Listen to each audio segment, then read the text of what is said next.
Seattle, home of the Sky Needle and, of course, the Key Arena, which we are getting ever closer to having players emerge. It is our third day here of the groups for the International 7, and I am your host, Machine. It's my great pleasure to introduce not myself, but also our panelists who are going to be hopefully setting the scene as we work out who will be eliminated. That's right, 2 teams will be eliminated before they even get to the Key Arena and will be probably locked in their hotel rooms thinking about their decisions they've made. Some teams are already looking pretty bad, some looking fantastic. And to hopefully explain it, I have Pycat, who is absolutely terrified that he's going to go ahead and flash us his nipple throughout this entire introduction segment.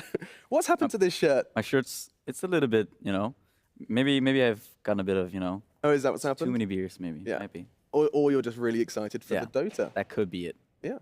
Now, alongside him, of course, we have Blitz as well. Taking a break from his coaching duties and flying out last minute due to a variety of unfortunate circumstances, but we do get to have you here, Will, and it's great to hear your insight, both in the casting and on the couch. You're glad to be making another TI? Yeah, but I like how you say a break, as if it was my choice that I was in a TI as a coach. Hey, that sounds nice. I like it. It's voluntary. You're taking a coaching holiday. Yeah, away from one planet odd to another. And this is pretty odd to have to go ahead and work with me. Quinn, we've bonded over the last 3 days, and I think you're starting to really get into the whole TI7 hype train. You know, like day 3 is when like these games are really going to start mattering. Yeah, all the games matter, but whenever, it starts getting day 3, day 4, you can see the games, like, Sure. how they matter. You see some of these hard matchups that the teams haven't played, like LFY. It's 10-0. They are looking really good, but they haven't played some of the stronger teams. They haven't played Newbee. They haven't played OG, and you see them play these teams, and you can start to see like their real strength, or Yeah. And what is the word on the street? You know, who are teams talking about saying that they are really good? I think you were talking about, was it Newbee that a lot of people heads are being turned by? Yeah, I think Newbie is a team that's not being talked about much, but I think is very strong right now. And I think just all the standard teams that people are looking out for.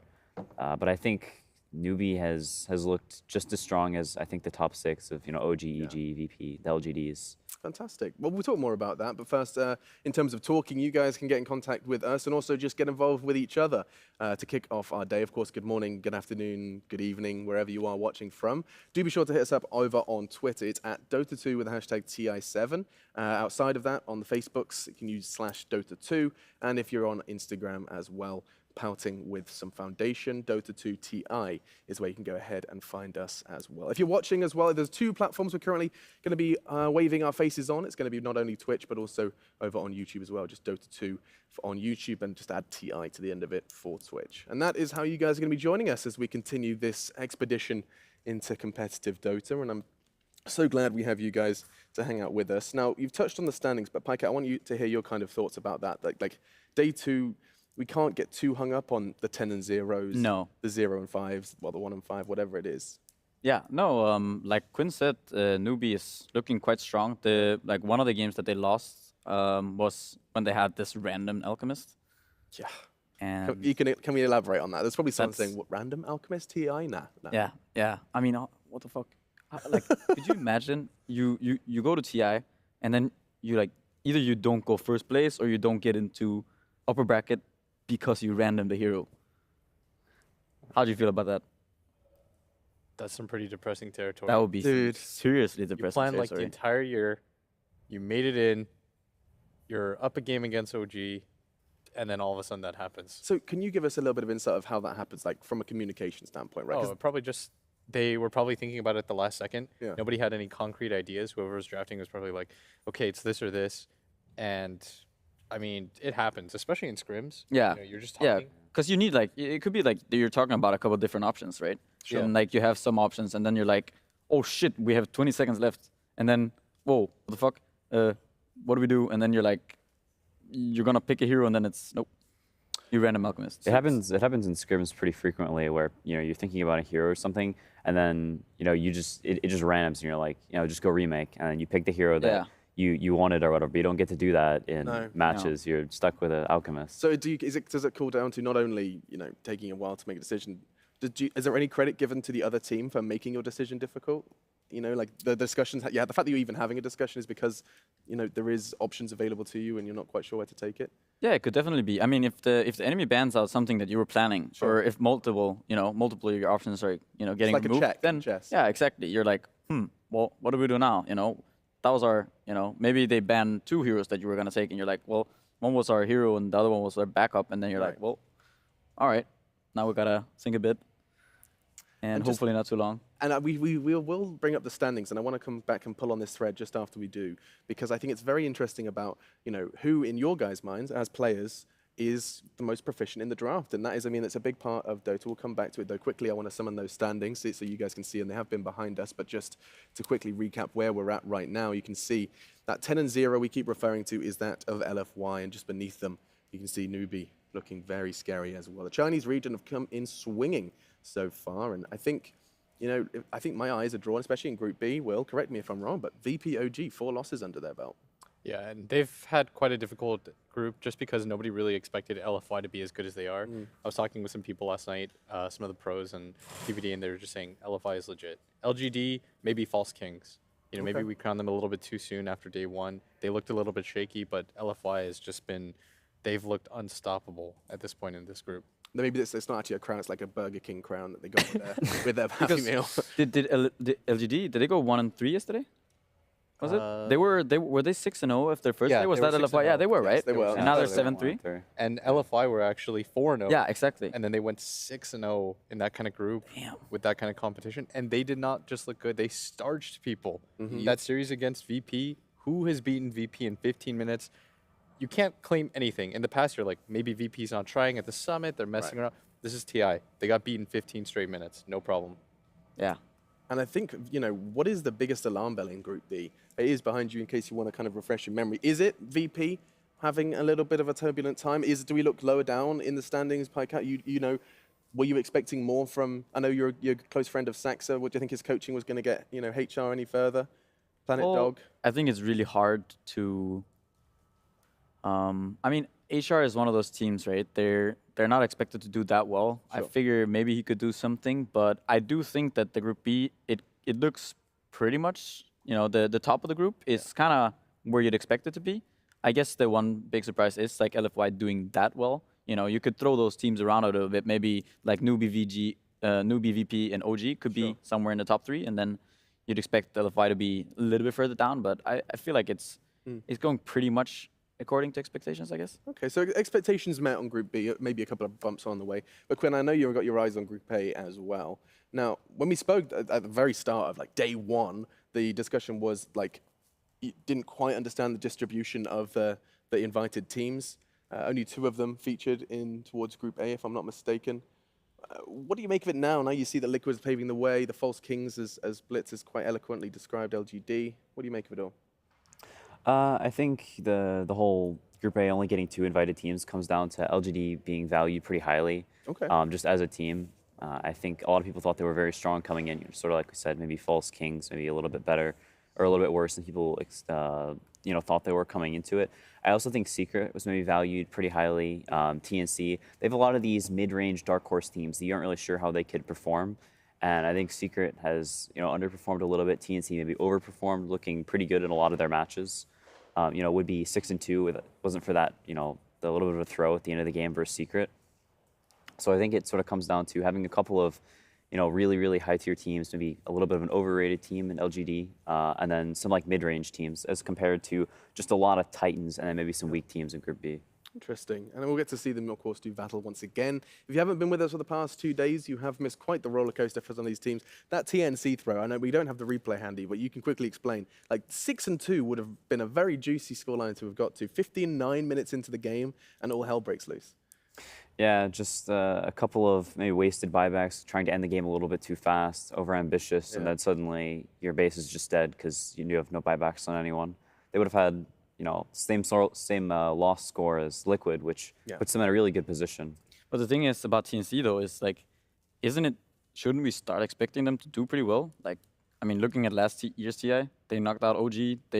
I feel like they always kind of show up at these like big events, yeah. At these bigger events, they've started to show up, a lot of them, right? No, they're incredibly good. Yeah. So, and if like we said, if they had beaten if they had won that game, they would have been 6-2. That would have been like same as Newbee. These guys are, I mean, especially I would say like Raven. That guy, he's a pretty much standout player. And also I think it seems like Theben 1-for-3-7 has helped them a lot. I think having the three core players stick together over the course of an entire year, it was the same three core players at last TI, and now they're still together. You definitely build like a firm understanding of the game. You sort of share like what heroes you think are good, how you like to play the game, and then you have a captain come in like 1-4-3-7, and it's sort of like it all just pulls it all together. You have someone that can lead as well as having core players that are very used to each other's play style. And I mean, how much do you think that contribute to a victory, understanding one another's play style? Do you think, Pycat? Do you think that is something that really, truly can be the difference between a good and a great team?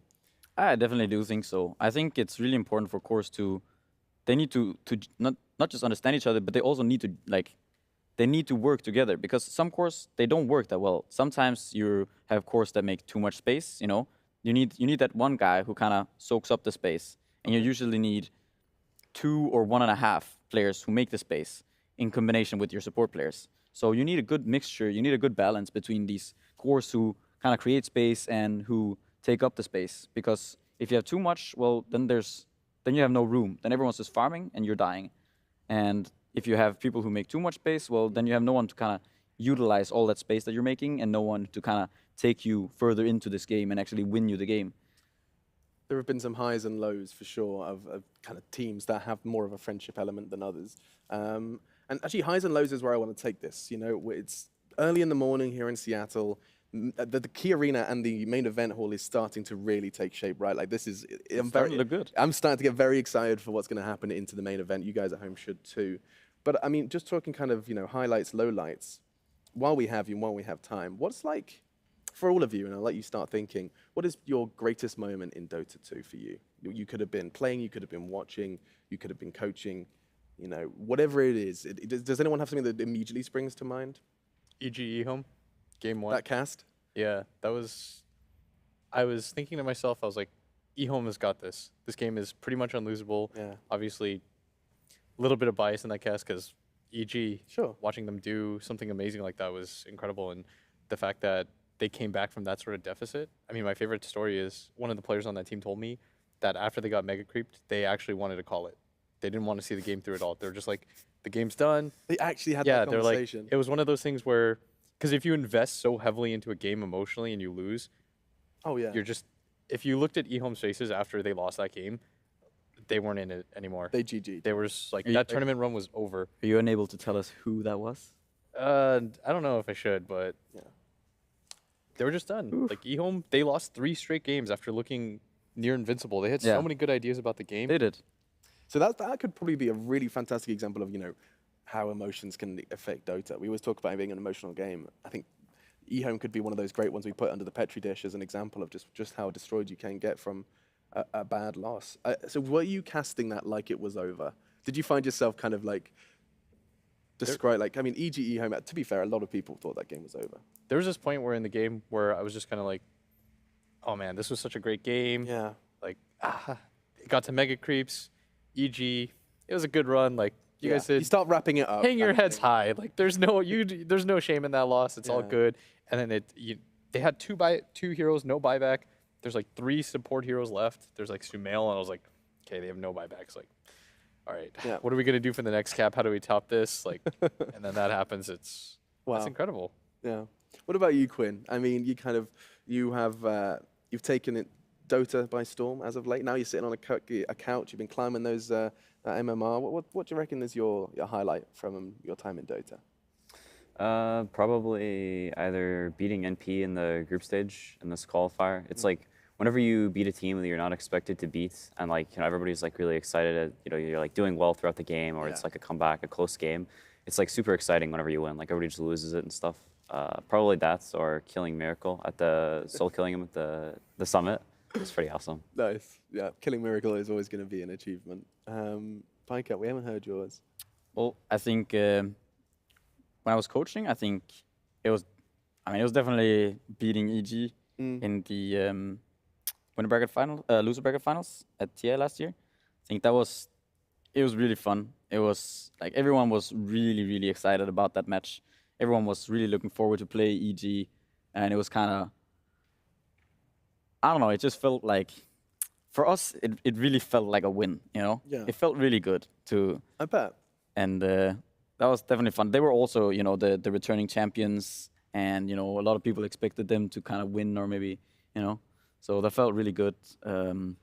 Aside from that, I also liked there's this one time at the ESL Frankfurt when I played Axe mid, and I got ganked by 3 people, and then it was against IG, I think, and I just managed to turn it around and get first blood and a double kill. Cool. And then it was really fun. And then I stood up and I pulled out my earphone because I wanted to do this to the crowd because it was really fun. Sure, you know, it's sure. like you know you don't get So you're standing up. you don't always get those Yeah, moments. earphones So are plugged into the PC. yeah, down and there. then I was like, well, and then we had to pause the game. So you know, I got to enjoy that moment a little bit longer than I probably should have, but that was definitely fun. Yeah. And that is the kind of experience that players at TI are going to be hunting for, even on a more grandiose scale. Yeah, you for know? sure. Making a play like that, playing your favorite game that you've dedicated, you know, tens of thousands of hours to over the course of your career, and you get to do something special in front of a crowd like that, and for you guys at home like that, I think that's what everyone that's here is looking for. Not only the trophy, not only the money and the prestige, but like the big play, the big play. I mean, when you kind of think about the biggest players in Dota, are the majority of them at TI? Yes. Yeah. They definitely are. I mean, the $6 million Echo Slam, Yeah. $1 million Dream Carl. Yeah. Yeah, he remembers, by the way. He What does? else? I mean, like, it's not just about plays either. It could be also like, I think everyone remembers this Sumail Storm Spirit being, Yeah. he was down. Was that DAC It was though? That was DAC. DAC though, yeah. But still, everyone remembers that too. The Sumail Storm Spirit being down. What was he? 0-4 or 0-5? There's a lot of remember. deaths. And then he turned it around in like 5 minutes, got like twice the amount of kills, stuff like that. I think that's what really. Those are the things that you really remember as a player. Kind of those standout kind of comeback or some, you know, you get out of a sticky situation, you do something you weren't supposed to do, and you kind of get away with it. Defy the odds. Yeah, that's like very it. fun. Okay, so I mean, those are the kind of plays we're going to be seeing go down, not only in group stage, but also over into main event. Just 2 days left, and I think, you know, if you start reflecting on teams that have to truly change things around now, what's the realistic comebacks we can get from these standings, guys? I want to see a team rise from the ashes, because a team can be eliminated here. And if you look at the tables as they are now, I want to just make sure I double check this right. Yep, still 1 win under their belt, Fnatic, and 1 win under their belt, Cloud9 Hellraisers. I mean, one of them from either group is going home. I think Cloud9 is the team that I most expect to make that kind of turnaround, just because this team is skilled. Yeah. This team has players that have won majors, that have done well at majors. This is a team that has... They have a player who has won TI. Exactly. They have all of these guys that stand out to me. And the fact that they're not putting it together, it's just kind of baffling. Why do you think that is? I think I had a talk with Fada about 2 days ago, and it was just... We kind of came to the consensus that at TI, you don't need a lot of ideas. You need a good concept, a few heroes, that's it. You don't need to play a ton of heroes. We were looking at LFY stats, for example, and LFY, they pick their mid-hero, the same 3 heroes over and over again. Right. And you might think to yourself, that's incredibly predictable. Well, look at them. They're 10-0. Consistency at a tournament like this matters. And I don't think Cloud9 have quite found that consistency yet. They don't really know what direction they want to take their team. They're kind of doing a little bit of everything. You can see in their draft and their play, they're not really certain what direction that they want to take. They're just thinking to themselves, does this work? Yeah. And if it doesn't work, I asked him, he's like, I don't know if it's a draft or a play problem anymore, because certain teams could make that work, and maybe we're just bad. Right. Yeah. Whenever you lose that many games, like we talked about in the past, you start losing confidence in what you think is good, or your ideas about the game. You don't really know what's good anymore, and you kind of end up just floundering around until maybe you win some game, and you find a light bulb that, oh, it was this hero was really good or worked really well for our style, or everybody just sort of clicks and starts playing at their best again. It's pretty hard to be in that spot. How would you change that if you were there? I think everyone just has to sort of rally around a certain play style or a certain idea. Find a player you want to play around. Get everybody's thoughts on what you think the problem is, and I think you just have to be concise. Have an idea of what you want to do or what you think is wrong, and just commit to doing that thing or fixing that issue. Yeah. Because everybody can't have their own ideas about what they think is wrong or what is bad or whatever. So it's just a question of one. Like, are you saying they lack leadership? Is that kind of the TLDR of what we're saying here, Blitz? You're right. You furrow your brow there. Perhaps not leadership then. I don't know if it's Structure. It's necessary. Yeah, structure is the best way. Okay. For example, at Boston Major, what Bulba introduced to our team on DC was structure. He said, "This is how we're going to draft. This is how we're going to play. This is how we should do things. As long as these conditions are met, we're going to be okay." And it was so helpful to our group. And we kept that kind of mentality up until the end, of course, where we're like, we need this kind of structure. We need this kind of draft structure, especially so that even if things go wrong, we know exactly where it went wrong. We missed this. We missed that. It's like Pycat says, he's like, you need, that's how LGD or LFI draft, right? You need these certain conditions to win the game. You need somebody to hit the tower. You need some amount of stuns. So a formula almost to put everything into. And right now, I think they lack that. I think because they've lost games that they weren't supposed to lose. I know the OG series was something that looked really one-sided. It's like, do our concepts work? Does our formula work anymore? And you've got to kind of hunker down and say, it's not a big deal. Let's get through this. It was day 1 and day 2. Happens to everybody. There's still a lot of games to play. Still a lot of games to play. It's not definitely not the end of the road for Cloud9.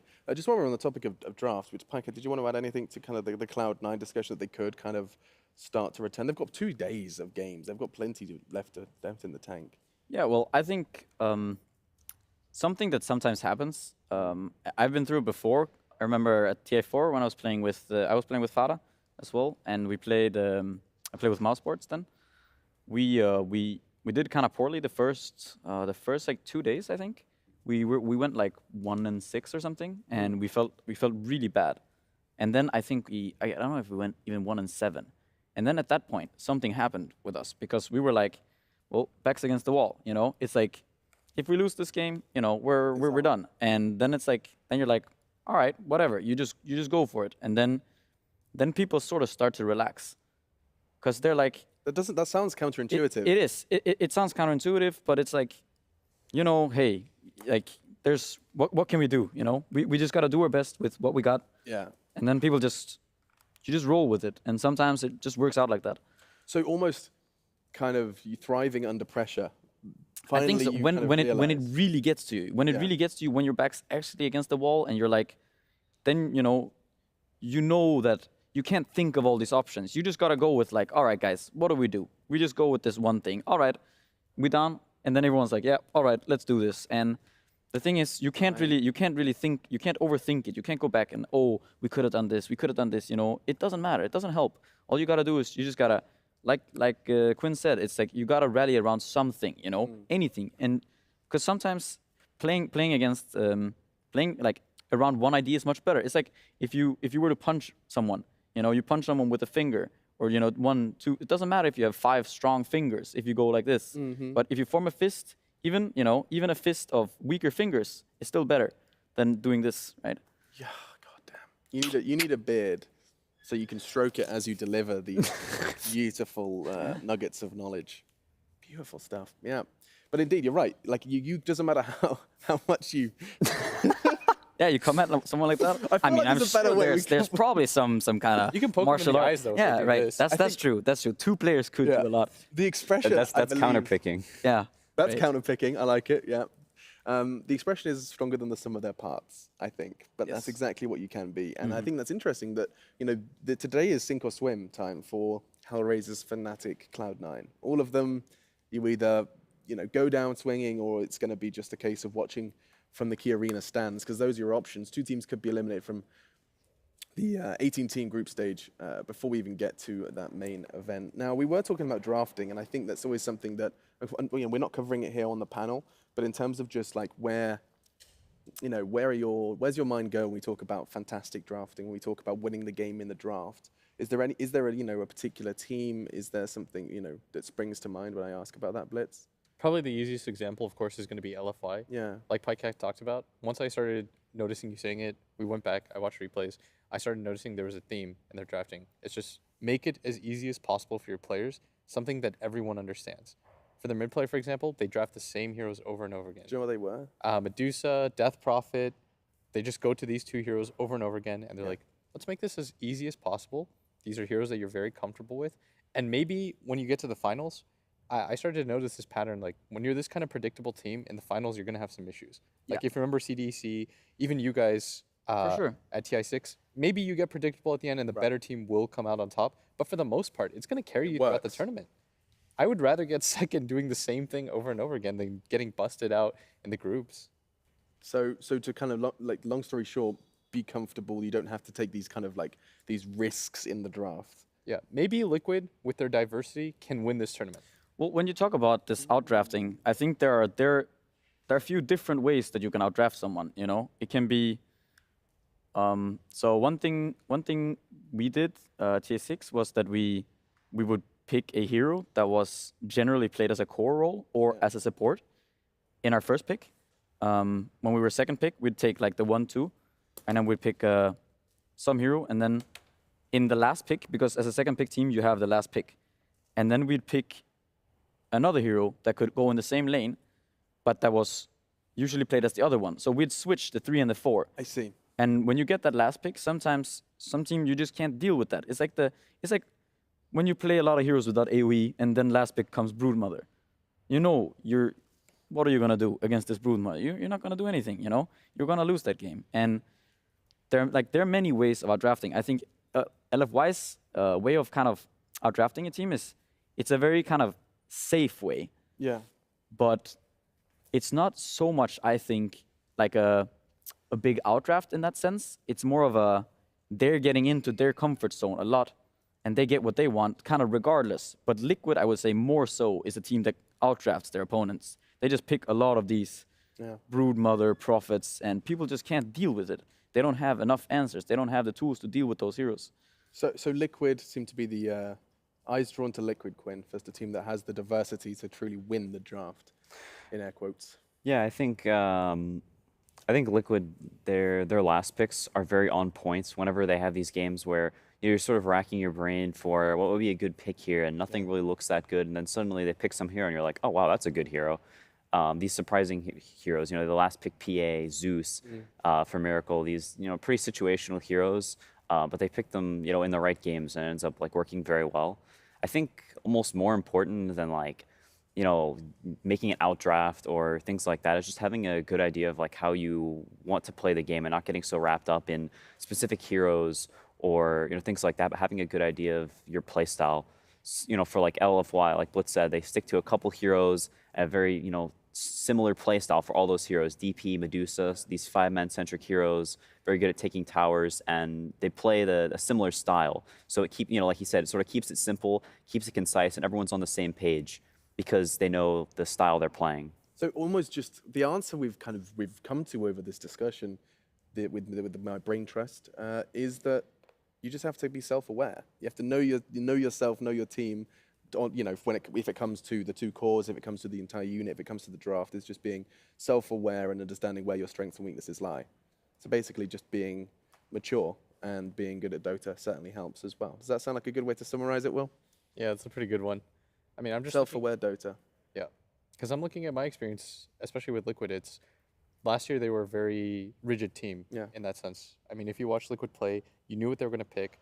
They were going to get to the finals every time, but when they dealt with a team that had a little bit more flexibility, like OG, like these secrets that could just play it all, then it became really difficult for that squad. And you're going to see that time and time again, especially at an international. Maybe a team like LFY is in the finals, but it's going to be a team like VP, OG, or Liquid that meets them there. Because of what they can bring to the draft and bring to the game. Exactly. Talking of game, we're actually getting closer. Let's go ahead and remind everyone at home what you have to look forward to across the 4 streams. If you haven't been making the group stage games over the first couple of days, don't panic. Indeed, this is what you have to look forward to. EG Secret, you've got TNC going up against IG, you've got Fnatic, Empire, and we talked all about what Fnatic and Empire have to do to keep their head above water, and LGD Infamous as well. I'm sure, Pykett, you will have no problem explaining to me why that fan favorite on stream 1 is going to be explosive. I mean, I think it's always been one of those matchups people have just enjoyed. It's like 2 big brands, and I think EG Secret, you have all these players that are very known. You have Puppy. I mean, in the past it was Puppy versus like PBD, and you also have now it's Mid1 versus Sumail. Yeah, it's just. These are fun players to watch.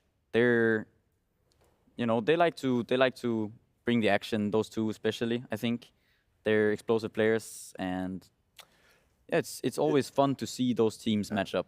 The mid lane, is that where your attention's drawn on CCNC? Especially, as, I mean, a mid player yourself, when you get to see kind of mid one battle Sumail, trying to overcome the titanic mid laner that is Sumail.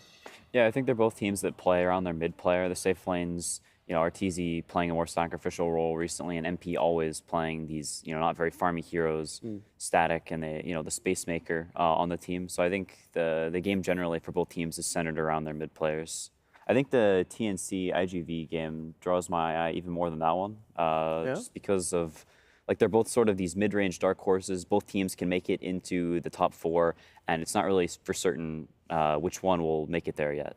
So this could be quite a very good kind of litmus test of who is going to be the one to I think so. overcome the odds. Okay, interesting. So that'll be on stream too. You can go ahead and check that one out. It's very simple. You'll be able to find them all very, very easily and switch between them, or even multi-twitches. You can watch all 4 at the same time if you're a mastermind. I tried it. It's not as easy as it sounds. But Secret EG, I'm just going to be looking for kind of a yes or a no. Do we have a real split series on our hands here? Is there a chance that we can see Secret stick it against EG? It has to be quick, Pycat. Just give me a yes or a no. I think EG takes it. EG takes it nice and easy. Yeah. EG, we said there were slow starters on day 1. That was how we summarized it. However, it's not going to be happening this time unless Secret bring the pain. Indeed, let's jump into it. It is 4 games, 4 different streams, and it is our 3rd day here for TI7 groups. Let's jump in, though, here on the main stream as we get to see Secret battle versus the Evil Geniuses.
Secret do seem a little light on the reliable crowd control, though. You know, there's Fissure, there's the Burrow Strike. Meanwhile, you have Vacuum Torrent Bolt. Yeah, it's I mean, like, that's a wombo combo. if unreliable, though, if you hit Yep. the combo. The vacuum wombo combo sounds really good on paper until you realize Kunkka has a lot of like delay between his spells. He X and then he waves the sword bit, the torrent comes out. Get that Aghanims for the Kunkka, the double vacuum. Maybe wombo down the combo. line. But the important point to mention is that this is a lot of time for Shaker or Sand King to easily disrupt that kind of chain of spells coming out from Kunkka with the long range Fissure or long range Burrow Strike. So that's going to be something that we have to watch out for.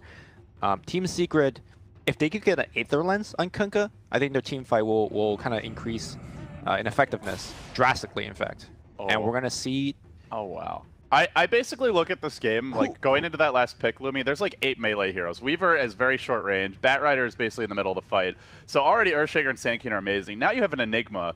Like, all of the Secret heroes need to be in the middle of the fight right now. Maybe Kunkka can sit back and throw out nukes, but ideally you want to be running at people with Ion Shells, and that is what Enigma punishes perhaps better than anyone else. But can we talk about the lanes real fast? Yes. So Let's talk about the lane. Is this a mid shaker, right? From I guess Sumail? it's looking like a mid shaker, a safe lane, Lycan, I guess. Yeah, we have Universe on the Batrider. You have Zai on the Enigma. Is it jungle Enigma then? Yeah, I mean, we and then- have seen. I think EG tried to jungle Batrider one time.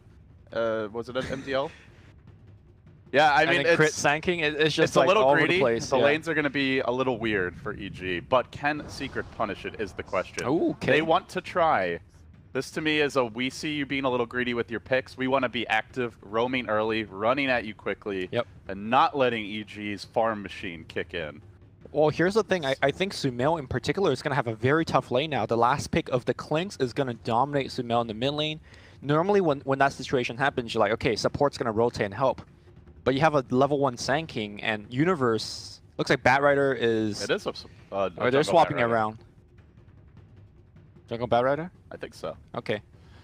Now that makes the lane a little bit better. Like, you could go into mid lane and napalm him a little bit, but still, I think mid 1 is going to dominate Sumail here. On paper, I think Secret's draft could completely run over EG because they come online so early, right? As soon as you have a couple points in Ion Shell, Spirit Breaker's like level 2 to 3. He starts running at you with the Darkseer, double Ion Shell. You can at least force these heroes off lanes, cut creeps, maybe kill them. Clinks, as soon as he hits like that level 6-7 area, he can start punishing heroes that are off in the jungle farming. Weaver obviously can apply pressure in the lanes. But I also feel like Secret have to get a lot done in that stage. If this turns into a longer war of attrition, a farm war, if EG are allowed to group up, get their key levels and items, good luck taking team fights against them. Good luck stopping them from taking Roche or a tower. Yeah, I think you made a critical point where is that Secret has the lineup to go ahead and stay ahead, but they have to do that. Look at how much base defense they have, or rather how little base defense they have. What is the game plan when Lycan is munching your tower? Sieging tier 3, you have a core and a Clinks.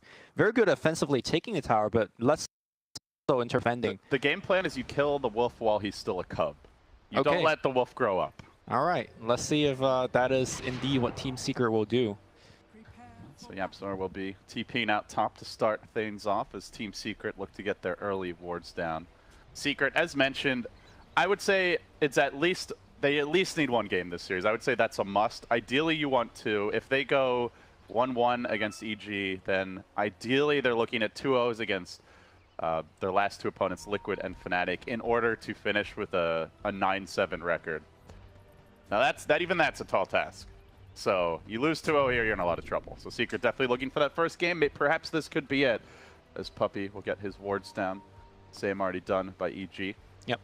Now, one thing you touched on towards the end of the draft is that EG does want to go sort of late.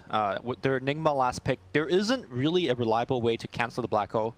Yes, the Adaptive Strike can go through it, even through the BKB.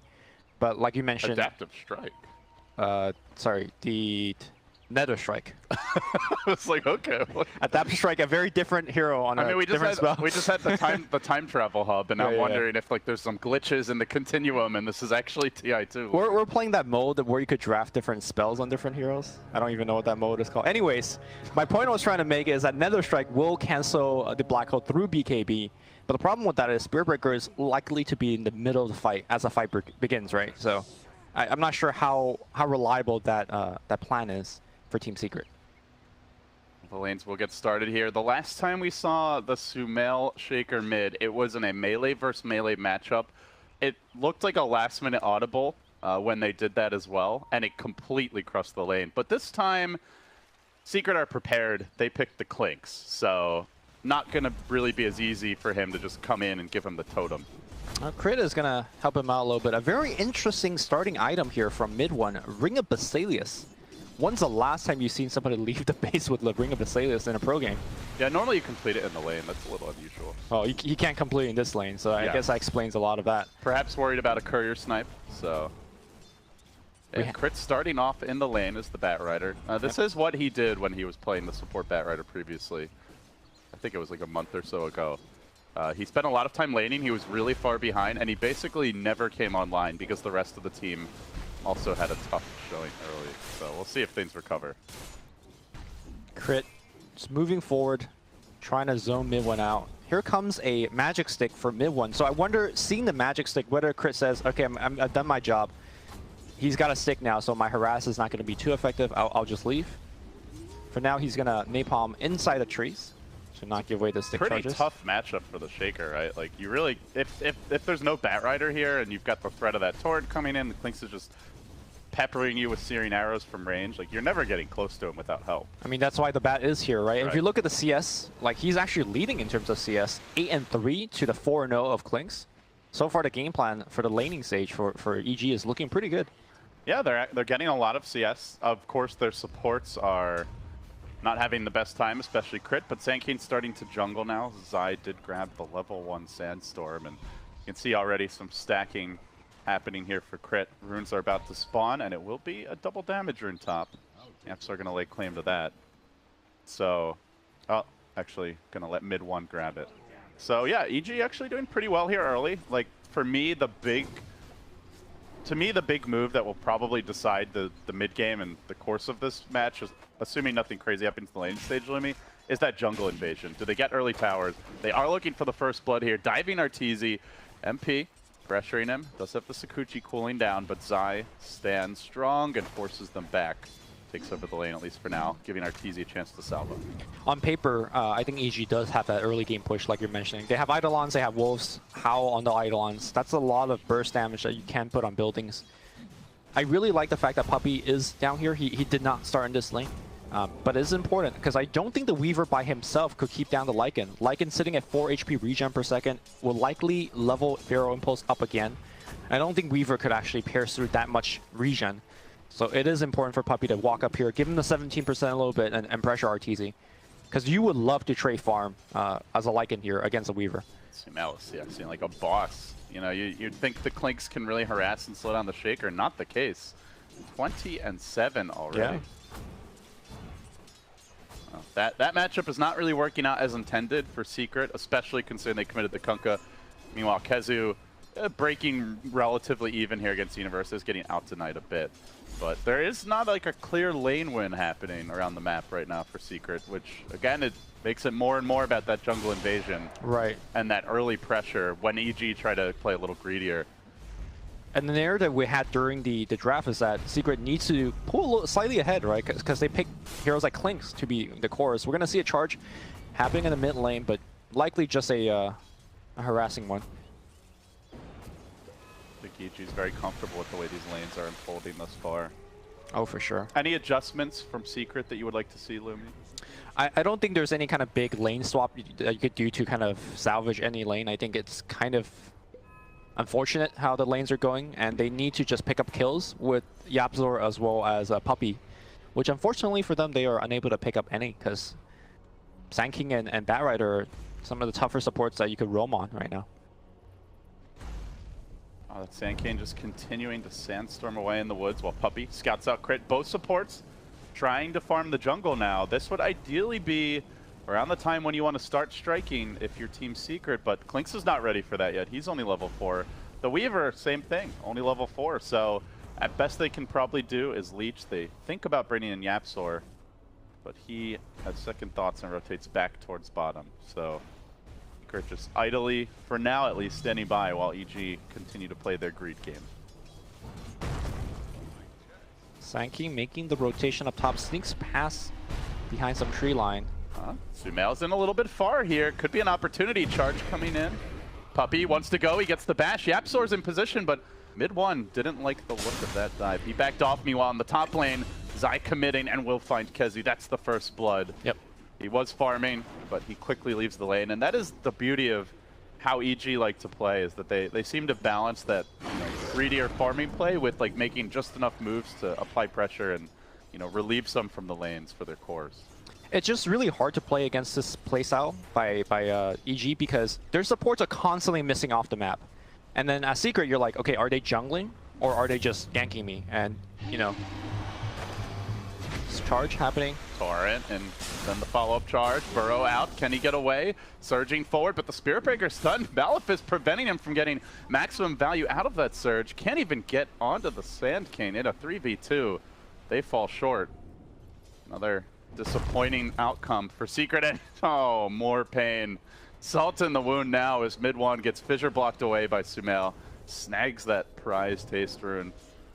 Clinks is caught up in CS, so that is some good news for Secret, but still only even with the Earthshaker, not ahead as you would like. Yeah, and Shaker hitting level 6 is going to be huge, especially with the haste rune. I'm going to look for a Sand King rotation here from Zai. They could easily pop that haste, walk up with the Echo Slam, and then set up a Burrow Strike, and that is a dead Clinks. In fact, I think Clinks probably should start jungling and give the lane to YapzOr, because that gank is extremely, extremely likely. Puppey's going to make his next move, this time towards bottom. Looking to dive Arteezy. Ideally, you'd love to see that Spirit Breaker moving with the Ion Shell on him, but not going to be happening this time.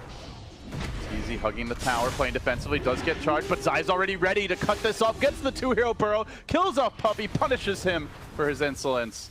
And mid one has to back away. So they commit both cores to this rotation. They're two beefy carries, and they might lose one of them here. Mid one and Viz, do they have detection? No, they don't. Doesn't look like it, but nonetheless, EG wasting a lot of Secret time, coming out on top in these exchanges. Yep. Having this ward in the river, very common one at this stage of the game, but seeing the charge from Spirit Breaker is the reason why they were able to make that rotation as cleanly as they did. There are the weak points in EG right now. Secret can't seem to find any. They're going to charge in mid. They look for Sumail, but the Echo interrupts the charge. Get the hell out of here, Puppey, he says. A fairly big cooldown expended, but of course, keeping himself alive means the phase boots can come out, or perhaps they'll just save and go directly into the Blink Dagger. Likely gonna see in phase first. Yeah, he has it finished. And then most likely we're gonna go into the Blink next. No surprising build whatsoever. Still has a haste rune though. I wonder if EG look to make a move with that. No smokes currently. And now the charge will be attempted on Universe. And this is the tricky thing for Secret, is Puppey's really got his work cut out for him, Lumi. Like, wherever you charge, there's so many heroes that can interrupt it. Universe can Malefice you, the Sand King can Burrow Strike you, the Earthshaker can Fissure. We saw yesterday the Flame Break did interrupt the charge, so while it doesn't cancel TPs, I guess it still works against charge. There's a lot of ways to disrupt this initiation from Puppey. I think that really the big problem for Spirit Breaker is that the lanes on its own are not winning. When you have advantage lanes, the lanes by themselves are already putting so much pressure, and then the Spirit Breaker could be so mobile across the map and apply even more pressure at these pressure points. The problem is, Secret are essentially losing all three lanes, and what we saw yesterday when I believe it was, I want to say, Execration that picked Spirit Breaker, exact same situation. Spirit Breaker by mid-game just felt like it wasn't even a hero, it was just a big melee creep. Couldn't apply any pressure anywhere, didn't do anything, and just quickly fell off. And I can't feel, but that's the same situation happening out for Puppey right now. This is around the time where I thought Secret would want to really start taking over the map, invade the Radiant jungle, try and take a tower down early, shut down all the farming patterns. But Arteezy is farming freely in the woods for now. Crit looks like he's headed back to the woods, already hit level 5. Universe uncontested in the top lane, closing in on his Midas, has the gold now for it. Sumail having a whale of a time in the mid lane, so just still trying to find really even that first slight crack of an opening, and they just can't seem to do it. And in fact, they might not get one now, as EG are showing signs of a 5-man rotation towards the top lane. the warding has been impeccable. I mean, Yep. you mentioned the one ward bottom. They might be able to get Sumail here, though. This could be huge. He's a bit isolated from his team. The lone cow could be punished. Charging for Puppey, gets the bash, needs a little bit more. Kunkka coming in with the torrent as well, trying to lock him down. They need that shaker. He walks back in. He gets up the echo. He gets up the totem. He's gonna kill mid one. Oh, not good. Not good for Secret. Stays alive. Sumail, the cojones on this one. That is painful, Lumi. Dude, the man up. Like, he knew he was going to die if he tries to run anyway, so might as well fight for his teammates available. Zai, to me, MVP so far at every single fight to just counter-initiate. Man, you said yesterday we need, what is that, the Spidey Sense Award for players? Yeah, we were joking, you know, like if there were new hexagons nowadays, you know, maybe one of the categories would be Spidey senses.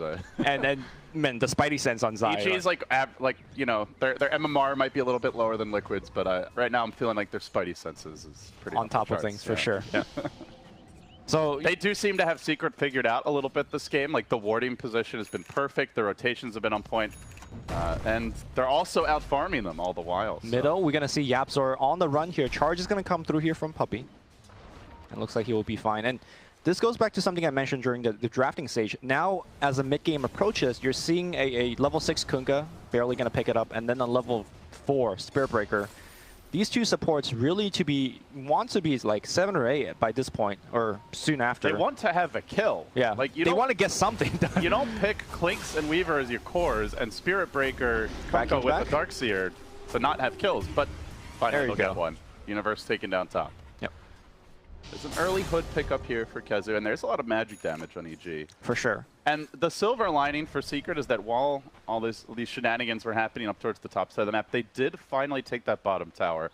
That, to me, is actually extremely important. These outer towers, probably more so than the kills, cutting down on where EG feels safe to farm when they have 5 heroes that are great at it is a huge way to limit their economy heading into the mid game. I think taking the mid tower would be more important to the point that you made. If you could invade their jungle with the mid tower down, that's much, much better. But beggars can't be choosers. They are down, and maybe one thing that Kling's lineups can do is you could just backdoor tier 1 towers. Your damage output is so high. Maybe not with the level 1 strafe, but maybe in a couple of minutes he could start thinking about that. He's going to go back for a Midas here. So mid one, not trying to rush the Desolator. Got the casual medallion. It's the value damage / potentially Roche item if they have a really decisive team fight. But the key for Clinks has always been stay off the map. You know, constantly farm the jungle, be a threat to gank, try and force your opponents by your absence to clump up, to farm less freely. And mid one definitely doing a good job of that right now. Oh, I think. But you also have to balance that with, you know, actually getting some farm. You can't just constantly not be farming and off the map. Look at the 3 hits, chunking crit down. The charge is going to get canceled. I think that was a miscommunication from Secret. Puppey was charging, and now the Blink Dagger reveal. Echo comes in, but that Clink's pretty tanky. Not the easiest takedown, and will be alive. Yaps are there to break the lasso. Nicely played, and now trying to run away. The charge through. Puppey pile drives crit back. Just leave my pesky Bone Fletcher away, he says. But no, Spirit Breaker going to go down here. As Sumail comes in for round 2. Fisher's there. It traps in mid 1, almost but not completely. He squirms away. Clinks has been losing weight, what little he has left. And now Zai low in the river, but EG only losing the bat as a trade for the Spirit Breaker. That was the Blink debut. Could have been worse, and you know, I think does showcase one of Clinks' strengths, that he has a deceptively tanky core. He also had the bow buff on him, which made him super tanky. Oh. First kind of slight victory here for Team Secret. Although did not get any towers or objectives out of that. And that's going to be the game plan for Secret for the next 5 to 10 minutes. Get a small kill here and there, pressure towers. Because we know the economy game for EG is just much better. They got the Enigma, they got the Midas running. He's approaching to level 15. Oh, top gank. Look at mid 1. Guardian MP here. There's a top gank. Yeah. We'll take down Puppey. Constantly trying to deal with this Batrider, and his persistence pays off. Gets the kill. That might be the mid tower. That would be huge. He's going to Trelay into it now. Strafe not available. Already used it for the kill. But those Searing Arrows do quite a bit of work. EG, have to imagine, will be coming straight down to defend this. They're walking through a scan, though. They were clipped by it. It's a Secret. Should know this is coming. They back away. They look for the reset. And one using that medallion to help him farm Ancients. Once again, I think we're gonna set up a gank here for on Kezu up top. No shapeshift this time. Sumail does not have Echo yet. He's going to try to start with an Enchant Totem. Fissure comes through, hits the Darkseer. That's not the target he wants. Now the Enchant Totem back on the Spirit Breaker, but I think the jig is up, and Sumail wants to get the hell out of dodge. Still, though, tanking some Searing Arrows, dropping low. He's still extremely durable, but pulled back into the vacuum. The boat, the pain for EG as they lose 2 critical teamfight heroes. That is the Wombo combo that we're talking about, and man. To think I doubted it, Lumi. Yeah, YapzOr has been on point. As soon as he got that level 4 X marks a spot, it's just X nonstop, and it's just beautiful for these kind of small skirmish. We do see mid one backdooring the tier 1 as Puppey pushes crit away. It is really, so much of the game is about this tower and that tower top. Taking those down opens the way to Roshan. Yep. It allows them to invade EG's jungle. Like that is, if you were writing a script for Secret, those would be the 2 most important things, the Roshan and these tier 1s mid and top. We're gonna see that fight one more time, and look at the beauty that is the vacuum torrent boat combo. You used to make highlight videos, or we're not gonna watch that anymore because there's a fight in the river as we have Batrider getting cleaned up. Crit is getting punished a lot. He's been, running around on his own, trying to be that, roving X factor that can set up ganks or at least assist his teammates when they're being dove. But it's tough to get away with that against the Clinks. Mid one's constantly tracking him in the river. Clinks in a Spirit Breaker. He's also setting up vision for the charges, so it's a nice little synergy between these 2 heroes that Secret have been able to exploit. I mean, he's playing on the Batrider, but assume he's kind of on like a Crystal Maiden or Vengro, right? Like, you're just playing the 5, you're trying to ward and create space for your team, and that's going to happen against these 2 very aggressive roamers. As you can see, mid one again charging. Zai is the next to be caught out, and this is where having those towers down is oh so sweet. But he's charging through a ward, so Zai is aware of this situation. But doesn't matter. MP's going to get onto him. No teleport scroll on Zai. This could be trouble even without the Spirit Breaker actually connecting. One Searing Arrow, almost half his health down. MP wants to chase. He's committing for this. It's going to take a couple volleys of auto attacks to get the job done. He time lapses out. Not quite in time. Meanwhile, and now MP in danger. He's on the run. Yeah, Spirit Breaker charged through an entirety of EG, so he just died, and now they're going to try to cut down EG. What a visual block! Traps MP in. Zakuchi's down, no time lapse, and he's going to get burned down. Vacuum pull, torn, huge Echo Slam to take down the Weaver. The boat's going to come in. They will take down Arteezy as a trade. Can they get a little bit more? YapzOr getting in position here for more X. Look for the X. Glimmers himself, finds the X here on Sumail, and will connect the Torrent.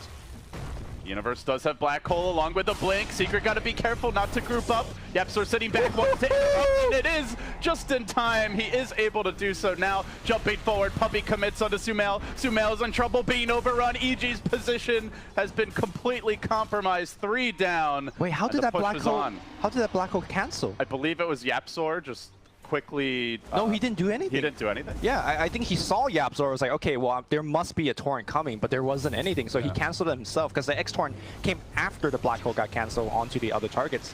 Well, now, granted... We'll see if we have a chance for a replay here, but either way, the push is on. Secret working on the Tier 2 tower. They're going to take this down. The way to Roshan is certainly looking a lot more open now. The Desolator under construction momentarily for mid 1. Oh, we're going to get the replay. X-Torrent back. Yeah, so starts the fight on Sumail. Set this up with like a Glimmer walk in, then Puppey gets in. The Black Hole comes through. And he just... That is vacuumed by Kezu, maybe? It could be. You're right. I'm not sure. I'm not... There's a lot of purple in there, so... Yeah, and in any case, great fight by Secret. They get some key kills. They're also not allowing EG to set up their full combo, and they're taking these early scrappy fights. That is what you want to be doing if you're in their position. And they're getting objective off of these fights, which is important for Secret. Again, they cannot play on the back foot. EG's got the better late game. They got the better scaling hero. And for now, Secret should start to look at Roshan. Keep in mind, they do have the medallion on mid one, and they have nothing but burst physical damage. So Rosh would be very easy. EG trying to calm down here, reset for the next fight. But the vision is starting to become a problem for them, as constantly Secret know when EG are off in the jungle farming, and the greed is being punished. Charging for a Puppey, looks for the lockdown, trying to cage the wolf, pumping in the Searing Arrow damage. Mid 1 scores the kill. And Secret find another. Yep. This is what the draft was designed to do, just take over the jungle, not allow EG to play their farm game, not allow them to group up for fights. And so far, mostly according to script, but Lumi, with a lineup like this for EG, one fight can always change everything. And they have, you know, a All the wombo tools. combo of their own, right? Blink Black Hole with the Epicenter on top with the Echo Slam. EG rotating up top. You'd like to see Hero port back to defend, get the quick kill and push. And guess who's porting back? It's KheZu. Not really the hero they want to go on. With a completed pipe, a mech almost ready. Actually, Greaves not too far off. He is an extremely tanky force. Basically a walking hospital for the squad. Interesting to see YapzOr going for the Glimmer Cape and then into a Blink Dagger. Not the item progression that you see too often, but YapzOr loves these kind of high mobility items. It's been pretty much chewing on all the tomes as well. Yeah, he's got, at this point, all of his key abilities fully leveled up. Max Torrent, Max X, 2 points in the boat. Also the Torrent talent. Normally you see some of the greedier Kunkka going for the physical damage talent, so you could just neutral a little bit better, but... That's playing into EG's hands, right? Yeah, you don't want to be spending too much time farming. Yeah, like we've been mentioning, you know, they live and die by their skirmishes. They win those fights and get objectives. Surprised to see that Secret hasn't made a Roche attempt just yet. Maybe they're thinking about taking the mid-tier 2 first, and then go back for it. Yeah, it's scary to walk into the pit. Even with the towers being down, EG are so good at fighting in those claustrophobic areas. So Secret, instead, they'll smoke. They'll look for an opening, but EG are playing this one safe. They tuck back behind their tier 2s. They go for the Roche now, but Lycan has a wolf in it. RTZ on point here with his micro. This is why in bygone days, teams always bought a gem. And EG immediately smoke up. Lycan. Puppey breaks the smoke though. Here we go. Zai's in first. He gets the burrow. It's only on one, and not really the easiest target to take down, with KheZu having the mech, having the pipe, and the arrows come blazing in, taking out Zai quickly. Arteezy tries to man fight, but that's not going to happen until Universe is there. The X was already committed. The vacuum, though, is there to cancel the black hole, and now Secret are on the warpath. They're going to turn for crit. They look to bring him down. Big commitment from Sunel. The totem will end MP. Still, though, mid one stays alive. A 3 for 2, and it's with all the ults expended. They might lose Sumail. Oh. 2 more auto techs. YapzOr, He's got X not again. giving up the ghost yet. On the wait. chase, he didn't quite get it off in time. He had a vision. He had a ward. I'm not sure what happened there. I think he was mid-cast animation. Yeah, and he just blinked out in time. So it was truly a game of seconds there. Well, but they expended a lot of ults, and they did not win the fight. Round 2 at the Roche Pit should certainly be Secret favored. yeah, Secret mid one is going to death pack a big creep now. He's going to get a ton more HP. They're going to walk right back into it, pop the shrine along. I don't think EG could challenge it a second time. I'm going to see that team fight one more time. The boat came out before the black hole did, so even though the black hole looked pretty good for half a second, nobody was losing any HP because of the boat buff. And Arteezy was just taking way too much physical damage. The X and the vacuum dealing with Universe. Yeah, KheZu really came up big in that fight as well. Also, they initiated on the Darkseer with a pipe and Greaves. Like, that is not the best hero to start the fight on. EG still want to contest this, though, but Zai will be ushered away. Puppey's there with the charge. No siree, he says. Gets the bashes. Now the boat coming in. Ooh. Actually Actually connects on Zai. The Urn's there as well, but he's going to shrine up. Gets back to safety. And I think this has probably been one of the most interesting developments to me over the last 6 months, is that no team gives up Roche for free nowadays at TI. Like, even if they're down 10, 15k gold, unless they are physically being pushed away from the pit, there's always someone with a Blink Dagger or Storm or another mobility here who's like trying to sneak in, especially if they're support. And like, even if they probably die 9 times out of 10, that 1 out of 10 where they snatch the Aegis, teams have decided it's worth the risk. For any game that is like close in contention, that's definitely the case. I remember we were casting the Cloud9 game yesterday. They were down by like 20k. They gave up the Roche. they weren't fighting that one, but We didn't cast Cloud9 yesterday, did we? yeah, we did. Oh, yeah. Cloud9. Or was it maybe the day before? Yeah, I think it was the day before. Okay. But I completely agree with you. Like, you don't give up Roche for free, especially the second one, giving the cheese. How many times have we seen like a Roshan being done by one team, and then the other team steals the Aegis and cheese, and the game just completely turns on that point? So, meanwhile, we got some Necro books being farmed on the mid lane. So let's take a step back here. It's a moderate lead for Secret. They just got their prized Roshan. They denied EG. Overall game plan for Secret. Is there a timer on this team? What's their next objective? If they like had a script for how this game should play out from here, what would it be? It's the same script. It's the same kind of fight, and you just keep bringing it to EG. You don't give them any breathing room.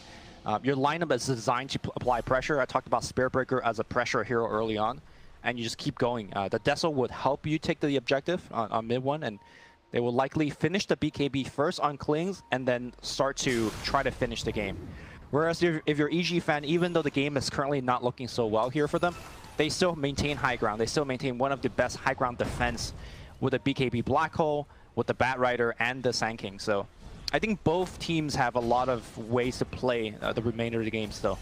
Mid one banging on the front door as he lays into this tier 2. You can see Zai is trying to do his best split pushing job here top, but he is being charged by Puppey. He might not actually be able to TP out. It looks like he's in a lot of trouble as the sentry gets deployed. They're going to nether strike him back. YapzOr's still in position. The damage is not the best from these two, but they slowly work the Scorpion down. He burrows again in the tree. Meanwhile, in the river, the real fight breaking out as they've tried to get the power play going here. EG, though, still losing their Enigma pretty early in the fight. Big commitment already. They dive MP. He scurries away. The Wolf's time is being wasted, and his ult's about to end as Puppey sees opportunity. Charging in, gets denied by the Fissure, but mid one with the cleanup. You know, EG are like, we have this 4v3 in the river. Let's go fight, but Secret are just too tanky and too elusive to consistently wrangle them. And not to mention, even if you do, they're usually not dying. Yep. I think the big problem that Enigma currently is facing is that, you know, when you see Enigma being picked, you're always like, okay, Black Hole, how's it going to get canceled? How many stuns can I BKB off? Things like that. But the other kind of more barbaric way to cancel Black Hole is just to kill them. And mid one is like, okay, every time I'm going to put my medallion on you, I'm going to strafe you, and you're going to just die. So Enigma normally likes to build things like Octarine and things like that, and he has one on quick buy, but I think maybe a plate mail into Shiva's Guard is perhaps more effective for a game like this. I think what we're also seeing is just how integral the Darkseer and the way he's itemized has been to this game. Like, Kezu alone actually really punishes this 5-man combo with the Greaves, with the Pipe, and also just with the Darkseer's nature as a hero, the vacuum in the wall, excellent crowd control, and honestly, it makes it so that like EG is trying to play their game, and their game is not necessarily even that favorable for them. Yeah, he is like the one-man antidote to that combo. It also helps that, at least for now. It also helps that EG is initiating onto the Darkseer on these fights, as opposed to, you know, on the other guys and try to kill them quick. But it's like, it's hard either way, right? Because if you don't kill the Darkseer, then he just mechs and pipes the rest of the team. So it's. You mentioned the Necrobook. We haven't really had a whole lot of time to breathe the last couple minutes, but I wanted to get your thoughts because the build nowadays for most Legged players, as mid one tries to set up here on Zai, might be able to quickly kill off the Sand King. He is on the chase. The charge comes through. The Burrow Strike committed, so no way to interrupt this. They're going to pull him back with the X. The Torrent marks his demise. But yeah, this Necrobook build has really fallen off in popularity. It's all about Armlet Mask of Madness. So do you like the build? Curious why Arteezy went for it this game. I mean, there's two Invis heroes on the other side. Just having the ability to have that detection always in team fights is quite good. But I do agree with you. I think the Mask of Madness Armlet build plays better when you're ahead. The Necrobook, I don't know, it just feels so weak, especially when you're behind like this. It's obviously you're up against a Weaver and a Clinks, right? So that minus armor can be extra brutal. If you're running in and they're just hitting you with a Deso, a Medallion, like you're melting probably. But X. On the flip side, the Necrobook minions also seem to be getting crushed. Yep. Clinks is happy to chew those up. YapzOr has been missing a lot of his exposed combo, and now but he has a BKB though. They've got to completely change on him. The vacuum interrupts, and now mid one can turn if he needs to. Zai's low, the swarm hits him, and now Universe comes in. Decent two-hero Black Hole. YapzOr doesn't have a whole lot to deal with this, but the Clinks is just dishing out damage into it. Still though, the team's getting overrun. Still is not BKB'd. Mid one's now lassoed and controlled. BKB finally comes out, but it only marks his tomb. Now YapzOr on the run. Oh, Secret. Not respecting the EG combo. They're going to lose a fourth as the Kunkka gets picked off to climactically end the fight. Yeah, Clinks got pushed away, and he didn't activate his early BKB. It made sense there because even if he activated BKB and went in a fight, Universe was waiting for the Black Hole. So good patience by mid one to wait out the Black Hole. But unfortunately, he didn't have enough damage to kill the Enigma. Enigma came in with full HP. We're going to watch that fight one more time as mid one is just getting heavily pressured. He walks away, could easily activate the BKB here, but keeps on walking away because he knows that Enigma is coming with a black hole. He waits out the black hole and then tries to kill him, but not enough damage. And great fissure here from the Shaker to break out his damage. I think had he activated the BKB to kill the Enigma, maybe that fight would have turned a little bit differently, but the rest of EG was coming in fast and hot. I mean, I think you at least give it a shot. You know, maybe it turns out it's not enough damage, and you still lose the fight, but you don't go for this item to like save it for a rainy day. Those are the crucial fights that can decide the game. And he used it right before he died. That was a 10-second BKB, so that was definitely unfortunate for mid one. But Secret, well, what was once that 4K gold lead that they scrapped and clawed to achieve, now basically a dead even game, and they'll have to reset. And we do see, you know, that's a fight where, well, it is hard to deal with the black hole now that Enigma is BKB. They've been able to cancel it pretty quickly in 2 fights, but nothing really, unless somehow the Spirit Breaker can get a charge in. Right, or Nether Strike again, like I mentioned earlier. Do you think that that's how this game's going to come down to? It's just like, how good are the black holes, how long he could channel it for? Secret are hoping that they could play it in such a way that it doesn't, but I think it kind of feels like when it does, you've got right, veteran hands like Universes on the Enigma, it seems relatively unlikely he completely airballs those black holes. So I think it will certainly be one of the crucial factors that decides this game. So we do see Kezu going back for a Helm of the Dominator. We've seen a Darkseer, I think yesterday when we casted, went for this build. I mentioned how it's very easy to dominate a creep and then you could put the Iron Shell and farm with it. The added benefit in this game is that you could have a creep with you all time for mid one to actually eat. And that's pretty critical in some of these team fights when they break out suddenly. The dominated creep also has more HP than the ones you find in the jungle. That's a good, yeah, it seems like a really nice item synergy with the team's heroes. There's like, it used to be a debate where if Klinks would even build a helm for himself. Obviously, when your teammates build it for you and you just eat it, much better for the Klinks. Reminds me of, wasn't there some crazy like 90-minute game last year in the group stage where, was it MVP? I think MVP got like multiple Helms of the Dominator, and then they would just like start, like if you re-dominate a creep, obviously you lose the old one. You disassemble it, or no, you put it down. You just put it down. They would buy a new Dominator, and then they would just surround the throne with like all these Dominator creeps. They were slowly building their army of the undead, but yeah, I don't think we're going to see that this game. I would hope. Famous last. I would hope we see some 90-minute games. You know, I'm always down for that kind of stuff. Yeah, then you'll perk up. That is, Lumi's not a big coffee guy, but that is my natural coffee. Yeah, 90-minute games. Well, we're a third of the way there. As EG venture outside the base, they might be walking into. Look at what Yapzor's got queued up. I know you kind of brought up as kind of like a semi-joke, but he's got Axe queued up. Have you seen those highlight reels where like the Kunkka blinks next to a team and then like bolt backwards, and then it's just like a vacuum bolt towards the team, and then likely there's a torrent waiting, there's, you know, a vacuum wall waiting. We're gonna see some highlights. You gotta put the shades on as you do that. Put your other eye patch on. Oh, well, that would impair your vision. How about you do it first, and then as it's going, then you put the shades on. They're gonna try to start the fight on Puppey here. Fissure comes in from Sumail. The Yule Scepter to interrupt this chain of initiation. Now the Enchant Totem comes through, but they get scared and they back away as the Black Hole's committed, but it's on a BKB. Klinks, he's not taking too much damage. They can look to turn this. Chunking down Universe. Mid one gets his vengeance. Now turning on the Batrider as well. He pressed his BKB, and Secret will deny EG here. Zai comes in late, and he'll likely be the third down if Yapzor can get him, but he doesn't have the mana. It's Puppey charging through, connects on 2. Also finding Sumail in addition to Zai. They'd love to grab additional kills, but even more than that, they would love to take this Roche. So you can see they all frantically scramble about, and then they say, yeah, let's get it Aegis. Yep, the buyback had to be expended for that engagement. Puppey was in a great position charging back into the fight. Unfortunately, the rest of his team was on the high ground, so they could not take advantage of the fact that he was chain stunning essentially half the team by himself. Still though, Secret wins the team fight. They get Aegis and Cheese, and you know, they could kill mid one once. I don't know if they could kill him twice. Although the second time would be easier because he likely would not have Death Pack. Or BKB. Yeah. Yeah, let's see if they can pull it off. They're down a Black Hole now, though. It is a pretty good time to push. However, beware the Echo Slam, which is still available for Sumail to deploy.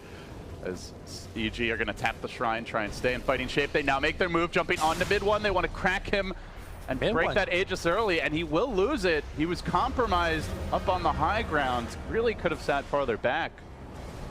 Double dust flying out. They're going to try. The boat's going to rescue them, but Burrow Strike from Zai is available. They want him, and they are going to get him, lasso him back, and that is going to be killed through Aegis. And now EG, one of the best chasing team with the Lycan, they will take down Puppey as well. That is a dieback.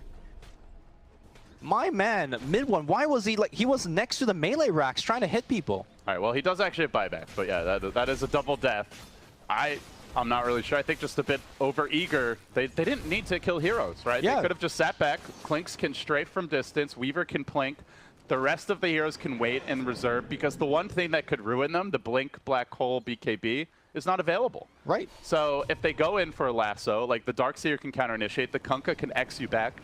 There's really no... You can approach that very systematically, in a very organized fashion, but they chose instead to just rush headlong into the base. Yep.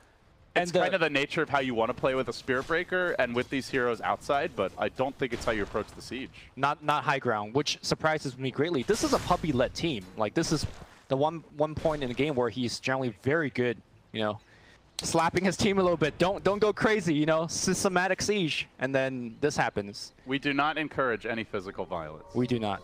But that was a metaphoric backslap, you know. It's just like, hey, make sure we don't do anything throwy. That is a huge throw, in my opinion. A game that looked like very winnable in that position. It's only a throw if they lose, Lumi. It could be a huge throw. Okay.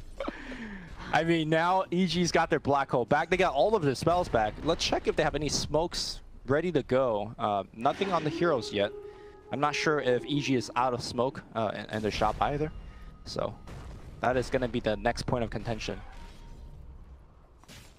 Is there a point where it's just like too late for Secret? Do you feel like it's at some stage of this game, EG, once they get enough items, enough levels, are just too strong in the late game? Or do you feel, no matter how late this game goes, that Secret's lineup always can match up? I think Secret's definitely got at least 10 to 15 more minutes. I think once EG, if they start itemizing for some hard way to kill the Clinks, whether it's like, let's say, Abyssal Blade on RTZ or a Hex coming out from one of these like rich EG cores, then I think that gets like super hard for mid one and the rest of the Secret. But for now, they still have a couple of team fights left. Secret desperately in need of a 2-0 to start the day. Still looking for that first game victory here. It's been back and forth, but for the first time in a long time, it is an EG advantage now. Up by a bit over 1,000 gold, hugging their base, playing it safe, but while most of the team is camped inside the base, you'll notice, like we saw earlier, Sand King was split pushing top. Right now, Bat Rider is deep in the dire tree line all the way to the north. So EG is always sending some sort of expedition out to keep the lanes pushed, to cut the creep waves, and to try and eke out a bit of farm. So it's not like total turtling, it's like, you know, a hybrid turtle farm strategy. It is somewhat dangerous because, you know, we've seen Zai trying to do that earlier and then he's just charged. You know, there's a Clinks right on top of him. And speaking of Zai getting charged, that is exactly what's happening right now. A long way to go for the smoke gank. Zai just wants to farm a wave. And he will blink out in time, but still Puppey gets enraged for the Nether Stick. The Burrow gets him out to safety. Zai coming out clutch there, and now EG's turn to smoke. They'll make their move. Instant reply. That is putting on the shades, escaping the gank. My goodness, the timing on that. All right, here we go. Perfect. 10 out of 10. The Wolf is leading the scouting party as it tries to get eyes on Secret. Secret have to be careful about this initiation. They don't have a gem currently, and now in comes the Fissure to start the fight. Follow up onto the Darkseer, the Echo. Hey. They commit, they hole as well, and running into it is the Spirit Breaker who can interrupt it. Universe gets off a Butte, and the Black Hole overwhelms. Now 4 have fallen, a complete rout of Secret. And now they have enough damage to kill through the Darkseer. No pipe activation, no Grieve activation. They just changed them completely from 100 to 0. And it's EG going the other way. Secret go on to lose this game. They're going to be kicking themselves. Missed opportunities, overextensions, mistakes that were avoidable will come back to haunt them. It's not over yet, but EG certainly want to make it so. They are barreling down mid while we watch the tail end of that fight. Yep. Just, again, the BKB, Blink, Black Hole, there is no real reliable reply, and 2 fights now, Universe has found an opportunity and taken it. Yeah, Nether Strike was on cooldown. Remember, they used it on Sand King earlier, just before that fight happened. So that's why Universe had no pressure whatsoever. And at some point, he's going to have a Lincoln Sphere, you know, if he feels like he is worried about another strike, at which point... At this point, it doesn't seem like he's even worried. He hasn't even got cancelled. So EG, they'll take the tier 3, the way to the shrines now lies open, and they're not going to overextend. They know the Black Hole's on cooldown. They will focus on securing map control as they have a little shrine pounding party. Now, I don't need to tell you... some fireworks and then get the hell out. I don't need to tell you that why map control is good, but in particular with the context of this game, keep in mind that Secret has been getting every single Roshan up to this point. Should EG be able to challenge and tech the next Aegis, I think that goes back to your previous question is when is the hard GG? That is it, right? If EG has Aegis, I don't think Team Secret could win the fight after that.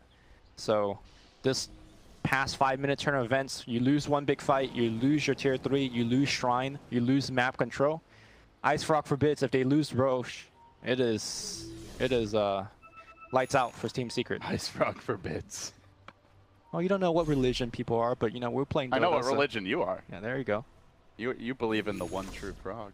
Give me that OS Frog, boys. No, not the OS Frog. The OS Frog is an imposter. Oh, okay, I see. The OS Frog is a lesser creature. The Ice Frog is the original, the great, the pure. You know, no amount of flattering. Ice Frog giveth, and Ice Frog no amount of flattering will let you cast the grand finals, right? Like, you could just keep talking right now. It's just not going to happen. It's all about that TI-8 invite, Lemmy. Okay. I'm just starting my campaign. I'm just starting my campaign. Prepping ahead. I like that. I like that. No, but EG, I think, you know, as we've kind of been touching on, we'll continue to reinforce throughout the game. There's no rush for them there's plenty of key items that they could still complete. Some damage items, perhaps, for Sumail, now that he's got all his utility. Zai, obviously, something like an Ags or Lotus Orb would be wonderful. Universe can get that Refresher or Lincoln Sphere. Crit, a BKB, and Force Staff eventually would be wonderful on the Bat Rider. Arteezy, at some point you probably replace that Necro Book, still room for the Abyssal. There's lots of big items they can pick up, and they're in no hurry. Yep. Where Secret are feeling the pressure and feeling the heat. Crit sending a beautiful spot to break any kind of smoke rotation into their jungle. And they're going to just chill. Also, previously, EG was playing around the huge cooldown of Black Hole, but because he's got the 15% CDR talent and also the Octarine core, he's looking at a 102-second cooldown on the Black Hole, which is very respectable for such a game-changing ultimate. Also, side note, 60-second cooldown on Hannah Midas. Just 10 out of 10 as well. The cooldown reduction is such a big deal, especially when you combine it with the Octarine. Like, it's not quite every fight, but it's in those late game scenarios. Oftentimes, like, you'll have to either take a Roche and then try to push a lane, or just clear all the waves, push out the side lanes, then go down mid. It takes a little while to get to your ideal staging point. And by that time, a lot of time, the Black Hole's either ready or the fight can start and it'll cool down in the middle of the fight. So, that 100 seconds versus like the 3 minutes is, a real game changer. I have no idea why Enigma's talents are the way that they are now. It almost should be where you get the 120 gold or the 15% CR at level 20, and instead of 15. Yeah. I'm pretty sure that those are a little more game-changing than the one Malefice instance. Because getting the CDR at 15 means so much more, because you're gonna, the 15% CDR allows you Midas so many more times to get to the 20 and 25 and whatnot. But let's have that debate for a different day, as EG is. We'll put our Enigma chop shop on hold as EG make their move through the river. Lurking on the high ground, Arcane Root. Our Secret, and they were scouted by a Radiant Scan, but Yapsor's going to jump in first, tries to bait something out. Little X shenanigans for him. Now Sumail confidently lumbering up with the Shivas. Echo initiation, he gets the party started. Zai's there to follow up. Look for the hole. He's got to find something. He gets 3. Universe, you monster! How could you? Puppy and all his monitors are in shambles. Secret on the run, completely overwhelmed.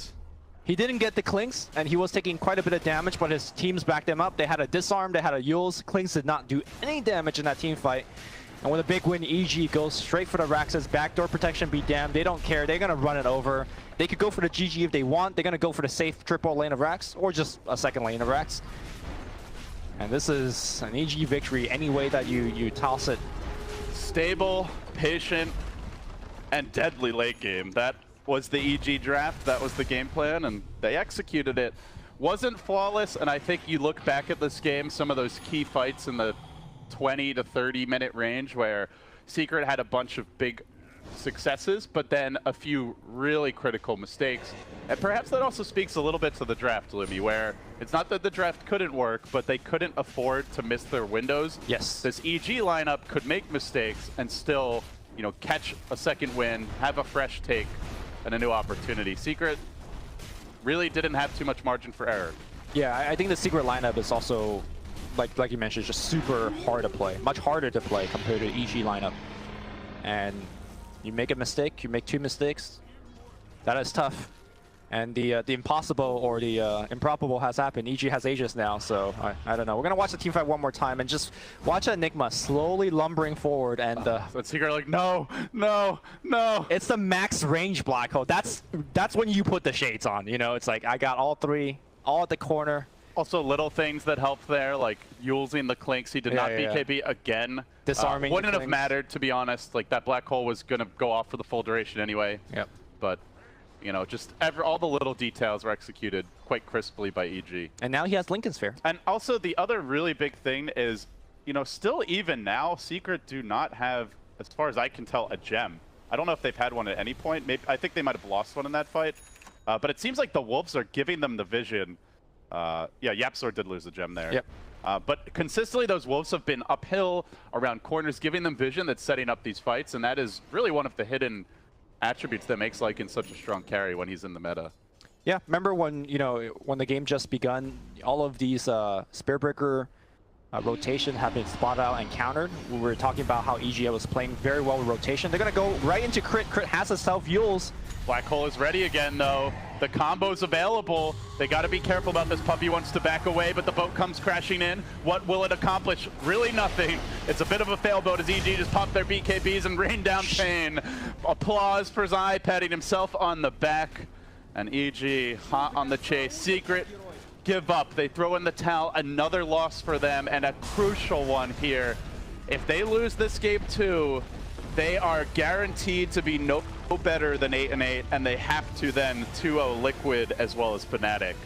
A very likely lower bracket berth awaits them, I think, at that point, Newbee. So trying to at least scrap a Game 2 win is essential for Team Secret.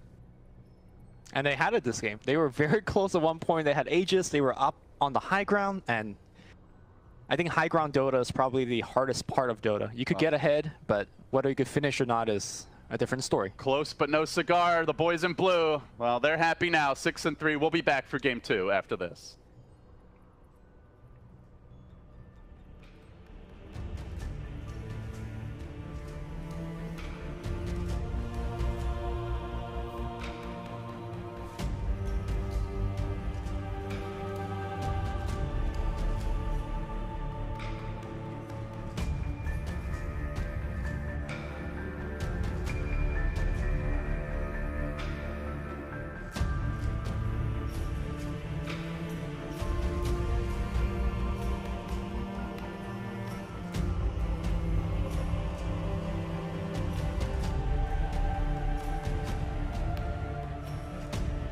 Seen that for a while, but it is a possibility.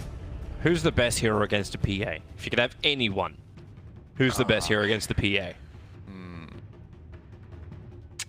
Good question. Because the Ember, I think they're able to deal with what they have at the Yeah, moment. the heroes are okay against Ember. But they need a controller against the PA. They don't have magical burst damage. It's so always hard to answer those kind of questions without looking at the hero roster. I'm gonna just hit the button. quickly have You a can look. you can still watch the draft of my screen. You're fine. Yeah. Is this when you get your Zeus? So generally, I think what PA struggles against is heroes that have really high spell burst in the beginning, but that also can transition into dealing physical damage later with MKB or a Silver Edge. There are a couple of like hybrid heroes of that style. A farmed Shadow Fiend can be pretty difficult to deal with. He has the raises early on and he wants to go Silver Edge. That is a good pick against PA, that type of hero. He's available, not banned out. Yep. And we get a Death Prophet. DP is actually not bad either. She has some magic damage early on with her Crypt Swarm, and the ghosts can't be evaded. So I like that pick here. I think it's also a good lane matchup against Ember. So, and it's good synergy with the Chrono. I think this was a really nice pick actually from Infamous. It also gives them the pushing that we wanted from them. Everything. So, looking at this, that might have been the perfect choice for this particular game. I'm very excited for this pick from Infamous. I think that shows very good understanding of what they need to do. Did you ever watch The Never-Ending Story? No. The movie Never-Ending Story? That's a shame. For everyone who's listening in right now, does Keeper of the Light's horse not look like Never-Ending Story? I don't know, he has horse, 2 horses on my screen. but with wings. It looks like an abomination. That keeps happening to you, but the Jakira looks amazing. I think it's because when you tab out to look at heroes or whatever, it reloads it. Yeah, and then gives you multiples. Oh, now I only have 1. When Oh. you tab out again and back in, or not tab, but just go to the menu. PA looks so cheeky with that mask on. Like, she gives this grin when she does her taunt of just like, my swords are bigger. Like, I love that Arcana though. I think it's really nice. yeah, that does actually look sick. But she doesn't just have the base Arcana. There's more with that. There's more, but what I really like about the Arcana that PA has is that it's very, in a way, it's very clean. Is the best way I can explain it. Like there's really cool animations. But it's not over the top, you know, for my taste. I just think it's just the things it edits in the game and the way the hero works and the way the audio goes and the sound you get when you crit. It's like it's just clean for me. I think it's one of my favorite items in the game is the PA Arcana. It's very, very nice. All right, let's talk Dota. Yeah. Well, it's still Dota. Yeah. Are we Dota? But let's talk competitive gaming. Okay, competitive gaming with predictions. The players will give us more time for this. So, team with the first Roshan kill. Infamous will be focusing more on towers, so I kind of lean with the PA side, going for getting Roshan earlier. Both teams can take it. It's like strictly from a draft perspective, I would give it to Radiant, but I just think LGD are the better team, and they're gonna get it. That's the only reason. Team who places the most observe wards by the end of the game. Coin toss. Who do you want? I'll go with LGD, Right, just because I think they're still going to win, because they're going to have more money. Play with the most kills at 10 minutes. Ember. I'm getting Somnus this time. I'm not going to make the same mistake again. I'm going to go with Tomato. All right. I think Tomato's going to have the success. Longest kill streak? Oh, PA. I could definitely see PA, but at the same time, it's not the best PA game ever. I actually think Ember has a better matchup in this game than PA does. But then PA gets like a rampage. I'll do Ember as well. Let's go. You do Ember? You can do PA. I'll go with PA. I'll go with PA. It's more exciting if we have different choices. Okay. It's exciting for us, but we're not helping the people at home if we're doing this. Like, we're at least giving you 2 options to choose from. We're showing you all the wrong picks. Well, I don't think we have a really good win rate with predictions. I think I had a 50%. I had a 4 out of 4 game last night with Shiver. Okay. Wow. Obviously, that's it. Yeah, you just got to leave me behind. I got a 4 out of 4 and a 2 out of 4, I think. That series. That was pretty good. All right. No invasion for Runes this time around. There is some nice aggressive vision. Not going to block any camp up on the top. But this little sucker right here is going to watch the LGD support of Yao moving very closely, giving King Tekka a little bit more space for his puck on the top lane. Tomato and Matthew going to team up in the mid lane. That's a strong lane, by the way. It's a Nyx and Ember they're up against. Is it strong enough to go against the Nyx and Ember? Yeah, they win this lane if they play it right. Infamous's lane is very strong. Just Shards and Siphon? Exactly. And the Flame Guard is way too weak on level 1. Now, Mana Burn is really annoying, so I think if you're Infamous right now, you want to just go on this Ember right away, I think. Just keep him busy. Well, Death Prophet hasn't leveled anything up just yet. Looks like they're waiting for the level 2 before they make any kind of play. Bottom lane, Acel is going to realize that he doesn't have a camp to actually stack and got blocked up by the Observer ward that 11 put on the bottom lane. So it's just a one-on-one sort of matchup until Acel can do exactly this. Stack, farm, and they are going on the mid. Victoria having trouble getting out of the shards. Need an extra hit up the hill. It misses as well. It wouldn't be enough to find the kill, but that really didn't look like he could get around those shards, but there was just barely a little crack he could sneak through there. Just suck it up, breathe it in. You'll squeeze. This is still going Yeah, now they're both level 2 and the Ember's level 1. So he's gonna get his level 2 now, but this level 2 doesn't really do very much for Ember. The breaking point here is level 3 and especially level 5. His Flame Guard is extremely bad, so he needs to be very careful to not get out of position here. The good news for them is that Tomato has almost no mana left. I wonder why. How are the other lanes going? So Puck top is getting what he can. King Tekka is on the side here. Skilled phase shift to avoid Illuminate. Gonna get his level 2 in the tree line, and 11 bottom is 2.5. And they did open that camp that Magnus blocked, so that will be available from level 2, from minute 2. Wait, what just happened to XL? What? He was pulling, and then the creeps were just like, nope. And then he had to pull them back again. They just changed their minds. It was like, nah. I think I'd rather...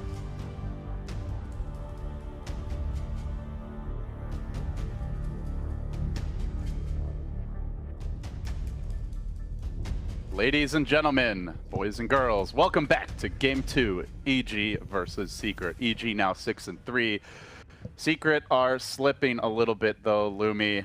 They gotta win out if they want to have a realistic shot at making it out of the groups and into the upper bracket. So the draft begins. We'll get into it early.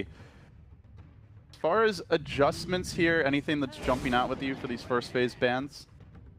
No, I felt like last game was one of those games where it wasn't determined by the picks. I felt like both teams had a very realistic chance. Team Secret had to play better. They had a harder lineup to execute. And even that, they did execute to a point where they were about to win. And then, you know, the unspeakable happened. So I think moving into Game 2, Secret should just focus on their own game plan and just try to execute a little bit better. Yeah, they're going to mix it up here. They go for some more reliable initiation rather than the charge. It will be the Bat Rider as a first overall pick. Of course, Nyx was already removed. Probably the Bat Rider's most obnoxious predator. But still, EG, they get their hands on the Void. So big team fight already secured, nice and early. Yep. And you never know where this Void is going. He could be mid. He could be off lane. I mean, hell, maybe Arteezy will play on one of these days. Most likely, it's going to be an off-lane Universe Void, one of his best heroes. In fact, I agree. I think especially after how that mid Void game went, they're probably just like, yeah, let's just stick with old reliable. ooh, I love this though. The Pugna got second stage banned last game, I believe, Yes. along with Anti-Mage by Secret. So EG, they recognize if they want it, they got to get it early. also, Faceless Void got first phase ban last game. It seems like EG has been putting a lot of emphasis on getting Universe's hero early. If the things like Nyx and Void is banned, they go Bat. And if Bat's picked, Void is in the pool, they'll pick up Void. Now, I do want to say that I remember for EG, it's been Crit playing the Pugna.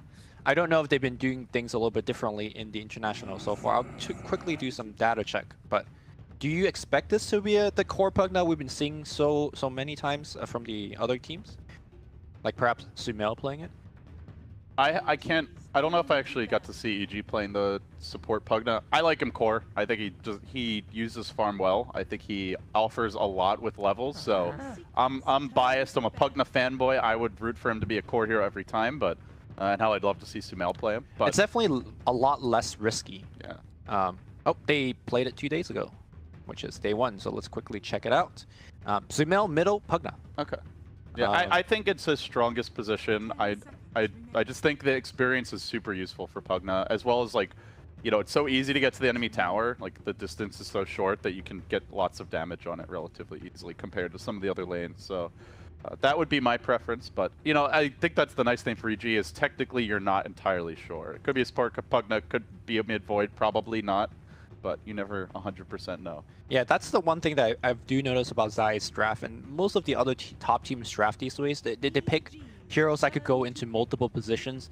It's almost always Sumail playing it now that I've checked a couple of replays that he has played in it, but Zai has also played it a couple of times. So, again, versatile pick.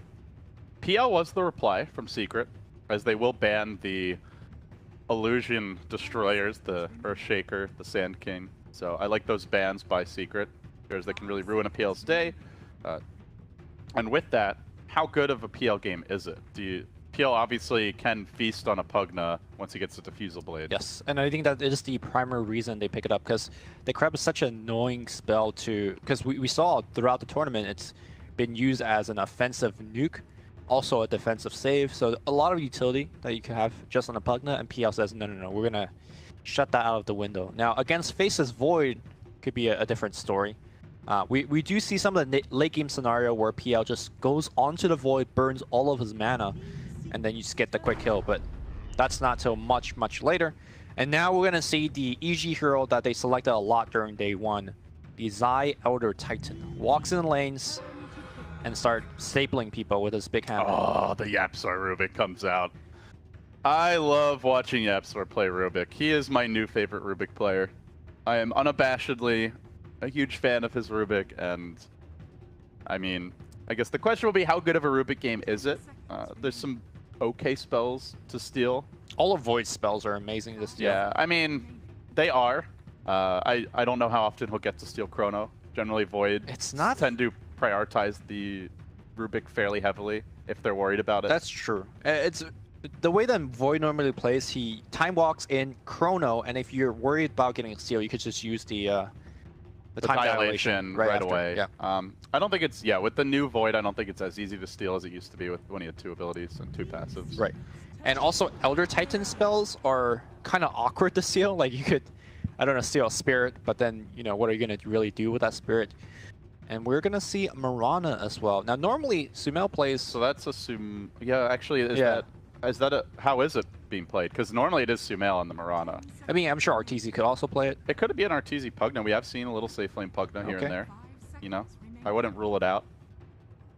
I'm still leaning on a Pugna mid and a Mirana safe lane. Could be a Mirana support. Sure. Technically. That is how drafts goes these days. You just don't know until the very end. In fact, sometimes you don't even know once you see all 5 heroes. As last game, they were swapping in and out. And who are you rooting for in the Arcana battle, Lumi? I honestly don't care either way. I really love both of the heroes. I play both of the heroes. I was rooting for Sniper.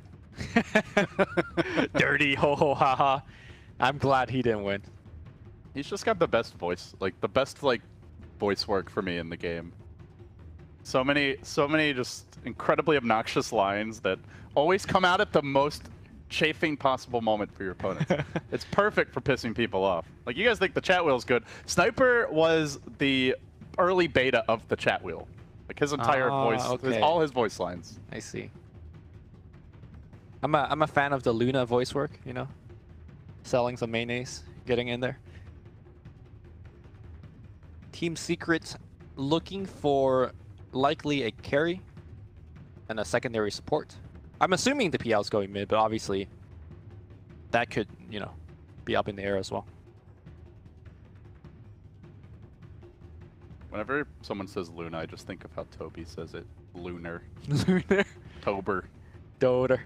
Doter. Triggered. All right, now you're getting me a little trigger right now. Let's Secreter. Evil geniuses. Okay, let's stop. Marauder. Yeah. So 4th pick. What does Secret need here? Let's see. It's a Riki. All right. Well, right from the get-go, you get some very good ganks versus heroes like Faceless Void and Mirana. Prevent that initial ability or the escape ability from coming out. We haven't seen a Riki for a while, I want to say. At least not any successful ones. I think Infamous has run it recently in the tournament. So, when you look at Riki, why Riki over Tree, or I guess the other one that we saw 2 days ago was Bounty Hunter? They want to apply pressure in the laning stage and force kills. Tree and Bounty, these are heroes that could help you harass, but they are not going to be able to kill Faceless Void and Mirana. That is the primary advantage that you get from Riki. Also, Riki allows you to ward much easier in the lanes. And you could sneak some... When you have Riki on your team, you could ward some crazy wards. Like, for example, if you want to ward their base during a high ground siege, you can't do that with any hero, because as soon as you plop down the ward, they will see you doing it. With Riki, you could do that anytime you want. So, just slightly small edges here and there, but mostly for the ganks on Void and Mirana. The Smoke Cloud is also quite strong against Pugna in particular, I think. You mentioned it could be good against Void. You know, Pugnas do not normally want to build an early BKB or a Yules or even a Force Staff. Like, they want to get Aether Lens, they want to get Ags, they want to get BOTs. Maybe at that point they go into a BKB. So I think there's a pretty long window where the Ricky's Cloud can really punish the Pugna. It also really pressures how Faceless Void can play in the mid game, right? Because normally you jump in and you chrono. Can you imagine the Void jumps into a Cloud and you're like, well, I'm suddenly in a terrible spot. So that's something that the Ricky player will be looking to do as well. I imagine this has to be the Puppy Ricky, right? Normally, I think Yapzor plays a Ricky type hero, but he's just so good on the Rubik. You give Yapzor the Rubik. Yeah. E. And you give mid one his Invoker. So we're gonna see the MPPL instead. Invoker versus Pugna. You know, you always want to have like magic damage to punish those defensive Decrepifies. So I like that about the Invoker pick. Gives them some late game insurance. They're a little light in the team fight department though, Lumi. Unless Yapzor has a big game. And I say that Chronosphere. I say that like it might happen when I can't recall the last time he's had a bad Rubik game. All right. So. Over under on the fact that he will steal Chronosphere and then steal Earth Splitter and then just one-man combo in the same fight. In the same fight and just one-man combo. I think that's pretty long odds. Is like Elder Titan's ult comes out from like long range, right? He's normally not in the middle of the fight at that stage of the game. with the magic hands, man. Yeah. I will believe. I will believe. If he had the Arcana, which I know is coming. Ooh. Shadow Shaman. You know, like Bruno yesterday just did it's like, I know something that you don't. He's like, oh. One of the heroes, is the hero that's winning is only winning by 0.22% or whatever. Yeah. And we're just sitting here. Yeah, cool story, Bruno. Thanks. No. You know? Are you going to tell us who it is? I know. Thanks, Bruno. First he abandons our panels, then he taunts us with all his insider knowledge. Okay, we still love him. All right, so it is going to be a Puppy Ricky, and of course the Yapzor Rubik. I don't think, you know, we talked about that a lot of these heroes could go into different roles, but it seems like they did go into the most probable role, with Sumail playing the mid Pugna, Mirana being handled by Arteezy, and of course the final pick on the crit Shadow Shaman. So I really like the crit Shadow Shaman pick because it basically forces the Ricky to be in that lane. If he isn't in the lane to help out the Batrider, the Batrider gets absolutely wrecked in the lane. So then you pick the hero that you want to be all over the map with them, but by having the Shadow Shaman, it forces the Ricky to be on one lane. That is a pretty good way to control where the Ricky can go. That's certainly true. Interestingly, we are going to see Universe heading towards the safe lane for now as the Void. So are they trying to dodge something here, Lumi? Void heading top. It looks like the Batrider will be there. So that will leave Sumail, or sorry, probably Arteezy heading bottom as the Mirana. So off lane Mirana, at least initially. Oh, they want to give the 1v1 lane. How does Void versus Bat, is that more favorable, I guess, than the Mirana, you think? Or I think that's a terrible lane for the Void. Like, Void is really good against high burst damage. Batrider, you know, repeated burst damage with a couple of napalms on you and just flies over. You can jump away, but if you have like 4 or 5 napalm on you, Batrider will just catch up and just kill you. It's not like your Legion where you can just cleanse off all the napalm, right? So. Right. So it's more of like EG feels that they could actually pressure MP pretty hard, and that seems to be the case here. I don't know how MP is going to be able to handle this lane. Yeah, you know, I saw the PL and I was like, well, maybe we'll see a mid PL. You know, that used to be something that MVP Phoenix would do a lot, and maybe a mid one would play something, you know, different, but not appearing to be the case. It's going to be that safe lane PL for now. EG takes 3 rune, probably tries for 1, didn't get it. Lost half of his HP. There is no way that he's going to get this courier snipe, right? That courier is going to just sit on the ramp. There we go.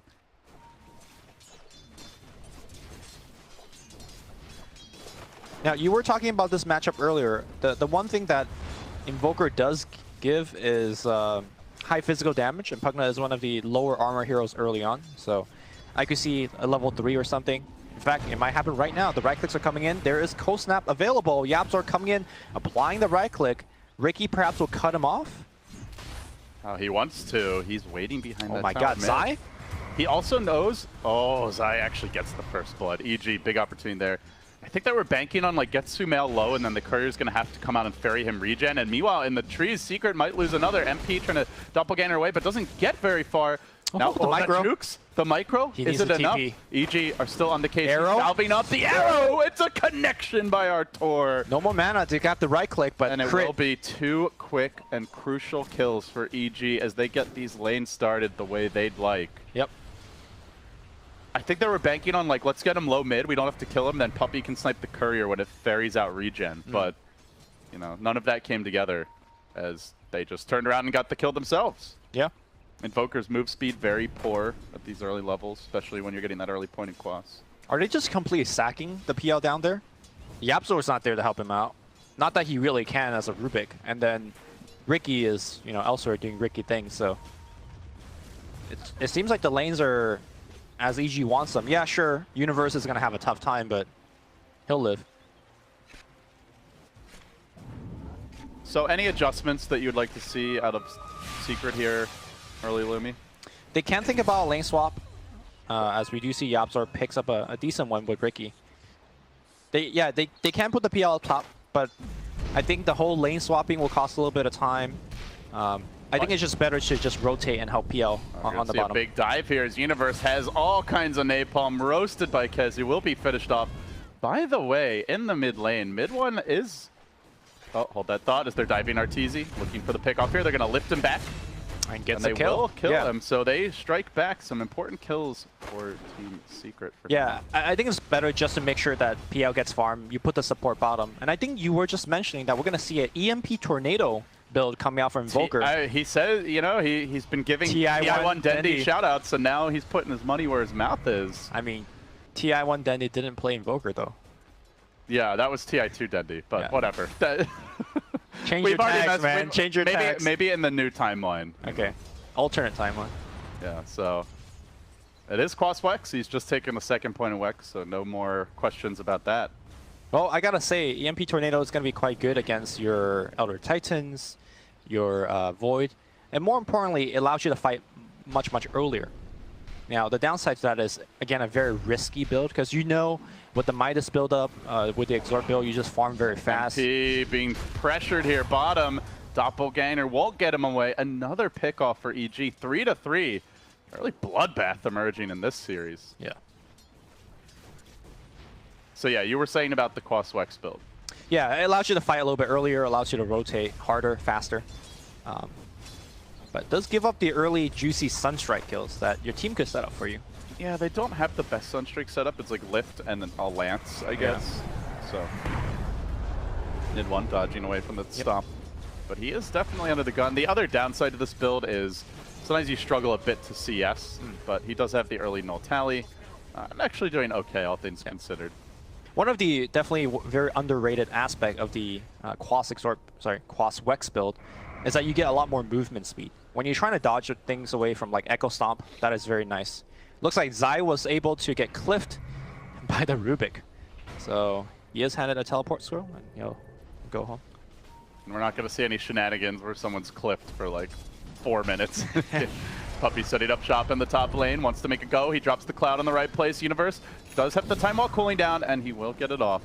Backing away to safety, but still definitely struggling a lot in this top lane. That Rider off to the races early.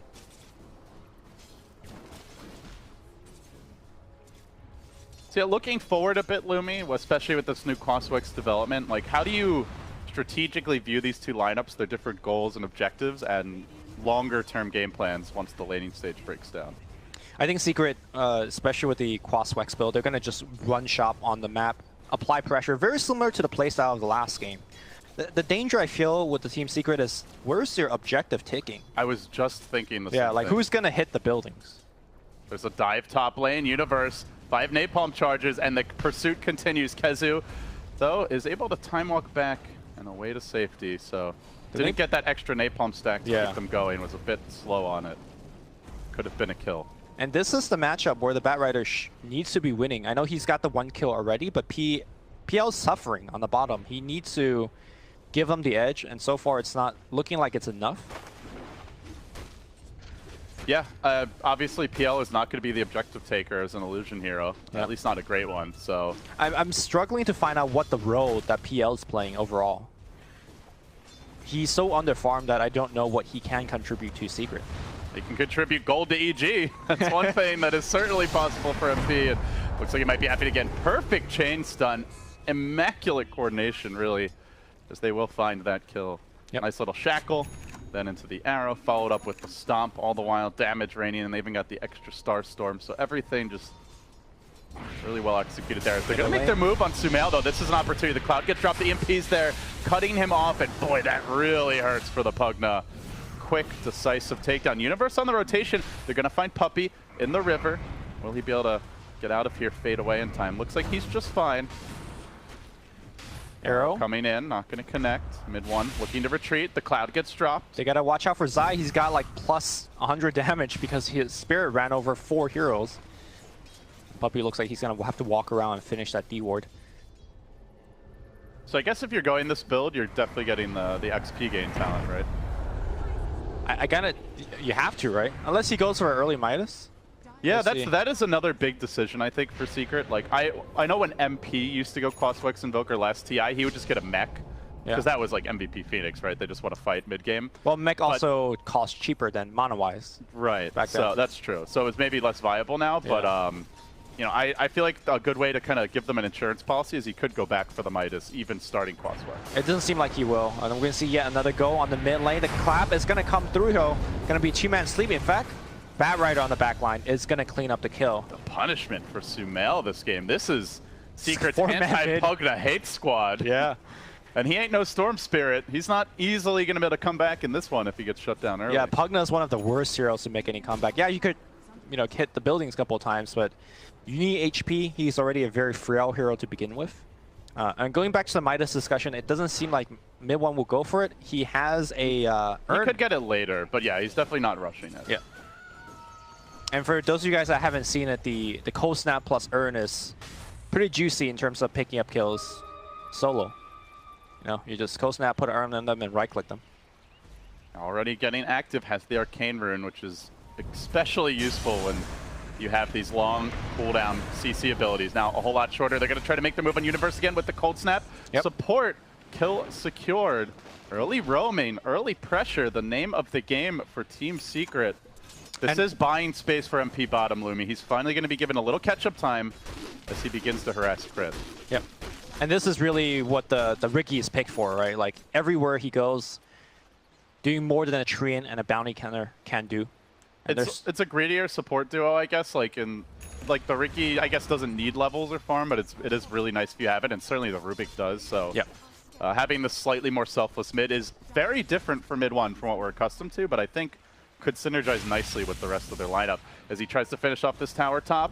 One more auto attack. He does get chronoed. Is there a good angle for an arrow? Arteezy threads the needle. Still though, will they kill mid one? Just one more auto attack. Tornado. Go swap. See ya, homie. Wait, clap.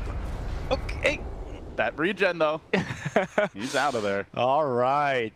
That is the mid one we know. And yeah, that's some TI 2 Dendy stuff right there. Nicely done. But he is scanned. And he dodges the arrow. Okay. The god smile on him. Somewhere Dendy beams with approval. All right. I still think that if you tag up TI1 Dendy, where's the Pudge? Yeah. Where's the mid-ancient apparition? Yeah. He also played Viper, I think. He basically played a bunch of heroes that he hated playing. Yeah, because disgusting. Because, you know, the Dota 2 hero pool was like a quarter of the actual Dota 1 hero pool at the time. It was like 20 heroes. There's more. I think it was 20. like 40 something. Yeah, Oh god, every game was like anti-mage versus Spectre. Whoever got that one of those two carries usually won, at least in the early games. Sumail gonna get brought down again. Mid one all over the place right now. He has the Urn, we'll pop it on Zion. Look at how fast he goes. That tornado hits no one. But it'll zone some people That was out. a taunting tornado. I mean, make sure that nobody was coming down the see, tree look, line. I don't even need more tornado to kill you. All right, Puppey gonna go right on Arteezy, but he's gonna go. So this mid one Invoker though, he's going to the Force Staff. He's going the full. Hey, I'm gonna just take over this game right now. I know you got this mid-late game scaling with the Mirana, with the Void. I don't care. I'm gonna just beat you. I think Force Staff this game is pretty good against EG because they have, aside from the Chronosphere, you have, you know, like that stomp into arrow setup that you really don't want someone to get comboed with. As they make their move on the mid lane, and yes, simultaneously action also happening top. Arteezy being roasted in the flames. He'll go down, but mid one's in trouble here. He ghost walks away. They came prepared with dust this time. The Decrepify comes out trying to get them the distance they need. Now they're giving him the suck, but he's got too much regen. He earned himself up. He's so fast, with dude. the triple quas. He's got 24 HP regen a second, and they just can't kill him. Mid one, swagging on EG. Can't touch this, he says. EG are committed though. They really want to take this tower down, but no Chronosphere available. It's about to cool down, so Secret have to be wary. They do have a stolen time walk maxed out for YapzOr to work with. Fantastic spell to be a nuisance in these fights, but one more blast is going to do this tower in. It is in deny range now if they want to delete it, but it's a crucial tower at the same time as Crit. Overstaying his welcome, gets cut off. Flame Break, going to push him back just a little, and Kezu shows him the love. Make a kill streak for him. While we've been talking so much about this Quaswex Invoker, I know we did highlight it a bit early, but Kezu has been wrecking the top lane. He is on a mega kill streak, drums complete, blink almost ready.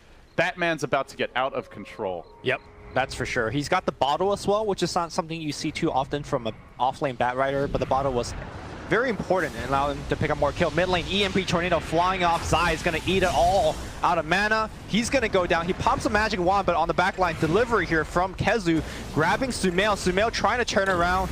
Nice ultimate here from Universe. Gets it stolen here. YapzOr's got a Chrono. Is he going to Chrono help his buddy out? No.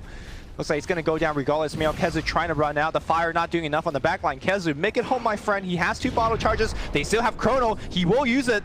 Void just walks through it. My flavor, my immersion, not going to work here. Universe jumps back. A lot of spells being thrown, but the most important kill is a mid one going down. This is already feeling like a game of memories, and yeah, remember the old Rubik when he could Chrono Void and lock him in place? Yeah. Those were beautiful days. A simpler time. When prize pools were 2 million instead of 23. Or 1. Or 1. Yeah. And we played for love of the game. And there was some money at stake for the players. Yeah, this has been a crazy back and forth game. As far as tempo goes, Lumi, it is, to me, still very much the tempo Secret wants to be playing. They're fighting constantly. They're not letting EG group up, drop wards, start blasting towers. They're kind of dismantling that push before it gets underway. And yep. I think it's important they continue that. If they let EG set up on a tower, that tower is basically dead. So I like the way they're approaching it, and they have to find ways to continue doing that. Yeah, also the tower is so important for heroes like Mirana and Void, which don't really scale that well unless you pick up 2 to 3 items on them. And preventing the towers from even going down in the first place is, you know, you just cut the beast at its legs before he even gets online. I know we talked about a lot about the Invoker already, but just a little bit more. Remember that mid gank where 3 of them were chasing mid 1 and he just ran away? I guess people just forgot how quick this hero moves when you have face boots and Wex. It's moving over 440 MS. I mean, the old build was literally race car, where you'd also have drums as well as Yules. Nice pick off in the bottom lane by Crit, but mid one is making a play on Arteezy here up top as the MP gets dropped. Arteezy tries to leap away into the trees. It will connect with the tornado crashing through. Arteezy might be done for. He hits the tower once. Not ideal. Arteezy low, but committing for this and bailing out his buddy, his MP. They'll get the kill. Zai on the chase. Stomp's only going to hit MP. Probably not a possible kill. In fact, meanwhile, Universe is being hounded. Do they want to commit for this? They do. Lasso coming in, tricks of the trade deployed, mid one's there, pumping in the damage, the flame break. He manages to walk it up, but still, the cold snaps keep on coming. The urn is there. Big commitment. Lance will end that Void and set him back a notch as they do get the Batrider to end his streak. They also clean up Puppey. Overextension from Secret, costly deaths. Make it a triple kill for Sumail. Maybe more. I said he couldn't come back on the Pugno the way he could on Storm, but Sumail might just be proving me wrong here. Veil complete now, working towards the Arcane Boots. This is the second time that the Invoker has died, and this is a big point to talk about because when you run this kind of aggressive strategy, you need to be in the jungle, you need to be applying pressure, and you need to not die. Your level's already suffering a little bit because you're clumping up so much and fighting so often. And mid one, if he dies 1 to 2 more times, I think he is gonna forgo a lot of that mid-game superiority because he already doesn't have the Midas. He needs to be getting kills and not dying. to supplement what an Invoker can normally do at this stage of the game. They know this is a good time to make a go on Universe, though, as there is no Chrono available. They have the ward behind the tower, and the whole team is trucking up that way. Kezu and Yapzor about to join their mid player. EG seem to realize something isn't right, but they're also just forfeiting the tower freely. So for a team that's not that good at taking objectives, this is a free one being gifted to them. It's a slow one too. Like there's no Forge Spirits, there's no Alacrity, so it's slow. But what is EG doing? They're not trading, right? They're not going for objectives of their own right now. Yeah, you're right. Mirana's doing a little bit of split pushing, but Mirana is like, look at his farm. He's got a Ring of Health. He's trying to go into Linken's. This Mirana is a glorified range creep. Arteezy's gonna get lifted. Starstorm stolen here. Down to half HP already, and looks like he is going to get easily brought down. Universe is there, though. He doesn't have the Chrono. That could end up costing them. Managing to get out of the tricks of the trade. Arteezy may still die, though, to this urn. Ticks him low, won't finish him off. The wards got planted, but to little avail. Now the bash is starting to come through, but Puppey dropping that defensive cloud. He doesn't quite die to the blast. And on the other side of the fight, they've wrangled and crit. They're going to pick him off. Now, somehow, EG have to back away, and even after that commitment, they're just going to get the wards farmed up. Yeah, MP cleans out all of them, around 200 gold here for the PL. And that engagement is the reason why we saw mid one picked up the Force Staff. Crit started off very nicely with the ward trap on the Invoker and a Shackle, but at the end of that, he just Force Staff out. He can also phase out, you know, either way. Now mid one is on the hunt. Ghost Walk, Cold Snap, and Urn at the ready. They do have Chrono now. Got to be careful. They're leading with mid one. This could be precarious. EG's porting out, or sorry, Universe ports out. If Universe shows mid, they know that the Chrono is not available. And yeah, the rest of EG backs off in time. Universe is not here, can't fight. A big power spike now for Secret as that Diffusal Blade is complete on MP against a Pugna. This makes him extremely vulnerable. No defensive Decrepifies to save you if the PL has been brought to bear. They're going to cluster up near this tower. AG. They want to defend as a squad. They are strong in numbers if they hit their combo, but so much combo breaking potential. And the meanwhile for Secret, here comes the smoke. Crit going for the D-ward on the side. Lurks the Ricky, trying to find that opening to start the fight. But they want to lure EG away from this tower. Crit marches down to low ground, still backing off. Secret playing it safe, respecting the EG 5-man. Yeah, they're giving so much credit to the Chronos here. Like, Crit was so far away from Void. I think they are also down a him. lasso right now for Secret, so perhaps waiting for that. I think the Invoker and Ricky could just kill on their own. Look at the investment that's been made by EG in these sentries, and still one is going to get caught here. The Decrepify comes out. They don't have the PL in position, so Crit stays alive a bit longer. Yaps are coming in, looking for the pickoff, and now the Bat Riders found another on the other side of the fight, trying to drag him back, focus him down. Flame Break's there, roast him in the flames, and he will come out charred and finished. Well done, EG. Losing to Secret. Again, getting the big picks. Lumi, the support tax. I want to talk about that. Look at the net worth of the Shadow Shaman and the Elder Titan right now. Compare that to the Bat Rider and the Sand King last game. All the sentries they've had to buy, all the towers they've lost early. These Invids heroes are really punishing them. When you say support tax, I thought, you know, they're taking CS, but this is the bad kind of support tax. This is the kind where the supports are being taxed. Yeah, for sure. You can see 1,100 gold spent by Zai on support items, so a lot of those are sentries. Or dust, yeah. So they got to be pretty prepared, not just for the Ricky, but the Ghost Walk that's constantly being spammed out here by Mr. Invoker. MP almost getting the solo kill on Zai, couldn't quite finish him off. Rest of Secret smoked up, on the hunt again here. They Secret. They expect him to walk high ground. They're ready for this. Puppey's in position once again. Universe also also catch him off, and Yapzor's there. He gets the lift early on the Void. Then the silence comes out. Beautiful position on the cloud with the EMP connection. He won't even have the mana for the Chrono. He's got a time walk away and reset the fight. They're already down a Shaman. Secret have just been so disruptive. Like the area control this team has between EMP, the Ricky Cloud. It's so hard, even tricks of the trade, it's so hard to find an opening to get that big combo off. He needs to come in from the fog and not get initiated on. EG is counting on Universe to deliver big. We saw what the Chrono can do in the fight in the top jungle. It can turn a fight and gave Sumail a triple kill in that fight. But he also, I think this might be one of those games that you either build a Shadow Blade or a Blink. Just to, like, you're just a Chrono machine for your team. And it looks like he's going to go for the Shadow Blade option. Also, I like to see Yapzor keep that ultimate that he stole from Crit. That is the one pushing advantage that he could get from the Shaman ult. Yeah, well, we wondered how much Yapzor would be able to steal, and as usual, he has not disappointed.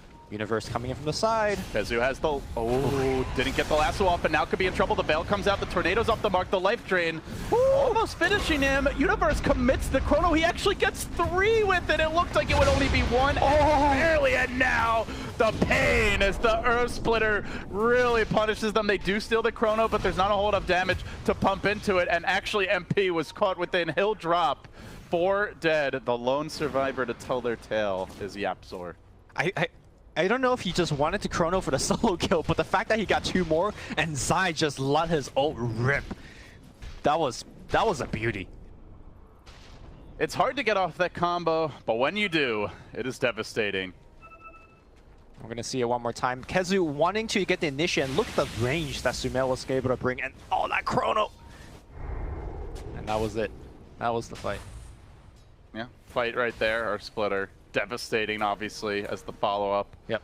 And also because the Rubik stole the chrono, he gave up the Serpent Wards, which is, I think, a very decent spell to have just for stealing or pushing and stuff. Well, this time he will find one, but can they finish him off? Zai caught out, Flame Break pushes him back. Elder Titan down, so a nice pick for Team Secret. Yep. As they try to reestablish control. I think you do look at that fight. The Tornado missed. The Batrider did not get a clean initiation with the lasso off. The PL wasn't even able to get into the backlines early. Like, that was just not the way Secret want to be approaching these fights. This is more like it. Ideally, the Cloud comes down late by Puppey, though. Tornado's there, but the tower is still up. Even with Tricks of the Trade, they can look to turn this around potentially. Arteezy not quite finished off. Puppey now wants to get the hell away, and he will leap from low ground up high, back to mid 1 and back to safety. Yeah. Something you did bring up about mid 1 though, Lumi, the net worth is starting to slip a little bit, down to 6.5k. Very easy for a Quaswex Invoker to fall behind. So often you're used to seeing an Invoker just being a #1 pretty much throughout the whole game, right? Or an extremely high level. His level is actually very low as well. Crit on the mid lane is going to get focused down, but the clap is going to be there as well. It gets both. Puppey's going to eat the first spell. The Earth Splitter is going to come through. 4-staff defensively, but is there Chronosphere available? No, but it doesn't seem like they need it. Mid 1's going to get right clear. The Kreb actually helping him a little bit. Doesn't matter. EG just runs him down, and I do believe Secret is running out of steam. I did mention that Invoker can't die more than 2-3 times. He has since I made that mark. And I'm getting a little scared here for Secret. Yeah, the question is who's going to carry the game. You have a PL, but there's so much area control and so much AoE to punish the illusions, like the Echo Stomp, Spirit combo, the Pugna Blast. Unless this PL is 6-slotted, all his illusions are going to melt. So if the fight is misplayed by EG or the ults have been expended, then perhaps MP can clean up, but it doesn't feel like the type of game where a PL can 1v5, which means the rest of the team will need to step up, and so far, just getting a little sloppy. They were not all together there, and now MP, speaking of which, he gets caught out. EG smoke, and he reveals it. The blink was put on cooldown instantly. Yep. So another pick off there. And now Secret's still moving in, wanting to make something happen, but the Chrono's online. If they overextend here, they could easily lose more. They are definitely getting a bit discombobulated as the game moves along. Running in 1 by 1, getting picked off 1 by 1, not feeling like a well-oiled machine the way they were earlier in the game. Again, very similar to the Game 1 story. I think their lineup is harder to execute. They need to win a lot of engagements. They can't afford to make too many mistakes. And they have been making a lot of mistakes. Also, I do want to point out that like you mentioned, the PL did go for the Blink Dagger. This is a build that you go for when you're looking to play a high-tempo game. You look to assassinate the backlines. Pugna is a free kill, Crit is a free kill, and perhaps even Mirana could be a free kill at this point in the game. But that's assuming that your team is actually, you know, taking the fights to them. So EG did go for double Glimmer Cape, interestingly. Okay. Looking at Secret, it's a lot of magic damage, especially with the Quaswex Invoker, the Batrider. Yep. Do you like this particular adjustment? It's kind of rare to see 2 of these this early. I do, because it's basically Secret lives and dies by getting kills. They're not good at sieging. They're not good at taking Roshan. So the only way that they start anything going for Secret is starting with a kill. And Glimmer Cape to me is probably the second best defensive item next to Force Staff to prevent things from getting them. I am surprised there isn't more Force Staff, because Force Staff doubles up as a way to get out of that smoke cloud as well. I mean, you could get Glimmer, but you're still like losing all your mana to the EMP. You're still getting Cold Snap and all that jazz, and it does cost a ton of mana. Whereas Force Staff is just an ultra free, safe, get out of jail free card. The only thing that it doesn't work against is the Flaming Lasso, so perhaps that is the reason why we see double Glimmer and not as many Force. I will say, I suppose the good news for Secret is while they're not really going greedy with any of their items, neither is EG. Like Sumail's gone for a Blink Dagger. We saw, I would say, a greedier build for the Pugna is the early BOTs. We saw no, this is just his build. He goes for this build all the time. It's Veil. It's not a greedy build. Right? The Mirana is going Linken's, which is also not greedy. The Void went for an early Vlad's. There's no Midases on this team. There's no early Mirana Ags. There's no BOTs on the Pugna. So sure, Secret isn't playing greedy or angling for late game, but neither is EG. So I think that does extend the window where Secret can still be competitive. It's not like one lost fight suddenly means they're going to be getting lapped in the net worth department. And here comes the smoke. Secret grouping up, looking to make their move. Sitting in reserve is Zai, and farther back is Universe, but the lasso comes through to start the fight, quickly hexing and controlling him, now preventing the follow-up with the Echo Stomp, trying to keep that Bat Rider isolated from his team. They do decrep and drain him, forcing him on his heels. The Moonlight Shadow was committed, and now they drop the wards. They really want to force this. However, YapzOr steals those wards right back. Second time he's done it this game. Crit gotta not give away that ward. He wanted to, Ether Shock something, I think, right after. There was nothing to Ether Shock. There was nothing in range. Yeah. To me, though, that fight where nothing happened, I think in big broad theory, that's still EG favored. They're okay with nothing. I think it's Secret fair. They still wards. Okay, well, Lasso is a 1 minute sure. cooldown, right? So I am surprised that Crit dropped it, because I don't think he was going to get the tower regardless. But so it is a heart being queued up by MP. Wants to try and live through the burst. Interesting pickup here from the PL. More often we'll see the Yasha, maybe the BOTs. Yeah, his role with the Blink and the heart is just get on the back line and be a huge nuisance. On the smoke, they look for Kezu here. Tries to get away. The Blink's available. Leaps out. Now YapzOr and Mid-1 also needing to retreat. But Universe is looking to cut them off. Shadow blading forward. Doesn't want to overcommit as Secret simultaneously looking for a flank of their own in the mid lane. EG quickly caravan back.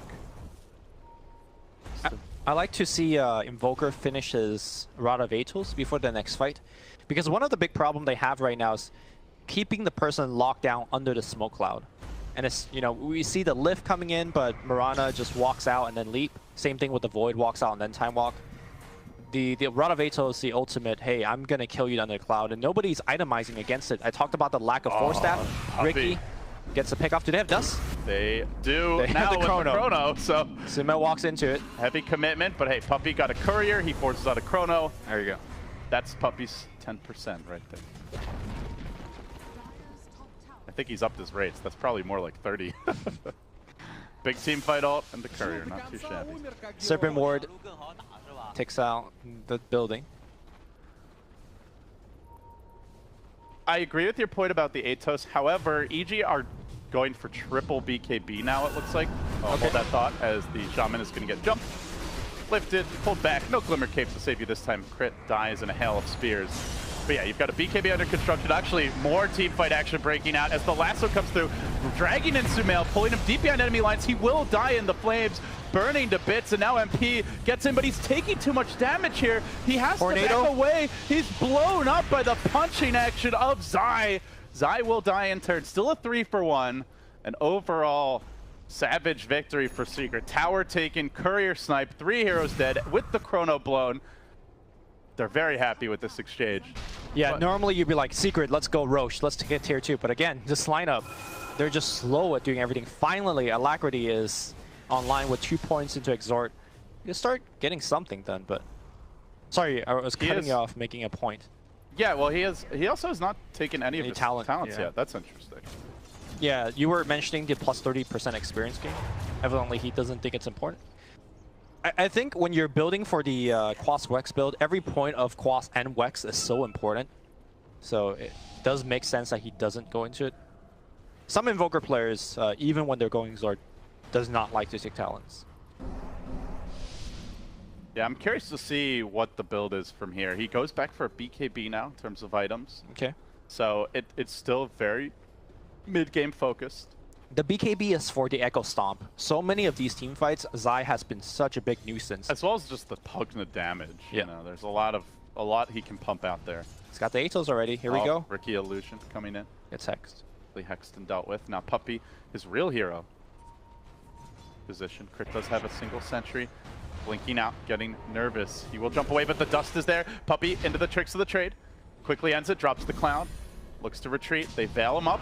They will commit with the Decrepify here, but Sumail can't keep the vision as it is nighttime. Now Kezu, but the Lincolns comes through. A clutch play from Arteezy just in the nick. That reaction, man. That is not a Lincoln's on Sumail. That's Arteezy giving it to him. Now the wards get dropped. Blast comes through. Rubik, with only the Aether Shock stolen, was not in position for the ward grab. Nice little play there. But yeah, they're going mass BKB was the point I wanted to make earlier. And against that is the counter to Smoke Cloud. At that point, the Cloud does absolutely nothing. So that is for sure. I think that's going to be a stage of the game where there's a real concern. As I say that, Universe has changed his build since then. It's only the Pugna going for it. But I also think the Pugna is the hero that's most affected by it. They still have Lincolns as a one-way. You know, the projectile of the Atos is fairly fast, but like we saw from RTZ just now, this guy has the reaction to definitely, you know, pop or to help his allies to play against the Ra of Atos. I know, David Gorman, you'd like to say that Dota is a game of inches. My personal phrase for that is that Dota Puppey. is... Another courier snipe coming. All right, he's going to get it. There you go. I think Dota is a game of timings. And yes, I do agree with you that BKB eventually will counter the Rod of Atos. The fact of the matter is that they don't have it now. And that means Team Secret has a timing window to actually make something happen.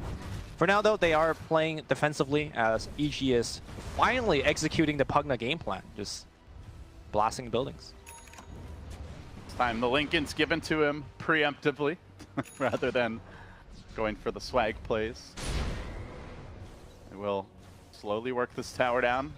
EG on the offense. Where does Secret look to make the move? They're going to smoke up, Puppey out in front, and they plunge forward. Kezu has the BOTs picked up now. That's his big additional grab, and now a bit of dewarding happening as MP cleaned a few up. They do have a gem to deal with that Moonlight Shadow as he looks for the opening here. Moving towards the Roche pit. Not easy for this squad to take. Secret are just not very good at objectives, be it towers or be it Roche. Kezu flanks around. He sees EG, but does he dare leap? Arteezy's nearby as well. Arrow gives away the fact that the jungle has been invaded. Both team smokes not connecting. And I think we are getting to a stage of the game where we really have to worry about the scaling of Team Secret. I mean, Invoker is slowly working towards 25, so eventually he is going to be the Invoker that we know and love. But no Aghanim Scepter, no Hand of Midas to accelerate there. At the same time, EG's not really scaling all that quickly either. Yeah. Like we talked about before. Only now does Arteezy get his first farming item. Yeah, now he'll start accelerating. Now I think the game is... Universe, he's not going for like that no-tail Battle Fury that we see once in a while. Yeah. It's just not going to be... this is not going to be a game where heroes are super farmed. If they get super farmed, it's because they're slaying a lot of fools. They're racking up the kills. So you're saying this is a game where the minute counter will be very high, like 45, 50, 60-minute games. But relatively, they're going to be hitting like kittens, as opposed to giant bears. But the things they're hitting are also kittens. So while a kitten can't kill a full-grown cat, a kitten might be able to kill another kitten. No, let's not get too graphic here. That's not our material. Smoke coming out again here from Crit. Dropping some wards. Seems like EG is having some thoughts about Roshan down the line. This is generally a ward that you want to place to take the tier 1 top and secure Roshan or see TPs coming in on that shrine. AG went for the smoke. They get the ward down. They are setting up shop here on the top side of the map, and there is still a tier 1 to be grabbed. Last hit, going to the Dire. Meanwhile, MP trying to push through mid. They're looking for a bit of a reply on the Secret end. The Heart's complete now. The BOTs are coming soon. Whacking away at that tier 2. And it looks like this will be uncontested. Wards get deployed as well. So EG, again, content not to take bites, but Universe found a trap. 2 chronoed out on the south side. This could be real bad, including mid 1. He goes splat as the Earth Splitter cuts him off at the knees and does not even have the buyback. Just like that, a huge opening. Puppey continues to take his tax, I believe, as the Radiant Courier, sorry, actually this time the Radiant Courier goes down, never mind that. So EG even getting a little bonus on top of it. The mid push did continue. There was about a third damage done to the tier 3, but not really enough. Oh, as they find MP, try to retreat, Hex up to start, Shackles to follow. They're gonna need a lot of bashes here to bring him down. The arrow comes in from downtown. It's a connection by Arteezy. Kezler's there to interrupt. The Cloud gets deployed. They try desperately to keep MP in fighting shape. Sumail committing that BKB, manages to jump away. MP gets the blink off in the nick of time. The Decrepify may have actually helped to save him there. They aren't able to find that additional bonus, and salvaged for Secret by MP split push. So I want to point out that Puppey throughout that engagement had a gem, right? He had a gem. They stood right on top of the sentry. They thought they were safe because, yeah, sentry is there, but they had a high ground ward here, giving the vision to the sentry, and then Universe says, okay, yeah, I'm going to come in. They were hoping to bait EG, thinking they didn't have vision, and instead EG were able to punish them as they did. And then 2-man chrono. Oh, I'm not in the lobby. You guys can't see the arrows I'm drawing. Probably for the best. Yeah. I was like rapidly pinging that sentry. I saw some very family unfriendly drawings there earlier, Lumi. That wasn't me. Shame on you. Shame on you. Slander. But Just because Bulldog isn't here doesn't mean that, you know, you have to go to that level. That play where they stood on top of sentry with a gem might have cost them, I don't want to say the game or anything, but they gave up a lot. The tier 2 top, a lot of their momentum. They still retain the gem, which is the important part because map control overall is still on the side of Team Secret. But now EG, do they have any smokes left? I feel like both teams are smoking very heavily. Crit has one in his backpack, and I think they are about to deploy it soon after they push out this mid lane. Secret are going to try for this Roche, but it is going to be slow going. Man, I have not seen an Invoker's farm drop off a cliff like this in a long time. He is now the least farmed core. He's actually being out-farmed by his own Rubik. Yapzor just completed an Ag, so support Invoker as this game goes late. Yep. Is likely what you can expect to see. There are some sick Axe ult you could steal in this game, but hold that thought here as Arteezy jumps away. The big one here is the Mass Serpent wards, as you do get the attack range upgrade. So they find the opening, trying to drag back in and isolate the Faceless Void. The Sunstrike comes in, artillery from on high, and they will kill off Universe. Now the opening, this is what Secret needs. They can chase, they get dive, there's no buyback on Universe. Zai gets overwhelmed, slashed to death by the illusions, and now the Roshan can slowly be worked on. Yeah. Do they have any stolen wards here by any chance? Nope. That would certainly be nice. No. Rubik stole the Echo Stomp and used it right back to Zai. Oh yeah. Looks like a gem was dropped somewhere.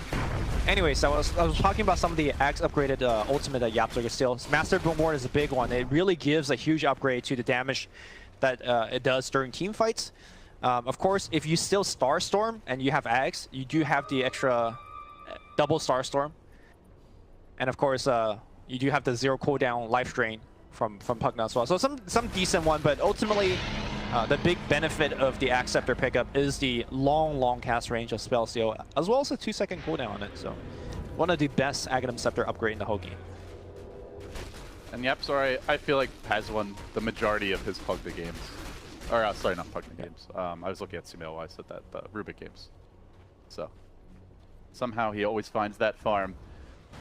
Can Rubik carry? That will be a big question because PL in theory can do a lot if there's no void, if like the Elder Titan doesn't, but there's a lot of ifs surrounding how much hitting the PL is going to be doing and how much, you know, running for dear life / just being chain stunned will be happening.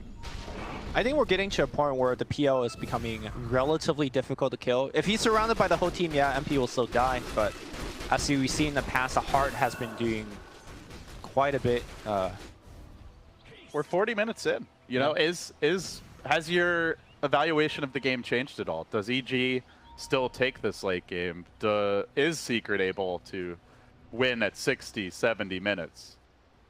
You know, I've been focusing a lot on the fact that the Invoker hasn't been scaling well, but I'm also, you know, now remembering that Pugna doesn't do amazingly in the late game. You know, this is where we see Pugna also start to fall off.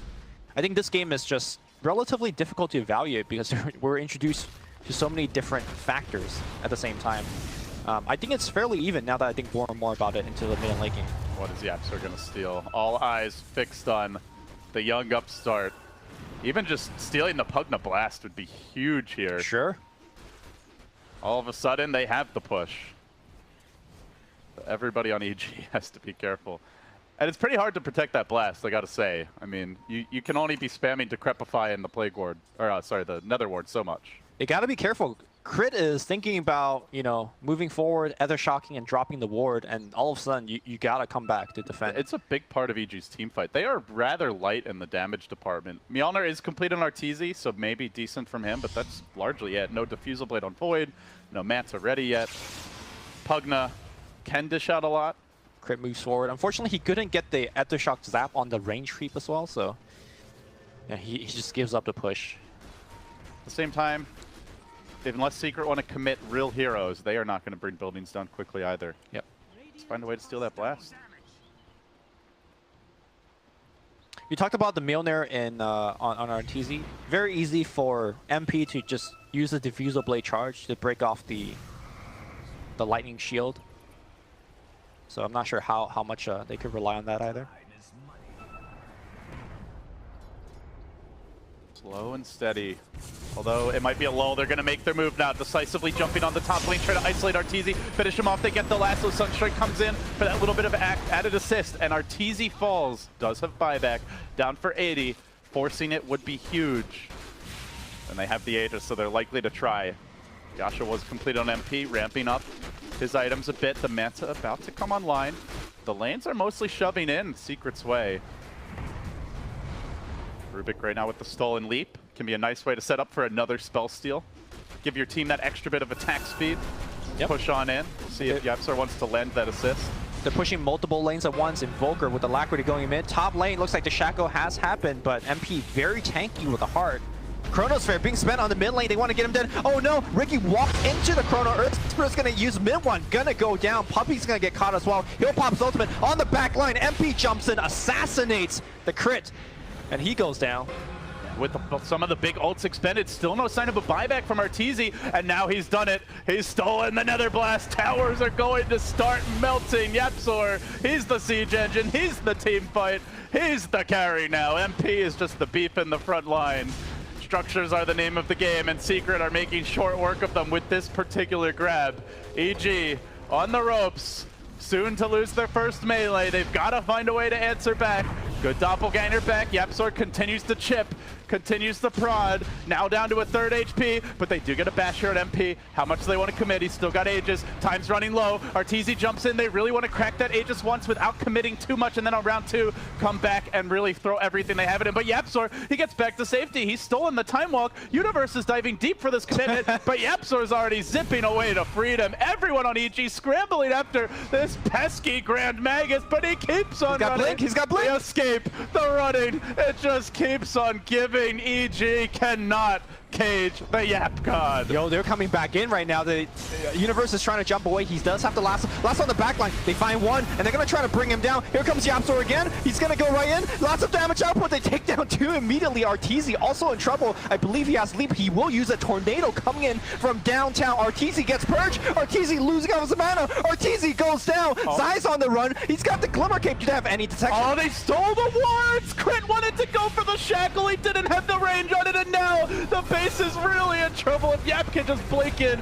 pop those wards down with the PL. Oh, you bet he will. Secret is going to take a lane, maybe 2. Mid is low enough that perhaps he wants to save it for top. Let's see where he goes. Yeah, he's heading. Oh, he's thinking. He's thinking. He's thinking. Drop him mid, I think. Waiting for creeps. Wait, there's no... Waiting for creeps. Backdoor protection. Secret, you can feel the tension. They're like, get the Rex now. Get the Rex now. There's no buyback on Void, but the creeps are slow. They need to leap them forward.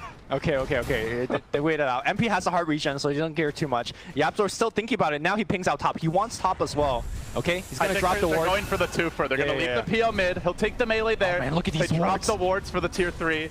They kill off the creep wave. Some of them punishing the shrine as well. And still that melee has not fallen yet, but the tower's down. Mid one going to work on the melee top. 2 lanes of Rax, the 2-pronged assault, and Secret keep on whacking away. The PL gets 1 melee down. Now the second to fall. YapzOr and squad have done it. Great dodge. No, actually the sleep is going to catch him.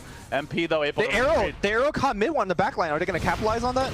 They need a lot more. The chrono comes through, but instantly stolen, lifted, and interrupted. Still the Earth Splitter connects all the same. So they'll have to save that chrono for a rainy day, but victory for Secret here. 2 lanes of Rex down. EG blue chrono defensively. Very little chance of a trade. Yep. They got chrono, but they did give it the gem. Keep in mind that Ricky did hold it for a long time. Finally, he does die. But huge pick off here by Team Secret. The fact that they chased so hard for YapzOr, the entirety of EG was very split apart. They used most of their chasing tools like leap, time walk, all that stuff, and then Secret turned on them. And are we going to watch the turn? Yeah, this is going to be the turn where Universe tries to jump over. That was the very end of the chase when they gave up on diving YapzOr. And look how far away from the base they are. That also means the Shaman's not in position to help. Yep. Secret played that so well, and of course, YapzOr in particular really came up clutch. And then he eventually is able to steal the Rubik the Serpent Wards. Wards. Yeah. The Shaman Serpent Wards, I should say. Rubik Serpent Wards. Yeah. Let's hear here for a second. All so right. When is that Rubik Arcana coming, Bruno? I mean, at this point, we don't know who wins. Are you disappointed though if it's gonna be a Pudge? I mean, I like you. I also love both heroes. I think they're both super fun. So. Just saying. I think this is one of the times where I know so many people went 24 and 24 on the votes. They're like, eh. Well, let's get back in the game. What can EG do now? It seems like they'll be charging bottom. Maybe they just want to take a Hail Mary fight to get a Rax. He is there, though, to reveal this. However, he does get caught out. Hexed initially. The BKB lasso coming through. Good connection. Do they have the follow-up damage? Pumping it in from the side. Mid one tries to get the job done. Still the Rubik, though, with the stolen chrono, trying to get in position to set things up. He drops it, and Crit walks into it. It's a triple catch by Yap, but they don't have the follow-up quite. It looks like they're lacking detection during this time. Can they get the kills? They rush forward onto Crit. Looks like PL should be able to finish him up. Hexed up won't matter. Zai now surrounded and being dealt with by 2. Yap stays alive with the Yules. The blink out still keeps on giving. The Spirit comes back. He goes for the TP, and finally Zai finally kills that goddamn Magus, but the Yules is there. TP interrupted. Tornado and revenge for Secret. 4 down. No buyback on Arteezy. No buyback on Zai. He got YapzOr, but was it worth it? The funny thing in that team fight was that Ricky was ushered away in the beginning of the fight. So, they got a 3-man chrono, but they didn't have too much vision because Moonlight Shadow was going. And then YapzOr stole Moonlight Shadow, and then the exact same thing happened on the other side. You had a team fight 50 minutes in the game, and nobody could see each other because of Moonlight Shadow on both sides. But it doesn't matter now. Invoker, level 21, does have the full array of Alacrity as well as Forge Spirit starting to work on the tower. But now they will go back, respecting the buyback of EG. Yeah, he recognizes at this point just anything they can use to help assist the siege safely is going to be a big boon for the team. So he takes that second talent at 50 minutes into the game. But it's a great one. Extra Forge Spirit will make it safer to chip away. And the beauty... And Butterfly is almost done on MP, so he's going to be hitting a lot harder as well. And the beauty of this quote-unquote skill build is that you get a talent every level. Oh, feels good. Next time he levels up. It's like saving all the, the best parts of the meal for last. Yeah. All right. Get all your veggies out of the way, and then the burger away. Oh, that's the best part for me. I love the veggies. I guess I'm not a normal kid. That's why I'm casting Dota right now. I don't think there are too many Dota players that love the veggies, but I could be wrong. All right, we got a double damage rune right in front. Veggies esports. They need it. They need it. Take that DD right now. Yeah, because a new rune spawns. Okay. Well, anyways, Secret should be able to get this Aegis, but Crit is coming here to scout and get scouted by a Ricky Illusion. Can they contest? EG might have to try one TP, gets canceled, and Kezu ranges from above. slow Roshan, but steady progress being made, and EG not showing many signs of really committing to this. Universe shadow blading forward like he wants to try and move towards that pit, but I think EG know it's just too long of a journey and an unlikely one even should they arrive. Now they make their move under cover of Moonlight Shadow. They walk past Ariki Illusion. By the time they get in position, it's already too late. They still want to fight been this. claimed. They want to take the engagement, but the Peel Illusion surge forward and they get onto the Shadow Shaman. Glimmer Cape retreat, but the chase is on and mid one's there. Starts it off with the Yule Scepter.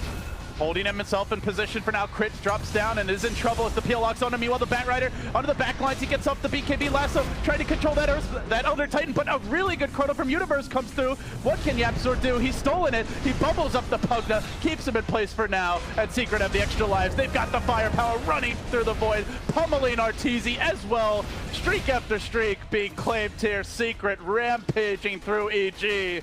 A must-win game, and they do pull it off. Wow. They need to go 4-0 to avoid an 8-8 fate. They still have a shot, small as it may be, but Liquid and Fnatic are up next for them. Wow. This game, it was EG being stronger, or sorry, it was Secret being stronger, and then EG overtook them, and then Secret fought that phase so well, and then the Invoker came online once he got the levels. It was just a beautiful game of Dota, back and forth. Amazing. Amazing stuff. EG probably a little frustrated with how that one turned out. Felt like there were a lot of weaknesses in Secret's lineup, but YapzOr just came online, man. He got all the right spells. Mid one carried the early game with Puppy's rotations. KheZu dominated top, and then as the game headed later, YapzOr and MP, they picked up the slack. It was truly a team effort from Secret, as much as, you know, the Yap show was in town. Everybody played their role. Also, Ricky by Puppy, right? Like, yeah, it was him everywhere. in mid one. Yeah. Him in mid one for the early game with KheZu, and then YapzOr and MP for late. Yeah. EG looking a little discombobulated, a little flustered. See if they can bounce back heading later today. Still in all right position as far as the groups go. They will need to get at least 1-2-0 here, I think, to be comfortable of having that straight upper bracket berth. Any closing thoughts here on the game? I think that game shown that Secret is a team that, when they play the A game, could go further. That wasn't their A game. Like, I think they could still have room to grow and get better. Like, Secret is a team that other teams need to fare come in main event. They might start in the lower bracket, but they could have 2-0'd EG. Game one was within their grasp. It was a very low margin for error type of draft, but had they executed a little bit more cleanly, it could have been theirs. And I think their next matchup against Team Liquid will show how far they can make a run. Because if you have one team that starts in a lower bracket, you wish it to be a Puppy team, because I think that affects a Puppy team much less. Like, they're not going to get flustered. If they know they're going to be good enough, they know they could make a deep run. And that Secret Liquid matchup coming up later on whatever stream is going to be big. Yeah, meanwhile, Fnatic is also lurking, and they'll have to face them. And, you know, it's easy to just write Fnatic off after an awful start to the groups, but they're also desperate.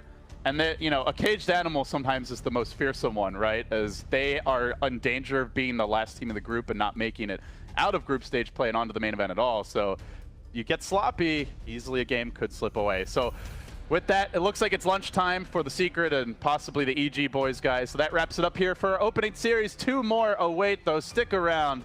TI7 will continue after this.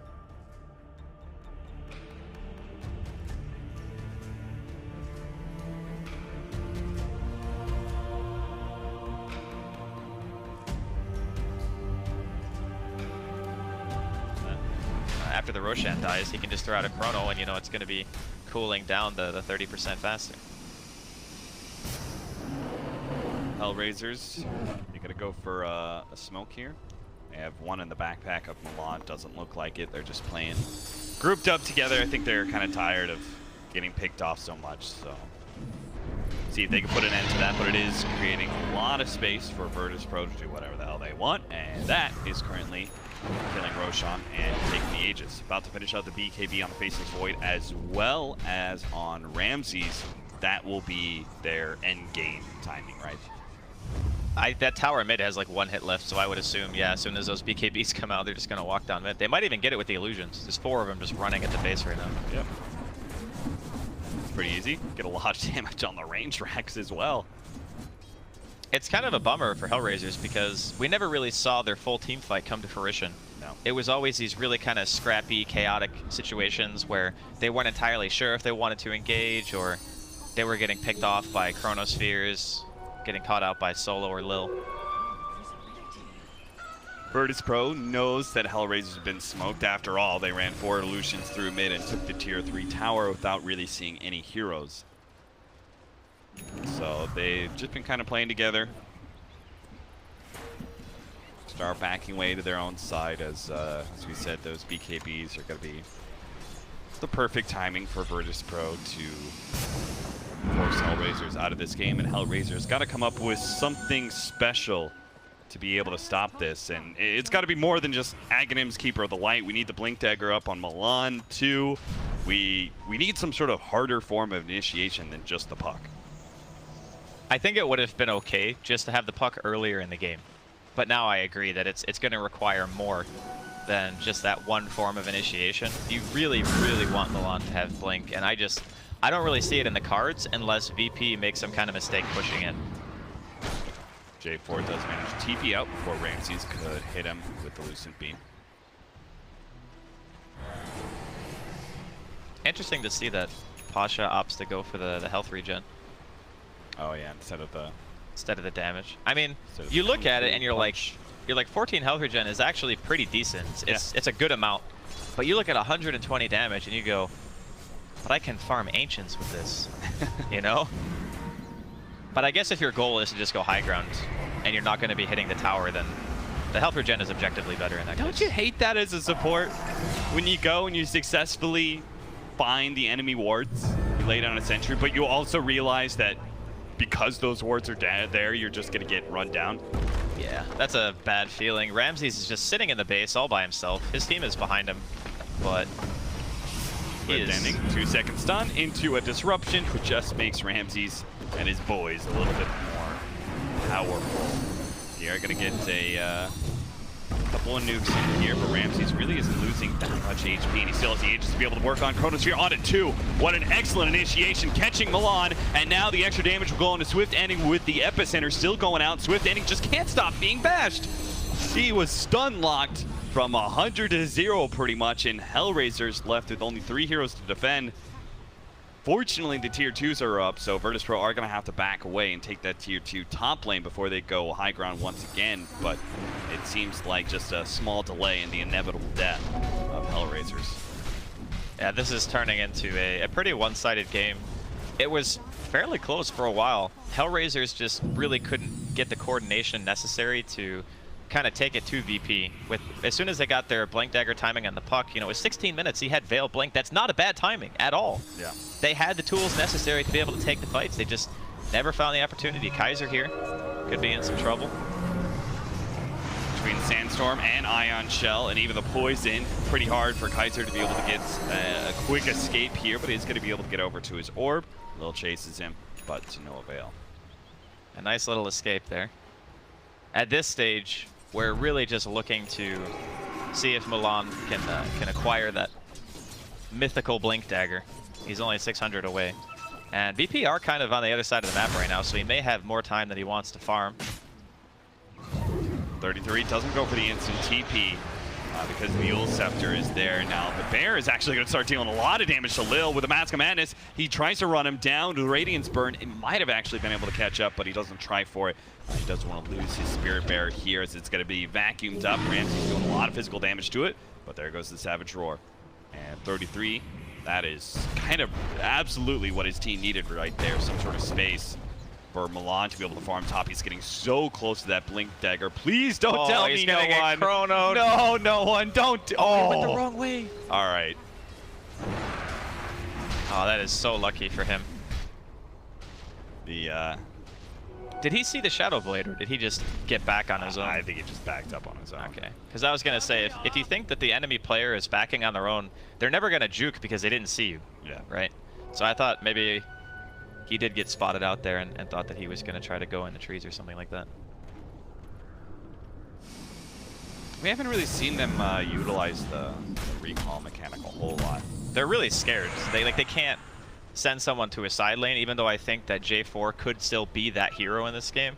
Just being the guy sitting across the map, you know, kind of what 33 is doing right now. Yeah. But just putting himself maybe in the less safe position than the Lone Druid. But you're under a really big amount of pressure right now. There's a gigantic net worth lead for the side of VP. You know they have the team fight advantage. Right now they're just going in to claim their essentially free gold and map control on this bottom lane. Hey, you're this far ahead, you might as well take the rest of the towers on the map. Just big piggy banks waiting for you to crack open.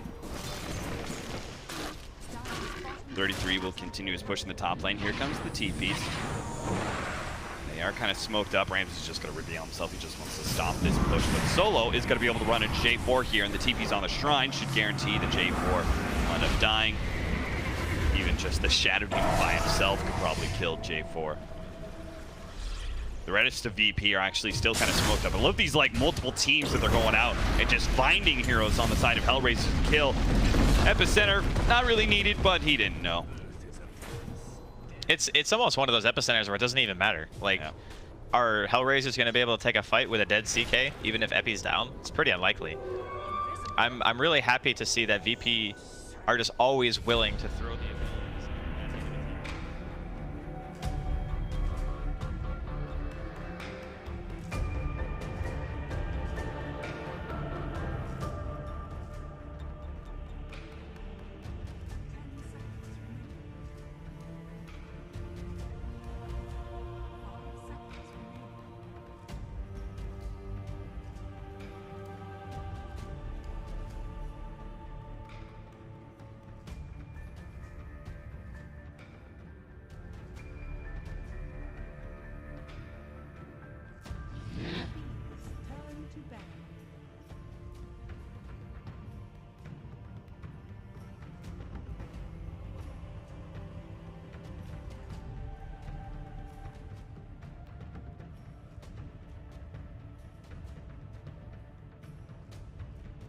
Seconds remaining.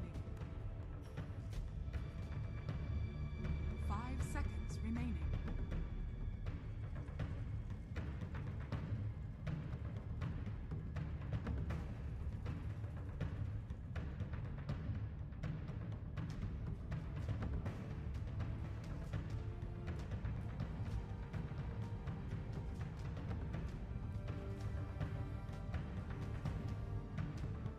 choose, and then they get wrecked by whatever teams that they do choose. Hopefully that is not going to be the case for either of these teams, but let's talk about LFY and Newbee. The last time they met up is actually in MDL, where LFY knocked out Newbee from the MDL tournament. That was about a month ago, so there's a little bit of bad blood, but obviously they're both representing China, and there's a bit of camaraderie going on between the two teams. To me, the big thing in this tournament, and the big thing always for LFY, is whether Inflame is on point or not. I believe the opening match that we casted of them, Inflame went off. He was the highest net worth in a game where he played Doom. And checking on his statistics over the 10 games, it helps that his team is 10-0. But he's also a big contributor to that 10-0. And I'm expecting him to do extremely well here today as well. Draft underway already. Night Stalker is the first grab. Newbee going for the big team fight. Sandkin and Puck are secured.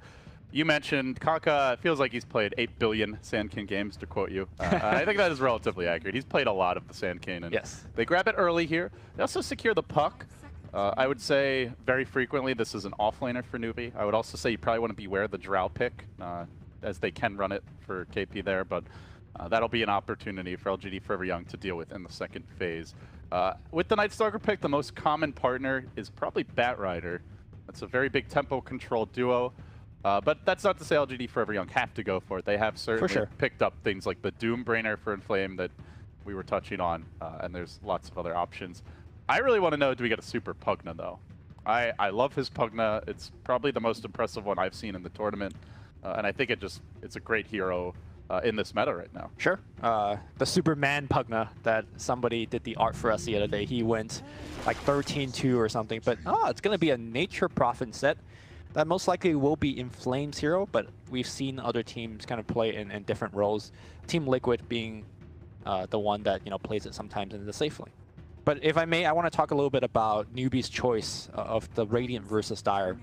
If possible, they would always go on the Dire side. In fact, in MDL, I think they were Dire 17 games out of, or 14 games out of 17 or something ridiculous. Like they are a lopsided Dire team for 2 reasons. First, their Kaka Sanking playstyle. He loves to roam from top to middle, and having the Dire side really allows you to have the proper angles to make that gank work. If you flip it on the Radiant side, that gank, it becomes a lot harder. So it really helps them to allow SC to snowball, and SC is definitely a very snowballish mid player. Number 2 is that they feel that traditionally Dire always had the Roche advantage, now a lot less so, but they still kind of, they play Dire so often back in the days that they just feel more comfortable on the Dire side. At least this is according to the people I've talked to from the Newbee organization. So it's a side that they tend to always gravitate towards to if the enemy gives them. The only team that I've noticed that always snaps the Dire side away from them is OG. OG, whenever they face against Newbee, they always take Dire away and they force them to play on Radiant. And I think Newbee's win rate on the Radiant side is actually drastically less. So moving forward, I don't know if this is an important thing enough for teams to take note of, but certain teams already have. But LFY is going to give them the Dire side here and might just give it to them next game as well. But enough of that jazz. We'll see a Sven ban now from LGD Forever Young. So interesting to see the Sven ban. Obviously, you know, he has certain situations where he shines. The plus armor is great against physical damage heavy strats. He is one of the stronger just late game farming carries right now. And of course, fantastic against Bristleback in particular. But none of that really clearly like visible yet as something that LG Forever Young want to go for. So we'll have to see why Sven. As they do ban the draw, I love that ban. I think Newbee would have happily taken it to ensure that their puck can have a powerful start. Whatever happened to the Oracle, man? Remember the MD tournament that we casted? It was Oracle every single game. He was such a big part of the saving squad. Ooh. Yeah, I don't know. The Oracle had his little moment in the sun, but it was a moment, Lumion. It's gone and then now. Quickly back to the dank cellar. Like that is it. We're gonna see the Witch Doctor. Also, a surprising thing to point out is that we don't have a Faceless Void ban yet. I'm sure Newbee would love to combo the KP Void into the Witch Doctor ultimate. I feel like they want KP to be playing the puck, personally. SC could play it too. Like That's true. We'll see. They are very much lacking any sort of reliable damage. It's just all mid-game magic damage for now. So they'll need at least 1, possibly 2 more sustainable late-game type heroes if they want to take this to that stage. Yep. As for LGD Forever Young, they've got their vision game and their mobility under control. Still looking to unravel what the overall approach to the game will be. Are they going to push hard? Are they just going to focus on ganking? Are they going to pick Dragon Knight for super? Or Pugna? I think I would like Dragon Knight more than Pugna here, especially because you know that Sanking is going to be... Sacrilege! It's because Sanking is going to be ganking mid so hard that I think if Pugna eats a Burrow Strike, he's very likely to die, where Sanking most likely just strikes it off. The mid lane matchup, looking at DK versus Puck, is pretty okay. We're going to see the Weaver first, and that is going to be the carry here for Monet. Interesting grab. Puck historically is pretty good against Weaver.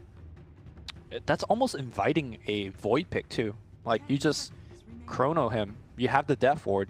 But it does fit the... It fits in nicely with the Night Stalker NP, as it encourages the spread the map offense, pickoffs, mobility. Sure. Poke Newbee from 20 different directions at once.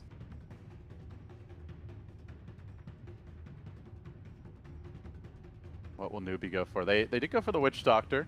You know, it's really been mainly the C special. Obviously, RR loves the hero. We also saw it from DJ as well. So outside of that region, Witch Doctor is not seen as much play. It's outside of the region is more of like, hey, can we combo it with somebody else, or are we very interested in the Voodoo Restoration push, that kind of stuff. We're gonna see the Chaos Knight, a hero that has been fairly popular in your LGDs, in your LFYs, and your IGs. They see it as a hero that it's almost cheese in terms of his damage output. And I believe the last time we've seen it, I think we had a good crack or laugh over it, is that Mugi skilled Chaos Strike at level 1. And he was just going in the lane, just thwacking at people. We'll see if he's going to go for that skill build, but... Full damage illusion seems pretty good to me. Rubik. LGD grabbing the Rubik. Wow, some fantastic spell steals available already. Yep. In the Chinese metagame, Rubik is seen as a counter to Sanking because Burrow Strike is so readily available, and you just basically have a Sanking on your team. It's just that I feel like Rubik as a hero generally don't like to face things that could get on top of him very quickly. And now you have Sanking, Puck, and Chaos Knight, especially Chaos Knight. Can you just imagine he gets Reality Rifted, he just dies. So I find this Rubik pick to be extremely curious, but DDC is one of the best Rubik players. So I expect his position to be on point. And yeah. he won't get Reality Rifted. Well, they're 10-0, so I expect everything to be on point from LGD Forever Young. Oh, I do forget to mention, Night Stalker is such a common pick, but this is the hero that LFY loves to pick up the most. This is their best hero in terms of... Do you think it's better than the Afu or Spirit nowadays? I think the Afu or Spirit is always first phase banned, that he never gets it. So like I guess this is the second best. Okay. Yeah. The first best that they can actually get. Yeah. So we're now looking for the superhero to round things out. So if it's not Pugna and Dragon Knight Lumi... Oh, Dragon Knight's banned out. So if it's not Pugna Lumi, what's it going to be? He also has a very good Storm that is still available in the pool, although somewhat dangerous Storm game into the Puck. It's going to be a Medusa. Ooh, that's surprising. Very good against the CK, I suppose. Now, granted, we only got to cast one series of LFY, so, you know, maybe they've been running it. I could quickly check out whether they have or not. That is interesting. Good against the Chaos Knight illusions. 10 seconds remaining. With your Stone Gaze and maybe your Aghanim's Medusa, that is certainly the build now in China. Yep. So I think maybe they're just selecting this as the Chaos Snake. Well, that's the thing, right? The other day we had a different Medusa game that we casted, and we were talking about, you know, whether it's going to be the utility Medusa. We seen maybe do it for LGD where he goes, I think, Blamel Lincoln's Ags into Hex. And it's like, where's the damage? There is no damage. And we're going to see the standard Medusa counter, the EMP Tornado. Yep. Okay, I think we are getting another Quaswex Invoker with this. Well, I think it's not necessarily that important to rush the Quaswex, because by the time... also takes a while to come online. Right. By the time the fights actually happen, your Aghanim Scepter and your Midas will carry you to a point where your EMP Tornado is enough to actually make Medusa's life difficult. Right now, it is Inflame selecting a Medusa. Inflame is normally the offlane player for LFY, so I find this quite curious. That is very curious. Are they running a mid-Nature's Prophet, or are they swapping up the lanes? Or Maybe. Are they just trolling us? We'll know soon. 10 seconds remaining. We'll know soon. 5 seconds remaining. Anything unusual you expect to see out of the laning setup here, Lumi? Are you expecting a very standard KP offlane puck mid SCCC Invoker and safe tri-lane? Yeah, there might be a wrinkle in terms of like lane dodging. Looks like the two players swaps it back. Yeah, we might see something like a 1v1 between the MP and the puck, and then a tri-lane of sorts to run at each other. That's more up to LFY's decision. I think Newbee will just play it super standard, like you said. SC Invoker mid, KP puck offlane, and then, you know, the tri-lane with the Chaos Knight. All right, get your Pog champs ready, ladies and gentlemen. It's time for the undefeated LGD Forever Young 10-0 to take on the solid Sin2 Newbee. I think this Battle is, for supremacy. Yeah, this is going to be a test for LFY, right? If they beat Newbee here 2-0, then they're looking like they could finish the group stage in a perfect fashion. And this is, I mean, finishing the group stage in perfect score is one of the rare feats that happens in TI, you know, once a couple of years. So many fun things to look forward to in this game. Obviously, the Kaka Sand King, always a sight to behold, and you know, the Afu Night Stalker, equally impressive in his own right, to very high impact 4 positions to keep an eye on. You've got the SCCC Invoker, the always exciting Dusa mid. That's the thing about Super, right? Is he doesn't get to play the flashy heroes very often, but somehow he makes big plays with them all the same.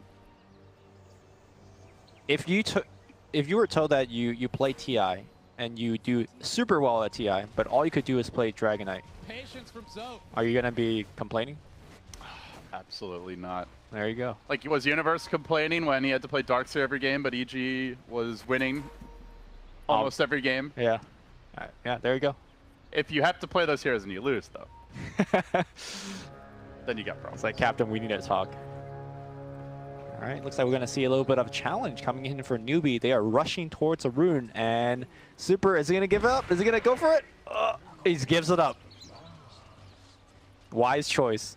Newbee flexing on LFY here early. Good start for them with that extra bounty rune pickup. They'll go back and collect theirs as well.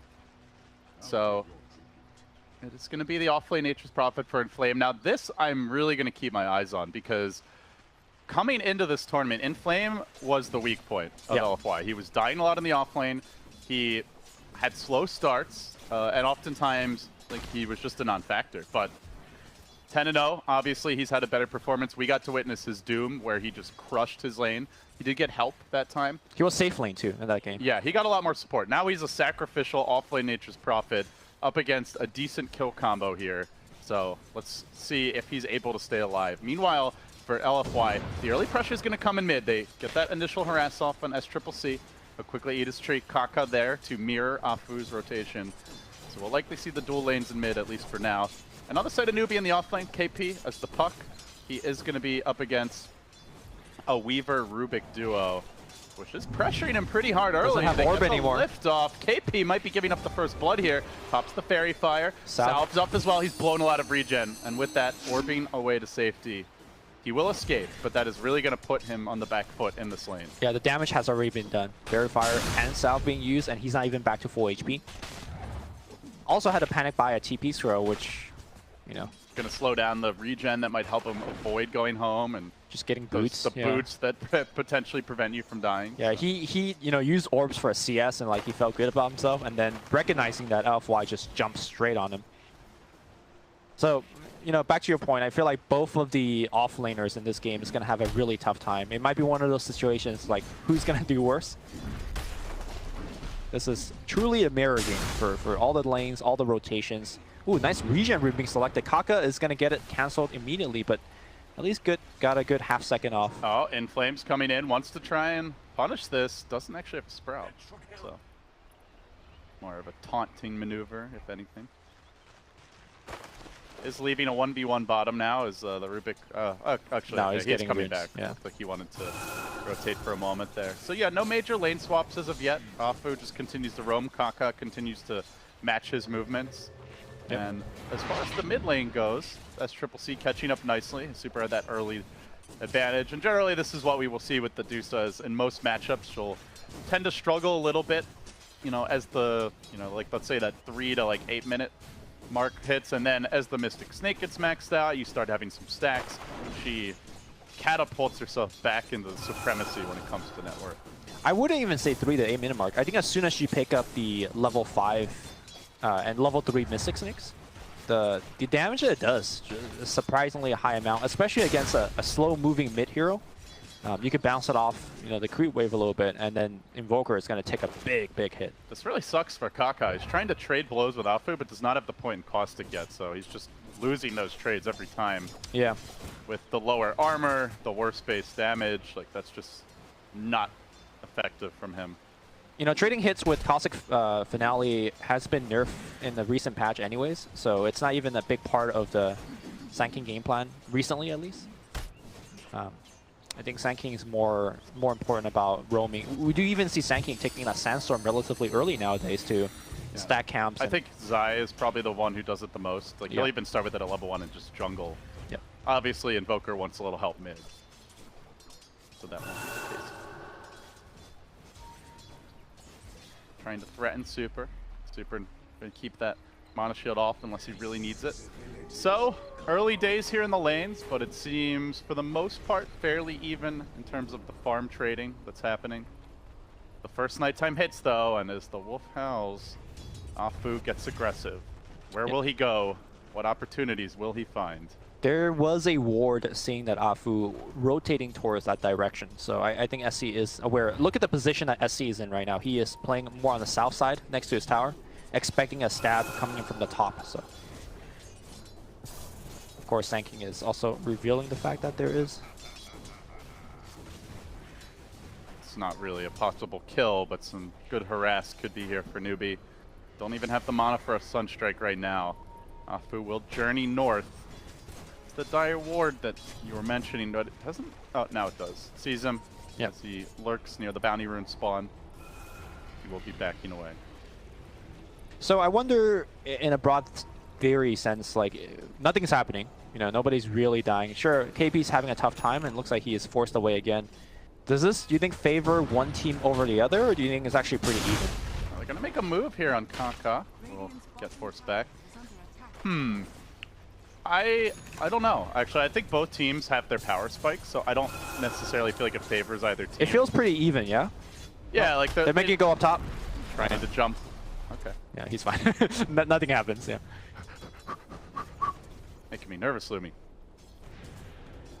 Yeah, I mean, both teams have their power spikes, right? Like, Newbee's good once they get their Blink Daggers and levels on the Sand Cane and the puck. Speaking of that puck, very heavy bullying, as they are going to rotate 3 on mid. They wanted to send potentially an SCCC. DDC trying to maneuver into position. There is a dire ward here. They know DDC's here. Out of this rotation. He might get caught anyway, though. But with the Prophet coming in, that's the +1 that I'm not sure Newbee was aware of, as Superg has that early point in Stone Gaze, corrals SCCC, gets the kill, turns on the Mana Shield to ensure his retreat. Simultaneously, Kaka's got a TP out. Newbee knew this was coming, but they just didn't bank on the NP +1 factor as Faith Shrine's up, but sticks around. Now trying for the Ancient Deny, not gonna happen. A big win for LFY. That was huge, the fact that he activated his Shrine, it did nothing. And now this wave is gonna get denied as well. Alright, this is bad news bears. I think they just didn't realize that there was the NP +1 factor, or weren't really considering it, because they saw the Rubik there. They know the Night Stalker's been in their jungle. Like, there's nothing really mysterious about that gang. Bottom, they're gonna make it go on KP here. Does he have the orb? He will run up, but he's gonna go down the bug, giving vision. Kaka is gonna burrow strike. Tower shouldn't be enough to kill Afu. All of a sudden, after a slow start, LFY gets 3 kills, forces out multiple teleport swirls. And I think this is the start that LFY needed and wanted, because look at their core heroes. You got a Weaver, you got a Dusa, heroes that don't start the game, you know, coming out of the gates exploding. So having this little bit of beneficial start is fairly good for these type of heroes. So what's next for LFY? Just keep on farming? Is there... Yeah, keep on farming, pretty much. What are their timings? Because I think it's kind of obvious for Newbee, like, you want Invoker to just farm, you find Sunstrike kills, you get your Blink Daggers on your key team fight supports, and, you know, you... slash utility heroes like the Puck, and you fight around that. But talk me through LFY's strategy. I think LFY is just going to look to defend all of their objective. Weaver as well as Dusa, very strong core support in. Get off a Swarm or Stone Gaze and help out the ally. I don't think they're actively looking for any kind of, let's say, 5-man smoke gang into the enemy jungle or any type of that kind of movement. So hunker down, farm, and be boring, but, you know, win the game. Also, largely, it comes down to what kind of items that Inflame is going to go for. Is it going to be, you know, going for the ultra greedy? Is it going to be Hanamitis? Or are we going to fight more often with, like, Phase Drums or somewhere in between with something like Orchids? I think his item choice is going to largely depend. He's porting around the map and taking bounty routes right now, though. That's one small thing that Nature's Prophet can do now, which wasn't relevant before. Just a tiny bit of extra economic damage for him.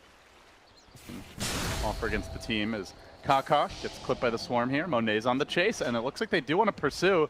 KP, however, in position. Potentially, they're trying to kill off that pesky bug. The auto attacks are really hitting him hard. Now the coil under tower. I believe he does have the time lapse up, though, and he will just zip away mid-burrow strike. Unafraid. Does force out the coil. Yep, certainly a good trade for the time lapse. Meanwhile, Newbee, their big siege engine will be Moogie here, at least through the early game, and he is already getting to work on the wave. Ask a bouncing as they try to clean up these creeps. Start to apply pressure to that tier 1 tower and match the pressure that LFY is inserting elsewhere.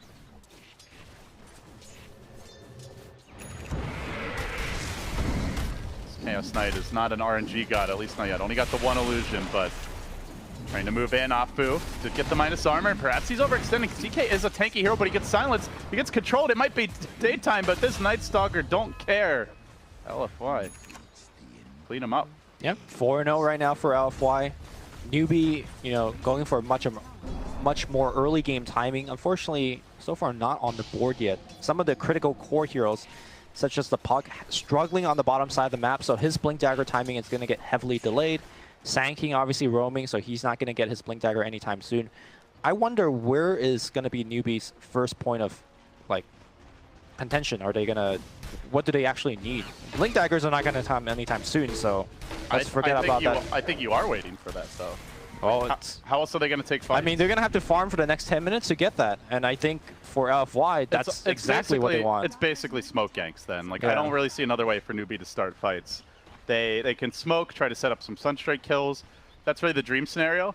Problem is, LFY are so mobile that you can easily suddenly find yourself facing 4 or 5 heroes with the potential for the Night Stalker to rotate in, as it is. I imagine we'll see that point in Darkness relatively soon, and the next nighttime is coming, but there has been a smoke rotation. LFY descending on Mugi. They sprout him up. He tries to quelling out, but they lock him down with the lift, pulling him back. He gets off the stun here. It's only the 2-second one, and Monet joins the party with the double damage rune on Super. They chew through the Night of Chaos, and they will kill him off. Yep. And even though LFY is not exactly the best pushing lineup, they get a kill, they move on top, and they have a double damage on Super. I think Newbee are in this mindset of we have to be surgical when we go for picks. We have to be very quick because of that mobility. So we really want our blinks. We really just want to farm right now. But LFY are just putting, you know, foot on the pedal and applying the gas and saying, no, we're going to fight you right now before you come online. I mean, you say that they're putting the foot on the gas, but it's a freaking Rubik. You know, it's a Prophet. It's not Spirit Breaker running at you, or it's not, you know, those kind of crazy type of heroes. It's a deceptive type of... It's more the fact that LFY is just being at the right place with the right numbers. They're pushing in on Faith now, want to finish him off. They have the damage, they get the kill. Another pick. The power of that early Blightstone combined with the Swarm, some heavy minus armor, and all the while applying pressure mid too. LFY, just every movement has a purpose, and every movement achieving a goal, whether it's a kill, whether it's a tower, a ward. And this is during daytime. The next nighttime's coming soon. Right. They're not like... The Weaver's building Lincolns. He's not trying to go for some big damage item. They even go for Kaka. They've got Dust ready. Inflame is on point. The team firing on all cylinders as they're going to force him back, but here comes the rotation from KP. They go for the Sprout play. Still diving him. That minus armor is substantial. Oh, the not heal, quite enough. And now Faith looks for the turret. The Casca bouncing. And he will end up going down. While that was happening, though, Dire Courier will bite the dust, so a small sacrifice here. Monet? At the altar, Faith, Sunstrike coming in, but Monet stands his ground. He's able to time-lapse it up, and now gets Sakuchi forward in just a moment. He can look for the Sankey kill. Kaka almost dead. One more auto attack secures the kill, and as Triple C needs to answer back, but Super is there, and very tanky. Looks like the Weaver has the TP. He'll make it out, but they do sacrifice their Medusa. A pretty high price to pay. 2 beefy cores down. All they got were some supports, so their first blunder as LFY get cocky. Yeah, they lose all of their cores, right? They lose the Dusa, they lose the Prophet. Weaver TP. Okay, Weaver TP out, but still, that's a big win for Newbee. We were saying that, you know, they need to be surgical with their kills. Well, when they're brought to you on a silver platter in front of your tier 3, 12 minutes in the game, we take those. Behold Newbee's master plan. Get crushed early, and then LFY will get sloppy. Yeah. Put them in a false sense of security, man.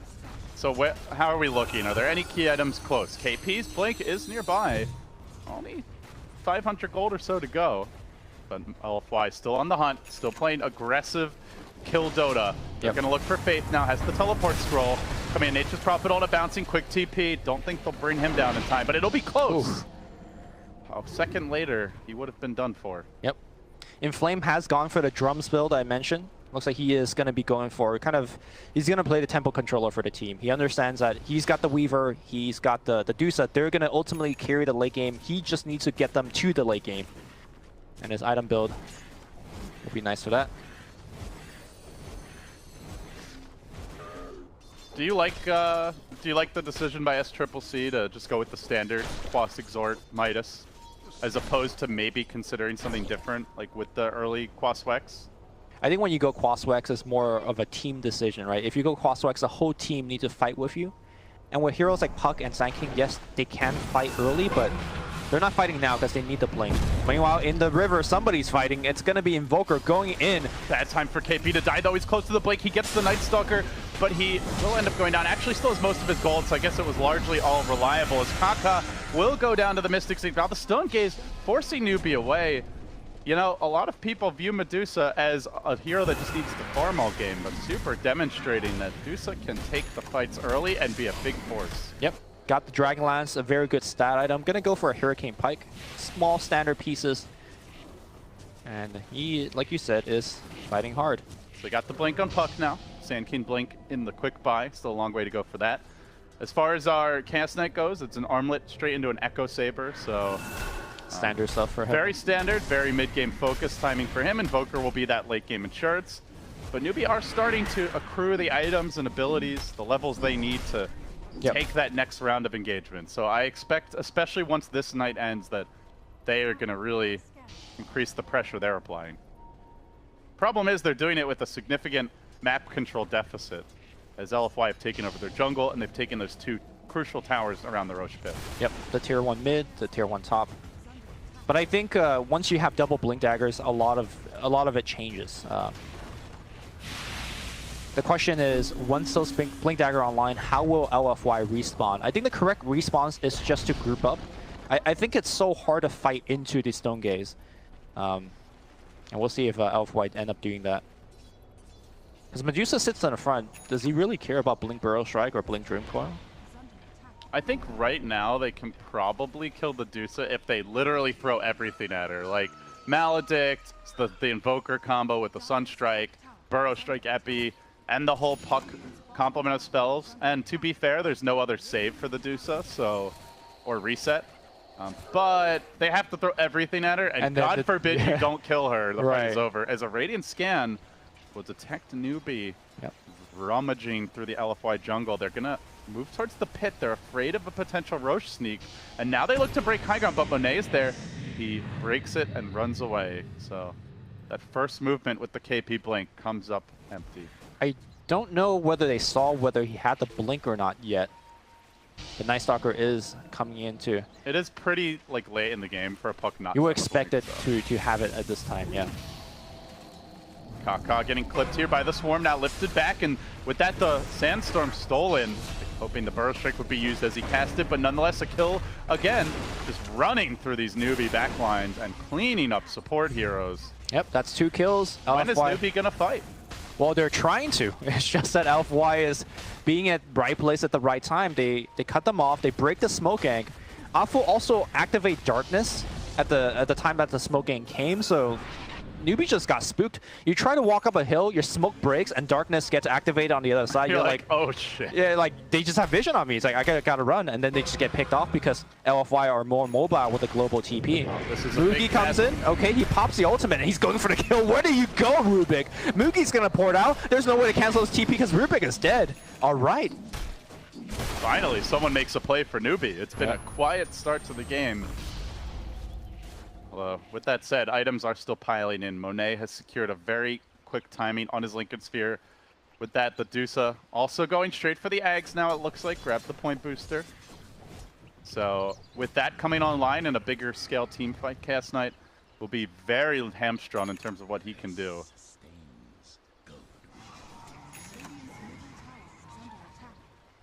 Still waiting for Newbee to really find their opening. Kaka's blink extremely slow. You know what his normal timing on blink is? 15 minutes. 15 minutes. And we're probably looking at like a 23, 24 minute blink, unless they have a big team fight soon. It might come right now here.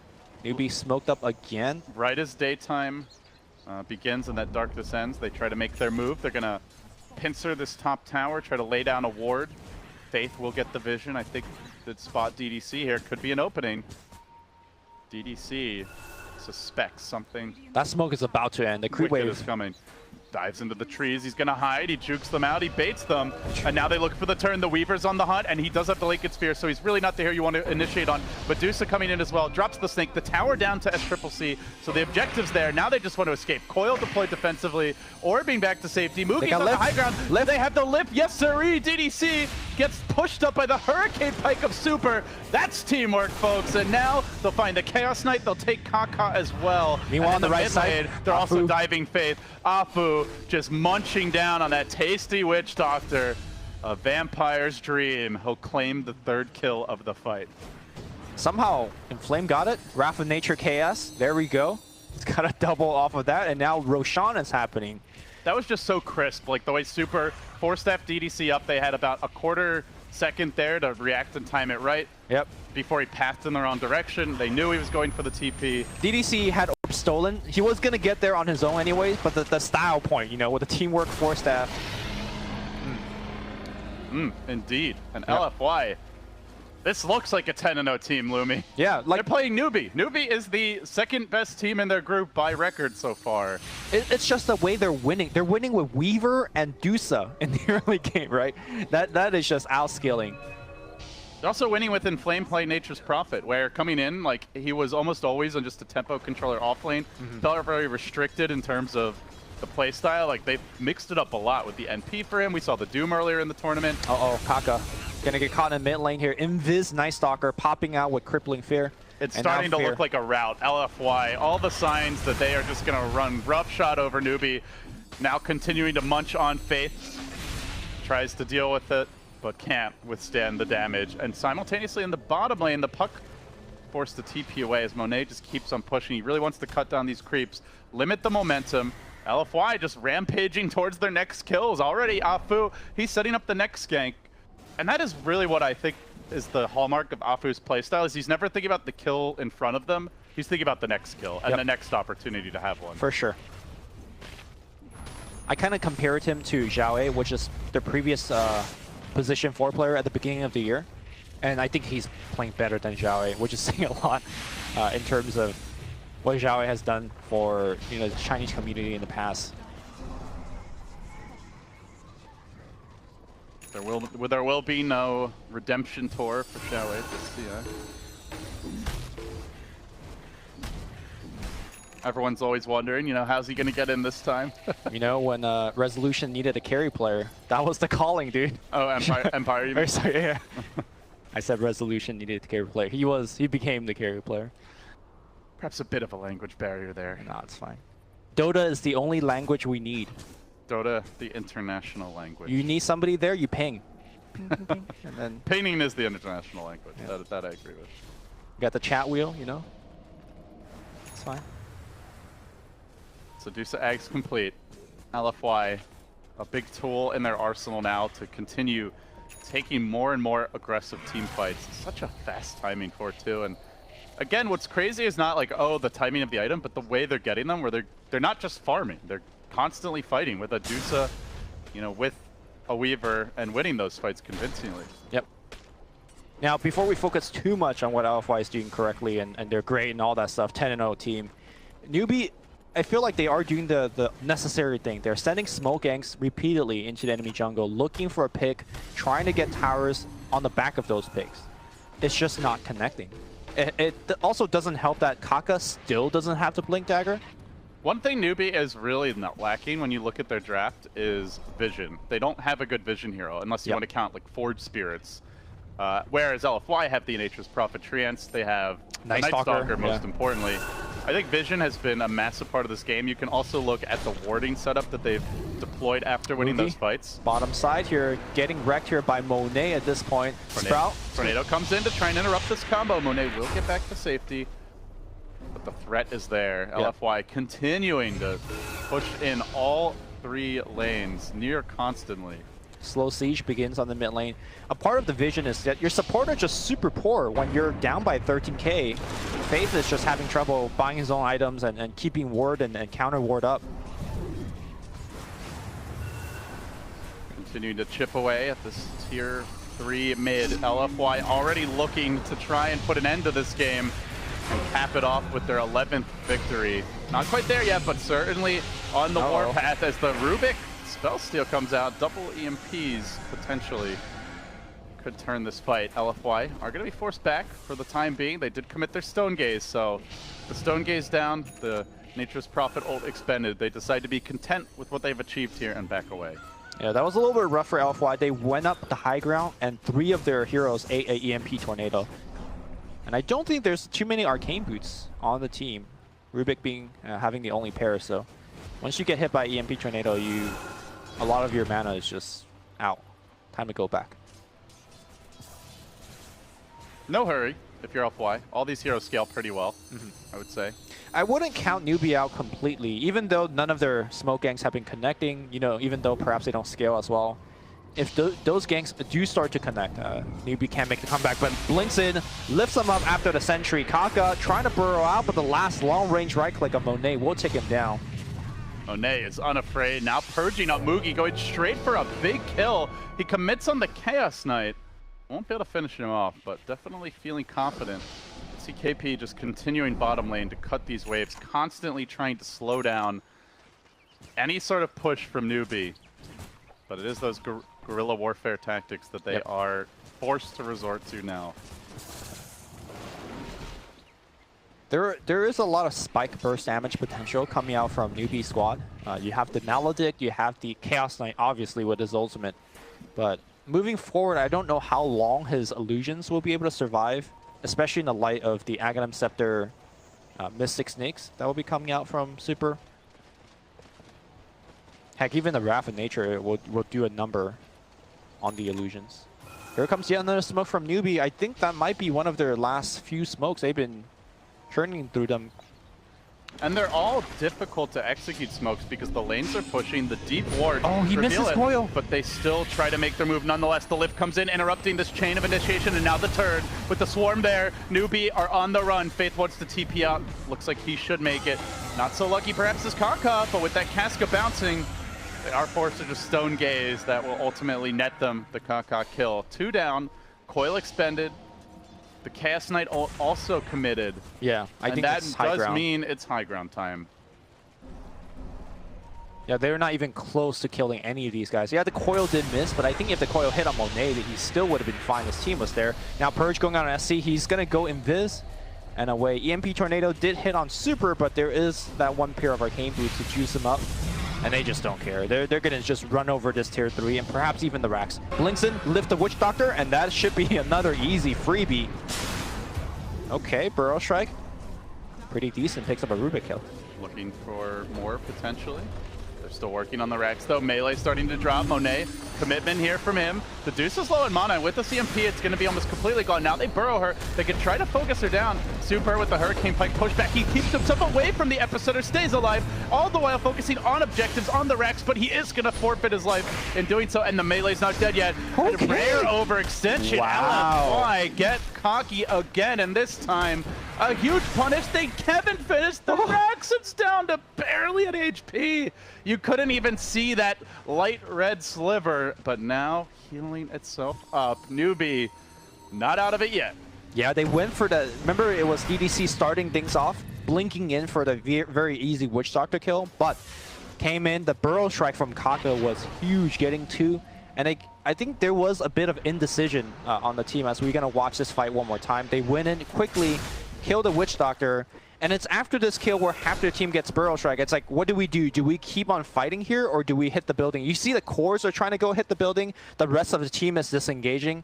And it's this indecision that will ultimately cost them a whole bunch of kills. Afu's just out of there already. And now DDC quickly picks up another on KP. Nicely done. Newbee, signs of life with that Invoker for the first time this game, I want to say, is atop the net worth chart as Triple C, one of the strongest Invokers in the world. Certainly someone to be feared. We've already seen earlier in this tournament what someone on his level like Miracle can do with a late game Invoker in his hands. And yeah, level Triple 20. C equally capable on the hero. Going for the TP out here. No disable in time. Make it back to safety now. A level 25 Invoker is one of those things where, like, even I'm really far behind, I'm getting my high ground siege. If I have a talented Invoker player and he's 25, I always feel like I have a chance. And I think that's the exact spot that Newbee is in right now. Even though they made a miraculous defense on their mid-racks, and it's regenning very fast. That Rax is likely going to go down soon.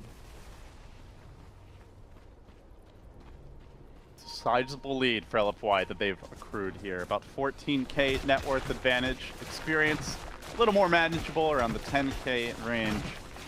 But now with the tier 3 down, they can go back for Shrine. So they try to cinch up the map control a bit further as they take that Shrine down. And meanwhile, in the mid lane, Kaka also picked off. Good rotation from the LFY roving gank party. And now Shrine number 2 on the menu. Newbee are starting to get a bit bottled up. Yeah, it really honestly doesn't matter how many high ground base defense you make successfully if you just keep giving up random kills. This is like the second or third time I've seen the Sand King getting picked off. KP has been struggling outside. Granted, it's tough. You talked about the vision disparity between the two teams, right? It's Night Stalker, Prophet trees everywhere. At the same time, it's something that Newbee needs to do better on to have a chance. This might just be the trump card. They have double BKB now. Newbee and they just cheese. Newbee have nothing on BKB. They have no damage. The Chaos Knight Illusions won't be a factor with Stone Gaze and the Mystic Snake Eggs. And all their nuke damage is going to be completely negated. So unless they can somehow either bait the BKBs out or chain stun the Dusa and the Weaver from 100 to 0 before they pop BKBs, this fight is extremely low percentage. They have to do that twice because of Aegis and Cheese. Yes. I mean, I hate to make it sound hopeless, but it should be hopeless if LFY play this right. I think this is actually a complete trump card. Well, we've seen... But never say never in Dota. Yeah, we've seen the impossible has happened before. EMB Tornado will start things off. Gusa will eat it. It's a good start, getting rid of most of her mana. Now jumping in on the Weaver. They ideally want to kill someone off once, not commit too much, and then in round 2, really go for the big plays. But Monet quickly BKBs, eyes on the prize, trying to focus down that melee Rex, but then turning back for heroes. Who will they get? They take down SCCC, instant buyback from him. It's all in on this fight. The Stone Gaze comes through, locking Newbee in position, pummeling Monet, forcing him on his heels. The epicenter just tickles. Kaka next on the list. Melee Rex down. Faith getting battered as Monet continues to lay into him. Finally the Aegis pop, but it's a triple for the Weaver. The bug that could. And now looking for more. SCCC, dieback on the horizon, has to get back to safety. Lobs out the Sunstrike. Will barely survive. The Rubik was fishing for him. But still, the racks are down. His own Sunstrike also just whiffing. And LFY get what they came for. And that was the defense, I believe 2 buybacks were used. KP definitely used his. I think CK used his in the one earlier. Despite of that, they still lose the team fight. And yeah, like you said, it's the ultimate trump card. It did take LFY more resource than I thought they needed, and that speaks to how good Newbee has been defending. But ultimately, it's not close to enough.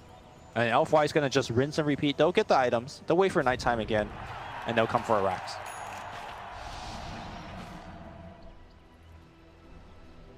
SCCC can do little but admire LFY. Gives them a nice round of applause. Or maybe applauding their own futile attempt, man. Or it's the sarcastic clap for his own team, perhaps. Kaka trying to keep me out, but that Stone Gaze. Where'd you at? Yeah. Sorry, not Stone Gaze, the Stone Mystic Snake. Meanwhile, it's going to be TP out here, and he makes it home. Oh, close call. Did commit the Stone Gaze for that, but Mugi barely surviving. While meanwhile, SCCC is on the hunt in his own right, trying to corral Afu. The Night Stalker has been dealt with, silenced and finished off. A 1-for-1 4-position trade. Stone Gaze down. Might be a time where LFY want to play it safe, but they say, no sir, we are going high ground and we are doing it now. Tier 3 being rapidly brought down. SCCC, remember, no buyback for him. Does have to mind his positioning as DDC lunges in, gets the lift, gets the pullback, forces him away. Inflame comes in with the BKB Orchid. A head full of steam, wanting to corral him. He's going to, at least initially, lock down Faith. Commits for this. The BKB does the trick. Down goes the Witch Doctor. No buyback for 30. In comes the Sand King, but to what end? Will he have the follow-up damage? There's an epicenter ready. He's not even bothering. SCCC trying to take the man fight. That's not one that a shitty wizard can win. Down he goes too. And GG the call. LFY, an unblemished 11-0. An ultra kill for Monet, just the cherry on top. A game where you look, it's not the draft, it's just purely the execution, and they out-executed the bejesus out of Newbee. The game was not close. Was there anything like that jumps out to you as like a big thing they could have done differently? Because I honestly feel like everything was so solid from LFY. I don't know where you start. Not necessarily differently, but Kaka had no impact this game. Starting from minute 0, he tried to go mid to help out his mid. Afu was there the whole time. He just mirrored the Sand King. The Sand King's Blink Dagger got so delayed. I guess looking for game 2, that is an adjustment. Figure out how you could outplay Afu in the 4-position roam game. Maybe you ban his Night Stalker and his Earth Spirit, you know, or maybe you take that Night Stalker first. I do think, probably for me, the biggest thing that was lacking and became increasingly apparent the more the game went on is they need something to give them vision, whether it's a hero like Batrider, a Night Stalker, maybe even a Clockwork. Like, they literally had nothing. I don't even think you can count Forge Spirit or the Puck Orb. So if you're playing against LFY, it's either that or you also have to somehow deny them their vision heroes. Vision is very necessary when you're far behind, but let's say Newbee won the early game. Let's say they were ahead. Then I think new vision perhaps is not as important. It's always good. Don't get me wrong. So if it's not vision, then they have to have a dominating early game. Exactly, basically. yeah. All right, well, play better. Yeah. Just do better, Newbee. Yeah. We know you can. And certainly they're capable of it, but with this loss, they dropped to 6-3. They're still very much in the running for that top 4 finish, but they'll need to at least take a game here off of LFY to stop LFY from their undefeated trip to TI. We'll be back after this for game 2.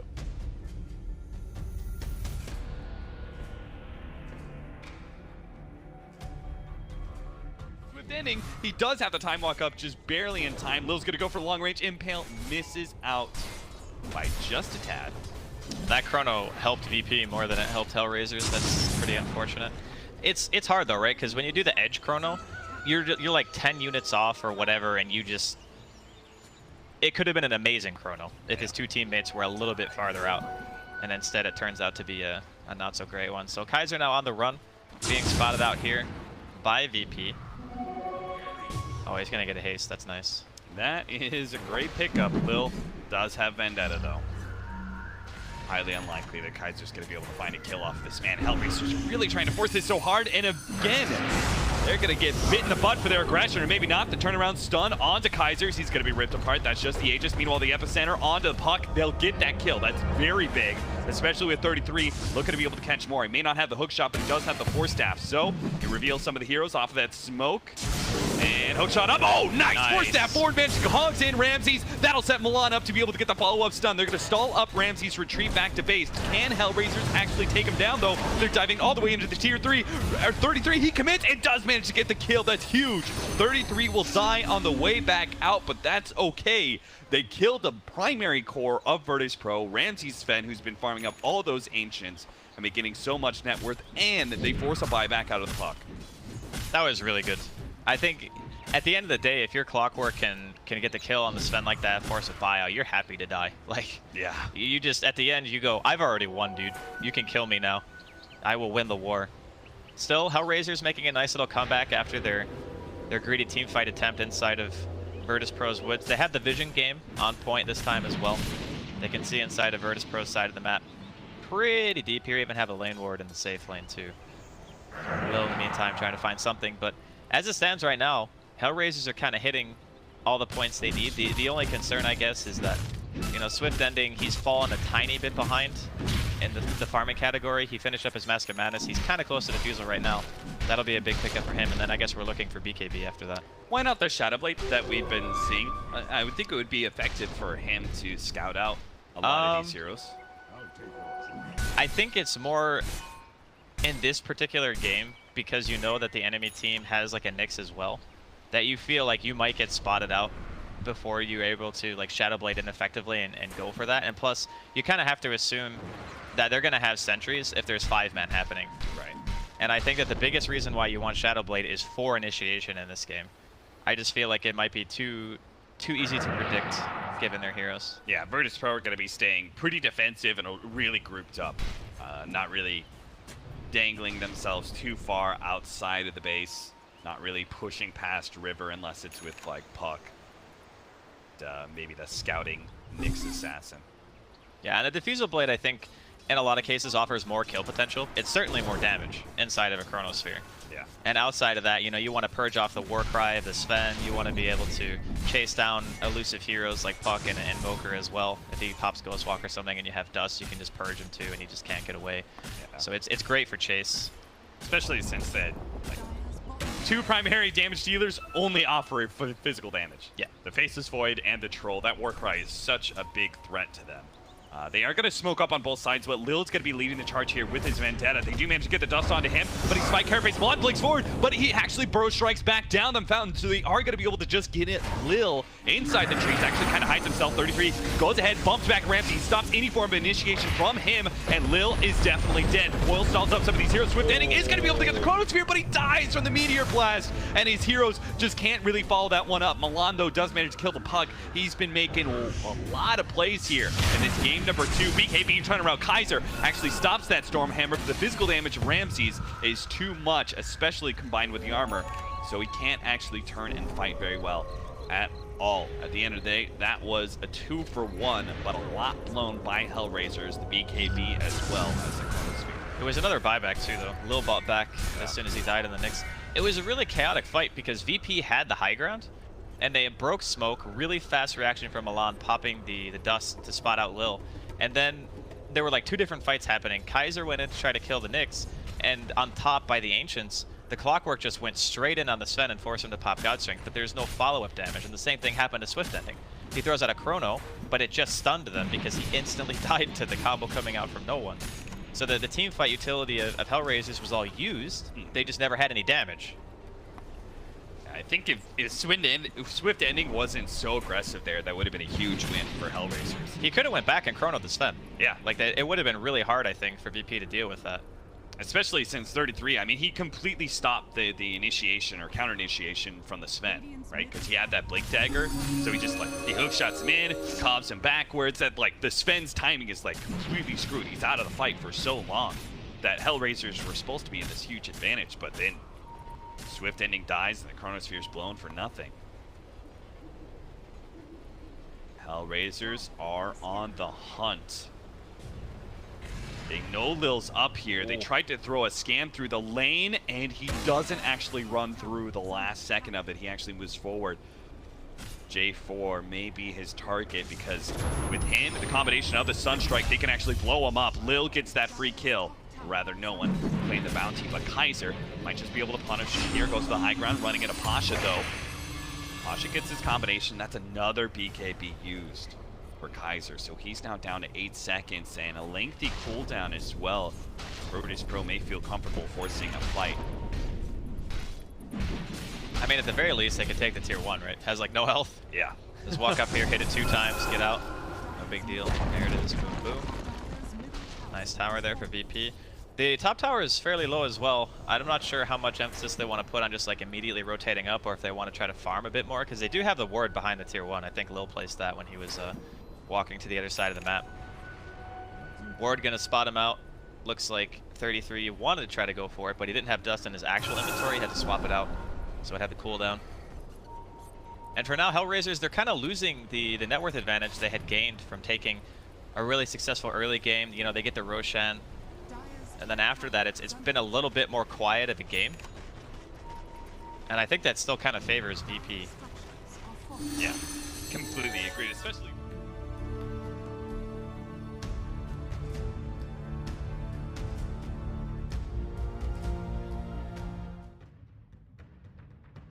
And we're back for game number 2. Newbee versus LGD Forever Young. LFY looked almost unstoppable in that first game. Hard to pinpoint exactly where it all went wrong for Newbee. I highlighted the vision. Lumi, you highlighted maybe prioritizing stronger lanes. It's really tough to know, and the thing is LFY has been picking a lot of different heroes. So coming into this game, I guess we'll see how do Newbee adapt. For now, it is the Afu Nightstalker ban, so that does leave the Earth Spirit in the pool. Is there a Spirit? Nope. And they don't want it. The other ES. Gonna be a Shaker, and you know, this could be the Afu Shaker. In fact, for most teams, it's offlane Shaker, but for LFY in particular, they love the roaming Shaker a little bit more. as always, it's going to be the Sanking for Kaka. And most likely the KP puck. So Newbee not overreacting by any means. In fact, the identical opening for them, except for that Night Stalker ban. So I think their mindset is very much, you know, we have a strong strategy. We just need to take away at least a little bit of what LFY really excels at. Yeah. Or maybe they also agree with the whole sentiment of, look, our draft is fine. We just need to play a bit better. A little bit of quick huddle with the coach.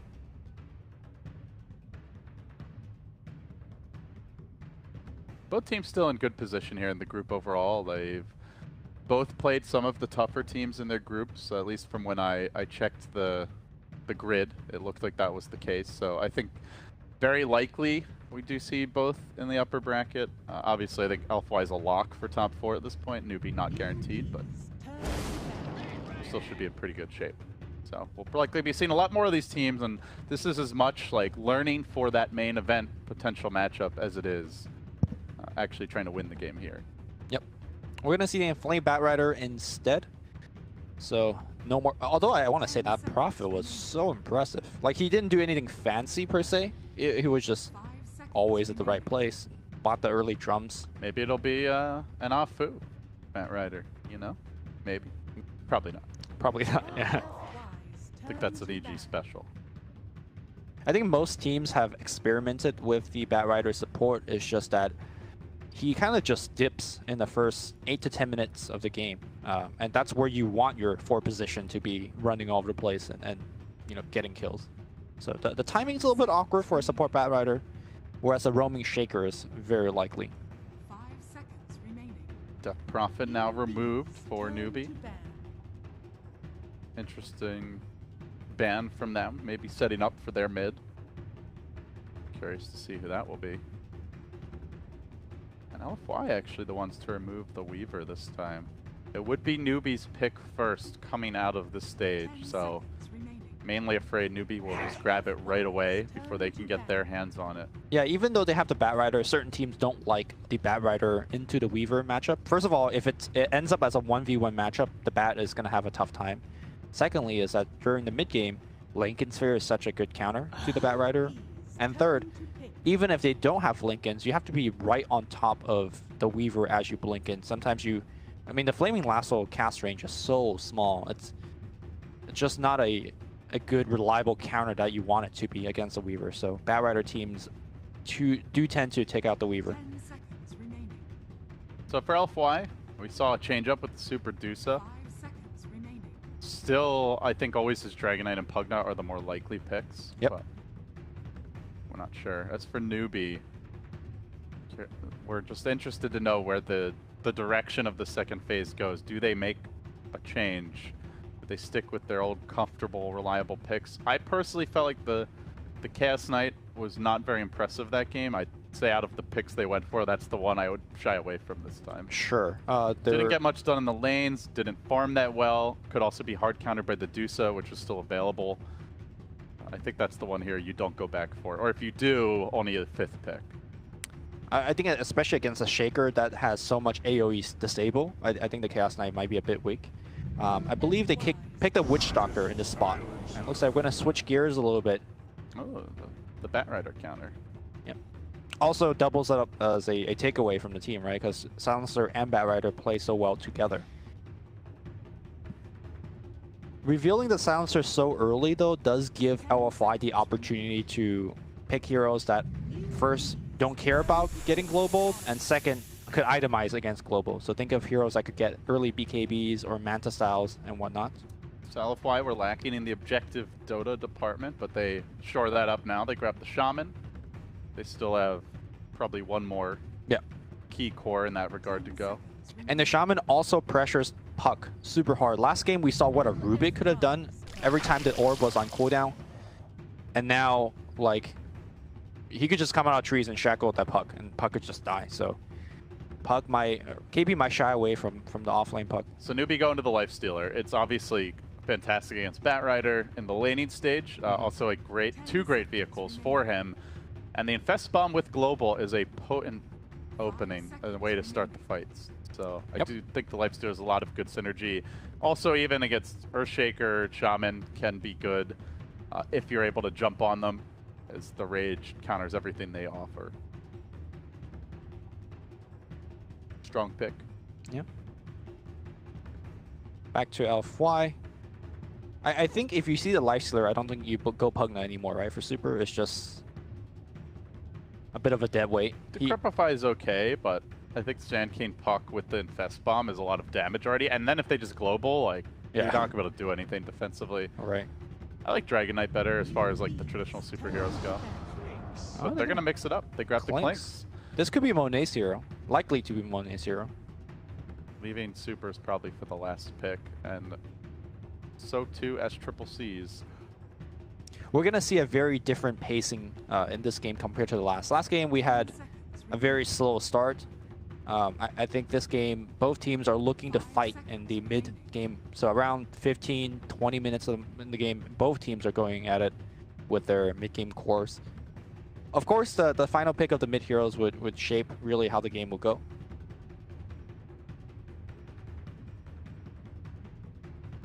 I'm liking the DK more and more for LFY. I mean, look at the push. Shaman wards, Clinks, Dragon Knight in the front. It's a tough one to fight into. And then you have you know, two good early game BKB buyers in the form of Clinks and Dragon Knight to wear off the global. Yeah, I think that's really a key point. You want to have heroes that naturally want to build items which counter the global. Right. Or who just don't care about it by their nature. So BKB buyers are great. Someone who can like rush a Manta early is obviously decent as a solution. Also good against the Puck. Newbee are pretty reliant on those silences with these two. Is there a chance of a core silencer, Lumi? We didn't actually discuss it. I'm kind of assuming it's a support, but we have seen a few teams try that silencer mid. Yes, there is. Like, for example, let's say if LFY picks a Storm here, because the Newbee has the ultimate final pick in the whole draft, right? If you pick something that gets wrecked by the silencer in the mid lane, then Newbee has the opportunity to shift gears. SC does play a good mid silencer. But it's going to be a Dragon Knight. Super standard for Super. I mean, you can't argue with this. The armor is great against Lifestealer, who is very reliant on the physical damage. He's tanky enough by his nature that he's unlikely to be burst during global unless Newbee start to get ahead. And he gives you that frontliner that they were lacking to hit towers. Now, like you mentioned, that nightmare becomes a reality where the Shaman can drop the wards, the Clinks is railing away at the tower under strafe, and Dragon Knight is the frontline tanker, soaking up damage and always a threat to initiate. Batrider's scouting around the trees for the opening. It's a scary siege lineup. If LFY get rolling, Newbee are going to be hard-pressed to stop them. Okay. Bloodseeker. Mid Bloodseeker. All right. How about that? Does that change the complexion of So all we've been saying? Why Bloodseeker? Why not? Like, what does Bloodseeker offer? Is it for the laning? Is there a particular hero being Blood Rage that's really beneficial? Is it for the Blood Rage silence? First of all, I think the Bloodseeker allows you to fight really early into the game, which is the timing that LFY is going to be fighting you into. So you're not going to be you're not going to be weak in the stage that LFY is going to bring the fight to you. Secondly, it combines very nicely with the Puck Dream Coil. The Blood Right, not only is it a good defensive spell in terms of counteracting against the push, offensively very, very powerful before the BKB comes up. We might even see this might be one of those games where we see the first item BKB on the Dragon Knight and Clinks. Like, it's so important.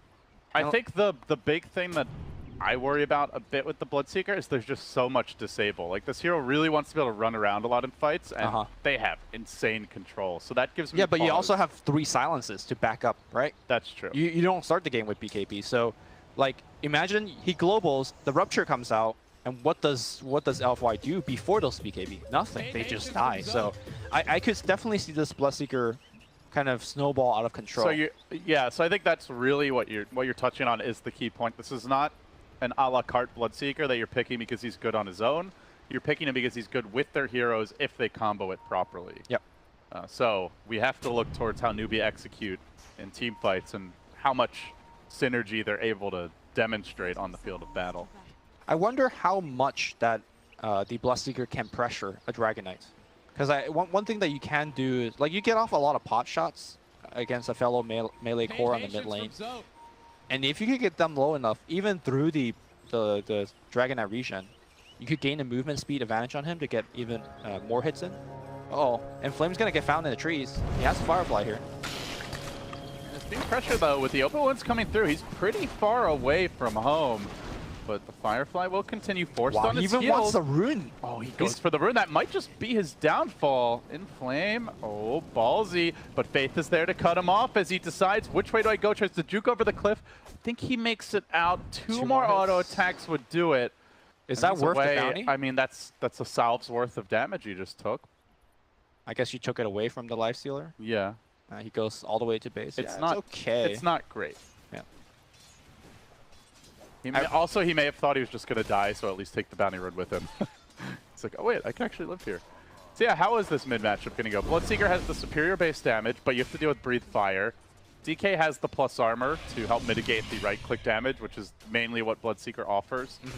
You can zone him back a little bit with Blood Right spam, but it's a fairly expensive spell to be spamming. So if he wants to do that, I'll probably have to get a bottle. So I don't know. I'm curious to see if there is a clear winner. Generally, DK just doesn't lose his lane. So if he does, this would be a rare first. It also comes down to how much of how the other lanes are going, right? Let's not forget about Thirst. If, let's say, Newbee are winning the other lanes and all of a sudden SC gets constantly 20 extra MS, 20 extra damage, then the map really changes. And he is getting the deny edge here. Super not doing so well.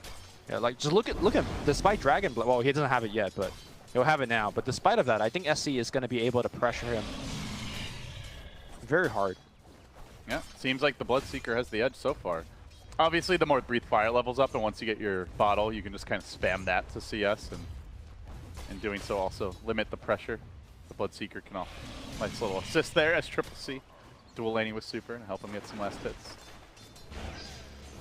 Yeah, top lane. LFY do have a tri-lane, and the Fissure comes through. One more Syrian Arrow would get the job done, and LFY draw the first blood. So while that mid lane is going well, and a lot of eyes are attending there, LFY getting on the board elsewhere. They're still down in gold even after that, though.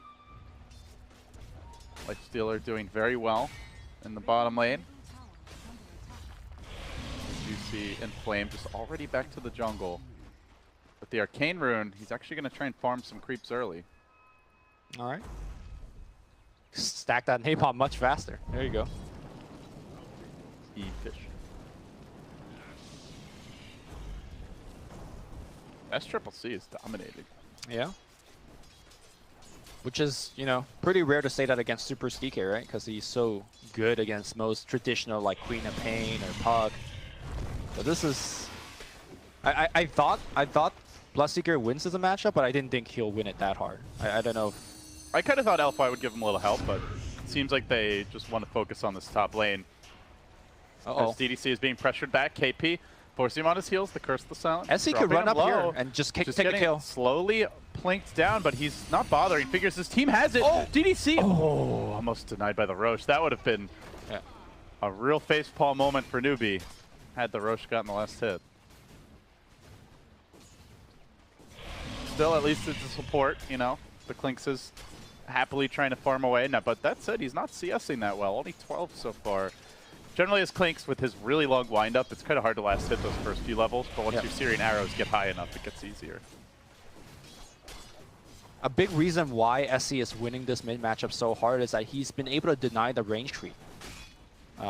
Super, pretty much every time he breathes fire, let's say for a melee creep CS, it brings the range creep low enough, and then SC just denies it. I don't think he's even got a single range creep in about 4 minutes of gameplay.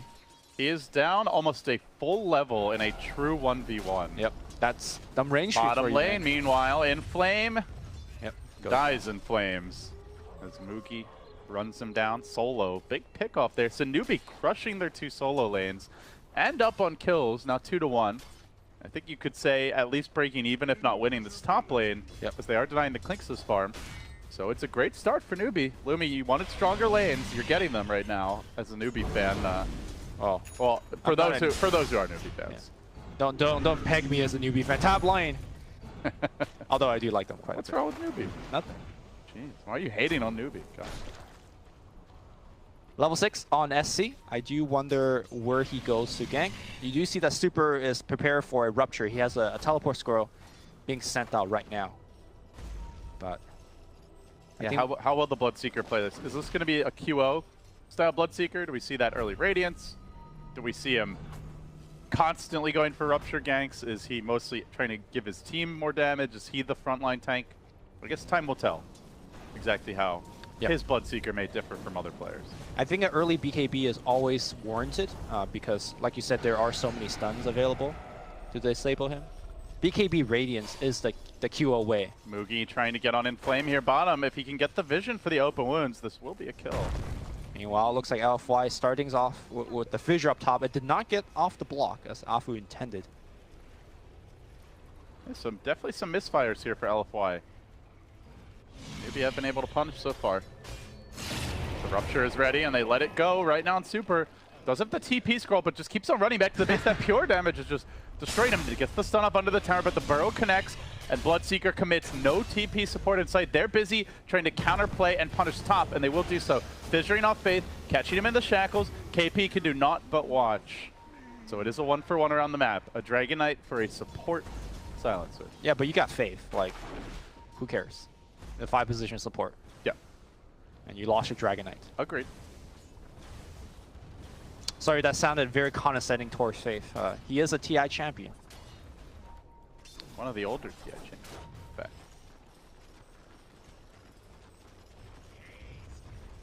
Any lane adjustments, Lumi? Like, are you surprised? I think too late to adjust. Super's going bottom, but like, you know, he's so under level at this point that like Mookie says, okay. No one's laning mid. Yeah, welcome to bottom lane, dude. Triple C has his own lane now. Yeah. And they're trying to rotate on top instead. A hasted Bat Rider, only level 4, coming in. They're going to try to kill off Faith again, and it looks like they should be able to do so. Yep. Slowly cooking him. But yeah, just nobody wants to lane mid now. Bat Rider doesn't want to go there. Super certainly sure as hell does not. Yep. He has hit level 6 now, so he'll use his ult early. Already the tower's been whittled down to below 500 health. And the other thing is, because the Dragon Knight's been forced off the lane, his big early benefit is, no matter what happens, he usually pushes the tower, but I don't think he's going to be doing that bottom. No, he's not. He's not even seen a tower yet. Perhaps Newbee have the Dragon Knight figured out. And this is giving other teams some ideas to how to beat LFY. That's perhaps an even more dangerous aspect for LFY moving forward in the tournament. The CS discrepancy is absurd. 36 denies on the Bloodseeker, 58 last hits. Yep. He does have a... almost 3 times the Dragon Knight's last hits, and then 36 times his denies. Easy. Man. Math. Bloodseeker going for the Blade Mail. Obviously super good against, you know, the Clinks. That's a 3,600% advantage. Tell me more. You were a math teacher once, right? I studied to be a math teacher. And then Dota happened. Thank God it did. All right, Newbee smoked up top. Not gonna commit the gank. Oh, I see. He's just looking for anything to rupture. Rupture here? Don't think he wants to. Okay, there's a rupture. A little bit late. He's gotten to the tower already. Burrow Strike's gonna come through. Afu wants to fissure and help, but not really gonna do much. Oh, the fissure misses. And then because of that, Kaka will survive. I don't think they have detection for him. It's a level 1 Sandstorm, but nowadays that means you're waiting a long time. Yeah, he's going to walk it off. Kaka just easily able to scurry back. Gets away to safety. The lanes have really not broken the way LFY hoped for, so I guess you turn towards their mid game. Do they have the tools they need to come back? What are some of the key points on how LFY can stay relevant in this game? I think if you're Inflame, you think about even skipping your drums as he ports out from the bottom. The drums, I think, delays the Blink Dagger so much that you just need the Blink to actually fight your way back. Dragon Knight is not exactly a comeback hero. He relies on having a good lane stage. Top lane, looks like we're going to see a gank on Monet. Rupture comes out. He doesn't have a TP. Not that he could TP out anyways. He's going to go down. And then you need to start rotating this Clinks to participate in these kind of small ganks and get tier 1 towers behind it. That's always the Klink's game plan. So there's a lot that LFY can do. It comes down to, you know, getting the right play set up. They're committing another smoke as they rotate towards top. It's been so much pressure on this top lane. The Fissure connects, will bring down Kaka, but they want more. I don't think they realize that Supra's coming in could be a huge opportunity. If they kill SCCC here, all that great start that he had is quickly turned awry, and now with the Hex coming through, he's quite tanky, but still killable. Drops the Blood Right. Couple more Searing Arrows should do the trick. They bring SCCC down. Perfect. A bounty claimed for LFY. And just like that, they claw their way back in the game. All right, and likely they're going to at least get some sort of damage on this tier 1. Yeah, that's the great thing about this rotation, right? Is in theory, they should be able to really hit the tower quite hard between Searing Arrows. As I say that, I think they're afraid, though, because Newbee could be committing with the Bloodseeker respawn. Right. Also, Silencer is global now, and I think seeing that LFY are like, yeah, we don't really want to risk that siege. Yep. And they are able to do all of that without the Bat Rider, which gives them, you know, room and space to farm in the jungle. Looks like he's going to go for the standard drums build, just so that they could be more mobile and quick in these team fights. Getting a movement speed advantage against the Bloodseeker lineup is very key. Obviously, when you Rupture, you don't care about movement speed. Back in the mid lane, Fissure and a kill. Monet. This is what he needs to do across the map. Get a kill, hit the buildings. And they do have great reliable setup as the game moves along for that to enable that Klink's long range disable in the Fissure, the Blink Lasso, maybe a Blink Dragon Tail or Shadow Blade Dragon Tail. Lots of ways that LFY can set kills up for the Klinks to snag. Something that was a little lackey when Secret ran the Klinks, like they had the charge initiation, that was really the main way of starting those fights, but it's not reliable. Yep, Rupture happening on the mid lane. He's going to try to TP out immediately. Where is the stun? Miscommunication. Faith ported it in before Kaka did. That should have been the other way for sure. Yeah, because, you know, Faith essentially don't contribute much to a gank. He could global from anywhere. Mugi being tracked here bottom, but they're going to swing towards the Radiant jungle instead, where Faith is lurking. Still that global ready. The persistence pays off here. Newbee are able to grab a tower takedown as they hunt for Faith, but TP out immediately. Kaka not going to be in range in time. LFY doing a good job at picking their fights here as the laning stage breaks down. They're not forcing the issue too much. They're respecting the global. They're going only for safe kills. Yep. Newbee are really going to have to work to find that big team fight to crack this game wide open. It will come soon. If you look at the puck, he is sitting at 1,700 gold. Just need a minute or so. Once he has the coil, Blink Coil Global, I don't think LFY has much answer. And now Lifestealer gets dragged down. Monet, not enough damage output to plink him down. Global is going to come out. Are they going to return and fight, or is it going to be an escape? Looks like they're going to try to run. Waiting for that Fissure opportunity. Lifestealer heading to the north will be corralled, focused down. And they blew the Global too, as you mentioned. No Bloodseeker in this fight. Puck was late to the party as well, so Newbee starting to look a little uncoordinated here. Getting punished for it. Yep. This is kind of the dip in the Bloodseeker power level, is that he's working on his first major items. His ganks are, unfortunately for him, not connecting. Yeah, the days of, you know, Bloodseeker running around killing heroes solo are, you know, long gone. Everyone carries TPs now. It's got to be a team effort. Yep. And as we mentioned, he's really most useful with that Coil Blood Right combo heading towards the mid game, something we haven't seen yet, Lumi. Yeah. I mean, right now he could definitely get kills just with a single Burrow Strike. It looks like we're going to support in and start a fight. Coil does break, and Rupture coming in soon. TP out. Where's the Burrow Strike? Kaka not getting in. Well, he got there, but he's dead. Inflame is he going to port out as well. And with Kaka dead, there is no way to break that. Where's the stuns? They just don't have them. Coil committed, Sand King dead, and while that's happening, the Radiant Courier gets blown up. DDC drops the ward in the mid lane, applies some pressure there. And now Monet joins in. They will lose a tier 1 tower as well. Newbee had the good first 5 to 8 minutes. But LFY have the shot calling right now. The positioning is on point. The TPs have been timely. Newbee seem very reliant on their Sand King, and Kaka, the struggles continue, Lumi. This is probably the third Sand King game in a row that we've cast of him where he hasn't had a great start. While the rest of the team is doing well, he's still struggling to get that fast blink dagger. it just doesn't seem like he's the impact force on SK that he used to be. Or at least other teams have figured out how to slow him down. Yeah, I think a combination of that is pairing him with a puck as well. Because normally, you know, if KP doesn't necessarily have to rush a blink, KP could give up a little bit of his farm to Kaka. But, you know, obviously puck needs his blink. And then Sand King also needs a blink. There's just not enough farm to go around between these players. Because you're not going to take anything away from the Lifestealer or the Bloodseeker, that's for sure. Newbee are going to smoke. They have the global ready. The puck and the Bloodseeker join forces. But the direction they're heading, not sure they'll find any LFY heroes. Scan clears the high ground and they move in. KP leading the charge.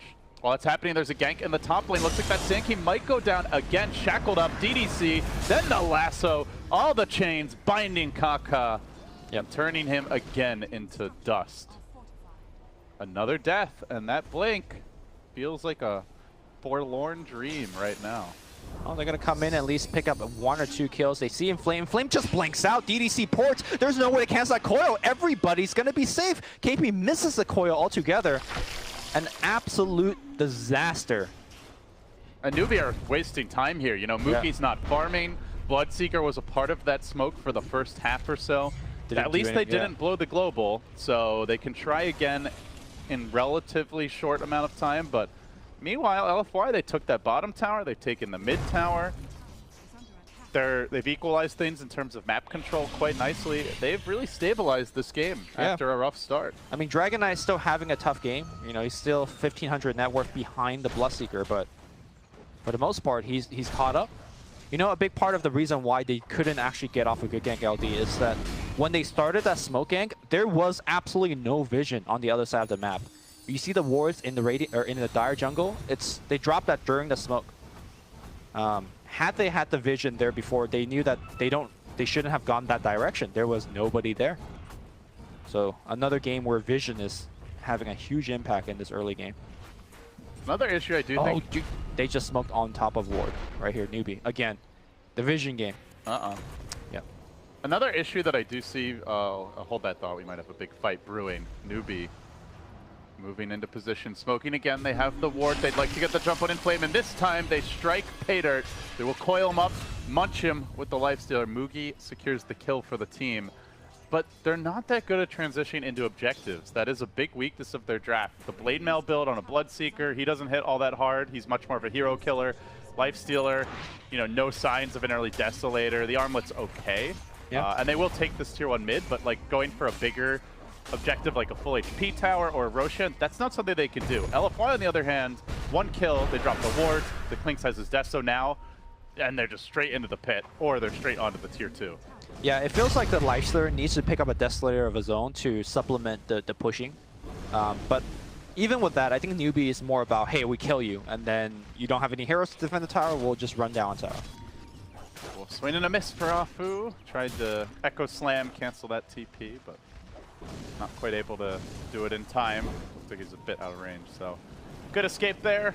LFY whiffing, but still, overall, I think the game has definitely gotten a lot more relaxed with them. Bottom lane, though, Super, again, the TPs. This time, Kaka is ready, and this time, Super will be punished. The Dragon's wings are clipped, and Newbee secure a desperately needed kill. Yep. That's the gank that they need to keep on doing. Kaka plus SC. Get the damage Monet is pumping out. Almost able to just solo kill Faith. That is the worry for Silencer, is this hero tends to be underfarmed and very squishy as a support, and if Monet ever isolates him, he just dies before the fight begins, or he wastes the global, you know, at a suboptimal time. Yeah, Faith is trying to itemize against that. He is going for the Ghost Scepter. Likely there are going to be Diffusal Blades to pick up to counter that, but one step at a time. Newbee, close to that Blink Dagger for Kaka finally. About 300 gold away. So that was a big part of that kill. It looks like Newbee are going to gear up more to take this a bit later, as KP is transitioning into a Midas right now. Bloodseeker farming towards his BKB. Sanjin Yasha the pickup for Mugi. So like some items that will let them fight now, but they are looking for a little insurance should it drag on. Yeah, historically, when you look at heroes like Lifestealer, Bloodseeker, and Puck, you might think that they don't scale that well in the late game, but I think the talents really help out. Bloodseeker in particular, if you ever get to 25, Man, that -7-second cooldown Blood Right is... I gotta stop talking about Kaka. Oh, I actually did buy the Blink. Okay. I was gonna say, man, I think it's gonna get, but Blink secured, so the pain and suffering is over once this respawn kicks in. I think the mid game is gonna be... But yeah, you were saying like they have a power spike late game. Yeah, like ultra late game. They like... Obviously, everyone knows about the 420 on Puck. The dank gold per minute that Puck can get. Which Bloodseeker do you like, the Blood Right cooldown or the Lifesteal one better? They're both quite good, but I think the Blood Right cooldown is the one that most people select more frequently. It becomes impossible to actually push in the high ground. DDC? Gonna get picked off here by the roaming gang squad.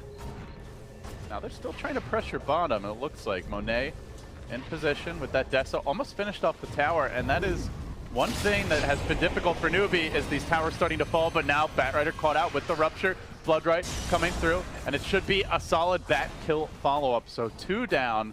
LFY needs to get out of here. Newbee are on the chase. Buybacks available for the Batrider if he wants to rejoin the fight as Clinks runs in deep. He's behind enemy lines. They go for the slam. The jam is not there, but the auto attacks are coming in and they still get the kill. The global's been blown, gets nothing done, and now Newbee on the run. SCCC in danger if a Dragon Tail comes through. It's bad, but Kaka strikes back with the Epi. Not enough for a kill just yet. Super stays alive. The wards get popped down. The fissure again. Ah, boo! Are you kidding me? Makes it 3. They might get 4. Shaker saves the day. And Afu takes a big old dunk on top of Newbee. KP tries to salvage it, jumps right back in, gets 1 kill. Still sticking around. Wants to use that Midas if nothing else. There's not enough mana for him to do anything. Probably blink forward, Midas the range creep and the orb back.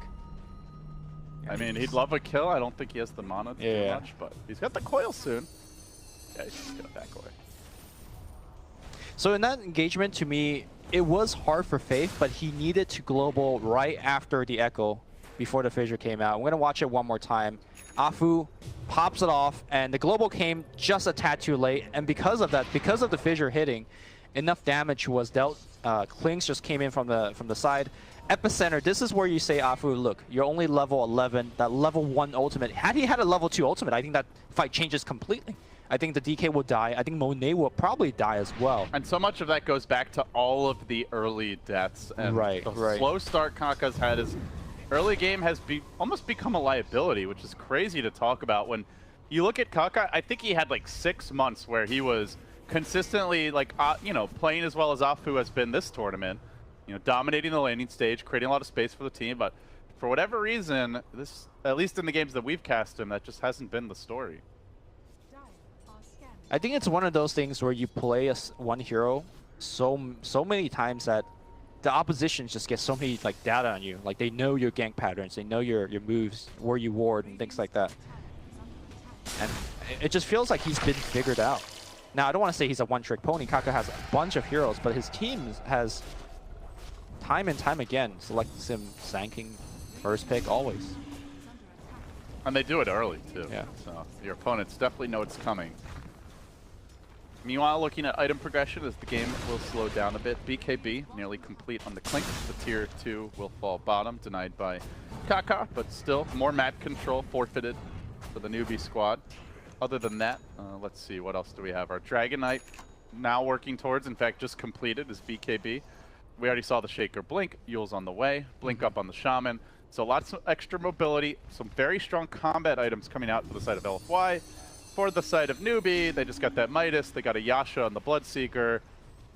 We already saw the Kaka blink. And that's really about it. So don't feel like they're hitting the same power spike.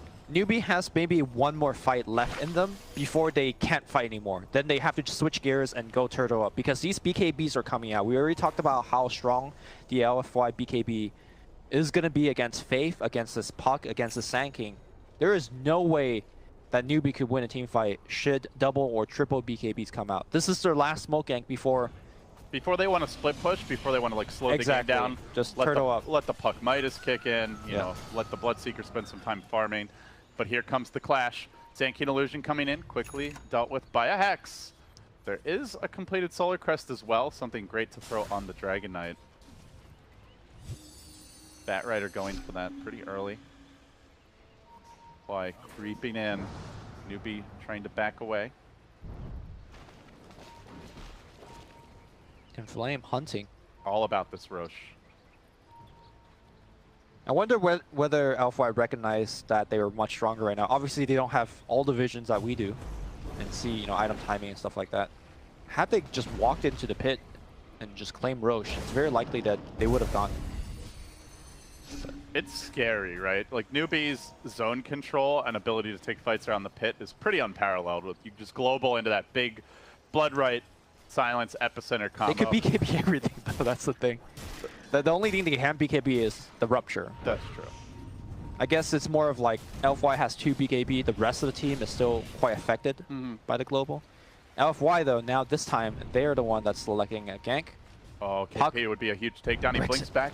He did break it. Still though, caught in the middle of it is the silencer. Down immediately, Faith is dead, no buyback available. War trap. And the war trap follow-up. They get SCCC as well. LFY strike while the iron is hot. And they draw blood again. Now the Roche should be an easy grab. I guess this is why they're 11-0 team. You know, had the rough early game. Remember where 15 minutes ago it was, as the scenario we pointed out, nobody could even go mid to lane against the Bloodseeker. Afu is waiting, crouching in the trees, Echo available.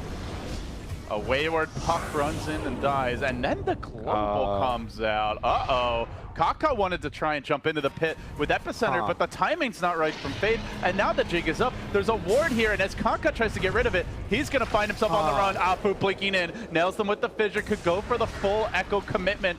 Faith again served up on a silver platter. Snack turns into meal, and LFY not only get the Roche, but some free kills as well.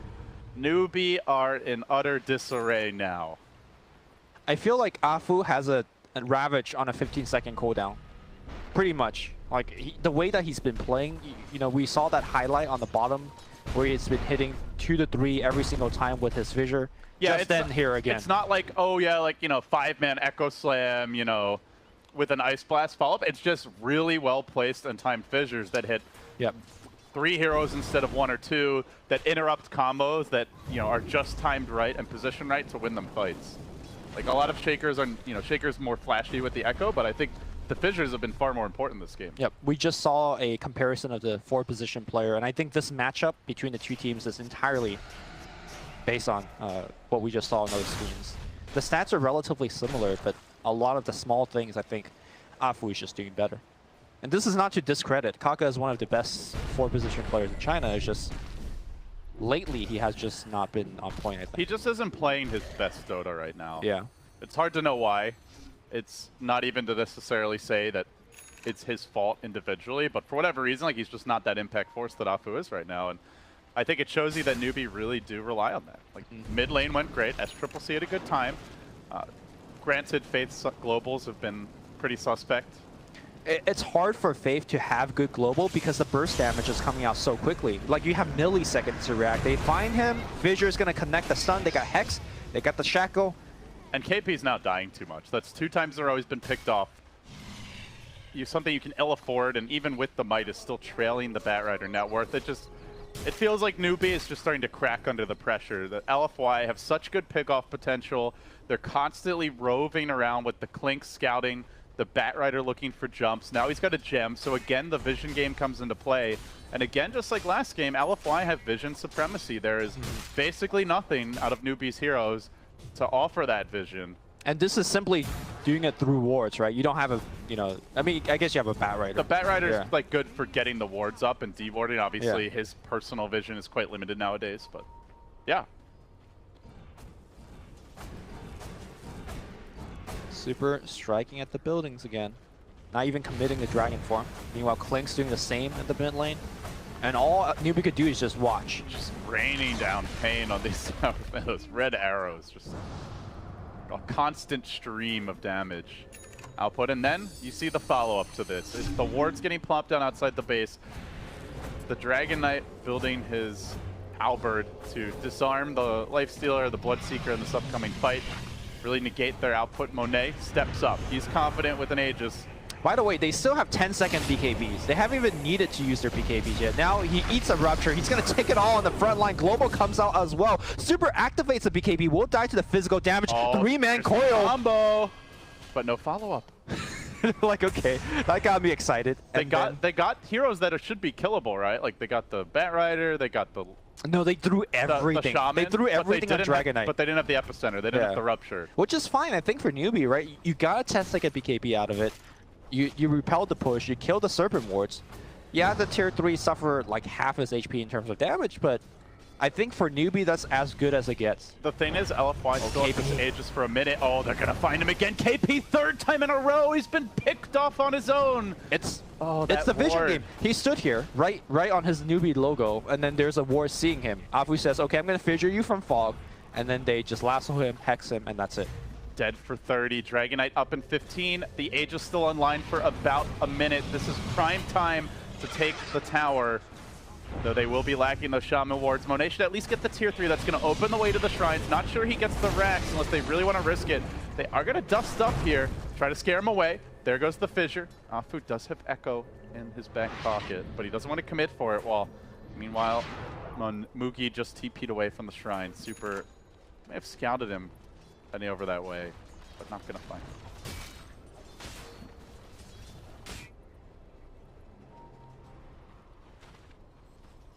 Now, if I would back up right now, I think for them, they are okay waiting for the next kind of array of items that they want. Finishing up a 4-staff on Shaman will be good. As far as Newbee goes, how do you see them transitioning from this point forward? Like, that combo that we talked about is largely countered by the BKBs, right? Yeah, well, if it doesn't activate the BKB, right? Because Sand King is going to come in with Burrow Strike right on top of the Dragon Knight. And I don't think Super, as great of a player he is, he could kind of...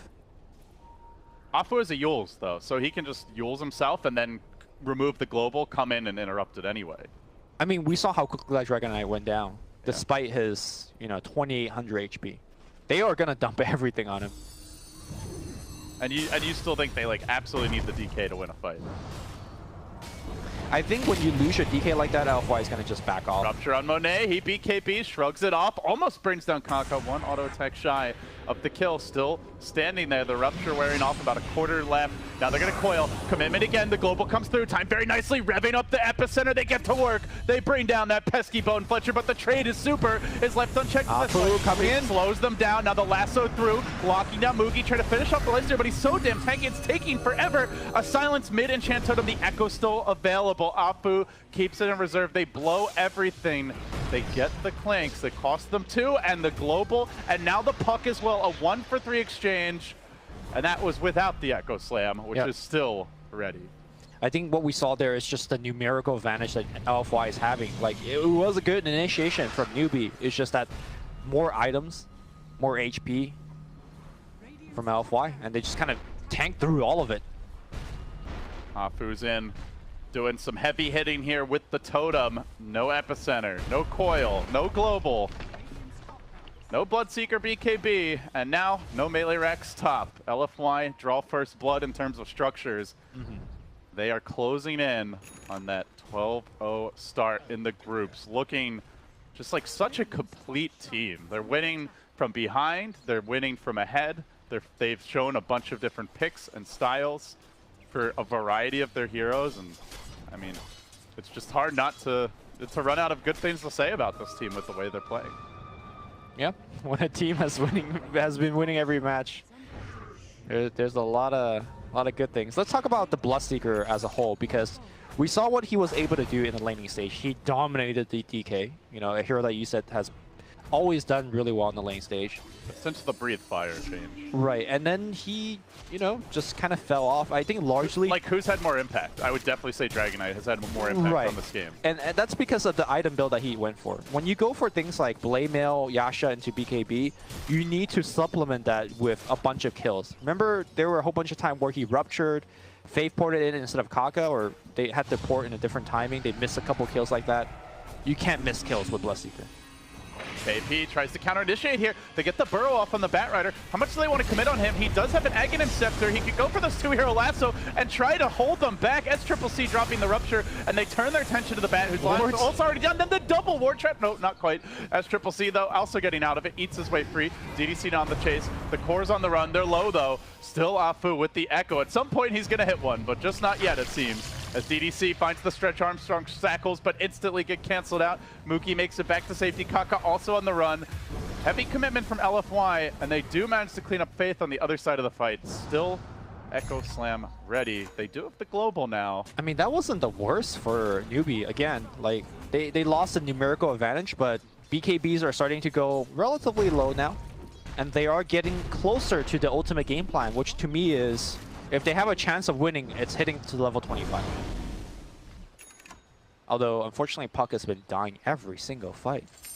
I think KP's had like 6 deaths in the last 15 minutes. Okay, 5. But all of them have come, you know, since he got the Midas, I want to say. In the river, DDC getting caught out, ruptured up. Currently trying to stay alive as best he can. Hexes one, Shackles the other, and will accept his fate, whether he likes it or not. Yep. He is dead. That's a nice little killing spree ended. Sadly for Newbee, Roche is not up just yet. Close to the, not the max respawn, but close to the 10-minute respawn. Newbee are hoping that they can sneak a Roche. I don't think the timing's going to work out. I feel like if SC could finish his butterfly in the next, let's say, 5 to 7 to 10 minutes, he might just take over this game in terms of physical damage output. Between BKB and Evasion, there's very little Alpha could do right now. KP comes in, he's going to get found. Is he going to get lasso? That's a question. He orbs to the right side, and he just dies. Tunnel vigiling on the fight in the mid lane. He wasn't watching his hero. Now Fissure clips on Kaka. Global comes in again late, maybe protecting They've SC. still got a lasso, though. This Batrider's not giving up this yet. Flame Break pulls SCCC closer into the clutches. Batman can't quite wrangle him in. Now the buyback. Newbee still want to take this fight, but the BKB's up on Monet, and he stands there like a bulwark against the offense. In comes Kaka, Dragon Tail before he can burrow. He hesitates. He's getting punished for it. Now likely to go down. Super finishes him off. Just a bit slow on the trigger, and still Afu waiting for that Echo opportunity. Really doesn't need it. He still has impact without it. The Batrider may have overplayed his hand. He's got the lasso. Can he get it off? No. Newbee bring him down, and now Afu strikes. Nailing them with the Echo, and then to the cross comes the Fissure. He hits all 3, cleans them up, and KOs Newbee out of the match and out of their opportunity to take a game off LFY. They are still undefeated. They are still dominant.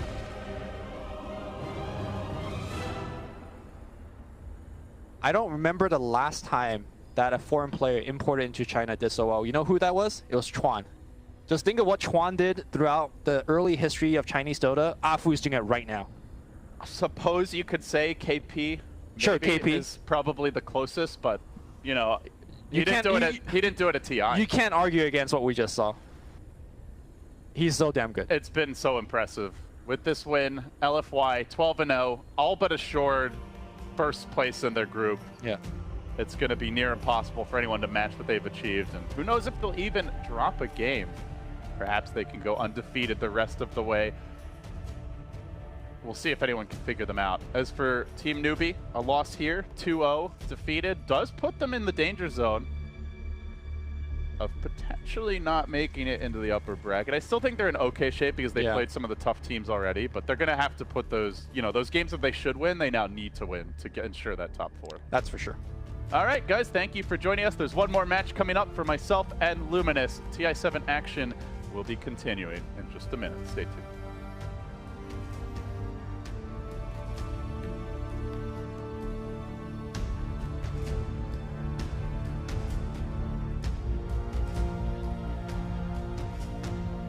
Completely? Yeah, Anchor Smash is going to counter them way too hard. You can't play Wolves against Titan lane. He has to go for like a 0-2-3 build as usual, I think. Just try to win the lane by harassing Tide all the time with his passive regen from the Feral Impulse, and then see if that can get him into a good position. And Samel loves doing this. He's got himself a double wave again. How does he do this every single time he's able to achieve a double wave? Manipulation.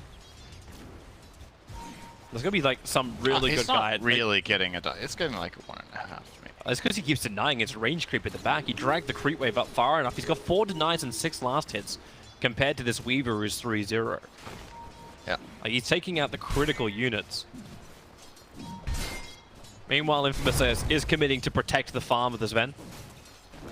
Zayas playing a very old-fashioned way of doing the Earthshaker, which is just sit on bottom lane and babysit your off-laner. With the New Age Universe, pick up, Telekinesis, throwing back. Void's out, they've still got Stormbolt available, but here comes Crit. Zayas got his Fissure available, goes for the stun. Sven slowed up a little bit. Universe can't reach him to kill him, or maybe they can with Crit. No, he'll actually come back to being a ground-dwelling bird. But it's enough just to intimidate Benjaz and actually get him to burn off his salve too. And this is where the action is mainly going to be. I think EG are content with the 2 lanes they're going to have on the side, on mid and top, and then they're going to focus on shutting down Sven as much as possible. So far, they're keeping him level 1. He just now got level 2, and Universe is closing in on level 3. And Artee's actually winning the CS on that top lane.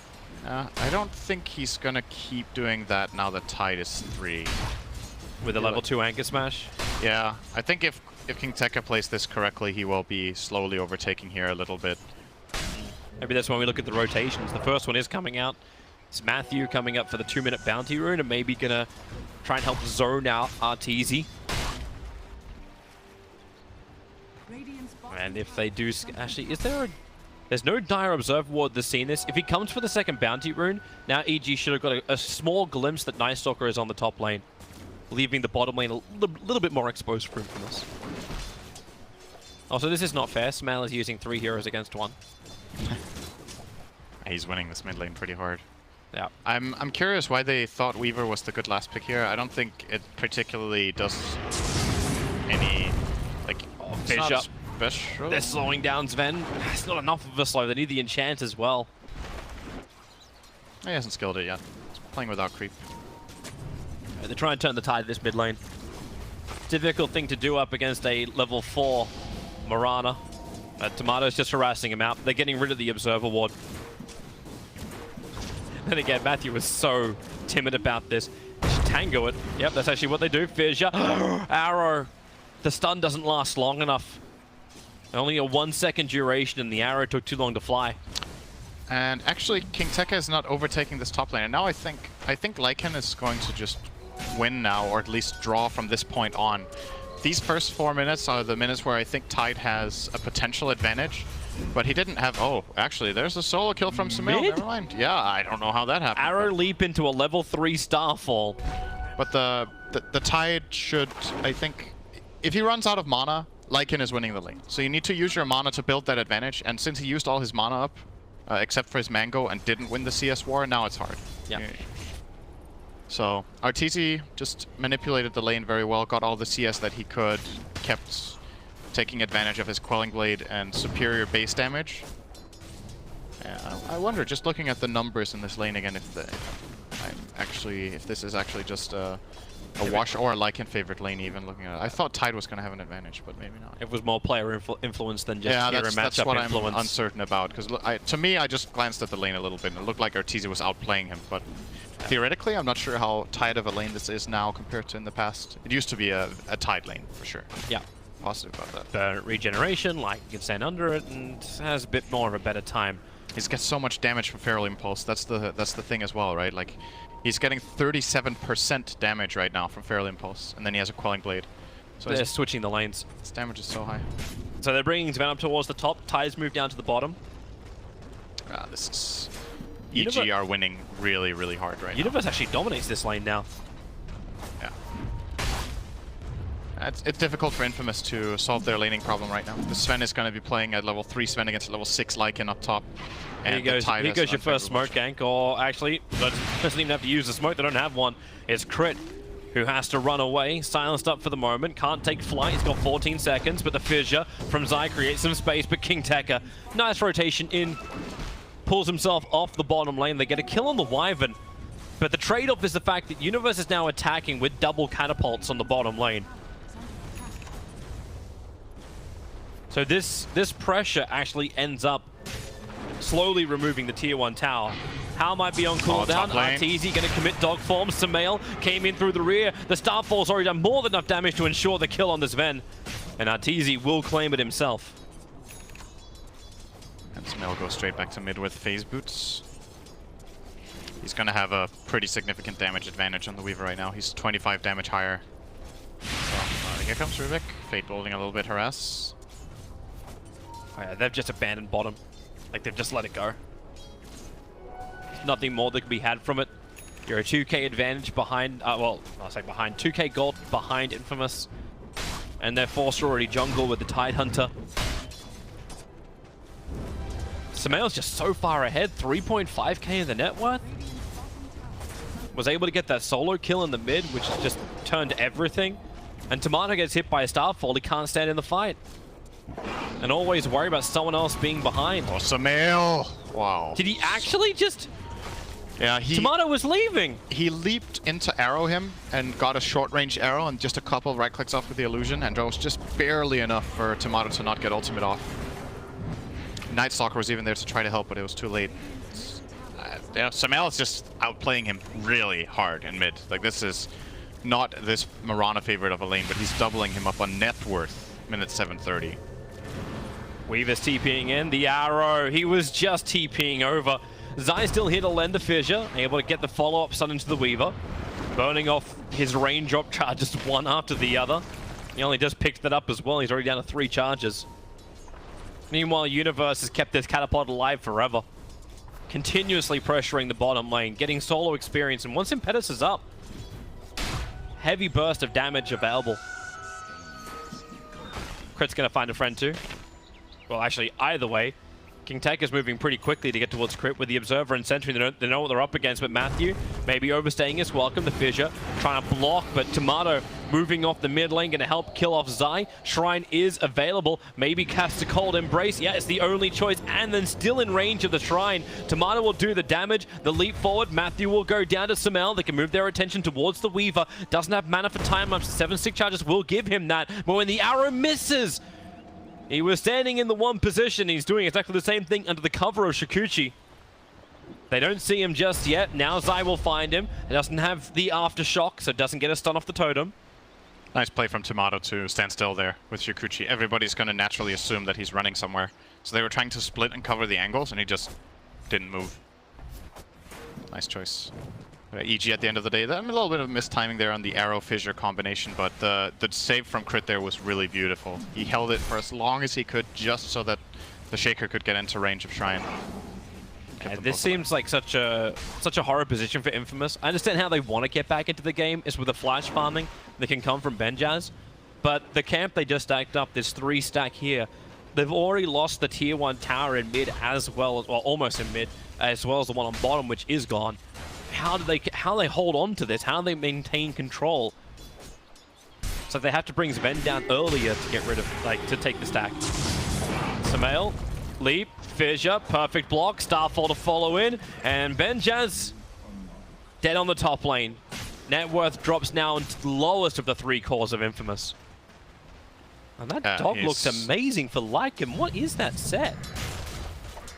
Yeah, the wolf? Yeah, the wolf form. Yeah, it's really cool. Blood Moon set. Very nice. I like that. Borealis and Puppy, Guardians of Ambry. It's the wolves, and then the form of the Blood Moon. Alright, back to the game. Away from cosmetics. So they're gonna TP the Sven top again. I don't know if this is the approach that Infamous should be taking. I think they're sacrificing their Sven way too much by doing this. He can't play up here. Yeah. But he also can't play at bottom. It's just an innate draft issue that they have with their laning, that they can't really solve these problems that they have right now. So stacking up camps. Oh, here's a smoke actually. You were right about the smoke kills, Toby. Yeah. It's 0.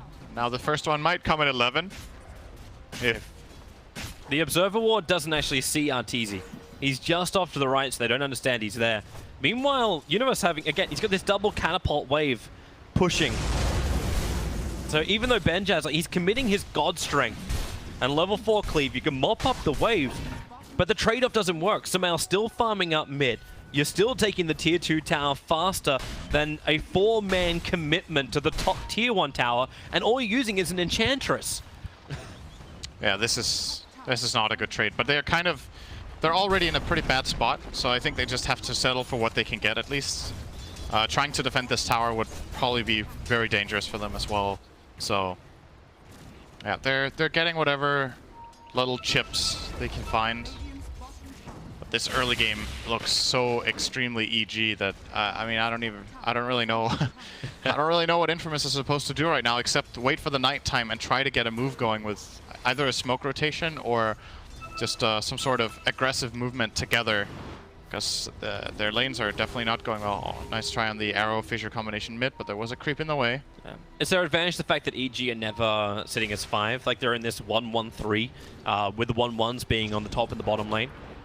Like Lycan's gone up towards the top lane now, so he'll continue his farm.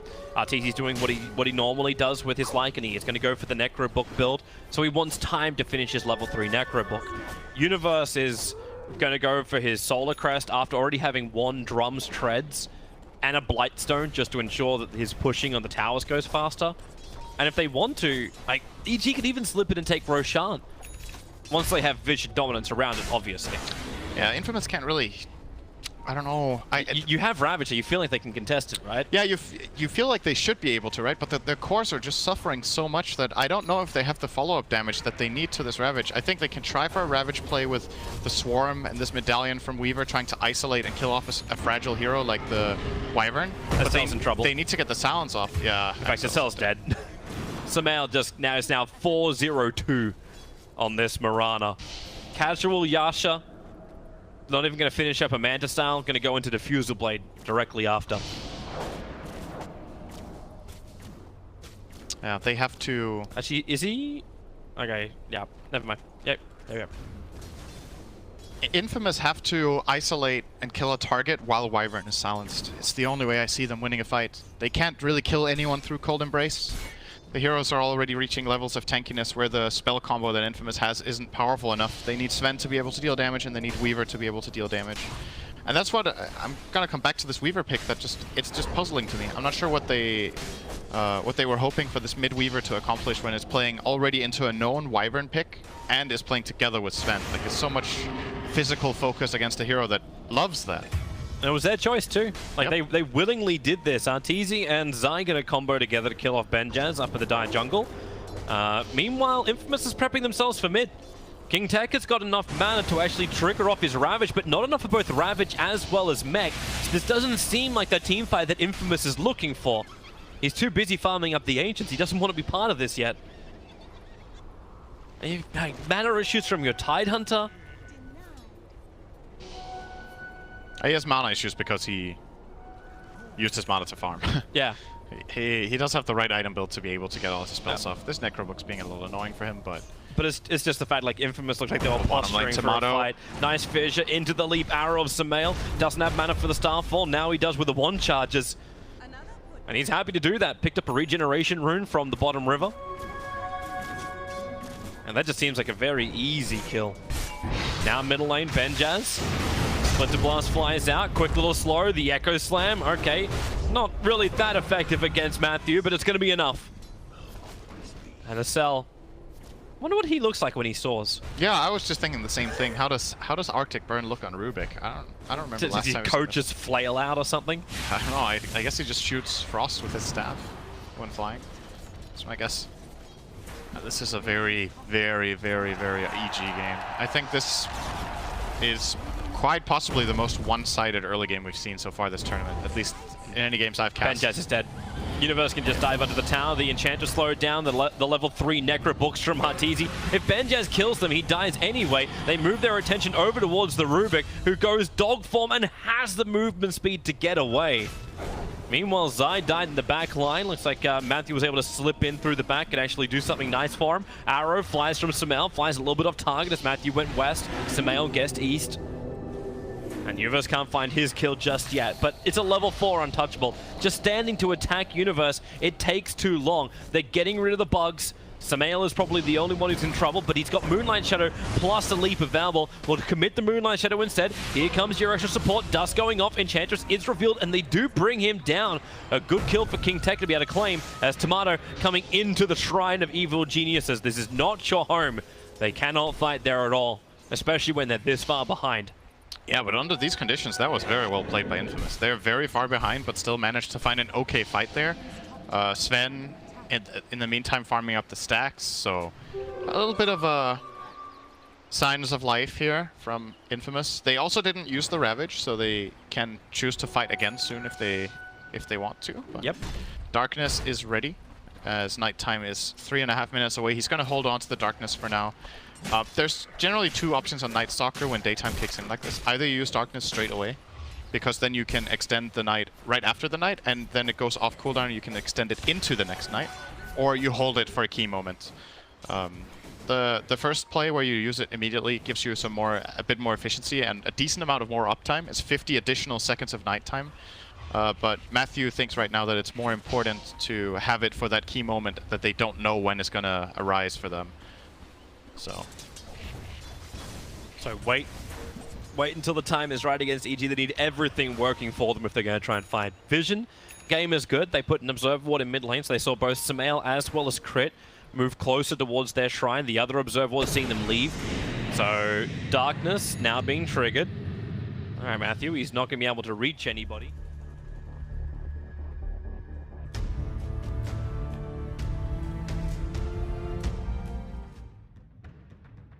Welcome back, ladies and gentlemen, to Team Secret taking on Fnatic. Secret currently 5-7. Fnatic 1-9. So where Secret is still battling to try and sneak their way into the upper bracket, Fnatic, well, they've got to just stave off elimination and get to the main stage. Should they win all of their games 2-0, they could finish at a pretty solid 7-9, but that will be a tall order. They'll have to start one game at a time. I'm LD. I'm joined here by Lumi as we get into the draft. Lumi, thoughts on the matchup? It's a bad matchup for Fnatic. I feel like the way that Team Secret, their lineup composition just does so well on what Fnatic does. So let's actually focus on Fnatic, because I feel like every game that Fnatic is in, it's really about them. They have such a unique playstyle. The man on camera is the man that you should care about, Febby.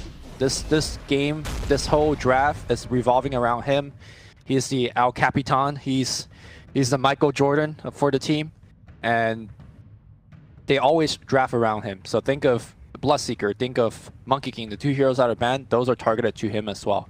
So what they always do is draft a snowball mid and watch him take over the game. Ember, PA, these are heroes that are still in the pool. They draft stuns and sustain. So stun to set up kills for him, and sustain to allow him to go further and further in. Io, one of Febby's best hero to go along with this game plan. Here's the problem. I think Team Secret matches up very well against Fnatic because sometimes QO has trouble winning lanes. Mid 1 is one of the most dominant 1v1 1v1 players out there. Should it be a 1v1 matchup, I think mid 1 will just win it.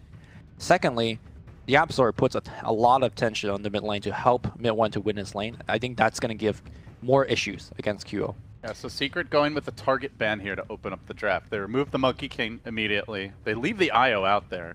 And I think that is the X factor for Fnatic. You mentioned keep your eyes on Febby, and where 1v1, maybe QO just gets dominated by mid 1 with the help of Febby. Perhaps they'll get the 2v1, or even in a 2v2, perhaps they can prevail, because Io is just that strong in Fnatic's hands. So yep. That said, they did pick it early. Secret undoubtedly were expecting the Io would be grabbed, and they'll have a lot of time to draft and game plan around it as Fnatic try to start removing the counters. They'll take out the AA, now looking to shore up any weaknesses. As for Secret's opening, a Nyx Void duo. So both heroes that can really punish the Io pick really suggest that they knew it was coming, with the tons of burst from the Nyx, lots of control to interrupt that tether, with the Carapace and the stun, and of course the Void, who can just shut down, relocate attempts, both escapes as well as initiations. Yeah, and all of these stuns are AoE stuns, such that you could get both the Io and whoever he's tethered to, most likely QO. So both of these picks to me are very, very good at counteracting what Fnatic is likely going to do. But let's start to talk about some Io partners, as I don't think they are currently being targeted out. The Bristleback, the traditional Io Bristleback, has been such a big part of the old MVP Phoenix route. I think that is something that Fnatic will likely pick up if it suits their strategy. I think Ohio, in fact, played it yesterday on the offlane. Yeah, definitely in their wheelhouse, I would say. Look at this from Secret, banning off the Drow, and perhaps a little more targeted towards Fnatic, removing the Ursa. Yep.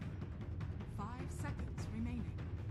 So how will the drafts diverge from here? Do they go for that bristleback combo with the IO? That's probably the most standard partner. Other things we have seen in the past are like Storm Spirit at times. Not really a Fnatic hero, but yeah, they'll go with old reliable. They grab the bristle.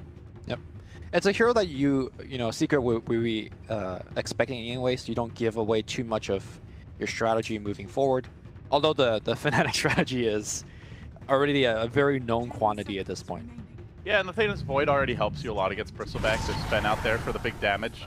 But this is the secret flavor for countering tanks. You grab the Necrophos. I really love this pick because a lot of the team fights, Kyo will be a very low HP, but he gets to keep going forward because he has overcharge, he has heal, and then the Reaper Scythe just kills somebody cold. Now, the one thing that you do have to keep in mind is that Bristleback could just get an early pipe. In fact, that's exactly what Ohio did yesterday. He went Hood into pipe, didn't even have a Vanguard. An early pipe was the timing that Fnatic started to group up together and was able to turn the game around against Infamous. And I think that will be quite good against Necrophos as well. Yeah, definitely agree. I think the Necrophos could be a really strong matchup against Fnatic's playstyle, and also pipe will be essential. Even the Void is pretty heavy on the magic damage already, so Fnatic is looking at their next pick, still waiting for the QO hero mid.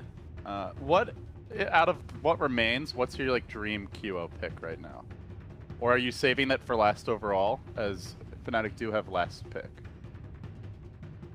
I mean, you already mentioned you're a little bit worried about being disadvantaged just in terms of individual skill. Yep. You know, playing a 10k player. I guess it doesn't make too much of a difference whether you pick it now or later, unless you're super worried that something's going to ban out. Right from the get-go, I don't think Ember is an amazing pick because they have the Nyx already. It just gives too much easy setups. Is it a Phantom Assassin game? I think PA has trouble overall against just getting kills. What are other QO heroes? Like Slark used to play at times. I guess PA might be... PL used to play. Sure. Bloodseeker on occasion. Bloodseeker's out. Monkey King, which he played yesterday in the mid lane, is also no longer here.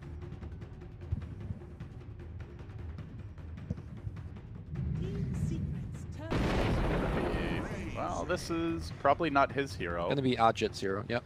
I mean, is there any chance he's the bristle and they run something else for the offlane? Yeah, that's possible. I'm just thinking, like, if those are both cores and then they also pick like a semi-carry mid, then you're super reliant on your 4, arguably 5 position Sand King somehow cobbling together a blink, or otherwise, like, how do you take fights? DJ is actually a very, very good Sand King player. He used to play 4. Actually, I think he loved to get a mech on Sand King. Greaves on Sand King. Really? Yeah. But I when was this? I want to say a year ago? Okay. Old TNC. Is it Mineski, or am I getting players mixed up? They've all shuffled so much I can't remember. But like, yeah, when he was on a team with mostly I remember for sure Filipino players. Yeah. No, I'm not. Yeah, I'm sorry. I'm probably got 1 or 2 facts wrong in there somewhere, but one thing I do remember is that he got met. I mean, everyone remembers DJ's performance at was it the Manila Major? It was one of the majors where he had that. It might have been Frankfurt actually, where he just had that crazy Enigma showing. Yep. And then that's when the DJ pipe trade really left the station. I haven't seen that DJ in this Fnatic team, and I kind of doubt it's because like his personal skills have atrophied. I feel like it's just for whatever reason he like this play style that they have. He's not the star. You know, it's all about QO. Yeah, it's all about QO. QO is the star, and I guess everyone else is a star for subscribing to that El Capitan, right? El Capitan. I still feel like that title is forever puppy in my mind. Okay. Even if maybe he's not quite the dominant force he once was. Still El Capitan to me. Last phase bans coming out. Traditionally, the heroes that Fnatic really dislike playing against are mobile mids that they can't pressure and kill. So Queen of Pain, Puck, these are some of the more common bans that Fnatic likes to throw out. Definitely bans that they did yesterday against Infamous. So what's a mid one hero that's good at dumping damage into Chrono? Invoker is kind of the obvious one for me, but maybe something you could punish if you're Fnatic. Yep. Anything but Lina. I think Lina, even though she combos very well into the Chrono, Fnatic loves on killing Lina. Lina is one of those mids where she's not that mobile, and PA just wrecks her. Like, you dagger slow, you jump on her, she will miss her LSA. It's hard to land one when she's coming in so fast, and then you just kill. I've never seen QL lose the lane against a Lina in a PA versus Lina matchup.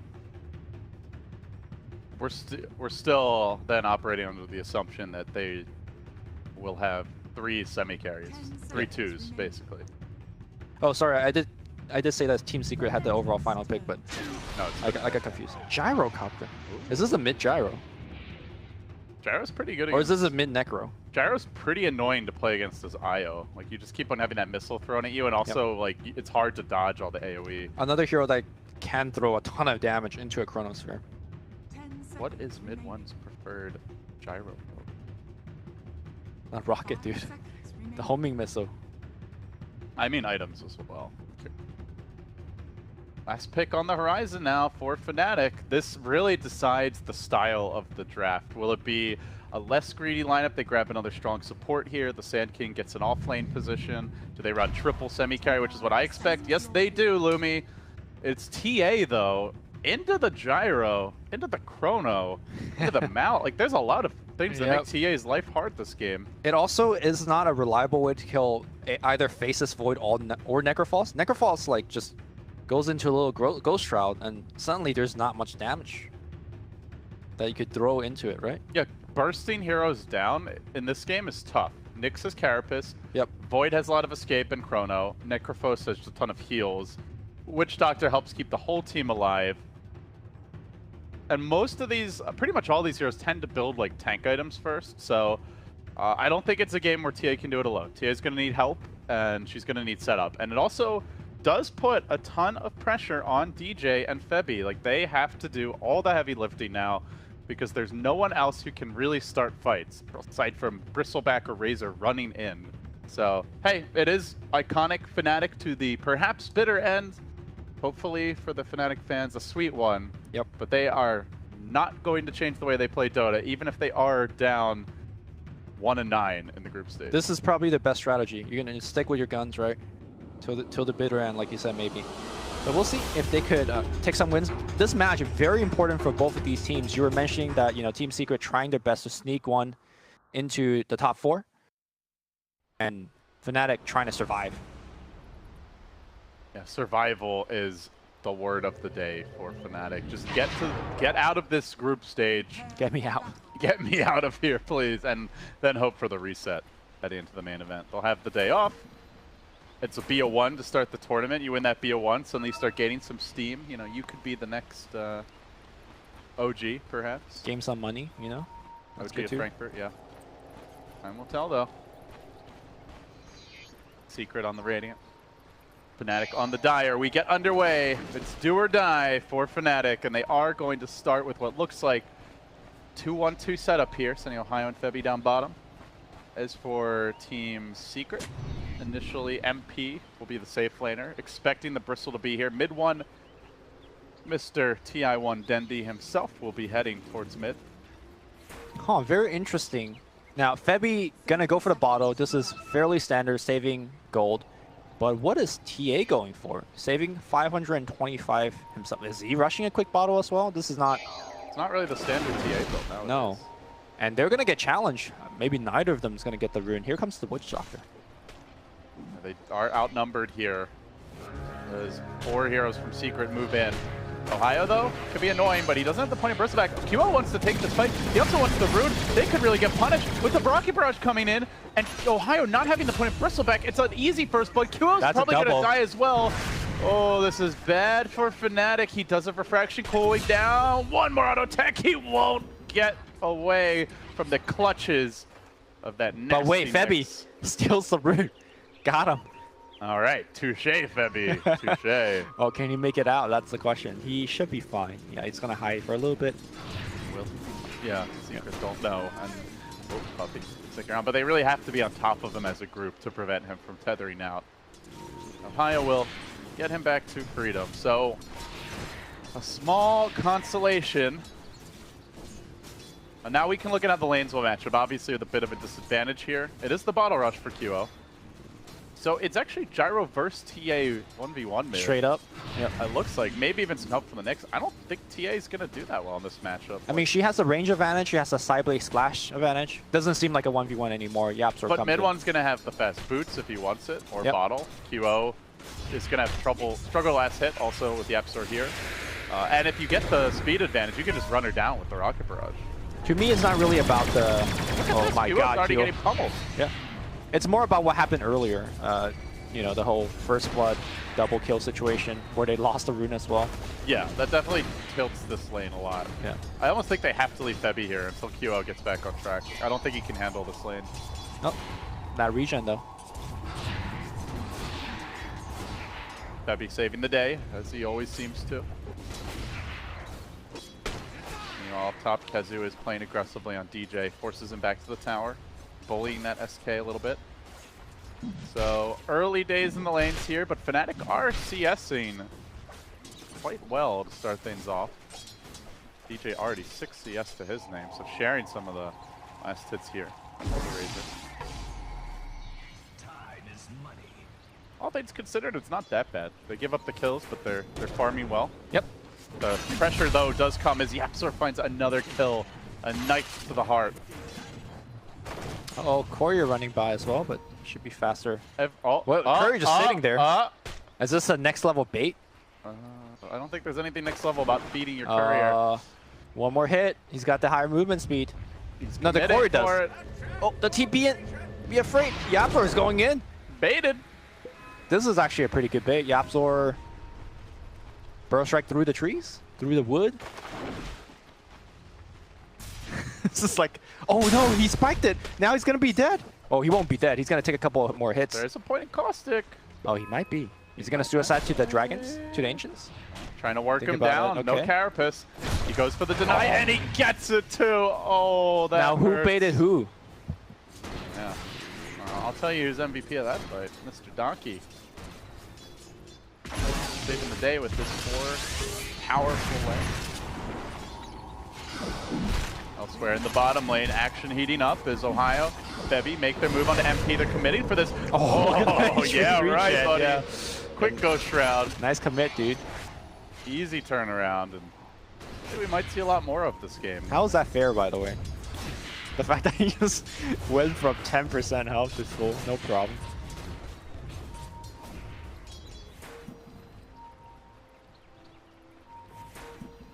Any adjustments you want to see for either team? No, I think these are the lanes that suit both team the best.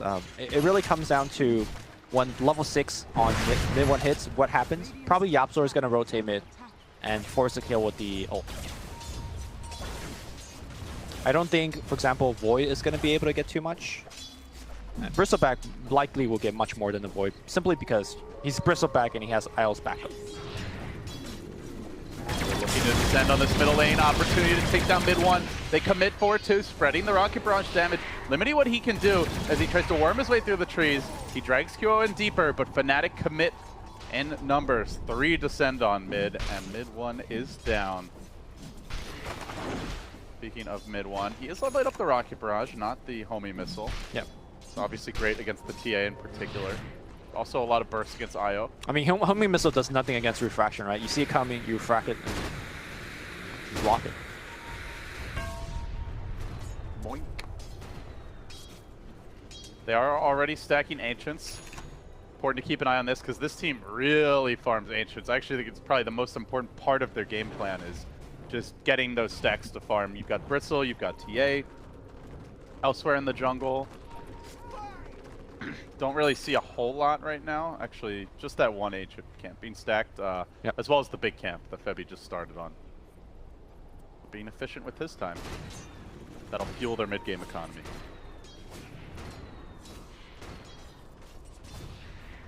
All things considered, I say that lanes are going quite well for Fnatic. QO is getting his, Bristleback's getting his, Razor is definitely beating the Void. So this is kind of the the start that Fnatic always wish to have. And then, you know, magically some chaotic stuff happens 8 minutes in, and generally they take over the game from that point on. And they want chaotic stuff to happen. If it's an organized fight, that's a secret fight. With all that AoE, all that control. Fnatic thrive in chaos. At least this game. Every Fnatic game. Really, it does work.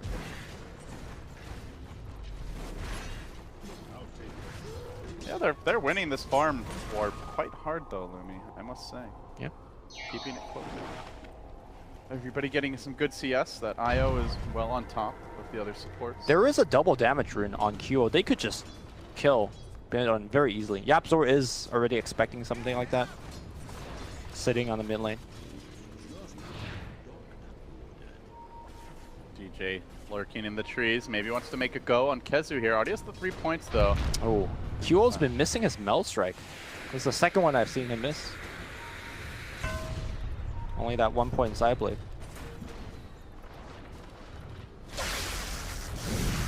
More often we see 2.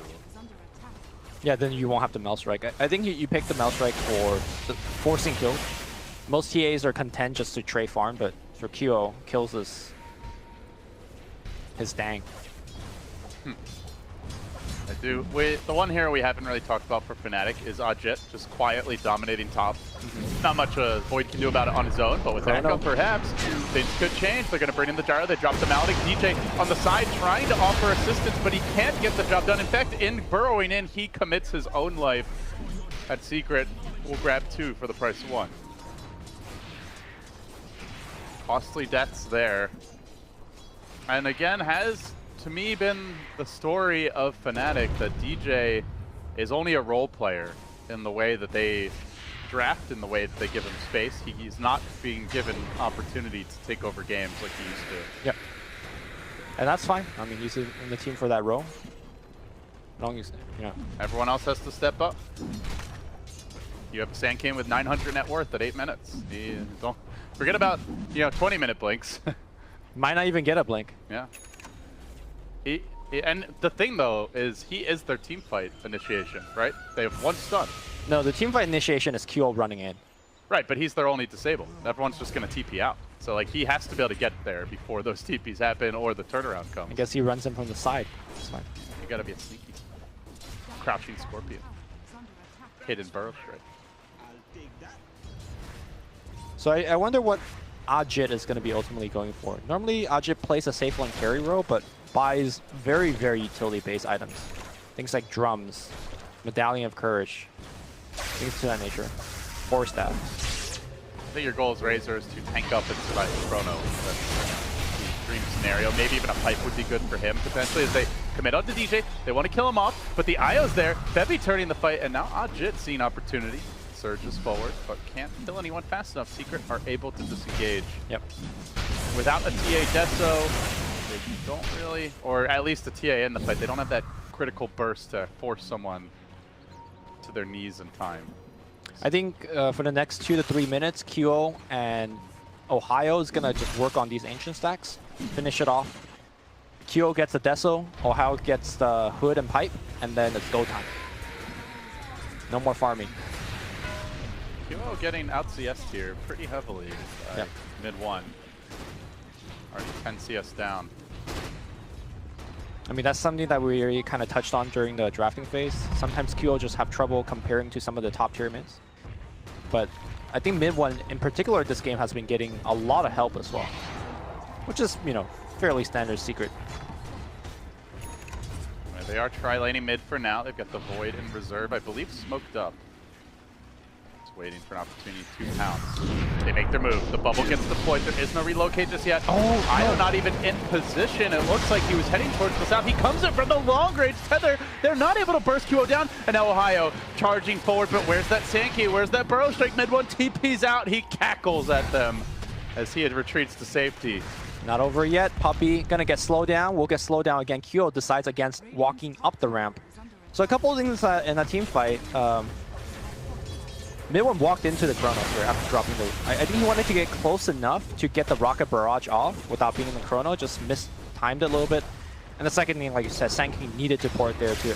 basically ensure them kills. But no harm, no foul, and the Chronosphere is down for a while, so that this gives Fnatic some time and room to do what they want to do, which currently is finishing that Ancient stack. Febby will be able to get experience on the mid lane as well.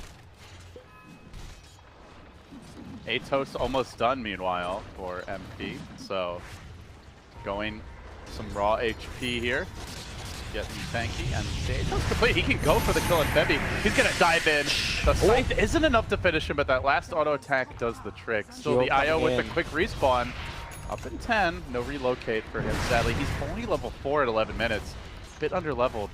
Febby is normally, we see the IO goes to the Ancients and gets all that experience. Meanwhile, in the top lane, though, action breaking out as the chase is onto Ajit. QO simultaneously trying to dive MP, but there's no way he can fight through that Ghost Shroud. They look for Yapzor. The ball's hitting him. But do they have protection? Nothing going on their support, so Yapzor slinks away, and meanwhile, Ohio cutting this creep wave bottom. Kazu might be thinking about a setup, but the Chrono's still on cooldown, so lots of opportunities for skirmishes, but not too much opportunity for fully drawn blood, at least not right now.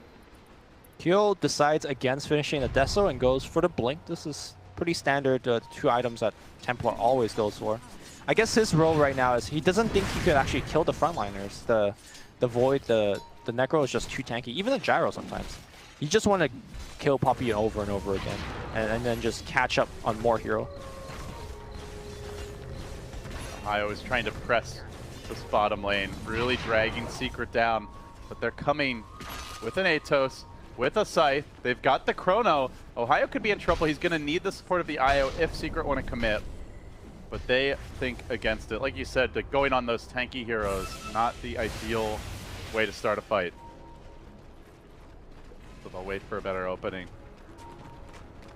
Still for Fnatic, options to engage are limited. They do get a blink on TA now. There's no blink on the Sand King, so it's just running in with slows, and now they snare Ohio. They're going to try to focus him down here. Necro ult, available, gets the hood off. And not quite enough damage. Chrono coming through, and it's on the back lines, isolating Razor, locking down Sand King.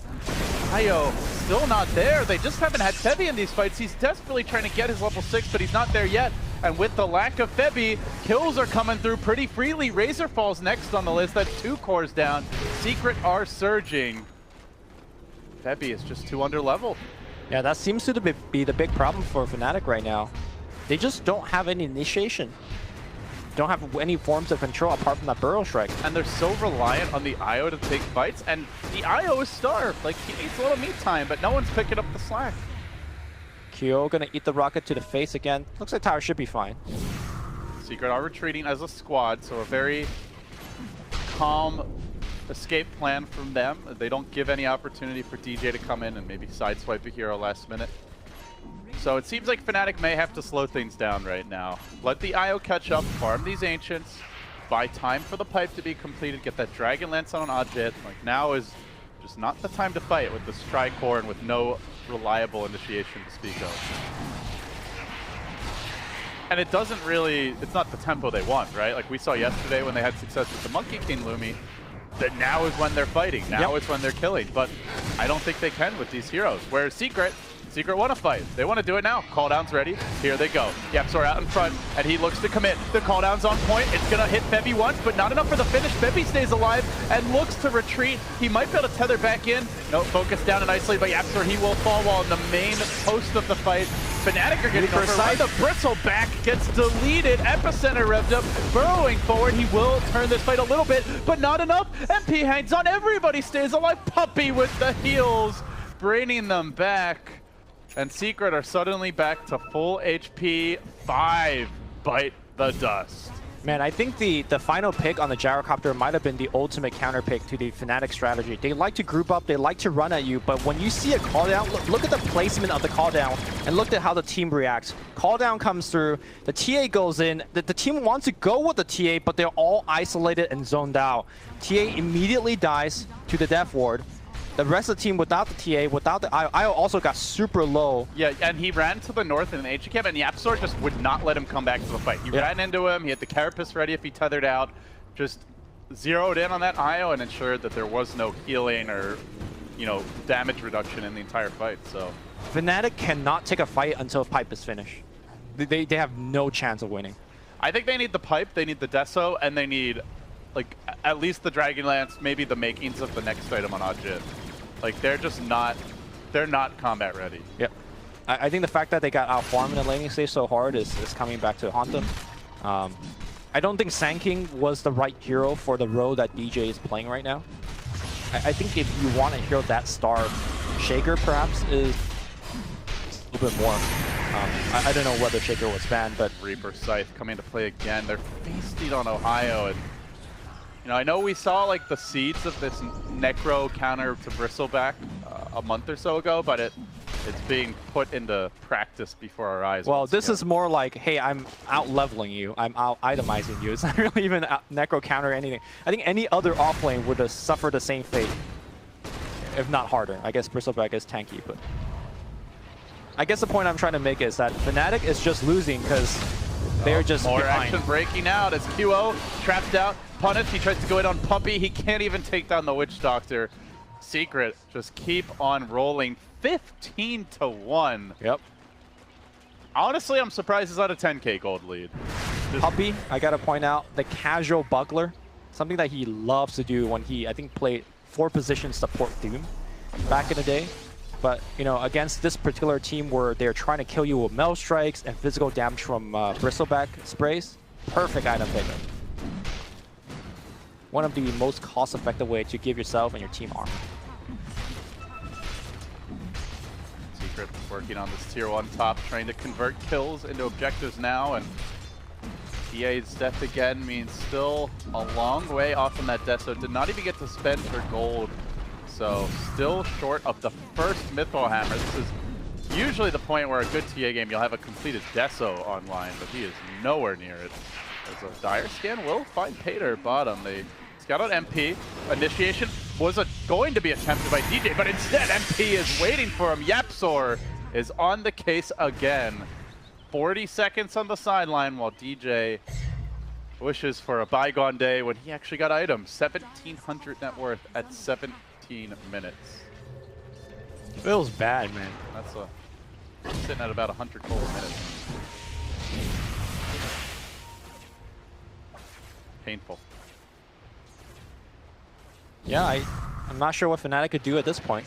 They're digging themselves into a bigger and bigger hole. You know, there are items that they need to get before they fight. I just think that by the time they get those items, Secret will be, you know, 1 or 2 items ahead of them. At this point, I'm not even sure whether Ohio finishing that pipe will get them combat ready. You know, you were mentioning Deso needed, Ajit needing his hero. Now they need all those items and probably a bit more. Like they're getting to the point where they might need a BKB to deal with all, like a pipe is not enough to get this much magic damage. And oh, by the way, mid one, he's close to a butterfly now. Completed Eagle Song online. Yep, Roche is... Pop the dust, but Yapzor there to break the smoke. He also dodges that dust. They even commit a sentry.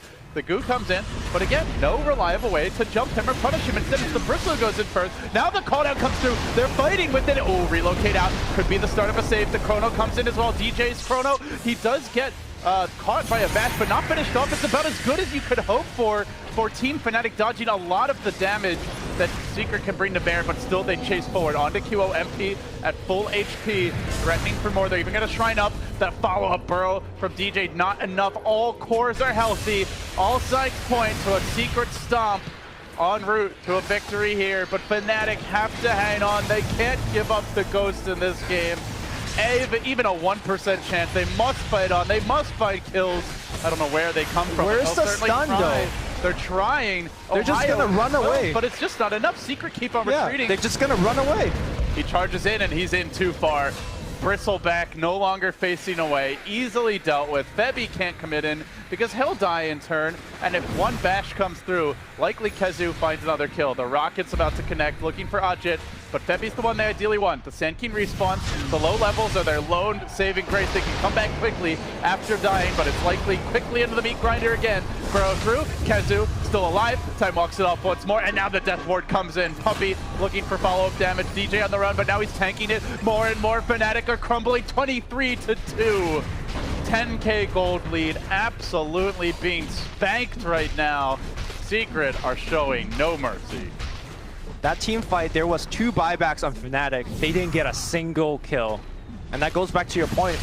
Sanking is the only one. Sanking was dead for most of that fight. They're going to go again. Ohio has a hood for himself.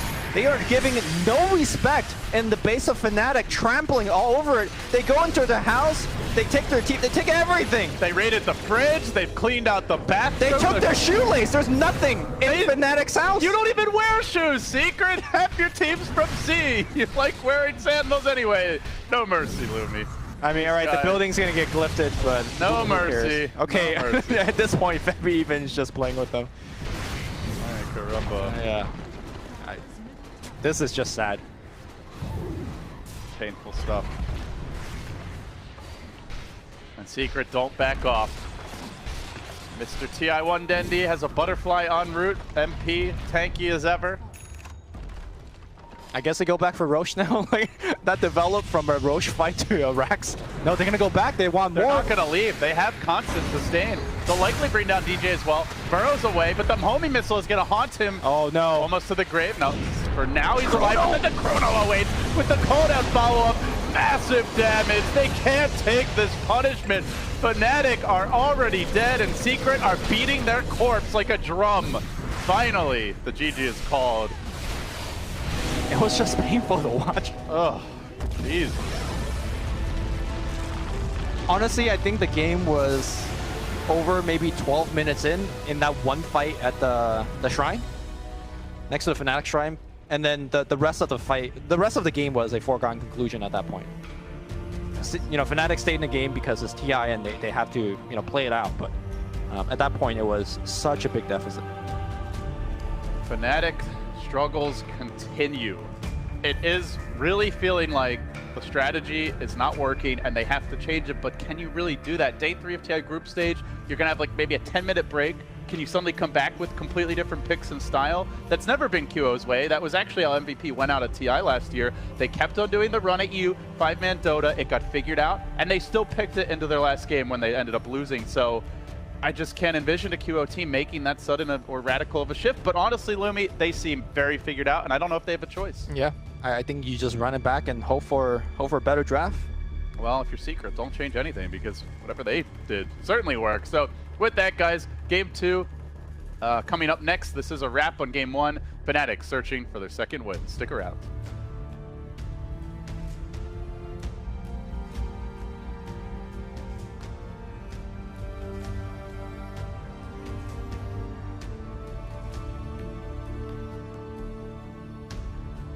Because this is not good, or is this still good because of that bottom lane? Like, I think it's time to. I think it's time to swap lanes. But the problem is, if you swap lanes, they'll just follow you back. Yeah, but at least you got the move. That's true. Man, the It's beginning of this is rough. Look at bottom 2. Yeah, Raven is actually, he might actually die. There is a burrow strike available from Tims. Actually, there's not. He doesn't even he doesn't have the mana for that. But Yeah. it does force mind control away, and that's enough for the moment. This is good though. Raven live. He forced heroes around, which is really important because they couldn't deal with that 3-on-2 up at top. And Tim's coming down here without any mana. Think about it. He's gonna have to re-heal. Both of these guys have to heal, and he can't TP anymore. He has to run all the way back. So Miracle's gonna find a little bit more footing up at top because he can deal with just the solo clockwork. Yeah, because 1-4-3-7 also just rotated down. Also, no mana on that top lane for him at the moment. Bottom lane for the Rubik. The rough part though is that Miracle had to walk all the way there. He didn't have a TP himself. Cuckoo gets blocked out. They're gonna try and kill him. Courier dies as well, but we're gonna follow Cuckoo's death here. I think his death is quite certain, especially with mind control teleporting in. He does take a lot of beating from this tower, but he'll be okay. He sniped the courier as well. That's why he was behind there. Yeah. That makes sense. And he's gonna shove in the wave. If you're this Necro, you want to make sure that Tinker gets as little of this as possible. So you just shove in the wave. Gonna deal some damage to the tower because we talked about how important that mid tower is, Shiver. Yeah. And more importantly, like when you're a mid player, you want to chip it down whenever you can. That's why you'll see like people just take hits on it, you know. This Clockwork is having a rough time without his supports here. Yeah. He's not able to do much, but Tims is back, and 1-4-3-7 is on his way back as well. That's what I mean, that the bottom TP really kind of makes the game a little bit wonkier for them. It's less straightforward. Yeah. And it also means that the Ember Spirit is back to having the shitty matchup for him with the Nature's Prophet. But it's a weird situation because no matter what, you know that somebody's game is going to get sacrificed. At least for Raven at this bottom lane, he can get XP. Like, he can just soak up XP, and he shouldn't be able to die to mind control. Oh, Miracle has his eyes on Sand King. Yeah. But again, they're in a weird position where, because they weren't up here as 3 and they didn't have full strength, somebody gets low, and this lane is not as won as it once was. And now you've got GH up here too. Maybe if Tims doesn't force that TP bottom, this game is completely different. Yeah. It's like that game we saw. Remember when Matema Man was Ursa and he just TP'd to top, and then he was forced in a weird situation? That's kind of this moment in the game. Is they're gonna ping him out. They want to go on him. Sam H is gonna pop that. Well, let's see. Miracle is in a bit of a pickle here, but alive for the moment. And Tims is the one to die first. Mind Control coming in to help out. Seeing if he can get something more. He has the Sprout available, but he doesn't have the range, and that means that 1-4-3-7 should be fine. And he does get the Sprout off to see if there's still someone stuck in the trees, but it is Sam H. And even the scan that they used, it's not in the right place. He's still looking for him though. Sam H, can he stay alive? I don't think so. He gets scouted out. He does do a lot of damage to Miracle. He has to be careful here, but yeah, there's no way. He can't escape. He's on fire. Oh. Oh, that was... I had a fair fire. He tried. Yeah, he was never in any trouble. Miracle would have been fine. However, Raven is okay too. Yeah. Raven gets a little bit more space on the map. He's level 5. He's doing okay for himself, but these TPs just kind of make the game really awkward. And now you've got a Nature's Prophet who's really strong. There was like this window of time where they could have abused that top lane a little bit more, but because of that TP, then they have to run down, and he has to run back to base. Then he has to run up. Half his team isn't ready. Like, it's just such an awkward position to be in. In mid, they're gonna go for it, but Matema Man pops his Ghost Shroud. Shouldn't go down to this. And in fact, they're gonna turn it around. Yep, that means that Tims, he's running for his life. One more hit will do it, but he is staying alive for the moment. The aura, though, is taking him down slowly but steadily. Burst strike up to the high ground. Oh, no, no. He lives. They should have... Oh, he gets caught. With the Fisher. GH just throws it out. Even finds a regen like this. Lucky bastard. This is getting so rough now for TNC. This Nature's Prophet is playing too fast around the map for them to deal with. I mean, kills early on in the game generally mean less than kills later on because they just get a lesser advantage. And at this point in Liquid, they managed to even out the score. They are still having Matema Man with a bit of trouble, but GH comes in as well, so he's trying to help out. Live back to the other side of the Fisher, and that still secures the kill for Tims. In comes Kuroki, he's here to help out, making sure that he kills up 1-4-3-7. GH looking for another go. He has a Fisher in 2 seconds, but they both back off. I still get a Fisher out, just good measure. Hey, top lane. That was a solo kill. He was full HP too. That is... Okay, that's not on us. That's such an unexpected kill. That was just a solo Clockwork against a Huskar. Yep. He had full everything too. He didn't have to use the hook shot either. So just a weird set of circumstances in general. Bit of a misplay perhaps. I mean, the Clockwork is out-leveling the Huskar a bit. A bit. By like a... Well, after that kill, it was an extra level. Yeah. But before that, it was 1 level. Still, Liquid doing okay around the map. Yeah. The best part is that the Nature's Prophet has had such a sick game. As well as, oh, he's gonna hunt for the courier at bottom. Courier is Wait, what? Oh, that was a bit of a misplay. Somebody messed up. Someone's getting fired for that. Yep. Ooh, we have a rotation up top. Tims is here together with 1-4-3-7, and they want to take down Miracle again. Burst strike to set things off. Stuck in the cogs. Miracle tries to do what he can, but okay, they're riding their ship a little bit. Although at bottom, if they don't lose the courier there, that somebody was fiddling with it, I think. I think so too. Someone was microing it away, and yeah, that doesn't. If they just send it down, it survives. GH gets caught, but manages to stun 3 and lays down a Fisher. Yeah, and Tims is in trouble here as Matema Man's chasing him. This should be a clean ultimate. There's a burst strike and a TP available, but oh yeah, never mind that. Just to precise to finish him off. He doesn't get him in the. Oh, mind control! He might actually die. Wow, there we go, Raven. All right, Raven is completely reset his game now, and that's the crazy part is when you're that far ahead of one laner and you die solo like that, the gold advantage just completely swings. Like he, despite just being a punching bag for the majority of this lane, is now. For half a second he jumped in front of mind control in terms of net worth. So how do we rate this game? Because it started out with TNC doing really well, and then we had them, you know, on the back foot a bit with Liquid coming back, and now it seems like TNC is doing okay again. Are we even? Are we square? I don't think we're quite even yet, but TNC, they're making the most of it right now. They're having good individual plays more than anything. I would say that one bottom TP by Tims made their game awkward, but they've done enough. And up at top. Oh, Tinker, he gets actually blocked in by the Treants. There was no way out for him. He was not able to get out. He teleports out. Yeah. Sam H wastes the hook shot up at top, unable to do anything about it. Is Kuro just Fate Edicts himself, and what are you going to do about that? Sand King. Level 4. Oh, teleporting my mom for 37. He teleports into his Sprout. He teleports in to die. Gets the lift off, but it doesn't do anything whatsoever. Tims, you better be careful here. You got a bit of backup there. You got Sam H stuck there as well. He's stuck. He's just gonna get right-clicked. Oh, those Treants. He's not. Probably shouldn't have cost that. Yeah. And Tims walks forward because... question mark? Raven comes in to try and help his team, but his team was already dead by the time he arrived, so he's in a tricky position. He can still get himself to the high ground, and that will be enough. Hey! Sam H, can he make this a double kill? He's already got one down.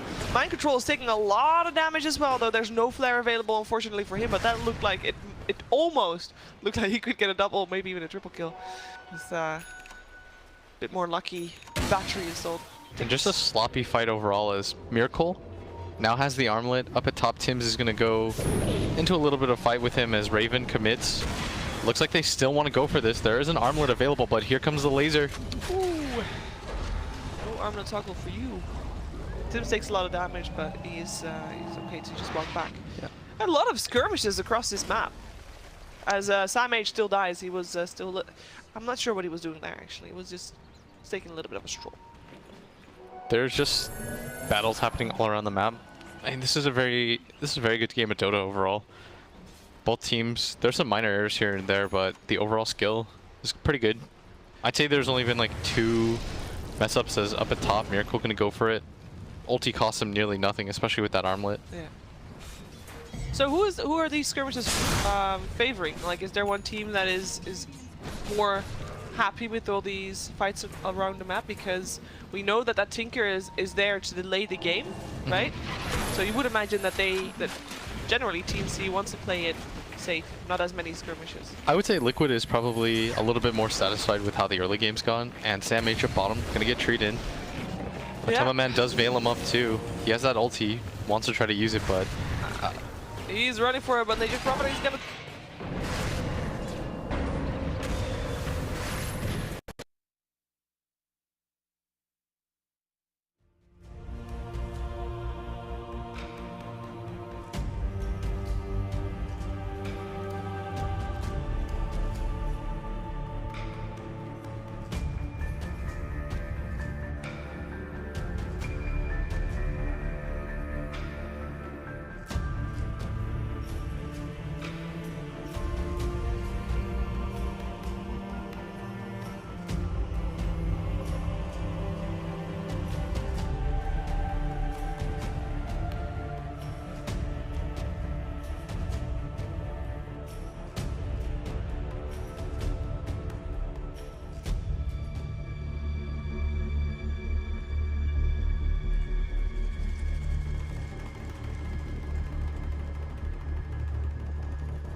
It really is do or die for Fnatic. They've only got 1 game won so far. They've got to at least get to 3 to even have a chance at tying the next closest team, Infamous.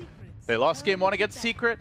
It was, to be honest, a train wreck. And now we enter game 2 wondering, will they adapt? Will they change? Do they just stick to what got them this far? Well, they're definitely changing in the ban phase. I think Nyx Assassin was one of the big reasons why Team Secret did so well. I think, honestly, Gyrocopter did the most in terms of breaking up the team fight. It made Io had such a tough time, like getting his tether off without getting blown up himself. So I think if Fnatic picks up Io first phase, they have to ban out Gyro second. Definitely agree. They'll need to find the right bans, but there are a lot of counters to Io as a hero. That is different. So something very fresh. The Chaos Knight first pick. We saw the LFY way of responding to this, which was the Dusa, though it came much later in the draft. Curious if Secret would consider something similar. If this is a Chaos Knight first pick, what else is coming, right? Because generally you pick your crazier heroes towards the end. Let's get weird. The mid one is put to sleep by this particular selection. Not impressed.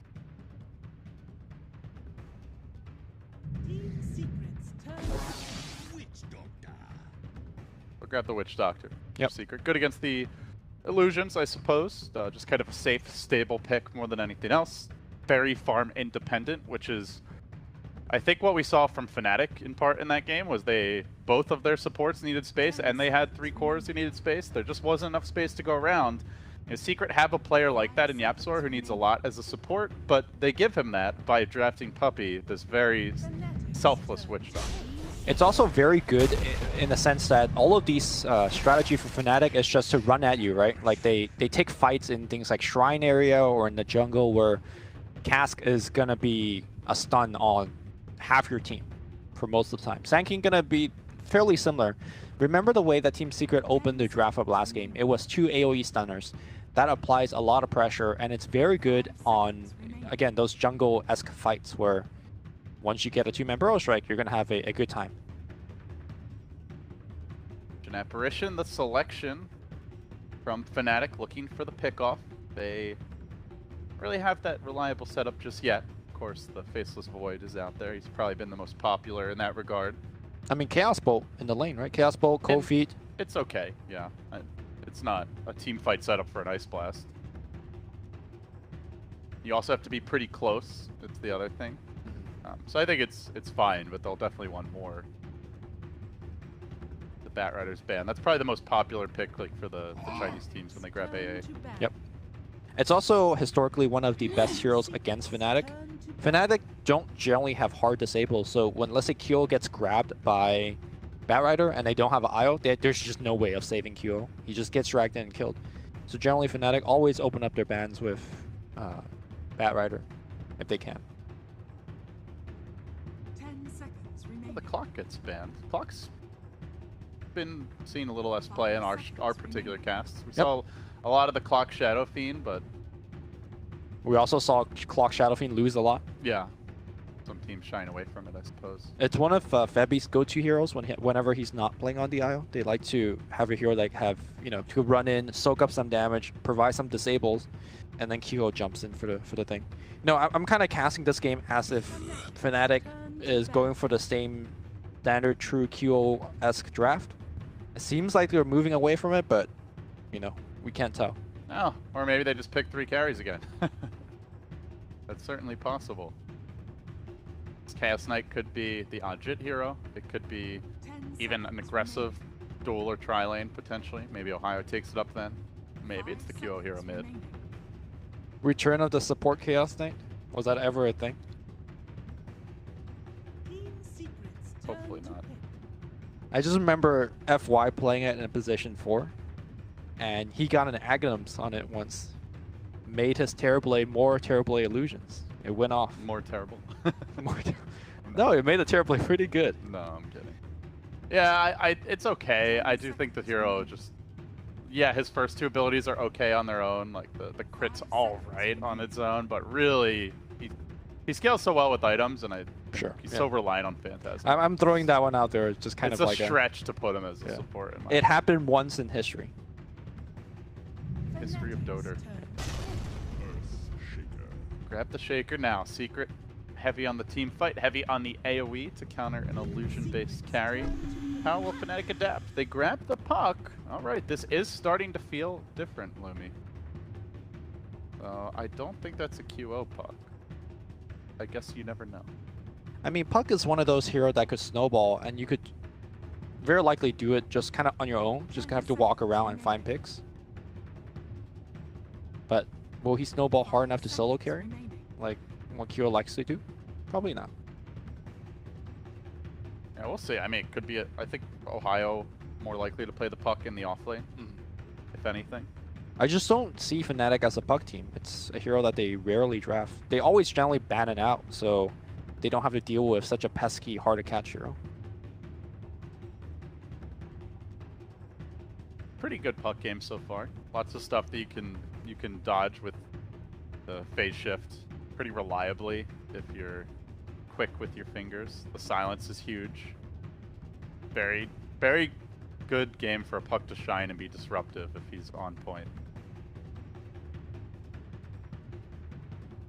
Do they try to sneak like a drow in maybe? Catch Secret off guard?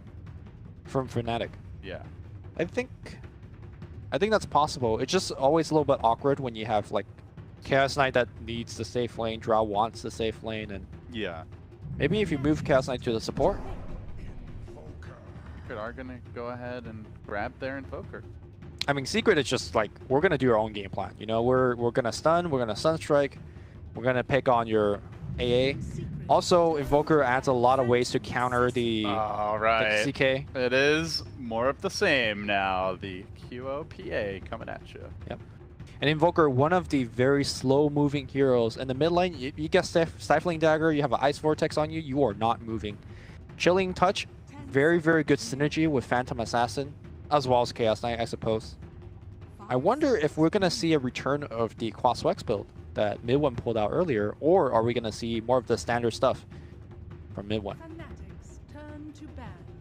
I think it'll probably be Quas Exort. They have like really good setup for Sunstrike. Yeah. I don't think I've ever seen. I mean, it just comes down to whether you want to defend yourself, right? Because the Exort build does not defend yourself at all. Right. I expect Quas Exort. I also think the nuke damage is really nice against PA. Like, you don't care about that evasion. You can blow her up very easily. And I also think it's more useful against the potential carry CK. But we will see. Option is still there for Secret. In that case, they'll definitely need a harder carry for MP.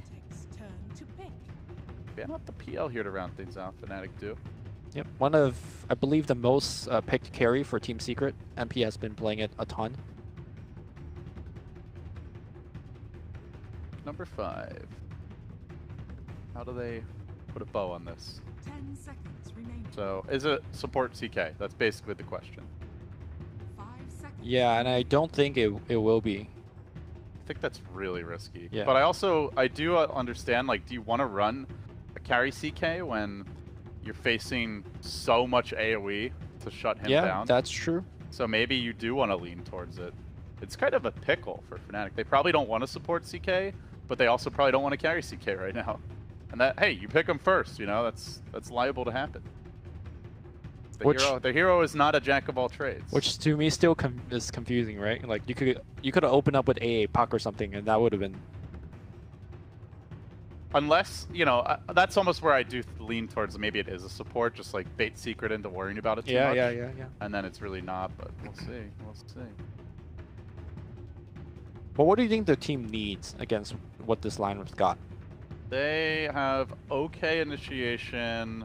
They're okay at taking objectives. Like, if the CK is a core, you know, I think they're very good at skirmishing and finding pickoffs. And pretty good at killing structures as well. But, like, there's so much AoE, I don't know if you really can count the illusions for much, so I think they're still a little light in the department. I like to see a hero that could get a mech for them. Like, something that allows them to help them to group up, which is certainly something they always got from Ohio. Now, oh, the Ohio Nature's Prophet, is yeah. it? Is that what we're looking at here? Is this a support puck? I mean, we've seen EG do that. Position 5 puck. Huh. I am unsure. I assume it's a QOPA. Yeah, that's support AA for sure. Yeah. So then the real question, I think it's an Ohio Nature's Prophet and That'd be Chaos Knight. and an Ajit puck, if anything. All right. There you go. Whew, this is something different. But I gotta say, the Sven last pick, it's very good, man. This lineup, a lot of physical damage. You Warcry, and people are tanking. Yeah, Warcry, and you just shrug off everything that PA brings to bear. Like, PA has to show up with the Deso before she could even hit people. It's going to be tough. I There's think a timing window here for Fnatic. If QO has that great start, he gets the early BKB, he's able to just jump and delete. You know, ideally mid one, maybe Kezu or the Sand King of Yapsor, then they can start the fight, right? But it's also going to get to the point where, you know, Secret can just outlast him, and when the BKB stops having its long duration, they can easily kite and punish him when it's down. And they don't really have a big save for the PA. There's nothing to enable her this game. No IO, you know. They don't really have another frontliner. A support CK is not actually that tanky, so... Save. He's going to go in and kill people. That's right, but save. There's nothing to heal her. Like, they're just going to nuke him down, right? So that's what I mean. Like, there's no IO to protect him. There's nobody to help sustain his aggression in the fights. Nah. He's going to go and kill people. No, I'm not buying it. I'm not buying it. I agree with you completely. And that's why earlier I said, you know, I feel like you should have a pipe hero or a mech hero of some sort that could help you sustain and take pro fights. Because generally these fights do take a while for them to finish. Well, we'll see what Fnatic thinks. I mean, you could technically get a mech on Prophet, but that's just not the way to go, I think. To the bitter end, Fnatic will stand by what got them here, what earned them the ticket to TI. They will not change their style. I think this game will be much more competitive. I feel like this draft matches up very well against Team Secret. Yeah, I agree. I think it's a little more balanced. It's not as horribly greedy as the last game either. Like, they have an actual tempo controller core rather than just the Sand King 5-position support. So, in that sense, I like it. I'm still skeptical. I do look at this game as another one of those cases where Fnatic is like one way to win, and certain timings they have to hit. Whereas Secret have lots of ways they can win, and lots of different routes they could take depending on how the game unfolds. Secret taking a very defensive stance. I wonder whether they actually saw the smoke being used or saw somebody had a smoke when mid-1 Sunstriked into the base. It's just a very common move anyway. Like, a lot of teams smoke at level 1, like not necessarily the full-on jungle invasion, but yeah, they're playing it safe. You know, like they know Fnatic's desperate. They're gonna have to be cheesy, right? They have to take huge risks this particular game, as their playoff lives are now on the line. So what do? They send Febby, DJ, and Ohio down into the jungle. They're gonna start QO off mid. Does he get help, or is QO just solo? Well, I'm not sure how much a Chaos Knight could help, right? Maybe Chaos Knight will backstab mid with, you know, a couple of Reality Rift, apply some minus armor. Look at the wards. They're ready for this rotation. Febby marches in, and there's a tri-lane of Secret here to greet him. They drop down the sentry. Oh, but Yapsor's quicker. Instantly eats it. Sorry, that was actually an option. But yeah. In any case, ward down now. They're going to pull Yapsor back, trying to focus him. Have the damage quite yet, so it is a good old 3v3 mid. I think this lane favors Fnatic, I believe. Ajit should have the advantage lane against Kezu. And the 1v1 between Prophet and Sven, you know, being the range hero, Prophet is advantage there as well. So if they could keep this kind of two supports dancing in the jungle, Fnatic is slightly favored. I also think that PA does fine against mid-1. Yeah, I would agree. Starting with the poor man's shield is huge against Invoker, whose early damage is not that great. Can harass him pretty effectively. He's the much more gankable of the two targets as well. So we'll see Yapsor streaming into the lane. QO trying to play as aggressive as humanly possible. Historically, Sven was viewed as a pretty good lane matchup against Prophet just because he's like good at pressuring the Treants with the cleave. And he usually has supports in exactly, like he has kill potential with Stormhammer and a +1, right? But in a straight up 1v1, I think Prophet just, you know, walks in and out, hits you a couple of times. Yeah, they're gonna bring the Witch Doctor in, and remember there is the Sunstrike threat, so there is a slight kill potential. Maybe Yapsor even smokes there, but I would agree, especially with static lanes, and if they're just trading auto attacks, Fnatic should try to get the edge, keep the pressure on MP. At the same time, you know, MP doesn't have to be fat for them to win this game. QO blinks in. Aggressive maneuver from him. Oh, what? Debbie tries to save him by pulling mid-1 forward, but Are we he's still gonna on the take same page? Some heavy harass for it. Feels like people are going in for different targets.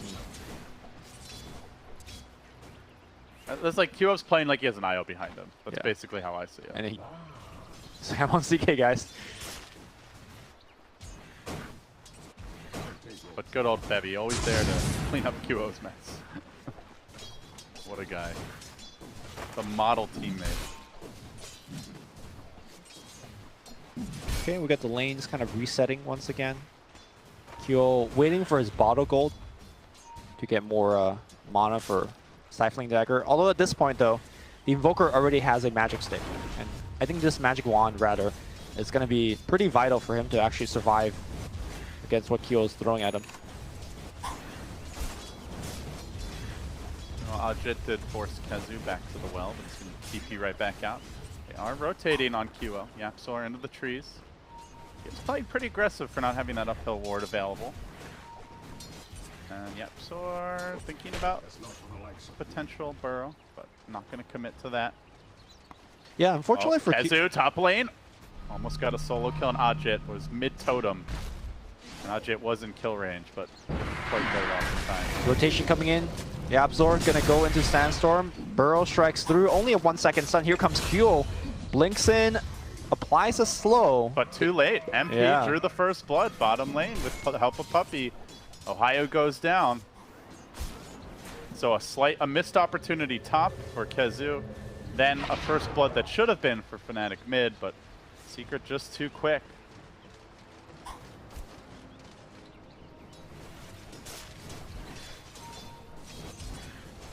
Meanwhile, mid one is farming up a storm now. He's almost double QO CS. It's supposed to be easier for the PA earlier. It gets harder later on as the Invoker gets more damage and the Forge Spirits come online. But yeah, he's also been using a lot of Stifling Dagger just on QO, or sorry, onto mid one as a harass. I'm not sure whether it's even worth it. Every time he gives him a dagger, he's got a magic stick charge, and also he has triple Quas Orb just to regen it. Like, Invoker is constantly at full HP anyways. Gonna make that rotation of the jungle for now, mid one, while the lane is pushed, plays it safe. It is nighttime. And Bevy, meanwhile, is there. Scouting out Yapsor's movement forward. They want to try and turn this thing around onto MP. Will he turn into Cold Feet? He will, but still he's healthy through this. Ohio tanked up the Sunstrike, but Bevy continues pursuit. He's committing on the stun, but he can't repel this magnitude of damage as MP just easily deals with what's being thrown at him. Actually gets the Chaos Knight kill. Yapsor tries to get away. He will do so for now. Ohio does have the phase boots. One more auto attack will do the trick. Does he guess right? Oh. MP's looking to cage him. He's low enough that a cat's in a couple auto attacks with a Stormbolt coming through. Will be the death of Ohio. Baited in, and now Yapsor's looking to make it 3 bottom lane. A full wipeout as Fnatic again fall short.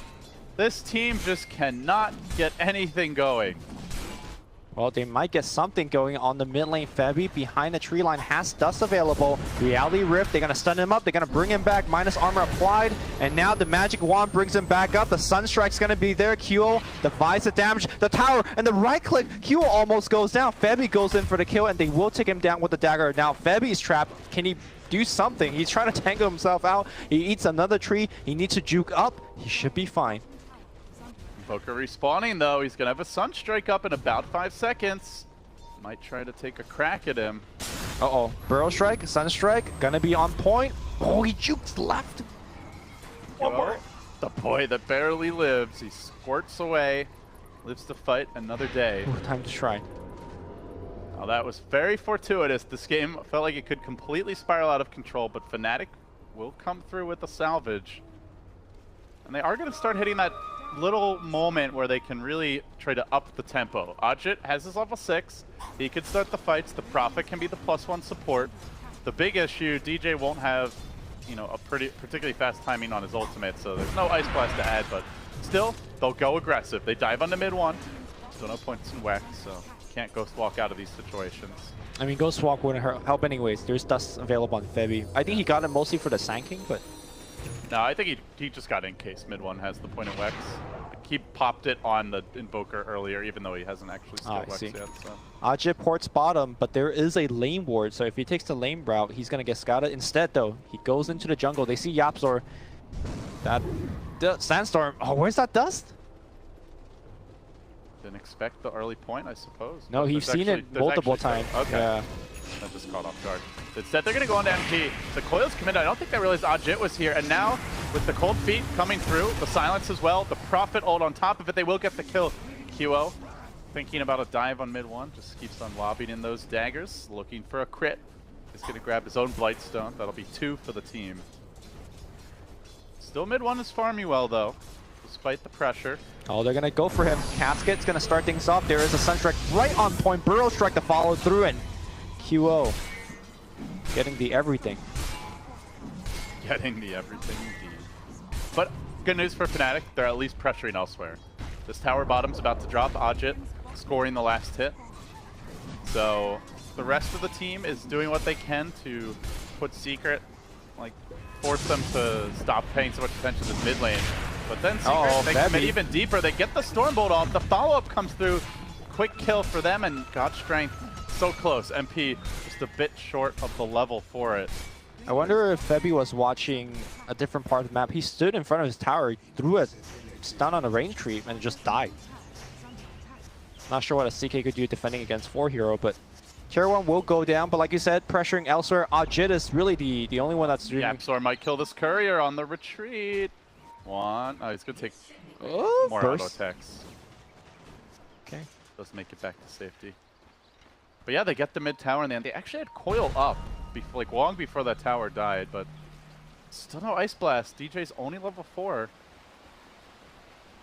That'd be only level 3. Supports are starved. Yep. And CK is not a support that you can starve. Really wants 10 at least to... Even if he doesn't get items, he at least needs levels for the max chaos bolt, the leveled up reality rift.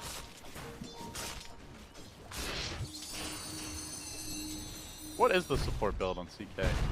You max your first 2 spells, and you go for very basic items, so urn, drums, that kind of stuff, medallion. Do you even try to build stuff like an armlet? Or like only if you're snowballing really hard, because you're not going to have to farm for it. Like, he's such a bad flash farmer, too. Yeah, your farm comes from kills, and if you have a ton of kills, then you could, build whatever you want. But so far, he's got not very many kills. Looks like we're going to see a smoke attempt here from Fnatic. Interesting to see them not really joining up with Ajit, because I feel like he is by far their most, high nuker initiator stunner. But maybe that's too obvious. If the puck is on the map, Secret might feel safe. They could find MP here. He's going to farm that Ancient Camp. Prophet will be the +1. Drags the Ancients back, looking to stack the no box right into the waiting arms of the Chaos Knight. Quick Reality Rift. Chaos Bolt combo gets the crit. Gets the kill. DJs might be in the last hit there. And now TP coming in. Puppy wants to contest this. The rest of Secret is flanking from the rear. They've got to get out of here quickly, but that cast keeps on bouncing. Perfect bounces. Yapzor's getting into position. He only gets the 1 hero stun, but it's on Cubo with the Sunstrike coming through. Nobody to split it. He's low. The Maledict might just take him down with this last tick. He actually runs back in, tries to hit a creep. Down he'll go. DJ barely surviving, TPing out, gets out of there in time. And meanwhile on the river, Ohio on a shred of HP, he gets plinked down mid one with the finish. So they lose a few on the way out. 2 cores biting the dust, and a Dire Courier also going down in the river while that was happening. Costly engagement, and once again it seems Secret coming out on top. Yeah, once they took the casket, after getting the kill, they just needed to run up and to the right, just exit that area. But I think, again, a little bit of indecision for the team. Half the team wanted to fight, half the team wanted to escape. And I think it really harkens back to the point you made in the draft. Like, Cask is particularly good against Fnatic because, I mean, A, they pick IO a lot, which didn't happen this game. And B, they always fight away from creeps. Like, they're diving you in the woods, they're trying to go for smoke ganks more so than other teams. And we saw it there. Puppy got, like, what, 6 cast bounces? Like, basically as many as you can hope for. Normally, Fnatic's a team that picks the Witch Doctor themselves. Coil's going to get used. Yapzor's going to Burrow Strike, break the coil. Can they have the stun? But here comes MP with the Warcry. In fact, they want to go in. Nice phase shift on the dodge. Febby comes in with a double damage. An AA Ice Blast flies in, hits absolutely nobody. And it's time to disengage. Yeah, they need to combo that Ice Blast with the coil. Meanwhile, Cat's not getting caught on the way out. The Sunstrike's there. It's another connection. he incinerates, we'll have to back away. Yeah, on the Witch Doctor point, Fnatic normally likes to pick Witch Doctor for the same reason. You know, you take a lot of fights in the jungle, but it doubles up also as a restoration tool, right? You're saying, in particular with this draft, QO blinks in and then he gets focused and he dies. Voodoo Restoration lets your team to keep going in these chaotic fights. So, I honestly think... Still going aggressive. They're trying to chase out Puppey, but Secret are ready for these invasions. They bring the whole team there. Not quite able to lock him down. The Ice Blast comes out from DJ. Could be an opening. Kezu's about to shatter. They get the kill. They keep DJ alive. Okay. A 2 for nothing. Oh, never mind. A 2 for 1. Yeah, Maledict brings him down. Oh, not too bad. Scrappy by Fnatic. They're going to keep that pressure up. Still, though, mid one is having a good start, and that is a concern as they look to pressure bottom. YapzOr lurks in the trees. No Epicenter skilled up yet. He went for the Max Samsword build. And the Sprout. Hey, how you doing, YapzOr? He then looks to leave the safe confines of his tower, retreats. Cask will slow down those creeps. QO has been quietly farming during this time. Yep. Still pretty poor, though. Yeah. Unless he has something on the courier. Does he? He might. The courier did die. Phase boost. Yeah. Okay, so no Mithril Hammer yet. Ice Blast coming in, and it should hit on Witch Doctor. That is going to be another kill. Meanwhile, they're going to go on YapzOr. They have vision. Coil's going to get used. Burrow Strike. Is it available? One more second, and he is dead. Fnatic, the rest of 4 Fnatic, giving a lot of space to that PA.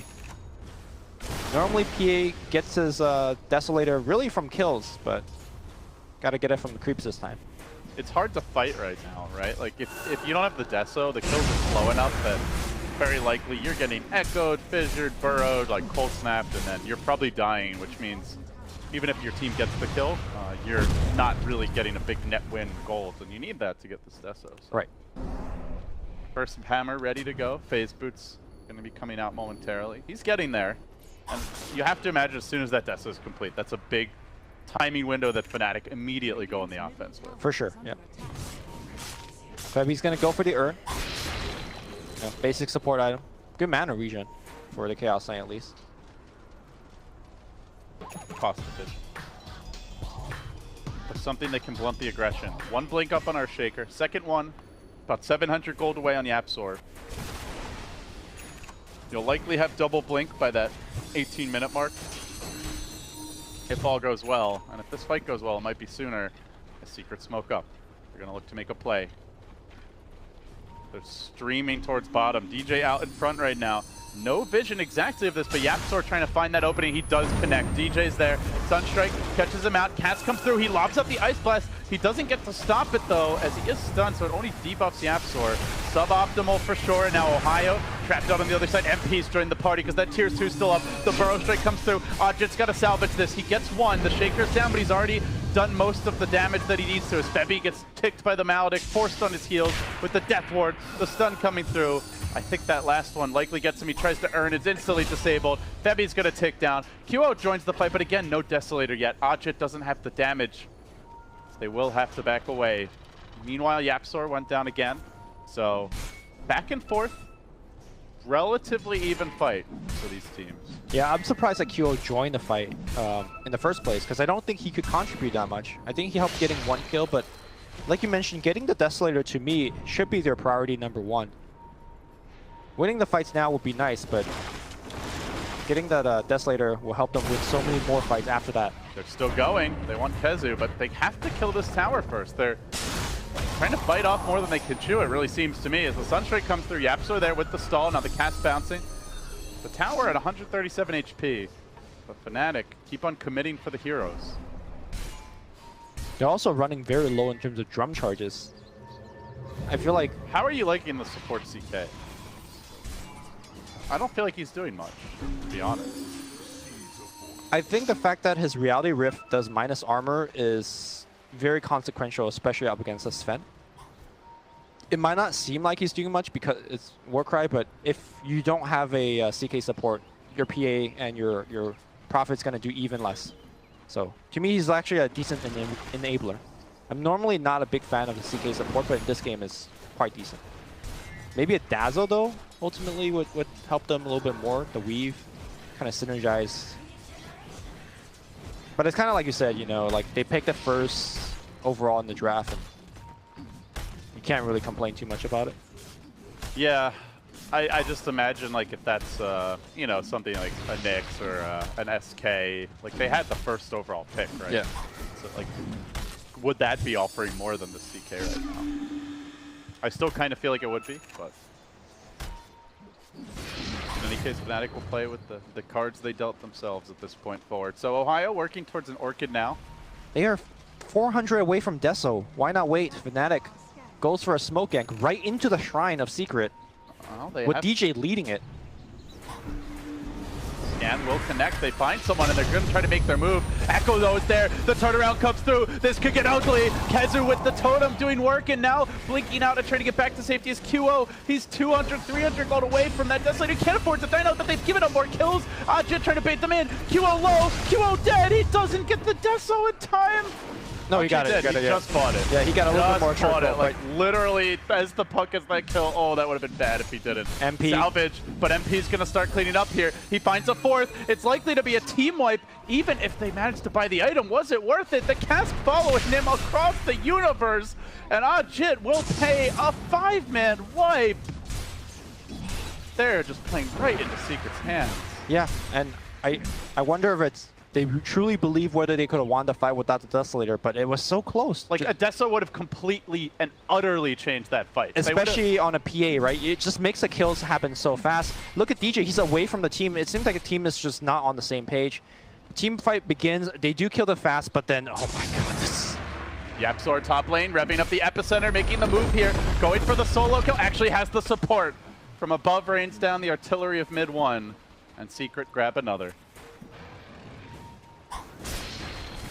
There were 3 low HP heroes in that fight for Secret who all got off multiple extra abilities and like stayed alive for another 10 seconds.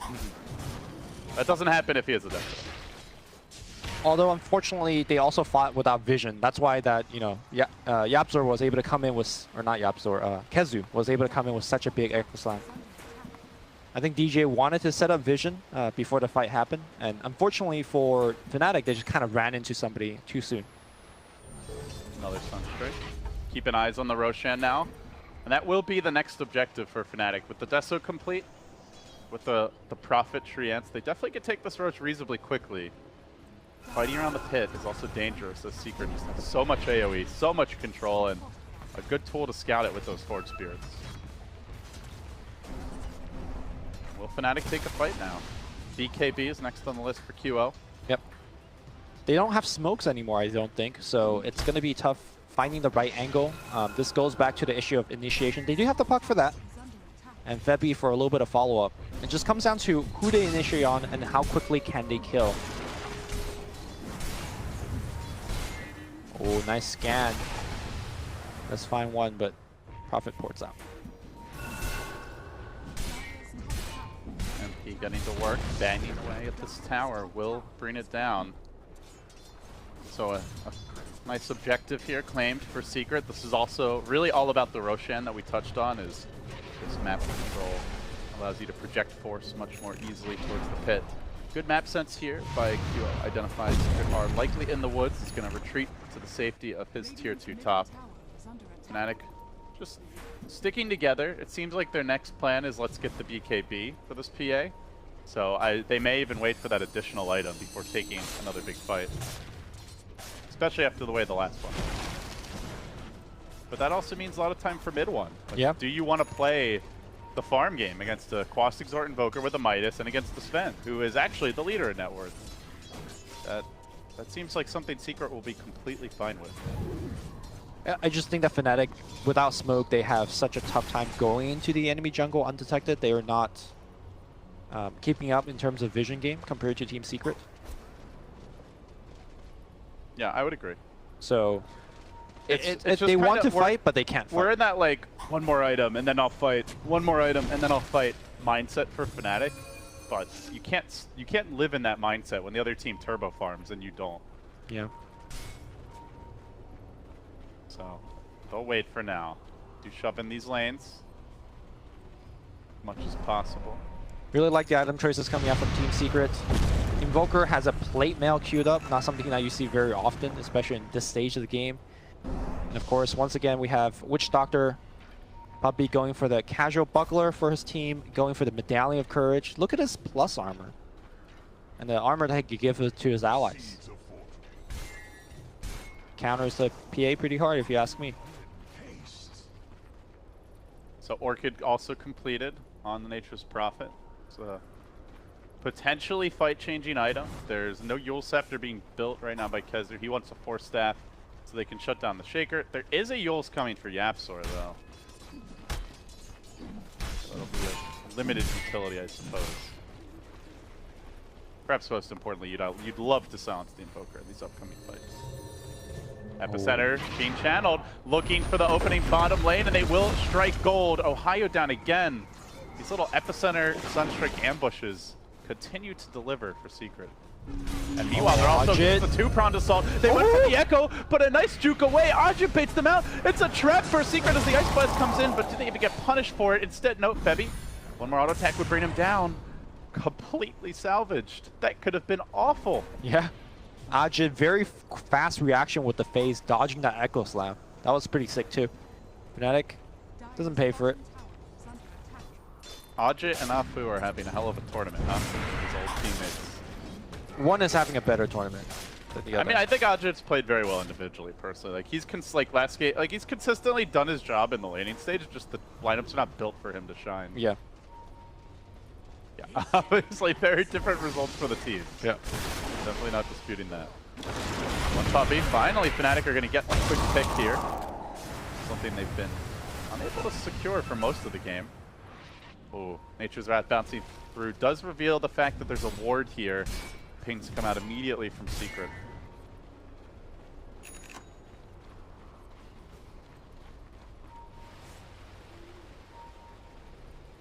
It's just that PIBKB.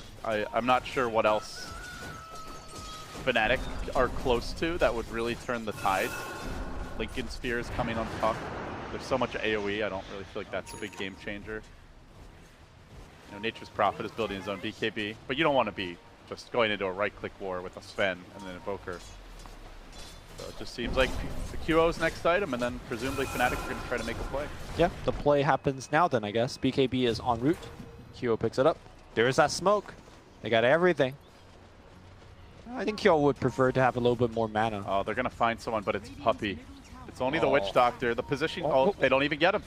They're so afraid. Now they go in. Now Ajit wants to commit. The Coil comes out with the immediate counter initiation. A huge volley of damage. A Secret go for the big punish now. Charging forward MP is going to usher Febby away. Meanwhile, QO does get into the backline. He's sliced down one. They need to kill off mid one if possible. QO just says, screw it, man. I'm TPing out of here. That leaves Ohio left to the Wolves, and he will die. 3 have fallen. It's likely to be 4. The hesitation is a great killer as 4 Fnatic heroes once again are assassinated. I feel like if you have a smoke gank, you're walking up a ramp and you get your smoke broken, that's the whole point, right? You're like trying to kill people. I'm not sure why they backed off. They backed off and then they went back in. Yeah, it was... Like, back off, okay, you know, debatable. Back off. And then I just said, go back in, yeah, okay. And you're just asking for trouble. And it was on a Witch Doctor, too. Yeah, and the problem was QO was not there also for the fight. He finally goes in and kills Puppey eventually, but... Oh, not the BKB debut that Fnatic were praying for. And with that, see what these next items are that are coming soon. It looks like a Bloodthorn is now being constructed by MP, and that will prove the solution to this PA, perhaps, as the BKB charges get lower. They don't really seem to have too much trouble with them right now. They just kind of ignore them in the fights. That is one concern for Fnatic, right? Like, their actual control for the PA. You want heroes to be stunned or not moving so that you can just keep on hitting them during BKB, but all they have is Coil and a Chaos Bolt, so... In theory, that should be enough, because PA is a hero that kills so very quickly. Like, if you go on the target all at the same time... But they have Warcry. Yeah, that's the other thing. And Warcry, Medallion, Buckler. Everyone just super tanky. Ice Blast needs to be on top of people for them to have a shot. Secret is smoking.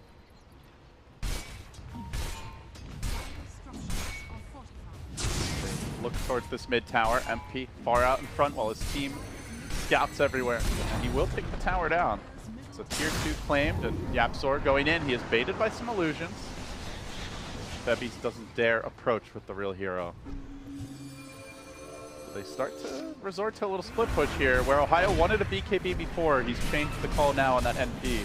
Shadowblade is the choice. And this might be a tell about how Fnatic look to approach this game moving forward.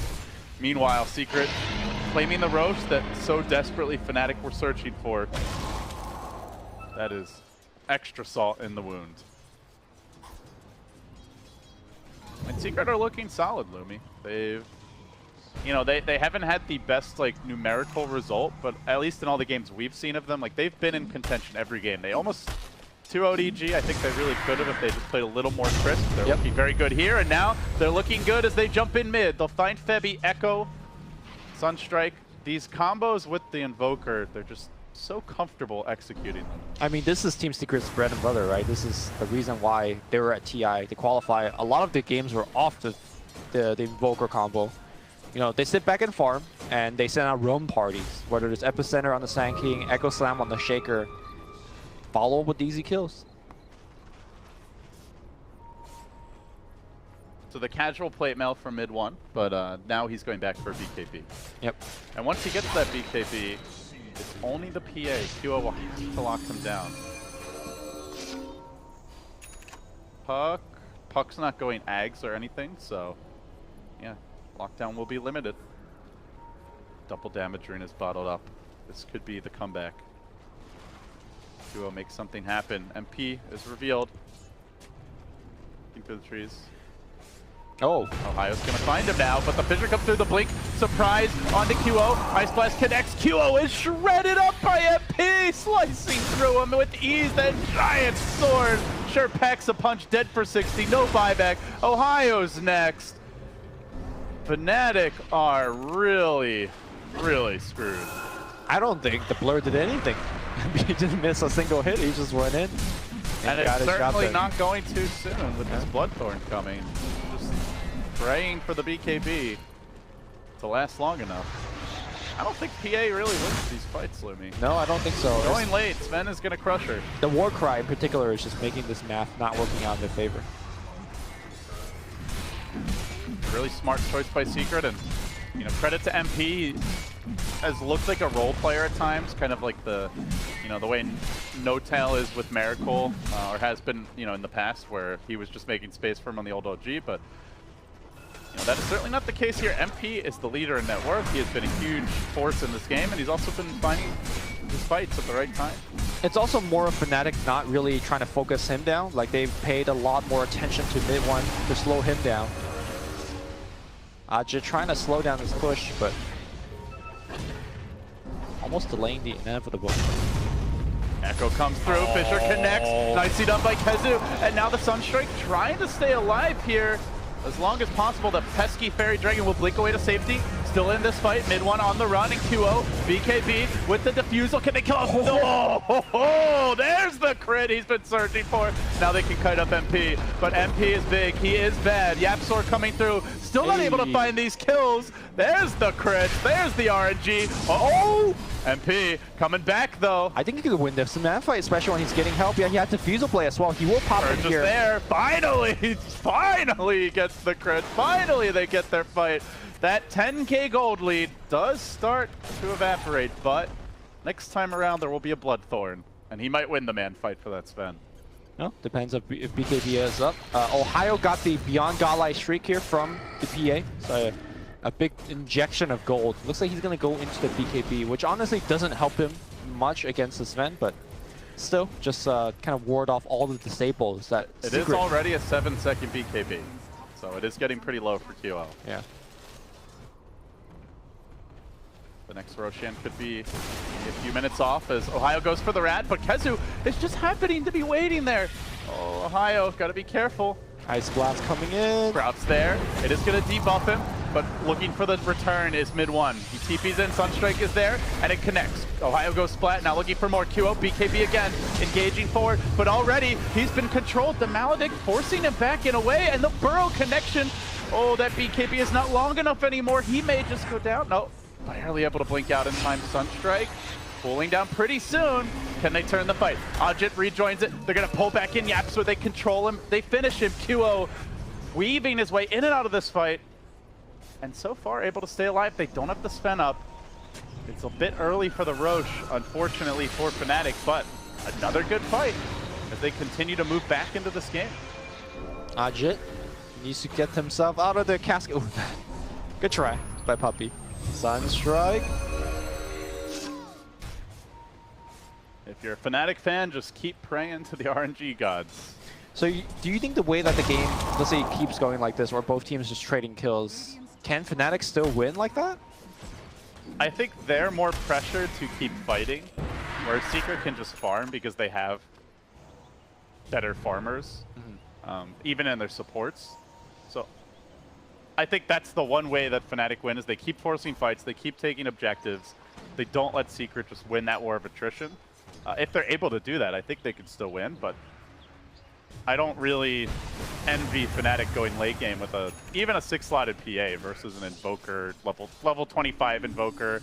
He's already 20 versus a super farmed Sven. Yeah, I think we're also starting to see the disparity between the supports on both sides. I feel like the Witch Doctor and Sanking is doing way more. And even, I would say that even though YapzOr has died a lot pretty early in these fights, like imagine if he gets off multiple burrow strikes and isn't the focus. Right. He could be doing a lot more than he is. He's also level 19, which is kind of insane. KheZu is going for a Shadow Blade, so perhaps a Silver Edge en route soon after that. And that is the other thing. If PA gets Silver Edge, she is just screwed.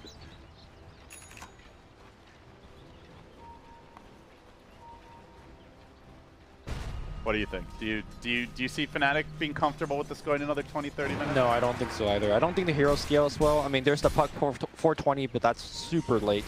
The BKB timer is also a big concern for QO. He's barely killing one person enough with the BKB now.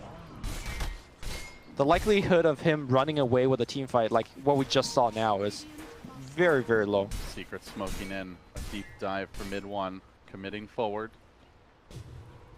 Will he find anybody? He does open up on the Ancient Apparition here. Mid one now getting in with the Cold Snap. He has that BKB. Tornado coming through. Sunstrike as well, but Febby there to soak up the damage. What a friend. What a bro. Now kiss. Oh, it is Febby in there. Let's not get too crazy here. Well, it's all about this next Roche. And Secret, at least for now, have the positioning. Okay, Basher, that would help. You know, it allows him the option to go on some of these tankier cores. Like, I think I think QO's job at this point is to go on the Invoker and don't let him cast spells. And it will get easier with the Abyssal Blade. Yeah. Which he is working on now. Basher picked up, Vanguard picked up, Recipe. Gold is there, but realizing his importance this game, might opt to save for buyback for now.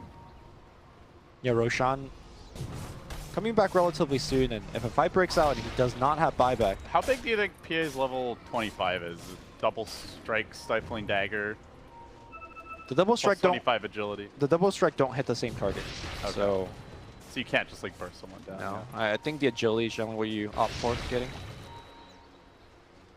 It doesn't feel like a game changer the way the Invoker AoE Deafening Blast is, for example, or the Tornado. Working on the high ground, Fnatic using that Phantasm as we've seen a few times now. Cool by Febby, you know, it is a good scouting tool. He actually baits YapzOr in. YapzOr might get punished, but the Yule Scepter comes through trying to buy him time, and now Ajit looks to commit forward. YapzOr makes it out. Ohio's on the low ground. He's wondering where his team is, but they get caught by the fissure. It's a 3-hero connection from KheZu. The dagger from distance. Coil's only on MP. They forfeit their Ohio. They don't really trade much. And most of Secret's ability still ready. It's really just the Echo Slam that got dropped there. One more. Forcing his way in. The Yule Scepter comes through. Trying to keep DJ alive.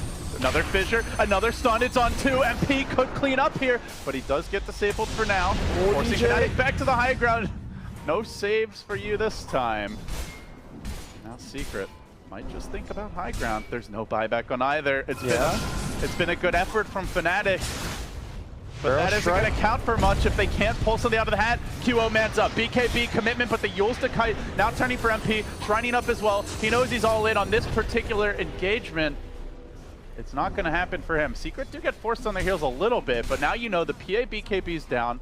You're going to have close to a minute where he can't realistically go in. So Fnatic just look to stall.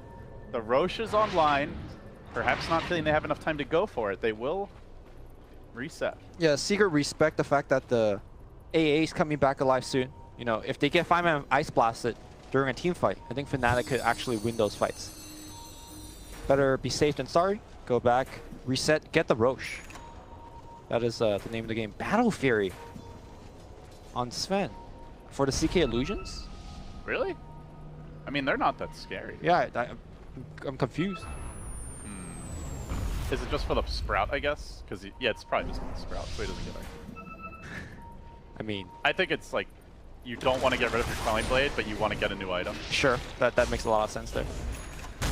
Now we are in the pit. Epicenter is going to start things through. BKBs are used, and now he baits out the BKB, and Kyo goes in, but the Yule Scepter is going to bait him even further. Meanwhile, on the right side, Ohio trying to get people killed, but the Fissure is just blocking everybody off. So far, CK is the only one dies. He needs to get on this Invoker, but he's not able to focus on him. Now jumping in onto mid one. Doesn't have the Abyssal Blade yet. He's been saving for that buyback, and it might end up costing him no BKB. Overwhelmed by nuke damage. Secret gets the kill. That Fissure really did shut them down. As did the target selection. He spent so much time focusing on YapzOr, and every time YapzOr gets jumped, he just Yuleses himself. That is basically the whole BKB duration. Mid one is doing whatever he wants in these fights. Yep, I still agree with the point where he just has to jump on mid one and kill mid one. It doesn't even matter if he kills Sand King. Who cares? He needs an Abyssal to do that. Like, he's been saving for buyback. I think you just have to risk it and buy the Abyssal at this point. Well, not that, or you just have to pray for a Hail Mary. You're so far behind, just bash. You know? Like, who cares if you kill Sand King? What does killing Sand King accomplish in these fights? He's usually jumping him after he's used that first burrow anyway, so... Yeah. You know, Sand King's already offered some contribution, but... Well, a lot of pressure on the PA because of the way the game is unfolded. This is really past the window that Fnatic want to be even. Like, they want to ideally have all the other towers down, maybe have taken a tier 3 and some shrines. So, to be fair, like this scenario isn't one that they envisioned when they constructed their draft.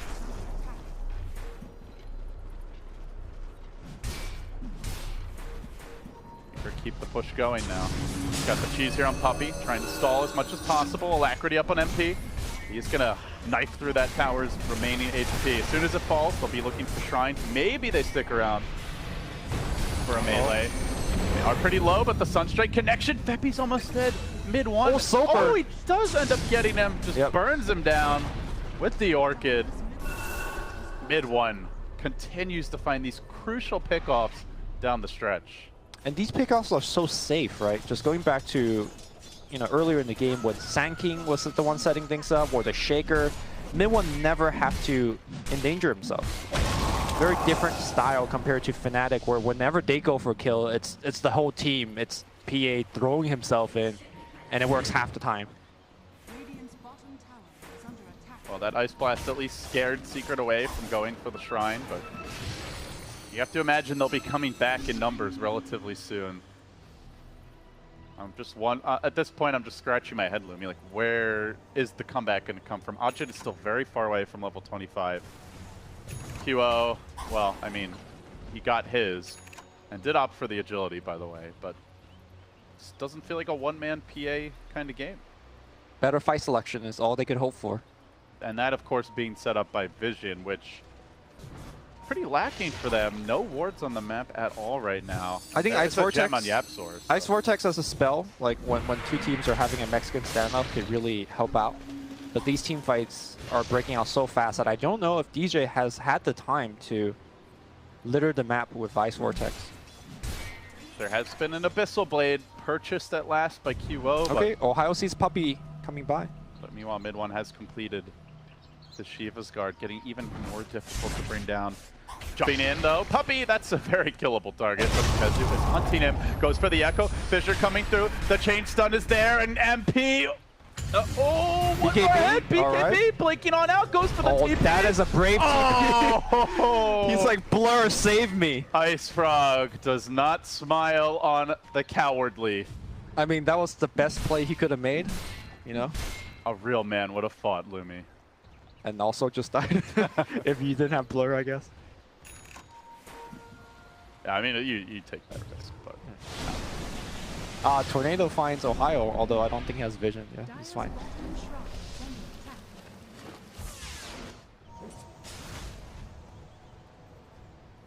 Yeah, I'm scratching my head as well. In terms of what Fnatic could do in this point.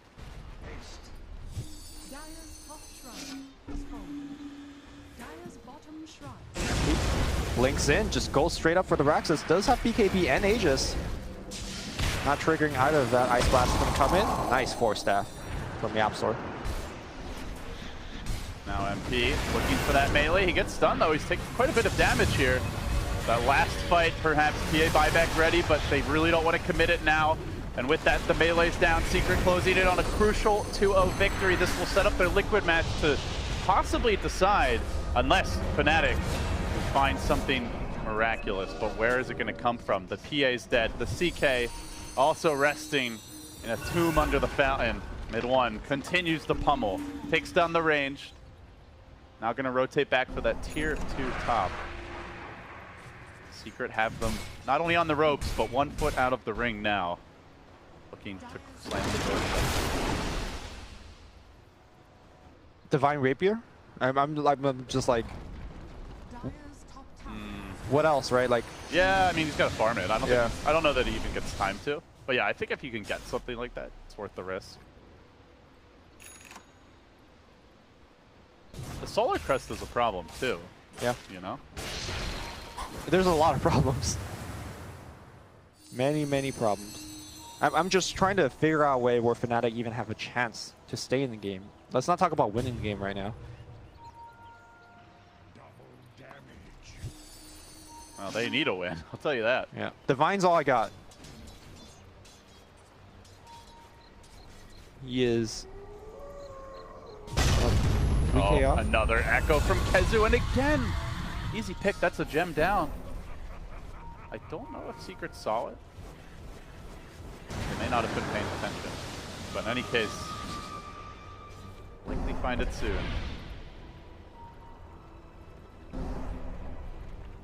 Alright, Kezu's gonna pick it up. Yoink. Alright, Fnatic is gonna get pushed in right now. Secret is... I mean, I don't think they need to feel reserved about anything. They feel so ahead.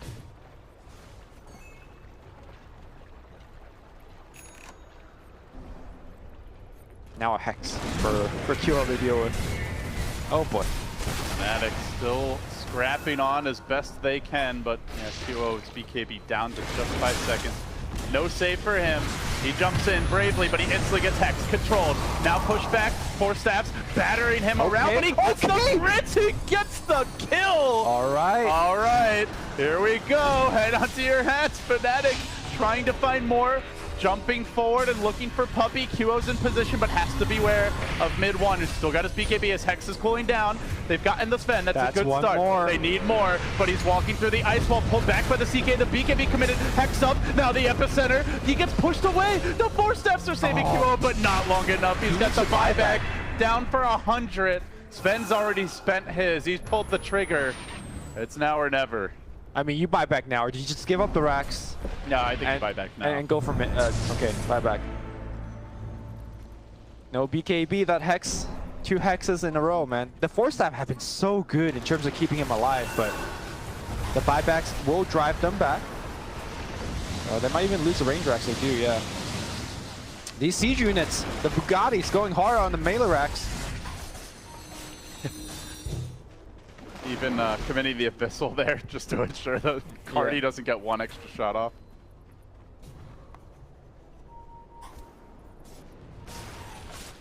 $31K net worth lead here for Secrets, showing in their items. Is there a world we live in where you smoke MP, he doesn't have buyback, and you just go bottom? I mean, Invoker can rat you, right? Yeah. Pretty effectively. So, I think it's hard even if you do. Whereas I think if you kill the PA, the game's over. Yes. Like, this Nature's Prophet is not going to be ratting with an Orchid and a BKB. Here comes a smoke. It's again Puppey. Puppey's just been in the right place to reveal these so many times. Even if he gets caught, he will scout out the puck and instantly force staffing away. They still continue their roam up to the shrine, hoping to strike pay dirt. They actually do see Kezu here with the ward, but Febby, he clips himself! He does so. Cracks open the dust. He pulls Kezu down, but Kezu just race cars away. Oh, a missed opportunity for Fnatic. Oh my god, they're so unlucky. And now the Force Spirit has done the rat. Time to go back and deal with the pressure. Here comes Secret back down mid again. I imagine MP's going to be a little quicker to BKB himself this time around. See if it matters. I think if you're Secret, you could just wait for the Aegis, right? MP had his buyback use. I would certainly think you want it with MP not having it. Yeah, yeah. Just a joke. Do Fnatic actually have any smokes left? Not on the heroes. Very difficult Roche to contest without smoke. I mean, as we saw from the last team fight, miracles do happen, right? You just crit MP once through Warcry, get a kill. It's just you have to get crits right away, right? Because you're not, if you don't get that early kill, you're not hitting anyone. You'll just be chain stunned. So he not only has to be lucky, he has to be lucky early in the fight. So, luckier. Yeah, exactly. Extra lucky. It's fine. It's still possible. That's the important thing. Nothing is impossible. That is the beauty Blood of TI. QO. And it's not impossible, they just get run over here. Force staff again, saving the day. QO, BKB dodge, perfect start to the fight. The Echo comes through, he shrugs it off, but he's not actually hitting anyone, and now he's on the run. Hexed up, controlled, death by the Cleaver again, and this time no buyback. 2 minutes on the sideline. Running roughshod through these other heroes. Secret are about to cinch the noose. Ohio with a desperate self-sprout, but MP eats his way in and kills him before he can even escape to that fountain. The well's not safe, though it might hold his corpse for the next game. GG the call. A 2-0 as Fnatic still cannot find their second game. Well, at best, right now for Fnatic, they have to 2-0 their next match to have a chance to tie with Infamous. And that's counting on Infamous losing all their games. This is their survival at TI. Whereas Team Secret? It has to be very crushing for Fnatic to continuously be in some of these games and then just not be able to eke out the wins. But as for Secret, coming up clutch where it counts. Yep, so Secret, they got Team Liquid left, is that correct? Yeah, they have Liquid left. If they 2-0 them, they finish 9-7. If they 1-1, they're 8-8. And if they get 2-0'd, they're 7-9. So I'm not sure, but I think they probably need the 2-0 to have a realistic shot at the upper bracket. That would be my guess. Yeah, I think for Team Secret, it's important for them to play 2 good last games. You know, even if they start the main event at the lower bracket, this is a team that could climb out of the lower bracket. So yeah, they have players that can definitely come up clutch on the big stage. For sure. You're looking at, of course, probably the biggest playmaker right now. And Mr. Yapsor, so Secret, a good showing here, guys. That's it for me and Lumi for the day, but don't worry, fear not. There are 4 streams of continuous international 2017 action, and they are all continuing for a few more rounds. Stick around. We'll see you soon.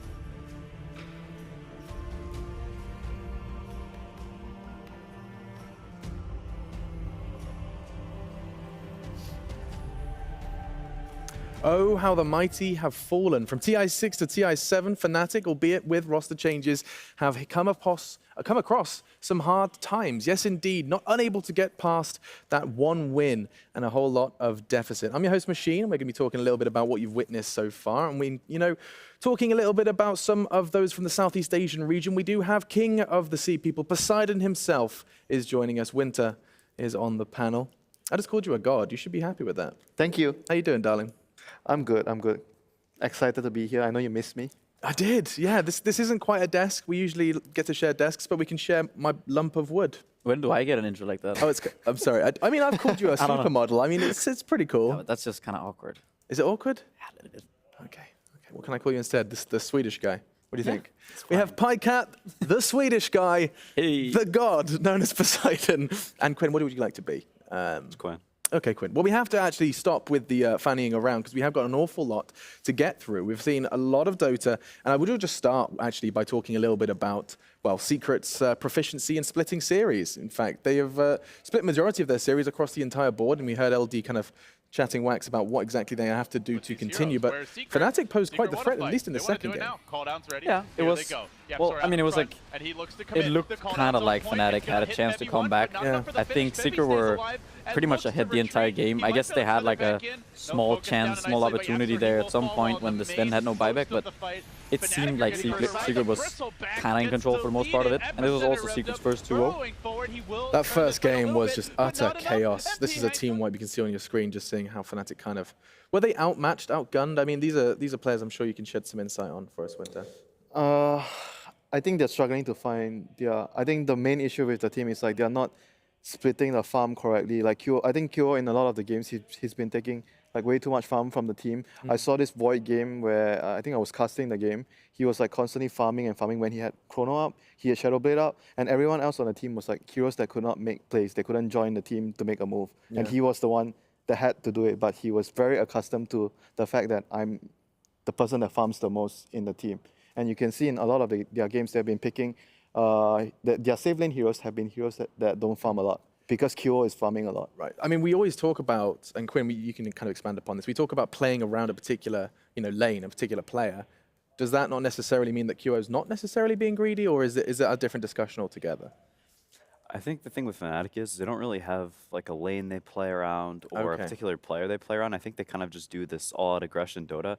And whenever you know like what a team is going to do, you know exactly how they're going to play. You know, you see Secret, they first phase the Witch Doctor, they pick Sven, these heroes that are very hard to run into. And, you know, they just know exactly what Fnatic is going to do. We talked about predictability a little bit earlier. It gets rough when teams know exactly what you're coming with. Yeah, and unpredictability perhaps cannot be applied to this one. We knew Secret were capable of big wins. However, in their series versus EG, we got to see some fantastic work from either side. A split series again. Pycat, exactly what Secret have been capable of throughout the group stage, and this was no exception. We got to see some more Black Hole, some sexy Dota. Yeah, Universe had a lot of good Black Holes in that first game. I think that was kind of deciding. It was relatively even up until that point. But in that second series, we got to see once again, and I think it was the first this tournament, the Yabzor Rubik once again. Oh, he was putting in some serious work. Oh, well, we've got some highlights of that actually. The first highlight before we get that is just Invoker escaping. Invoker has been cropping up an awful lot. I say an awful lot actually. It's not in terms of priorities, in terms of mid laners. What would you say? It's not necessarily hunt mode the most contested. No, probably not the most contested right now.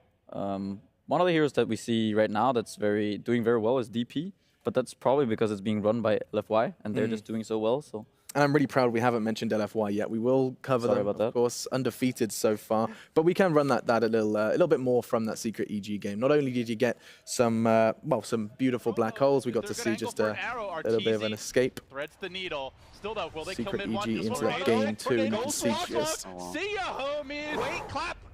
Okay. Wait, was he crossways? Yeah, he was crossways. He was, okay, so in this game at one point, the Invoker was bottom 2 net worth in his team, and Rubik was top 2. Nicely done, but he is scanned. That's the classic Yabso Rubik. He's not a position 4 player, that the guy when he plays Rubik. Did you see his net worth as well? He was like 3rd in the list. Yabso Rubik, we were actually, I remember quite an awful lot in Moscow. Yeah, we were talking all about Yabso and his proficiency on Rubik. He takes a lot of he usually takes a lot of kills when he plays Rubik, and that's why he's very farmed. And in his team when he plays the Rubik, he doesn't really need to buy any wards. Like the other Puppy just takes care of everything and he gets to do his thing. What do you think about that? Some teams I think balance it up more between the two supports, where I personally prefer it that way. But I know a lot of teams they do like one guy buys everything and the other guy just And this couldn't be a more perfect time to talk about the 3-man Chrono. We saw a Chrono steal. This is a highlight you were talking about, Pike. I'll let you kind of walk us through what we witnessed. Universe coming in from the side. Well, this is the one, I do believe that this is the fight where Secret don't do that well. I think he ends up kind of chronosing one of his teammates, but 3 enemies at the end of it. But I don't think it mattered that much. But right now, it didn't look so good for Secret after this fight. But I think it's later on in this game, we saw him steal. There was a fight where he stole, I think he chronoed, then he stole Potom ult, Yeah. And then he got some spirit, and he was, I mean, he was doing almost everything. It didn't look I like think- it didn't I think look like a good easy lyrical Rubik game though. It was- Lyrical said it something, and he said it like Yapsor, and then just with the hash, like, you know, the tag is just, I play your hero better than you do. That's his Rubik. And I think in this game it was pretty accurate. I did also hear Andrew was talking about kind of lyrical and his observations. It was an interesting one about the Chinese approach to Sand King, and you basically, if you have a Rubik that keeps stealing it, you've got a Sand King on your team as well. Yeah, that's true. It's a really interesting way. And talking of Chinese teams, it would be foolish not to talk about the only undefeated team here at TI7. I think there's 12-0 now. One more win, not a series, just one more game win, and they are guaranteed top of the group. And LFY, they kind of came out of the gates firing on all cylinders here, Quinn. I mean, people thought maybe Newbee was going to be the one to break the record. Yeah, I think you know, maybe people expected Newbee to potentially take a game off of them in the series, but they just couldn't do it. I think LFY is sort of what Fnatic would like their consistency to be. They come in with a similar game plan every game, but Fnatic's is easy to play against. It's easy to understand what they're going to do and construct a strategy around it. I think LFY's is very difficult to do that for. I think they play a similar style every game, but it's not something that's super easy to play around. They always have strong lanes, good heroes in the mid game, good team fight. They don't really have any weaknesses or easy things to exploit in their draft, and they just play solid Dota. So, I mean, the coincidence or not, 4 of the 5 heroes that they're picking, their most picked heroes, are 4 of the 5 most picked in TI7. I'll list some names here. You got Sand King, Batrider, Puck, Shaker in particular, the most picked hero, continuing to be the most picked hero. You saw a highlight of it there. Just briefly, before we talk about the games on our screen, Quinn, could you explain to perhaps viewers that are unaccustomed to it why Shaker is being so popular here at this tournament? What does he provide? The hero can be played in multiple roles, which is always very nice. It lets you, potentially last pick an offlaner or pick it later in the phase. It counters their carry if they pick their carry earlier in the phase. It's one of these ambiguous heroes. It's always nice to have. Sure. And it's also an instant stun hero that buys blink and gives you some catch, which is something that almost every draft wants. You want some catch, some ability to start fights, and Shaker provides that. Does everything you need. Now, talking of the games behind us, that's where I'm going to turn to you, Winter. We've got 4 games on 4 streams coming up next. I know you're going to be casting a game not long after this. You're going to get yourself back in the bus and start using that microphone for something else. But which one here would you suggest the viewers, and give us a little tidbit as to why this could be worth watching? Liquid TNC, that's probably the game that catches my eye the most. Okay, walk me through why that's coming from. Number one, I know half of the players there. And number two, I think both of the teams are right now in very good shape. So could be 2 good Dota games. Just a tidbit on TNC then, of course, they were the first through the qualifier from the region. How much of a skill gap would you say there is between TNC and Fnatic, who came in second? And I know that you've just said, oh, I know them quite well, and that they're not going to hold this against you. I'm just genuinely interested. Yeah, I think there's obviously a very big gap between the team right now. Like the way they, maybe not individually, it's debatable, but as a team, TNC is playing like miles ahead of Fnatic right now. And you can see it. I mean, that's kind of displayed on the standings as well. One undefeated team, but in terms of TNC, they're not far away from taking that top 4 spot away from Secret. Pycat. I mean, your expectations were high, I admit, for them. But if you look at them now, you said yesterday, I asked you, when do we get a good idea of how this is going to go? Who's going to be in that upper bracket? Do you think we're there now, or we ought to wait to the end of the day? I think, well, this game will be very important for TNC, probably more so. Liquid obviously want to win because they also want that top 1 in the group. I think no one wants to be, even if you're in the top 4, it would be scary to face up against LFY in the first round, assuming they get to top 1. So Liquid also really want that game, and I think I overheard, I think it was Heen saying in the elevator on my way here, he was saying that this series is very important for them. So I think they're gonna take it. They know the importance of this series because everyone wants to get that top seed. But I think I agree with Winter. This will be one very interesting series. Eyes on Liquid and TNC now. I couldn't quite catch the other ones. I think we had IG going to battle versus OG, if I'm not mistaken. Empire. Oh, is it? There was both the IGs were playing. Right, both IGs, IGs are playing. Okay, so you got that to look forward to. One invited, one not. However, both seem to be thriving on a level pedestal as of now. Continue to get in contact with us as well, by the way, guys. Though we may not be on your screens all the time, we are going to be keeping our eyes on our computer screens where you can get in contact with us. And also, just go ahead and start a conversation. There's so many fans watching this one, and you can join it with the hashtag TI7. and that's something for you to bear in mind. The game's here behind us. Which one are you going to be watching? Let us know at Dota2, #TI7. That you're right, that Empire game is one as well, I think. Yes. I mean, the Empire dream is by no means dead. Yes, 2 teams eliminated, but Empire have already got 3 wins under their belt. Yeah, and they need to keep winning if they want to have, if they want to feel good, if they want to. I don't know if they still have a chance to make it up into the upper bracket. I'm not so sure. It's pretty hard. You know, yeah, but I think they might potentially be fighting to not get last. Oh, so they still are, despite Cloud9 and Fnatic. There is a chance if both those teams start winning games. I think there's a chance that they could be tied for last. So they definitely don't want to be there. Any game is important for Empire at this point. I mean, I kind of like this new series. format, you know. At the end, even at the end, every game matters because you don't want to be last. Yeah, that's kind of the idea of it, right? Is you can't really ever give up. Even if it's you're having an awful group stage, you can still get that main event. You just have to survive, keep your head above water. And the opposite of water is fire. And Inflame is someone that people have been discussing as a big reason why LFY have been on such a run. Don't laugh at me, Winter. It's the best I could do. Now, this was a discussion I heard you guys having, and I just feel like now is a perfect time just to kind of throw it back to the wolves. The source of LFY's victory, from what your opinion, Winter, or at least from people you've spoken to, Inflame is kind of the crux of the issue for others. No, I was. That was him. I was the one, because I just talked to LFY's manager, who used to be our manager back when we played with LGD Int. So we talked a bit about LFY and the reason of their success, and he accredited a lot to Inflame, and said he brought a lot of new ideas to the team. And he also said that they felt like they had a similar thing going on, kind of like Cedic did, when they were doing well, and even to some extent like Wings, just that they were this team who's kind of under the radar, you know. They've not been looked at that much, so they kind of just went into this tournament and, you know, they've kind of gone under the radar and they just did their thing and they're doing it really well. They had like a roster swap after Kiev. Yeah. Afu, DDC joined the team. And they found that balance. You know, I think for me, Afu and DDC, they are like a very balanced support duo. Before that, they did not have a very good support duo. I think that's part of why they are really, really strong now.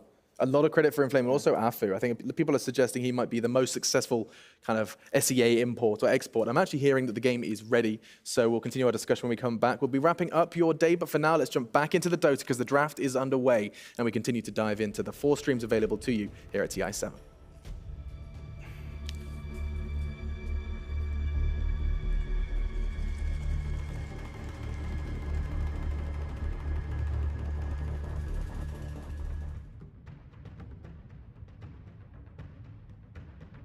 Welcome back to the games, ladies and gentlemen. We have 2 fantastic series coming up for you. We've got OG versus Invictus Gaming to start things off, followed up by Evil Geniuses versus LGD. Both of them are going to be cast by myself, Capitalist, as well as my co-caster, Draskell.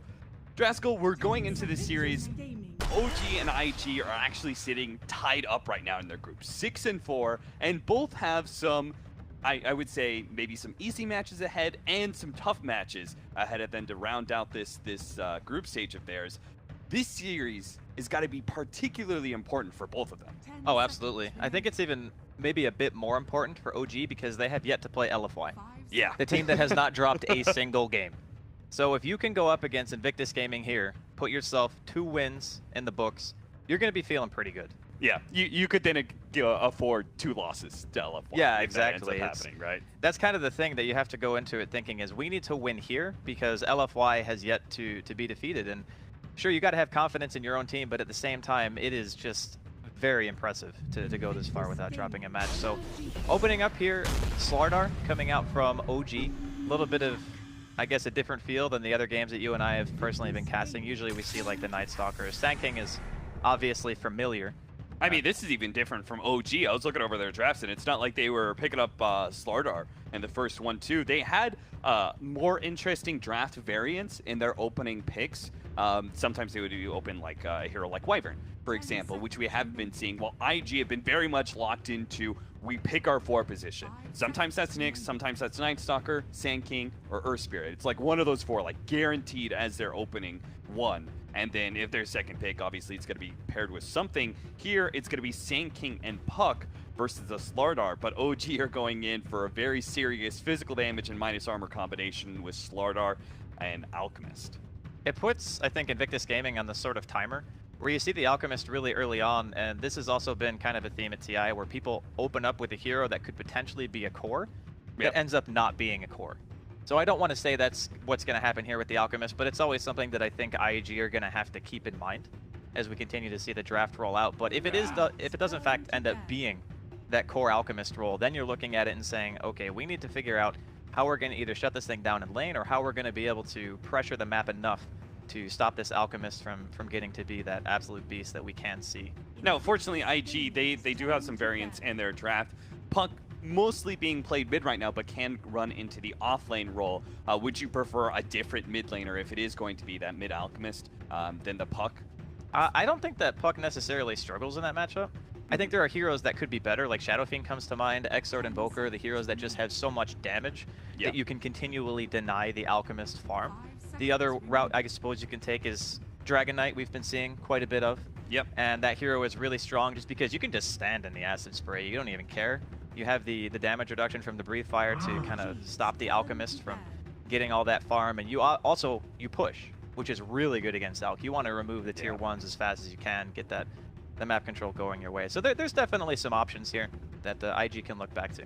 I like the fact that IG banned some very specific OG heroes that would have been pretty good with this minus armor that they're kind of running right now.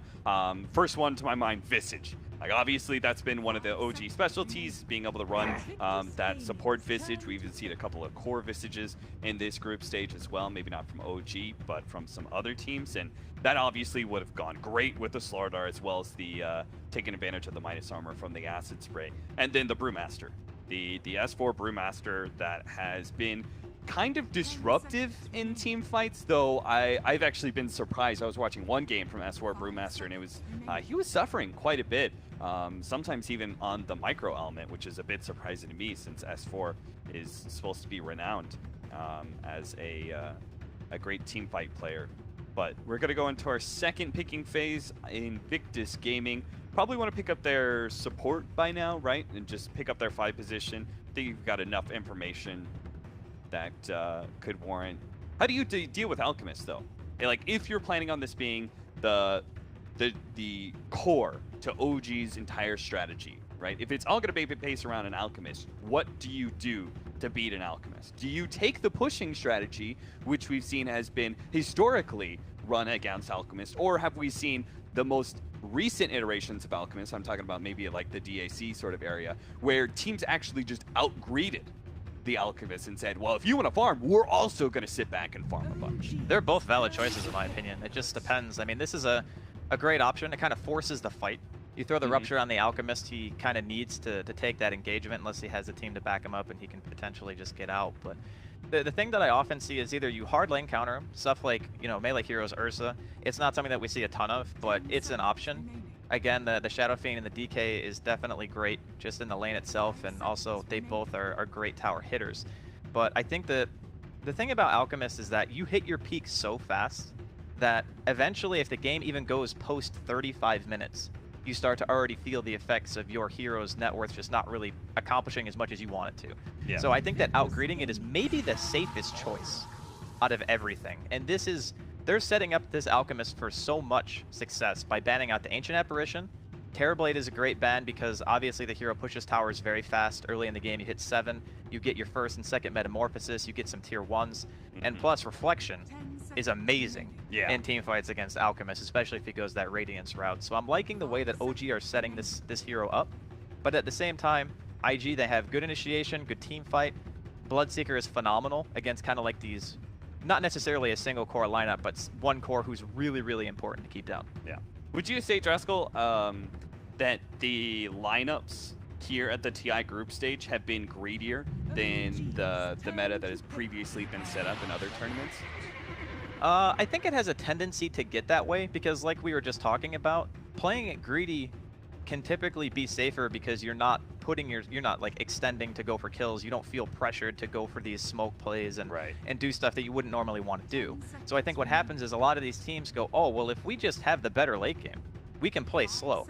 We can play this methodical style of Dota where eventually we're going to get to our peak, and there's never going to be turning back. We're just going to be able to win the game. Yeah, and then it kind of snowballs a little bit, right? Like one team tries to draft like a little bit greedier, Yeah, and then another team's like, well, I'm also like they're going a little bit greedier. That gives me room to also be a bit greedier, and then it just kind of like expands. There have been a few teams that have kind of resisted the greedier lineups that have happened in group stage. I would say point to Evil Geniuses, who I think have been trying to play pretty fast for this group stage. Whether or not it's been successful for them, sometimes they've stumbled on their aggression, but they've at least tried to make themselves a lot faster of a team. And I would say IG is another team that I would point to that has kind of resisted the greed and has tried to play a pretty fast lineup. And this is definitely looking like it with the Bloodseeker, Puck. These are not really farming heroes at all. Those are definitely fighting cores for sure. And they're going to have a whole lot to fight into here. OG, they're doing everything they can to support this Alchemist. You've got a Slardar, Oracle, and Batrider. They're kind of all in on their 1 and 2 positions, outputting all the damage. They have a lot to threaten the lanes too. Just between Batrider and Slardar alone, once the heroes both have Blink, it's really difficult for, you know, Sand King and Puck and stuff like that to really kind of dodge those ganks, just because it's almost instantaneous initiation, then you end up just falling due to Slardar having the corrosive haze, a lot of minus armor on top of that, right? And you can die very, very quickly. So again, it's like you mentioned, they're just trying to give Alchemist like one of the best possible games that he can get, and not to mention just the Oracle's flat out synergy with Alchemist against a lineup that up until the Bloodseeker pick is predominantly magic damage. Like Fate's Edict is going to crush this game. You are immune to everything that Puck does, everything that Sand King does. Keeper of the Light can still mana leak, obviously, but you're not going to be taking damage, and you're doubling the regeneration potential of your ultimate. Yeah, you could even disable the Bloodseeker when he comes in. Like if he's all built up and is ready to rock, then you just disable him on whatever hero he's trying to go for, and that will provide a little bit of protection there. Necrophos is going to be last pick up from OG. We've been seeing a lot more Necrophoses, and that I feel like that's really good versus Bloodseeker because of the Reaper Scythe element of just being able to hold this hero for a second. If you can lay down any burst damage, the one thing that I'm kind of concerned about is that OG don't really have that. You know, from their supports, there isn't like a dramatic amount of burst damage. Crush, you've got the Oracle's nuke, especially your offlaner is very slow damage over time. Ooh, that's greedy. That is. But see, this is the way I see it. The Necrophos pick for OG, they look at the lanes and they say, okay, if we want Ana to have a really good game, we need some kind of self-sufficient hero that can kind of just sit in his lane, get creeps, not really be pressured by, you know, even a dual lane. I think it's still kind of hard to pressure Necrophos depending on what heroes you're putting against him. Yep. And then eventually, if they want to just play it slow, he can even go for teamfight items if he wants. It's also good synergy with the Oracle. So they have two heroes that benefit amazingly well from having False Promise, because you can double the regeneration effect of, you know, you just imagine hitting Ghost Shroud and having a kill with False Promise on how much you're going to heal during that. Like, I don't Nobody's think you killing can, you. I don't think you can die. So I think that's the premise behind it. Is it's obviously good synergy with the Oracle. It's a self-sufficient laner. They needed that to make sure that Ana can do what he wants on the map. Yeah. And the other heroes are just there to create space. Whereas IG, they get the Morphling as the last pick. That hero is very, very good against what OG have. Not a lot of pure catch once the Lincoln comes out. You're going to need to commit a lot to be able to take this hero down. And a super late game Morphling is going to be able to stand up to an Alk, no problem. Yeah, absolutely. Especially if you get that replicate of the Morphling and then you're getting a lot of farm during that period of time. This is... I like IG's lineup a lot. It looked a little clunky in that, like, Bloodseeker, Keeper of the Light area. I felt like, okay, I could kind of see some synergy. Blinding Light with Rupture and Mana Leak. Okay, that's kind of a cool concept and stuff, but I wasn't sure if they're really going to overwhelmingly take team fights against OG. But with this Morphling now, we don't necessarily have to. Right? We don't have to end this game by 25 minutes. We don't have to just overwhelm OG and make sure that we win all these team fights and take these objectives, because Morphling gives us, ideally, the better late game. They have the heroes to be able to show in like 3 different lanes at the same time. Yeah. That's the scary part, I think. Once it gets to the mid game, you're going to have a Morphling one lane, Puck another lane, Sand King or Coddle in another lane. And sure, you have pick, for sure. But can you kill them all? Can you get Ana to that critical mass fast enough? Can you get that 30-minute 6 slot that you're looking for and just go down mid and make it so that IG is forced to react? That's going to be the true question. I want to point to that man right there, No Tail. I feel like he has been sort of the linchpin for every single one of OG strategies of late. I think that that if you looked at OG, especially this last year, like every single one of their strategies usually felt like it put pressure on the enemy just by existing. That's why oftentimes you saw this, like the Alchemist lineups that they were always running, the Naga Sirens. They picked up this hero that solely by being in the game put pressure on the enemy team, kind of saying, hey, tick-tock, tick-tock, later this game's going, we're going to get to this hero to its peak, and you have to run into us. And No-Tail would always be or usually would be, that safe lane, very active core that would draw a lot of attention away from the enemy, away from that one hero that's kind of farming up, which is usually Anna's. And sometimes that would be like, I think Terrorblade. You know, great example, they ran a lot of safe lane Terrorblade where No-Tail would take that hero and be more active than anybody else that we've ever seen with that hero. He would go, he would try and push the offlane tower as quick as he could. If he couldn't do that against whatever offlane hero he was facing, he would rotate pretty early. And he would go into the enemy safe lane and take that tower away. He would just draw attention away from the mid lane, allow Anna to be able to find the farm, to be able to come that mid to late game carry that they really need. And it seems like this is still kind of the same premise in their strategies, just different heroes, right? So now we're seeing Necrophoses. We saw that one Pugna game, even if that didn't go great for No-Tail. Wasn't great. Right, it was still the same idea, right? It's a hero that draws a lot of attention from the enemy just due to its nature. And I think Necrophos is particularly good at that, right? Because he's self-sufficient in lane, he gets a lot of farm, and you know he's going to ball out of control unless you address him. And he's going to be, you know, getting aggressive, and he's going to be in these team fights and stuff. So you're naturally going to try and focus him, and that will ideally open a lot of space for Anna's Alchemist to get the full 20k Alchemist that's unstoppable before anyone hits 10k. That's the genuine hope, right? But I think a lot of emphasis is going to be put on this mid lane. Bloodseeker in a game where you have the heroes of capability of harassment, right? Like that's the big thing. How much benefit can you get out of this Thirst in the mid lane? Because Bloodseeker is notorious for being able to win pretty much all matchups. If you have your side lanes going well, you're going to win your lane. And you're not going to be able to get harassed out. You start with the Poor Man Shield, as OP already has here. And he's going to be able to pretty much walk down that lane, get free farm. He gets the start that he wants. There is potential for IG to even apply pressure to this lineup of OG in the early stages of the game. So as you said, and very aptly so, it's about how much room can they create for not just Anna, but even the other heroes like JRX and S4. They both want blinks. Yeah. Like these heroes in conjunction, they do need quite a bit of farm. But I think that's why it necessitated picking up a hero like Necrophos, that hero who could just be the one who exists in the lane and doesn't need support help, and JRX and Fly can do pretty much whatever they want. You know, I'm kind of concerned that OG don't have enough wave clear. I think IG, like, they have overwhelming amount. They've got Puck, instant kills, creep waves. They've got Sand King later on. He also does that. Morphling's obviously going to be doing some, you know, standard split pushing Morphling things. And then you've got Keeper the Light as well, who can instant kill creep waves. So you've got three kind of supporting heroes that all are able to farm really quickly through lanes. And then a Morphling who just does split pushing things. I'm concerned that their lanes are going to be pushed in so much, they're not going to be able to do a lot of this lane maintenance because Oracle, Slardar, and Batrider really don't excel at that sort of things. And that will definitely close off the map quite a bit in its own right for OG. That's the one thing, too, that we talked about the whole 30-minute Alchemist wants to win the game, more or less. There's, I guess, a couple of Aghanims he can give out, like Batrider and Necro are probably the two best that come to mind. I know that Oracle has one too, you don't really see it so much. Yeah, but that's not great. I think the Necrophos one is probably priority number one, but after that point, you're looking at a team that's more or less hit its peak, I feel.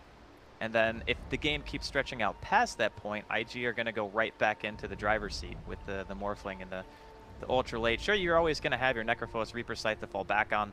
But I think that this game is going to be, like, the drafts for me are both very even.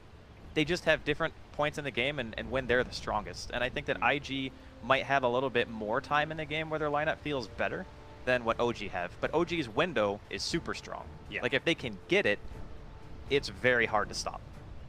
What do you think, going back to the Reaper's side, we had this Morphling picked up last pick, great against Alchemist. One of the best carries to counterpick an Alchemist. But what about this Morphling versus the Necrophos? What about the fact that He makes himself, you know, supposed to be so tanky, but we've got this sort of percentage-based damage coming out from Reaper's Scythe. Is that a concern for IG?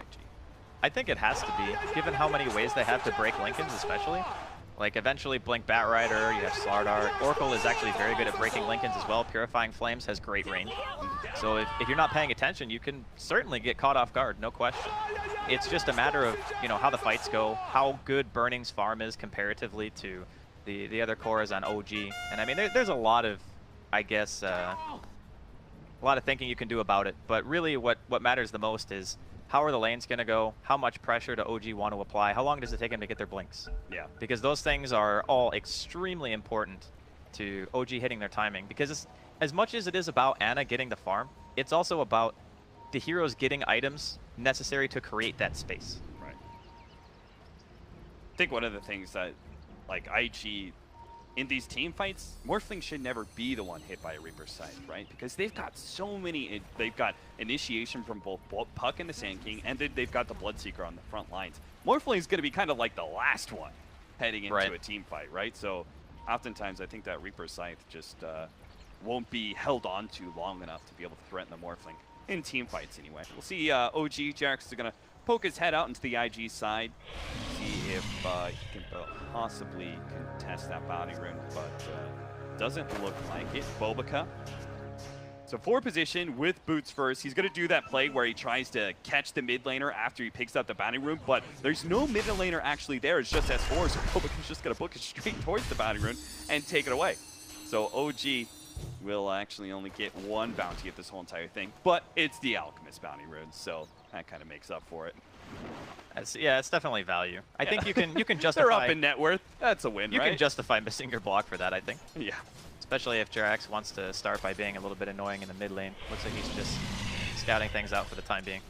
Yeah, how do these supports play with the mid lane? Do you think there's more emphasis on OG to have their 4 positions sit against the Bloodseeker? Because it is a problem, right? OP just gets free harassment on Ana all day long because he knows he can always heal up afterwards. Yeah, this 1v1 is definitely not Alk-favored. You look at other heroes like Ursa, for example, who are really good melees against Alk. Bloodseeker is up there on that list as well. Yeah. So I think it's tough, though, because if Jerax walks over there, what is he really going to accomplish as well? Like, how much harassment can he really do with just boots first? I think that this is probably the biggest issue that OG are going to run into, is how do they deal with Bloodseeker? They managed to get a stun here in top lane. S4 is going to hit the blast. Morphling's still ready to go. He actually has his nuke picked up rather than the waveform. And will manage to get a bit more onto S4. But this is all good, right? Even if they don't hit him, which he is going to be able to dodge that one, they've gotten him low enough that the Bloodseeker, he just charges forward at Jerax. He's got all the extra movement speed and damage. This is one of the best things. Sometimes not killing a hero is actually so much favorable for the Bloodseeker lineup, just because Bloodseeker gets a huge laning phase advantage at that point. Not just that, but there's no shrines until 5 minutes. So Yeah. S4 is going to be sitting up here waiting to slowly tango his way back into being able to lane. And you can see middle, OP is just like aggressively posturing here against both heroes. Dual lane me? Think I care? For what? For what? He just runs at him. So Jerax is going to hope for the 2-minute rune. It was actually regen down at bottom.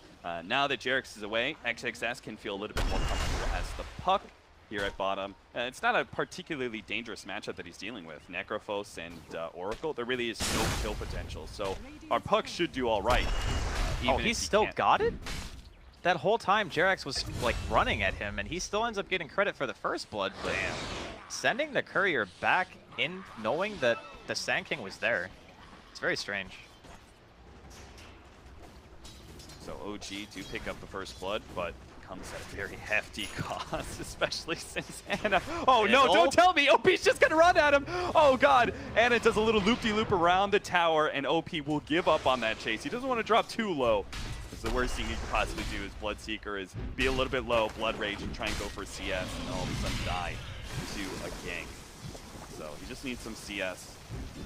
Heal back up in the full. That's why Jerax is here on the front lines, trying to make sure that OP doesn't get any of that heal off.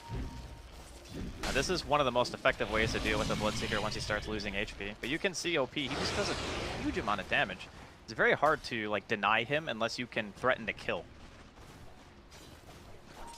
That's something that Alchemist certainly suffers at. not a whole lot of kill setup for your supports. They just come in and stun, and you have acid spray that. Yeah, they're doing a good job, though, of making sure, like, Ana knew that his lane was going to be rough, so, like, he immediately rushed Iron Talon, and earlier on, JerAx pulled enemy creeps into the jungle, so Ana could continue to kill that wave and the jungle creeps simultaneously. So he's still getting a good chunk of CS, even though a lot of it is neutrals. And I think that's what's important, like, staying relevant. And during the time he's sitting in the jungle and going back to base and whatnot, JerAx is still able to soak some EXP of his own in mid. S4 is pretty happy with himself. They've been trying to pull quite a bit, and he's been contesting that pull and is actually sitting at level 4.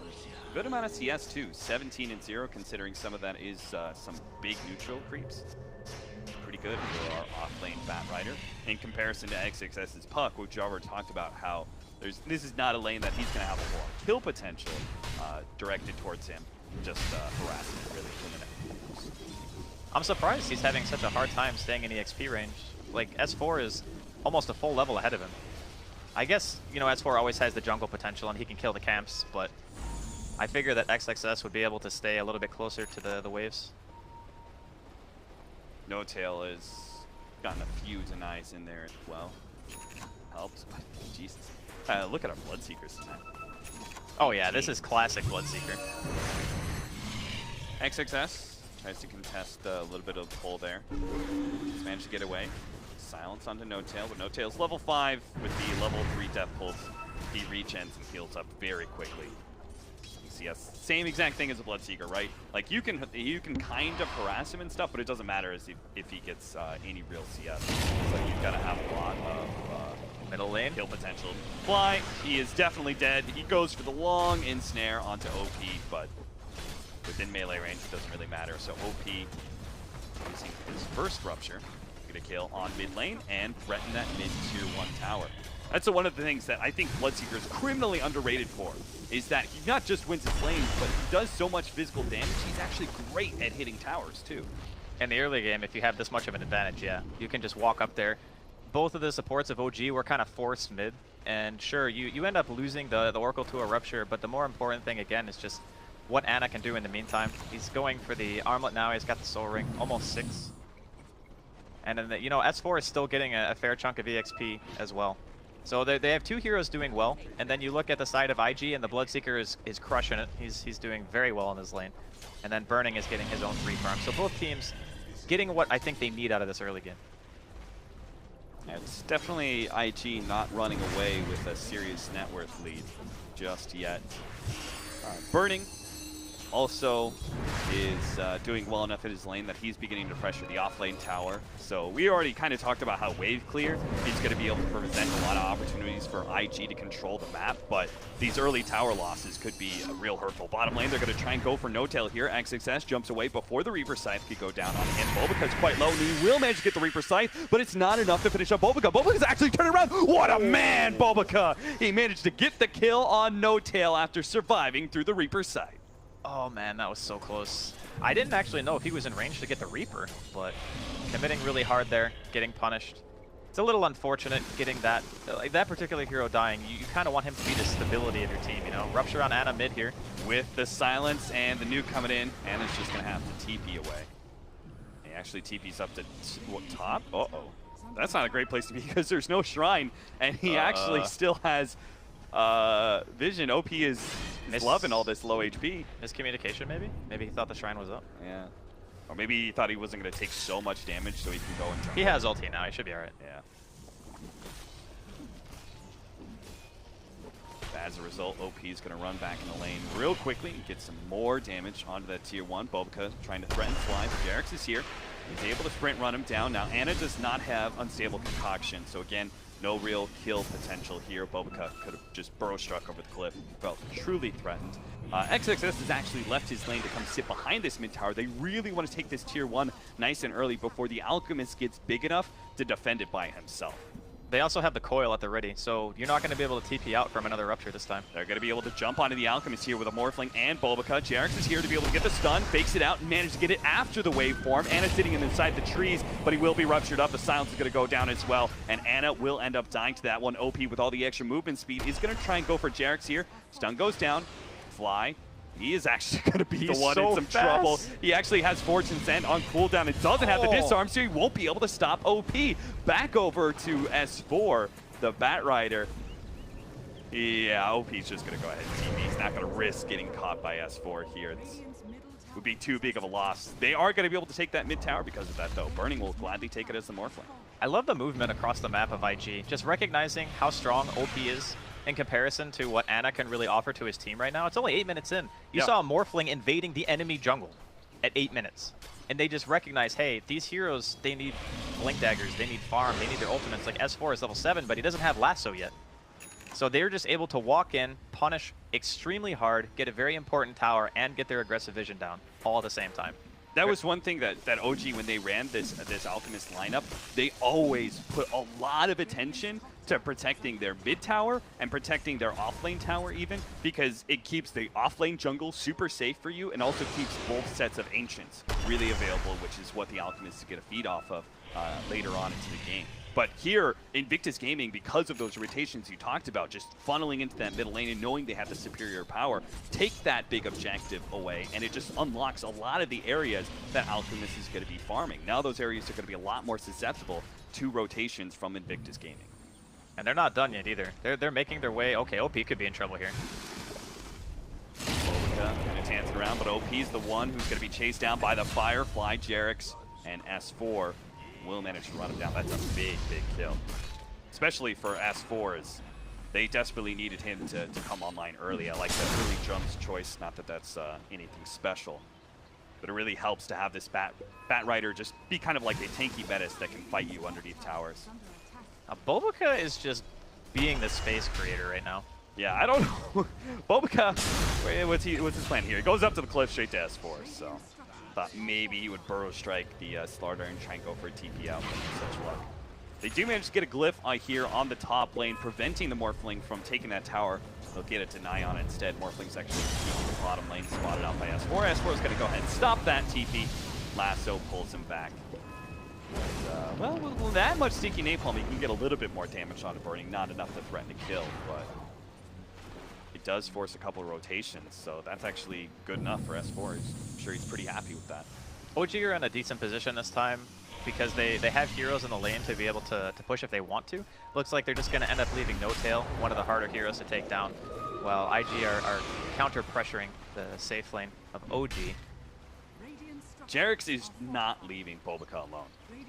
Bobica's trying to be that forward position that kind of moves around and stuff, but that's the thing. There are bigger, badder four-position supports out there than Sankey, right? Oh, There's yeah. Night Stalker, Slardar, I think, is much better, especially now that he's got his level 6. It's such a huge level advantage over poor Bobica that he does not stand up well at all in that 1v1. This is a great hero being able to just be a nuisance. And knowing that Sand King is so prevalent in the meta right now, it's a perfect hero to counter him because you can't rely on things like Sandstorm to just get you don't have a get out of jail free card anymore. Yeah.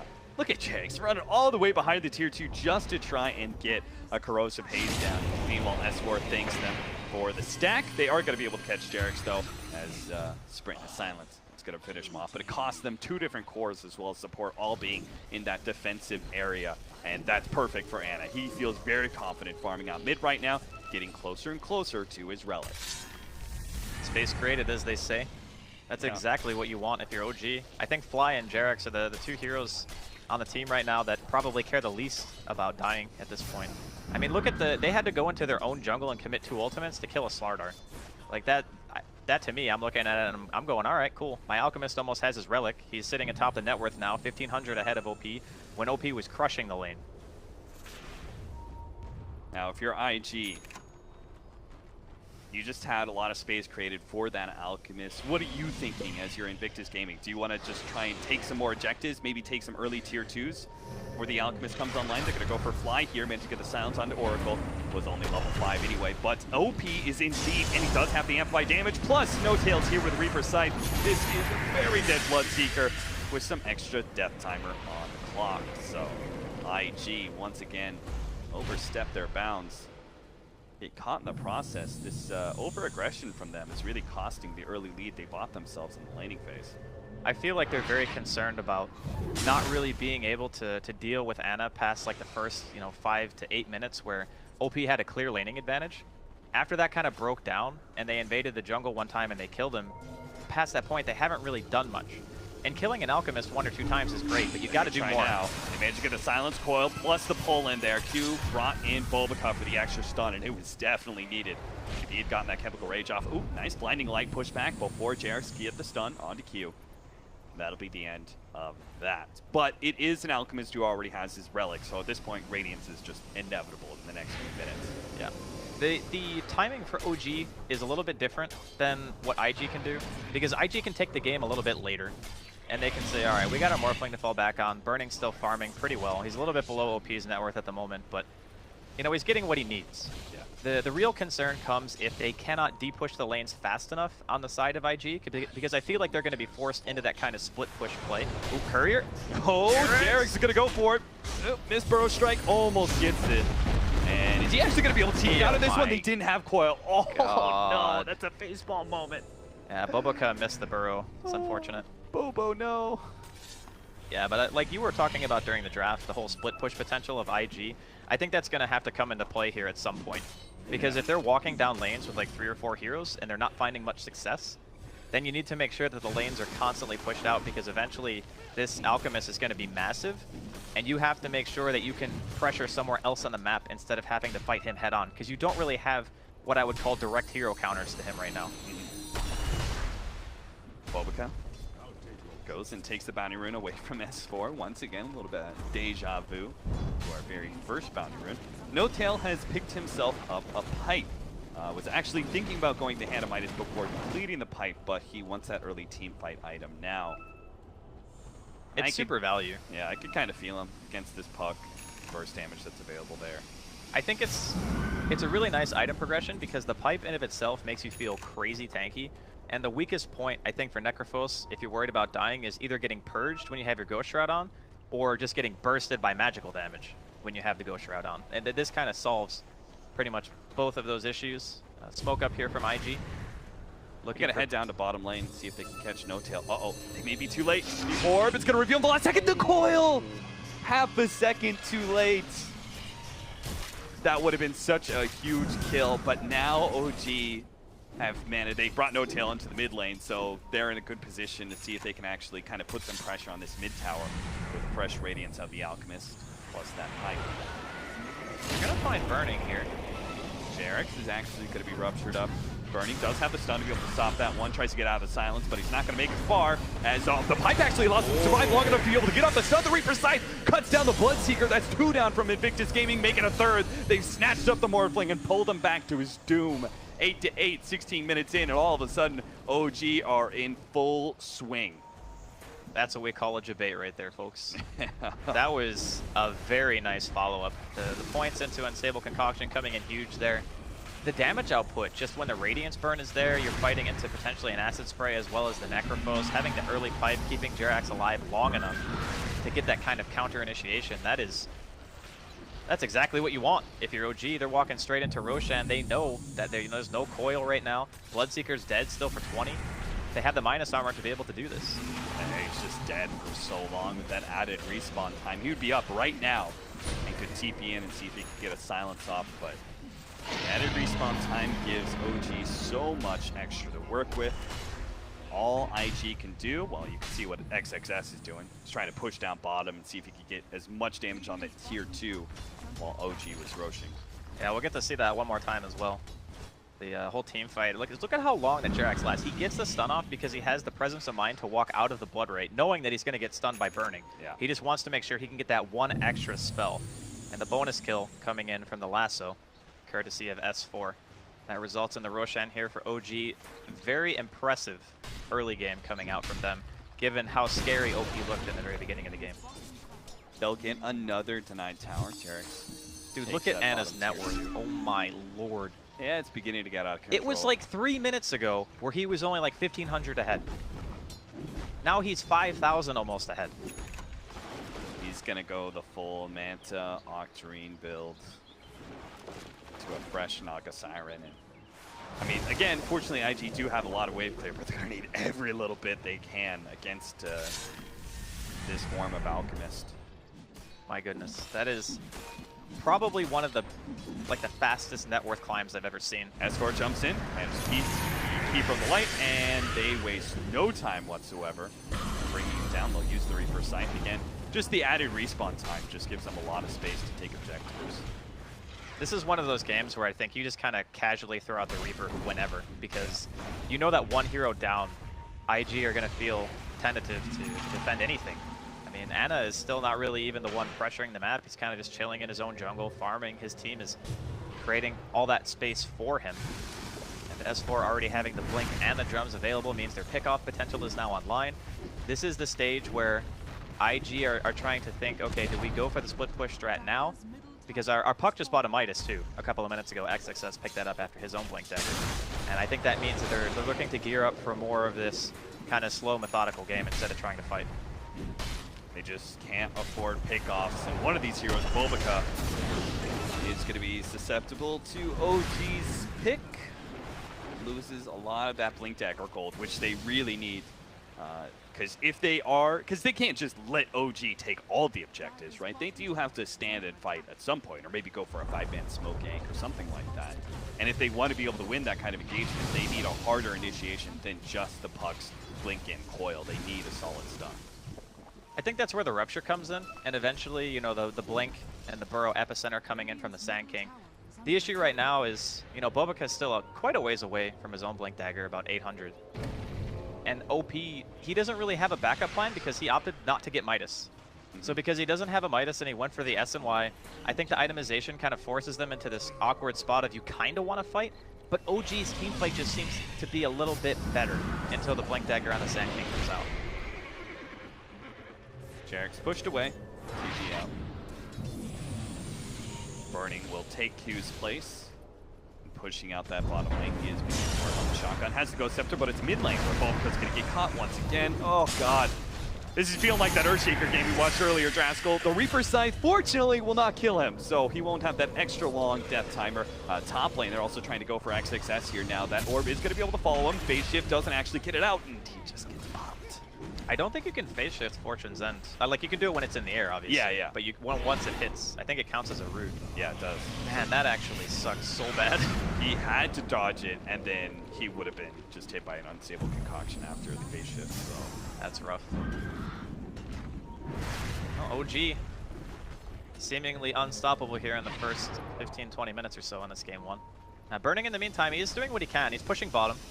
He's almost got the E-Blade. Only about 1,500 away. That'll be a really big shift in power, I think. They're able to get a quick pick on anyone. Doesn't even matter who it is. Just, you know, turn the fight into a 4v5. Yeah. That's really what you're looking for. Either kill someone so fast the Oracle isn't able to save them in time, or he maybe just kill the Oracle himself in the back lines. Jump to your replicate to safety. But in the meantime, OP, there's a ward there, so he's going to be caught by the unstable concoction. Anna just runs straight at him. He wants some vengeance for all that nasty laning phase, and he gives him the walkway. He doesn't even stay around for the extra right click he gives him. You're going to die to Acid Rain Radiance. Dude, he knew. Turn my back to you. How's it feel, full Bloodseeker? time. How's it feel? Now, this is getting out of control very, very quickly. The net worth lead is pretty much the entirety of Anna's net worth. Like, that's where OG have their advantage. 19,000 net worth in a 22-minute game. Complete insanity. Click back at Bobica. He's the same gold sitting in his bank that he was like 5 minutes ago. He's been getting focused a lot, though. Like, Yeah, he's been he really getting has. chased around by Jerax. You know, S4 has lassoed him. He's gotten Reapered. Yeah, it's just like that Hellraisers game where we were talking about Milan's Earthshaker and how they were always willing to use the Void Chronosphere just to lock down the Earthshaker, because keep that Blink Dagger at bay, not much is going to happen. Burning, they attempted to go on him, but Lincoln's did protect him long enough for him to jump to his replicate. And that will mean out the Ethereal Blade before the next high ground push.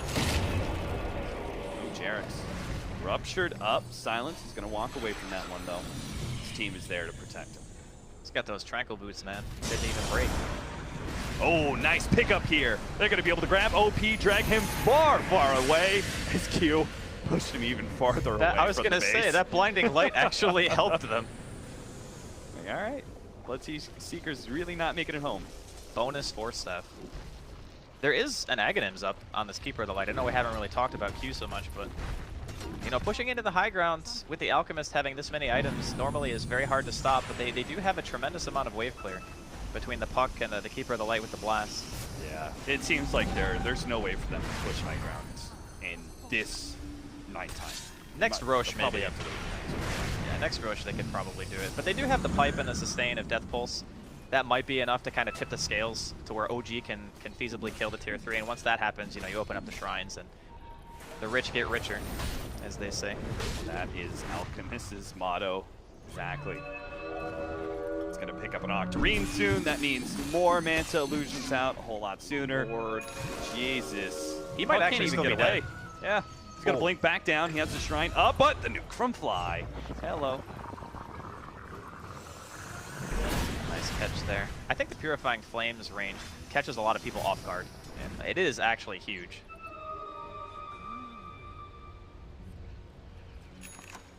It's 15-8 with a 10,000 gold lead for OG. But this is an Alchemist lineup, so it can't be deceptive. So we turn towards the experience where we see a real lead, 7,500. OG, even if you say, but Alchemist, mid lane, what's happening there? Jesus. Okay, S4, I'm not sure how he ended up there, but they might be able to kill OP. The Reaper Sight is enough. He's trying to get back. The Unstable Concoction's coming in. He throws out the Silence, actually goes for the stun onto Sand King to stop the Epicenter. That's quick thinking from Ana, even if it means he misses out on the kill from OP. While the Morphling's replicate of the Alchemist is being beaten down, but they're actually going to shrine up. No, sorry, replicate. Not going to be able to save from that one. They push him back a little bit deeper into the base. Underneath that tier 3 tower, they do use that false promise. So he's going to be staying alive a little bit longer, though, but he doesn't really have a target for his Unstable Concoction. He's going to stun himself again right outside that tier 3, and he doesn't even heal that much. He's going to be pushed back even further. They desperately need this kill. It's going to be worth so much. He's trying to armlet toggle his way out of this one. Fly saving him from all that magic damage. A lot of stun from Jarek. There he turns, and he managed to kill one. He's going to go for burning up next. Sweet, sweet vengeance for Ana. He goes for more. Burning's going to be able to get back to the base, but they've already killed 2 of IG. And what seemed the ultimate disaster scenario from OG, losing their Alchemist, losing their 23,000 net worth hero, would have been a huge windfall for Invictus Gaming, but they're denied that much. Fly God. Just Fate's Edict, False Promise, another Fate's Edict. All the damage that they were trying to do to him, they couldn't burst him because no one can hit spells. He's sitting in the base with no ultimate. Another lasso comes out here. Don't take me away, Hugh. He's going to be dragged back. Ana, again, focusing on his own replicate. He's just not going to let that opposing illusion survive. And Invictus Gaming are going to be forced to use a buyback on the Keeper of the Light just to make sure that OG can't continue to push high ground during this daytime. I think OG are going to be more than happy. Like, look at this Cap. Just how tanky he is. Gets the False Promise after the Burrow. He throws out the Fate's Edict, gets a couple of heals going, and Fly's positioning during this fight was just immaculate. Going back, chasing him out of the base. Jarek's in a position to get a counter stun a little bit later on. It was absolute flawless play here from OG. I thought for sure right there, that Burrow strike, but there was so much heal coming out from Fly at that period of time. 3-man stun, courtesy of your Slardar player. That was a treat to watch. Very, very well played from OG. But at the same time, IG showed that, you know, they have the damage. They can take him down if OG aren't ready.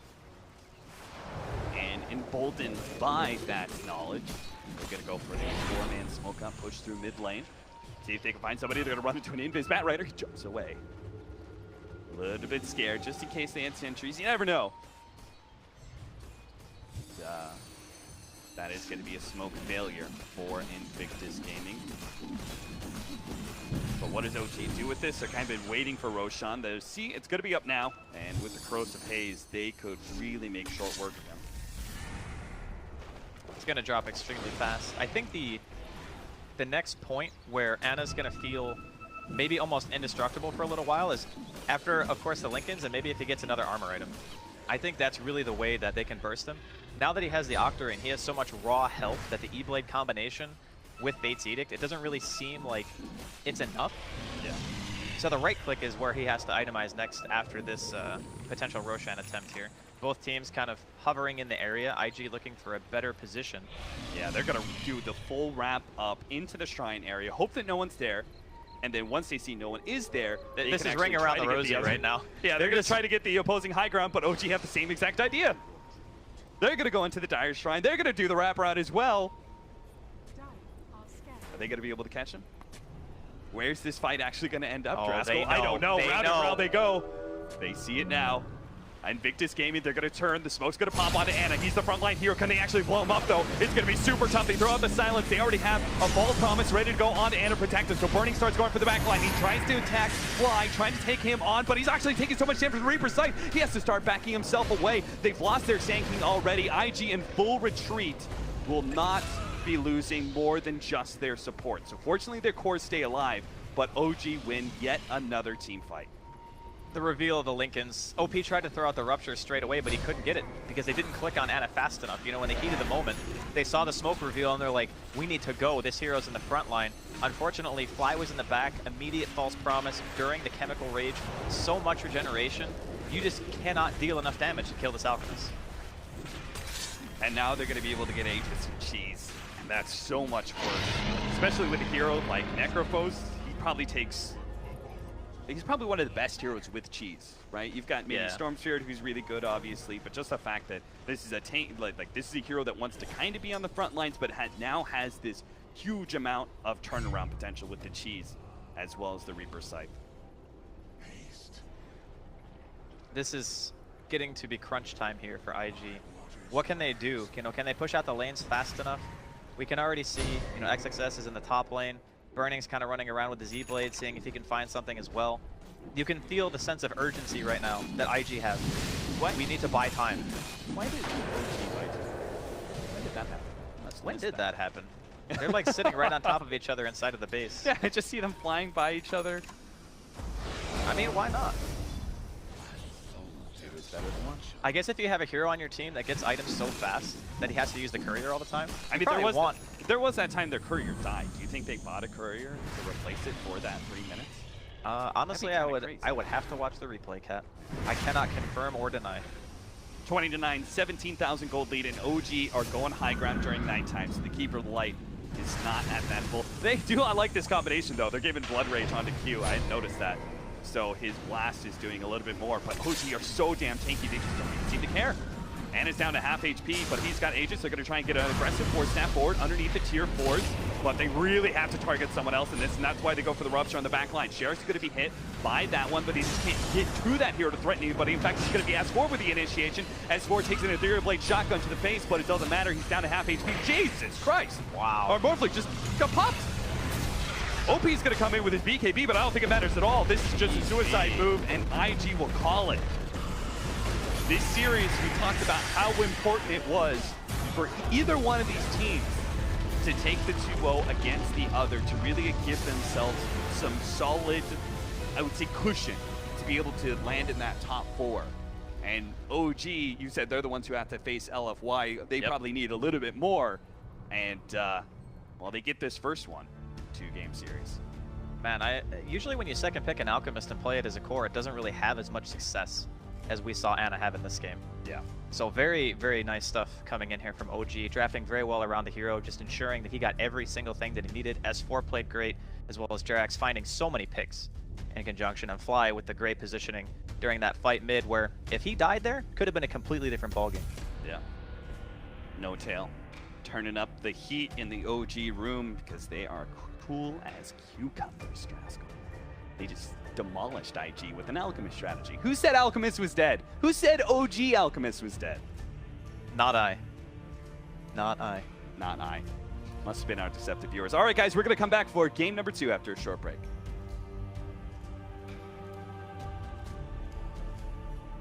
As fast as he can so that he can continue to pressure the side lanes, but in fact, it's the reverse that's happening. Very good play by DC. Playing very proactive instead of reactive. Losing Dubu in exchange for taking all that damage on that full HP tier 2 tower bottom and taking that mid tower. That mid tower is going to be what allows them to protect that Roshan a lot easier too. Yeah. It makes it harder for LFY to defend against the smoke ganks. Typically what ends up happening, Owen, is when you take that entire bottom side and you take this mid tower, you've got the entire jungle open, and all of a sudden Radiant loses half of the map in the game. I love this as well from Mason. Going for that Blink Dagger. I really feel this is just the optimal build. Mask of Manus into Blink is so beautiful for your farm. Instead of going for like the Echo Saber, or yeah, indeed the S and Y after the Mask of Madness. Blink is just so good. You know, you get the Blink. He's literally an anti-mage, but better now. He doesn't need no Battle Fury, he's got the passive skill. He is being focused though, they're coming in with the gank. There's the Warcry Global as well. Perfectly done. I told you, you gotta watch this Dubu with his globals. He knows how to do them. They want to find something too. They're coming back in. Bulba, can he close the gap? Forev, all it takes is a Malefice and they'll be able to get themselves in there. Great micro there from Inflame with the ball slow, but Forev says, your boar is now mine. Now the turnaround there with the Roar, they'll take down one. That's the Enigma out. You don't want to go for this Dragon Knight either. He's quite tanky, 1500 HP and 9 stick charges. They really wanted to get something after that, after they committed that global, but still way too much of an overextension. Super's going to run into the silencer, just back out, and all they want to do is secure this Roshan. Of course, they don't have this mere tier 1 tower, so there's nothing really for this Nyx to go to. DC can't stop this by the looks of it. It's falling far too quick with Monet getting his hands on it. Arbet's in the neighborhood, does have an invis room, but it's too late. Monet grabs it, and in fact, now they're looking to fight. Dragon Tail onto Mason. They're going to chase forward. On the back of it all, Arbet will throw out the Sonic Wave. Deals no damage. It really didn't.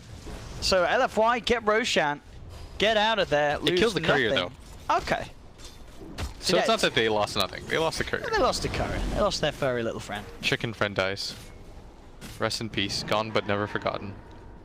But still, this is, you know, this is LFY starting to hit their stride, doing what they need to do. Getting the Aegis, utilizing Monet's Ursa. He's got the phase, has the Vlad, halfway towards the Blink Dagger. Big farm for Mason though.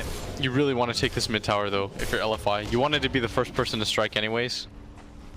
The crazy part though is just how tanky their team is. Because of how much farm this Beastmaster was able to get out of that top wave. Yeah, he's got Medallion. How much money he's got. He's got 2,700 gold. I didn't even realize he was that farmed.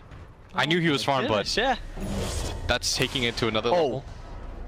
I mean, I nearly T-toured that, and probably for Forev's sake, he would have preferred that I did. I think that was the shortest black hole I've seen in a while.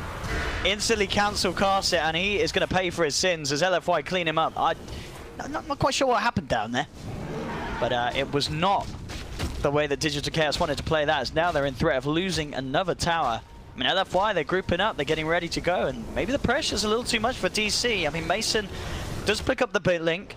If they can keep the game going, this Sven can get to some amazing place.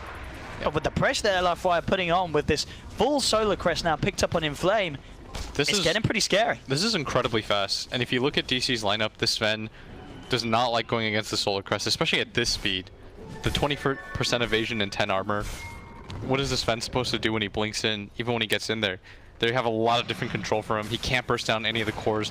The Ursa, of course, can just pop the ultimate. They've got the Beastmaster Roar to control him up.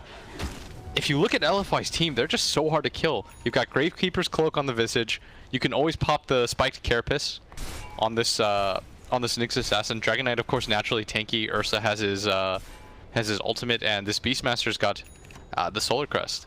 So, of course, Abed, when he goes in, ults wasn't even to try to harm them. He's like, this isn't going to do anything. He does get the courier, but in terms of raw damage, DC just need a lot of farm before they take any sort of engagements. They need at least the BKB on Mason. But even then, as was said, there's a lot of ways still to deal with the Sven. From the lineup of LFY, bottom lane, Forev in trouble, straight up with the Ron. Look at those familiars go to work. Now Mason, can he do anything in return? This is a Solar Crested Beastmaster, He's looking remember? for it. It's such a tanky man. I mean, surely they get it with the curse ticking down, and indeed, with Arbet jumping forward, they will kill him, but you saw how much it took. And Bulba, he's going to get run into. This Ursa does have Blink Dagger and the Aegis, but the rest of the team isn't quite here yet, and Afu, they know he's up there. He's spotted by the ward. He's going to try to get out of here. 5 seconds until his ulti. Yeah, it should be fine, unless they're prepared with detection. They actually want to go for it. They just turn and take him. Despite the fact that they knew that he was there, still leads to a kill in favor of LFY, and LFY, this is exactly why they're the top seed in this group. They play so fast. They really are. They have stepped up the speed. Meanwhile, look at top. While this happens, it's also simultaneous. Can they kill this? They have got the vision on him. Beautifully done with the stun. They'll take him. Nice read from DC. They spot the Nyx Assassin coming down from the north, set up in the lane and get it. He's saying to them, guys, we can't just give up this tower. It's a tier 2 tower that completely won uncontested. Yeah, they're not going to have a decision in this. It's already gone. LFY. There's no rebuttal plays is the problem for DC. Because they already pushed that bottom tier 2 tower, that's essentially an empty tower for free. Yes, they kill Afu, but he distracts them long enough. Now Mason really needs to continue to find his farm. He is still top of the net worth board, but it's just the fact it really feels like this is a game, even though, you know, 4-on-2 is not bad, it's just the pace of this game in terms of kills compared to the pace that LFY can force in terms of taking objectives, it's just not going quite out. DC1 and Bulba. There's indeed, one bird. It's maybe all that they need. One connection. Down goes the sentry. They'll chase Bulba down. Can he escape? Not with the soul assumption coming in like that. And Bulba is gone. That almost cost them more than it. They've dropped a ward for that too. Yeah, not the opportune position, but it's at least it's not totally Abed gonna get spotted here too. There's a Shadow Blade though on Super. He has no idea. Afu still got the stun. Yeah, this sort of lockdown. Chain stuns from LFY. Nothing that Abed can do in reaction. They need to stop going in their jungle, Owen. That is the death trap. It really is. As you can see, from the serious wards and the panic wards, there's full control from LFY. They do lose the Aegis, but they're about to clean up another tier 2. We're just 18 minutes in, and LFY has not had the chance to see them in some of these performances, but they are showing me why these guys are in the spot that they are, not dropping a game so far. It's just pretty perfect. I mean, the laning stage, sure, that DC got something out of it as well, but as soon as it comes out of that, LFY are just making the superior movements, and then they're never messing around. You know, it's always clear what the next objective is. Exactly. And something I want to point out on top of that is, you notice how they use the Aegis. They immediately use it to take objectives. On top of that, they don't just 5-man immediately, they split up. They show this Ursa with Aegis mid, so they're thinking to themselves, okay, we can't fight it. The rest of his team is likely behind it. While that's happening, the DK and the Nyx are setting up on the opposite side, killing Abed. By the time they realize that's happening, this Ursa's already taken this mid tower to half. We noticed at bottom when Afu was dying, again, the DK was accomplishing something on the map. There's always something happening for their team. Nobody's just farming quite aimlessly, and with all but one tier 1 tower or tier 2 tower down in the game, they've got so much map control. They're just going to wait for the next Aegis. They can make the same play and then go high ground. DC themselves really feels like they need to get these key items. Bulba is closing in on the Blink Dagger. Hasn't quite got it. Getting the Sand King Blink, getting the Mason BKB. That could be when things start to turn. Abed nearly has the Yule Scepter, which is, it's going to help him a little bit, but at the same time, we've seen, you know, if they can get the jump on him with the Vendetta, they've got so much control between the chain stuns. Oh, that courier almost died. Something I want to point out, by the way, if you look at the map, everyone on LFI for the most part, they're near enough, but they are split up in farming. And if you take a look at DC, they're so afraid right now. They are 4-manning down here. Forev even making his way down here, so they're all just sharing this one area of creeps. Nobody's even farming neutrals anymore because they're almost certain that Afu might be there, and this is the power of Nyx Assassin. This is why he's got something like an 80% win rate. Been picked over 20 times. Shout out to Nahaz. Here we have it. They are going to try and utilize the fact that they're kind of forced to group together. They'll go for a smoke play. If you got a 5-man, you might as well make something happen out of it, but they're so late to this. Look at this. LFY already sense something's coming. They're going to group up themselves, take the high ground on top of the shrine. Diffusal's done on Monet. That war cry ain't going to do anything Who's DC anymore. going to run into first? Are they going to commit? Bulba indeed sees the chance. They're going to jump forward with Forev, holding onto the black hole now. He pops. Oh, he whiffs! Doesn't catch anybody in it. Sonic Wave flies out, only gets onto Afu, and now the turnaround comes. Dubu's down. Bulba as well in a lot of trouble. He's gone. Mason on the retreat, but look, Super trying to chase it down. The blink out just in time. Mason, can they catch him? I think he should be safe. Oh, that is... Warcry and blink up again in a couple of seconds because Super closed this gap. It's going to be close. He's fine. Mason will get out, but yeah, that's... There's no black hole? You said it yourself, Will. You've not been too impressed by some of Ferrez's black holes, and he's yet to hit a big one this game. They're going to chase him down. Straight in. One stun. Here's the second. Oh, can they punish this, DC? I don't know if they can. And the Nyx, yeah. They're pushing down each of these lanes. And with bots level 2, as soon as you get the creeps into the tower bottom or mid, you can just head top.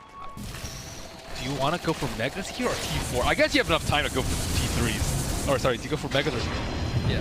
Oh, bottom lane, no, here. They're going to be able to open up already at the start.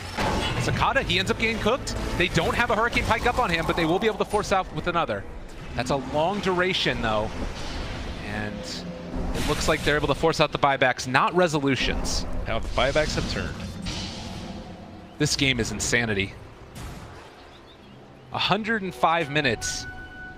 And while it feels like we've been on the brink of elimination for this entire time, yeah, you still don't know who's going to win. At all.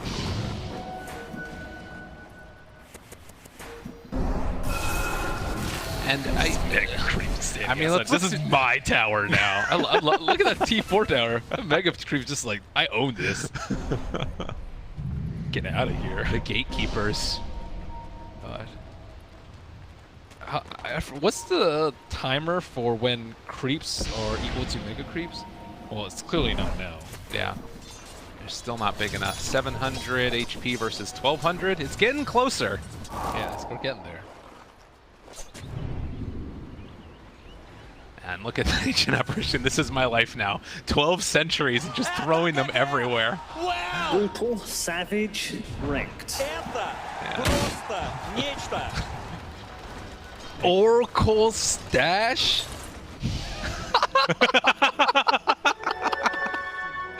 Oh my god. Okay, that's the most ridiculous stash I've ever seen. All right, that has to be, like, the game has to go on for so long to actually have that many in your stash. That is great. That is beautiful. One from Roger, one from Paparazzi, one from Reza, one from Roger, one from Resolution. Oh, man. The game has to be going on... Well, I guess if you're there from multiple sides, it doesn't have to. Still. I mean, how many gems are on the ground, too? I guess. Yeah, I'm not seeing any. I see 2 Helmet Dominators. The base, IGV. Oh my god. This game. Yeah, and Oracle, he's going to be having a Mjolnir as well in a short period of time. One thing to notice is that the Weaver was kind of switching on and off between having his Aghanims in his stash or not. He was using other items. Oh, he needs that axe. Yeah. That axe has been the saving grace for the 40 to 80 minute phase of the game. You know, I was looking at this game and I was like, it's a Drow Ranger stat. They got off to a good start. Invoker got a double kill at the start of it. This game will be over real quickly. Now we got another Divine Rapier picked up, 107 minutes in. Only 2 Rapiers at this point. I mean, that's the thing too, though, is it doesn't really feel like it's what else do you buy? Yeah. Like, more Helmet Dominators? You can't get more than 5 on a team, though, and get more than 5 creeps. That was the change that they made. I think it was after that, like, Drag Neil game at Manila Masters a while ago, or Major. Relevant change. Yeah. See? Freaking Oracle's had those Sentry Wards like clockwork right outside his base all the time. Now he has 5. He's upgraded. No ward that is safe from Super. Dotting their eyes and crossing their T's. Slow. Okay, after he finishes his PK, watch him float across. He's like a freaking alien mothership just sailing across. He's so slow. Oh, FN. Time to buy drums to increase everyone's move speed? Maybe. Pop drums, backpack it. Oh, BKB backpack. Is it worth it to get drums? Might be. No one has boots, so that move speed increase is kind of important here. Oops, exit. Uh-oh. This click. Hopefully these players don't misclick. CC at this point would be tragic. But it really does feel like, too, you know, looking at the way that the game progressed, we're not in a position where Empire feel confident, like, in anywhere near the base right now. Before, they were all sitting outside. I think there was a moment where Anti-Mage was, like, up on the high ground, and it feels like the momentum has turned where IGV just haven't lost a fight in a really long time. Roshan number 18 has fallen. She's just left on the ground. Who cares, right? There's a gem in there. No one has room for it. There's another gem that was left in there also. So that gem was left in there by Resolution. So Reza's bought at least 3 gems this game.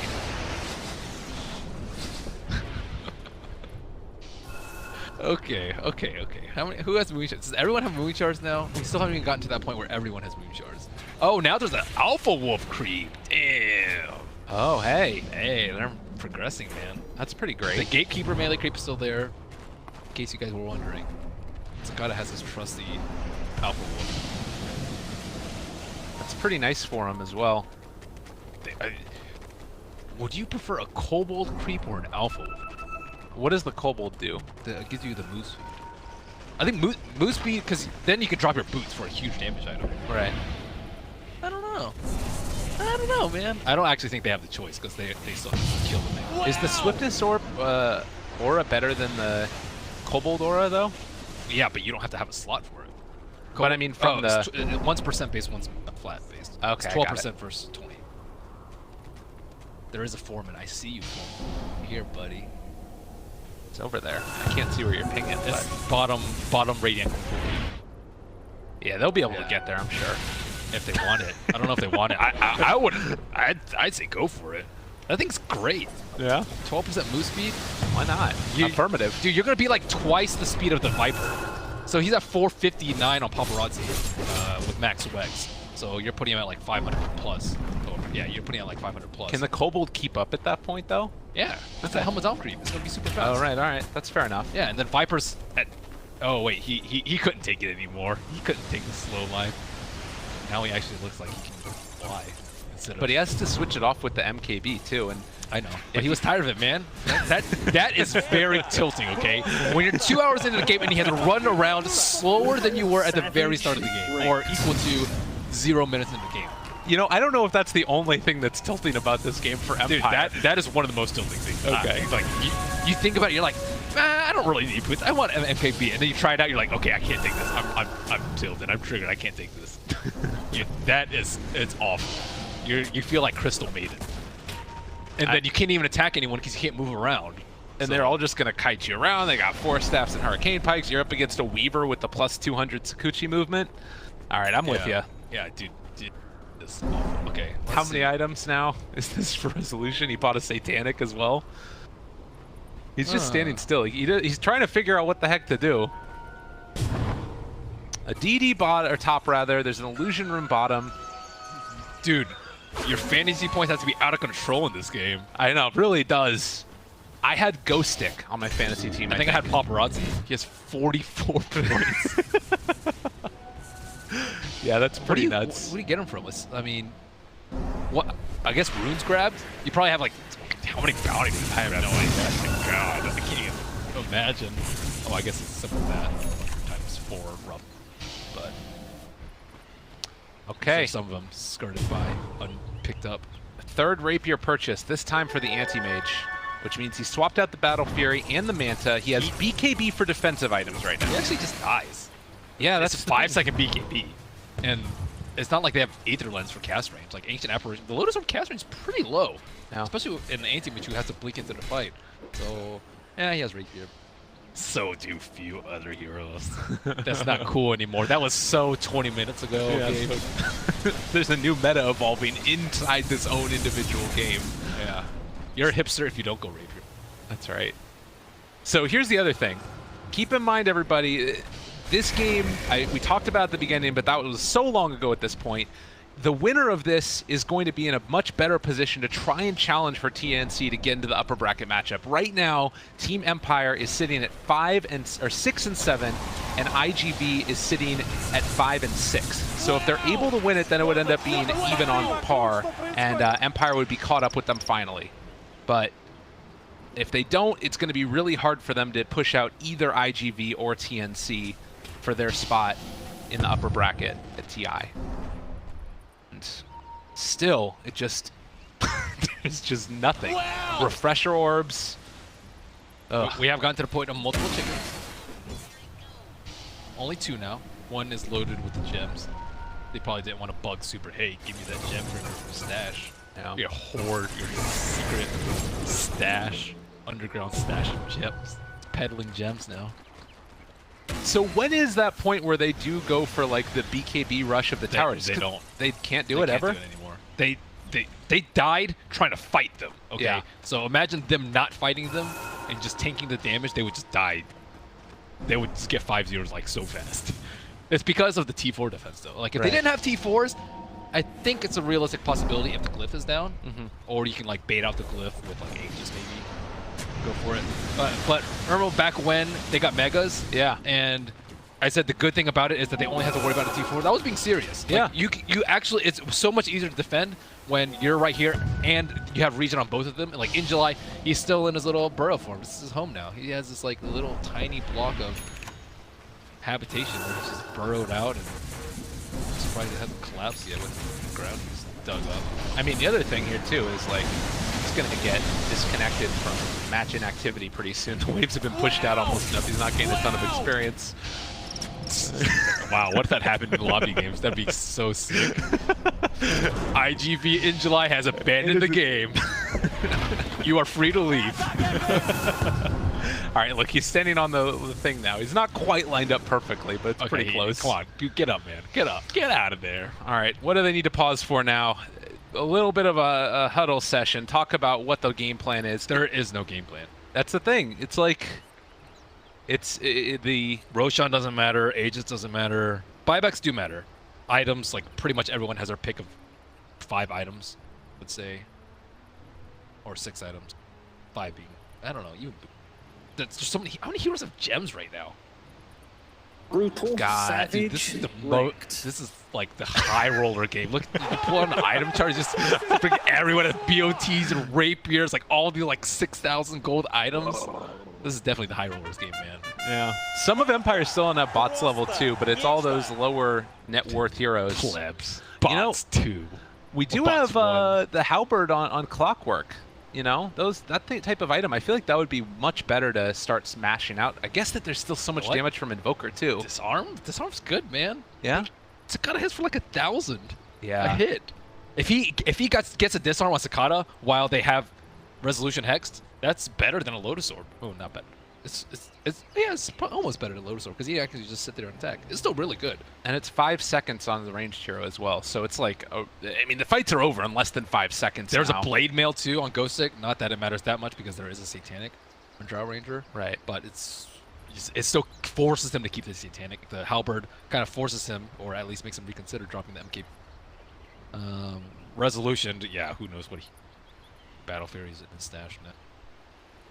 But this is the thing that I keep on thinking about is as the game goes on, there is no incentive for IGV to ever leave their base, really, because they only want to fight there. Right, but that's the thing, is they want to win. But, like, how do you get to the... Are you ever going to be able to push out a lane, really? Yeah, they have Precision Aura. And they can also get to that point in the game where the creeps are equal to the Mega Creeps. But they only have 1 lane of that, too. What? Because they have... Oh, you're right, the Super Creeps, of course. The Super Creeps will be equal to the Mega Creeps. And then they have the Range Creep Aura, so they actually don't have to be there. I would say they have the edge going, like, if we, by some stroke of luck, got 4 hours in, then I think I would much prefer to be on IG Vitality side because Drow Aura is sick in that situation. Like, creeps can just solo the throne and T4s easily. Right. Especially if you have a Helmet Dominator army. And then looking at the rest of Team Empire here, they're not itemized in a way to deal with a Mega Creep situation or Super Creeps that end up being stronger or equal to Megas. What would you actually realistically change out, though? I mean, maybe, for instance, Oracle has a Maelstrom, whereas Clockwork has like team fight winning items, you know? Yeah. So like they might even need to start thinking about switching that back around. Oh, he's got good attack. Didn't you remember back in the day? They used to play him mid a lot because he had like a really low base attack time, and you know he could farm pretty well. Okay, we see more and more Helmet Dominator. Now, Dogfights has one. Dogfights has one. Injuly has one. And Sakata has one. Where's the 3rd creep, bro? Where's that gatekeeper? Okay, wait. Now Brutal, savage, ranked. This is the best part about these editions, is when the game goes late, you can see the descent into madness from all of the teams as the game just gets later and later. Is it the 2-hour mark that the terrain just starts exploding? I think it's hero dependent, like ones with a lot of particle effects. So maybe with like, you know, Octarine Core and Invoker and stuff it will. Okay, come on, Paparazzi. Use your Refresher Orb and cast all 9 spells just for us. You know, I was thinking about this. The next level bait, IGV accidentally, in quotation marks, hit their key for fortification, gets Empire to run in, they kill them all. What do you think? Is that the strat? They haven't had to use Glyph for the past fights. Yeah, that's true. It would be a good bait. Beautying in. Oh, that was a bait, I guess. Yeah. Sure, why not? I mean, use it or lose it, right? Who was that? That was Anti-Mage. Anti-Mage has 11 items. 9 plus Abyssal and Stash plus Moonshot. Wow, at the point where you drop your Abyssal, that is something else. That's pretty nuts. Of all the items, I never thought that he would drop his Abyssal. Did Oracle did get the GPM talent too. Thank God. God, so much regret if you didn't take that. That'd be the biggest regret of your TI right there, not taking the GPM talent in this game. The 30 health regen on Maposhka is pretty good too, because it's allowed him to farm up more than he would before. And he actually has a halberd now as well. So 2 halberds on Empire. Yeah, Drow Ranger might have to get BKB or pre-Manta. Yeah. Invoker does a lot of damage too. Weaver does a lot of damage. So as long as Drow's still alive, it's not the worst thing in the world that he gets disarmed for 10 seconds. And Paparazzi has that Mjolnir also in his inventory, but it's a Refresher Viper. I don't know how many of these have been played in What do you even competitive refresh? Dota. Oh, your bots? Your BKB? He doesn't even have either of them in his inventory. What would you drop? Viper Strike? Yeah. Poison attack. Nice. Value. The value. All right. Wow! Brutal. Well, we are savage, reaching the rank. 2-hour mark now of game number 2, Team Empire versus IG Vitality, and every little thing matters. But it's kind of interesting too, because like even the ice, we thought that the ice blast would matter, but dogfights can just time lapse and they still win the fight regardless. So a second rapier now picked up for the anti-mage also. He's one in a set. I didn't even know he put 2 of them in him now. Okay. So he still doesn't even hit close as hard as the Drow. Oh no, he put the other one on the ground? What's he doing? Is he gonna deny it? No. Is he fed up? Courier's gonna try and pick it up. Okay. Okay, watch this Courier. Oh, resolution. Clearly has not subscribed to the Book of... After someone picks up the rapier, you can't pick it up with Courier. But I don't think he's been in that many rapier situations before where you actually aren't gonna keep dropping Courier. If you bite on a Courier, it can stay on the Courier, but if you drop it, Courier can't pick it up. And it is now in the fountain, chilling. So, oh yeah, Roshan, you're going down, buddy. Now up to, what is that? 50 armor, but it still ends up falling too quickly. They've changed out the Bloodthorn long ago for FN. Roshan down, and Aegis on Clockwork yet again. Ghost Stick able to jump. She's just like, who cares? All right, it's been a while since everybody has seen the fights happen in this game, so would you try to refresh us on what we're looking at? Yeah, we probably have a lot of newcomers because this game has been going on for ages. So, IG Vitality had a pretty good early game. Drow Ranger, Strat, they took down a couple of T1s. Invoker got a double kill, and Dogfight's got a chicken kill during the game. So Invoker was 2-0 to start. They had a couple thousand net worth lead, but all things went poorly for them as soon as they started to push down the mid T1 on bottom. Pushka was able to drag the creep wave away, stop the push, and that tower stayed alive for about another 10 minutes and halted all of IG Vitality's momentum as they tried to push while Paparazzi was farming with his Midas. After that, Anti-Mage got his Battle Fury in pretty decent time. I believe it was on around 15 minutes time. And then Anti-Mage started doing what you would expect an Anti-Mage to do, is push out all the lanes and just put too much pressure on IG Vitality to ever actually push up the high ground. And then move into the next phase of the game where there's just a bunch of farming from both teams. Gets a Manta Style, gets a Butterfly, and then starts owning the crap out of IG Vitality, gets the Aegis, and then they start sieging the racks. The fights go Empire's way, but the buildings are another story. And after much determination, Empire take down the majority of the T3s and the range and melee racks out on top. However, that wasn't the end of it. They were desperate to finish off the last 2 set of racks, but it probably took them another 10 minutes to do so, and only after an Aegis sacrifice from Anti-Mage, he pushed the right racks, baited them all to go over there while FN sieged the mid racks. He sacrificed the Aegis, and then as soon as he switched over to Viper, he got Megas on the right side. But that was, I don't even know when they got Megas, maybe 50 minutes in? Was it later than that, 60 minutes? It was around there. 50 or 60 minutes in, but joke's on them, because IG Vitality were like, oh wow, well, now we have less buildings to defend, even better.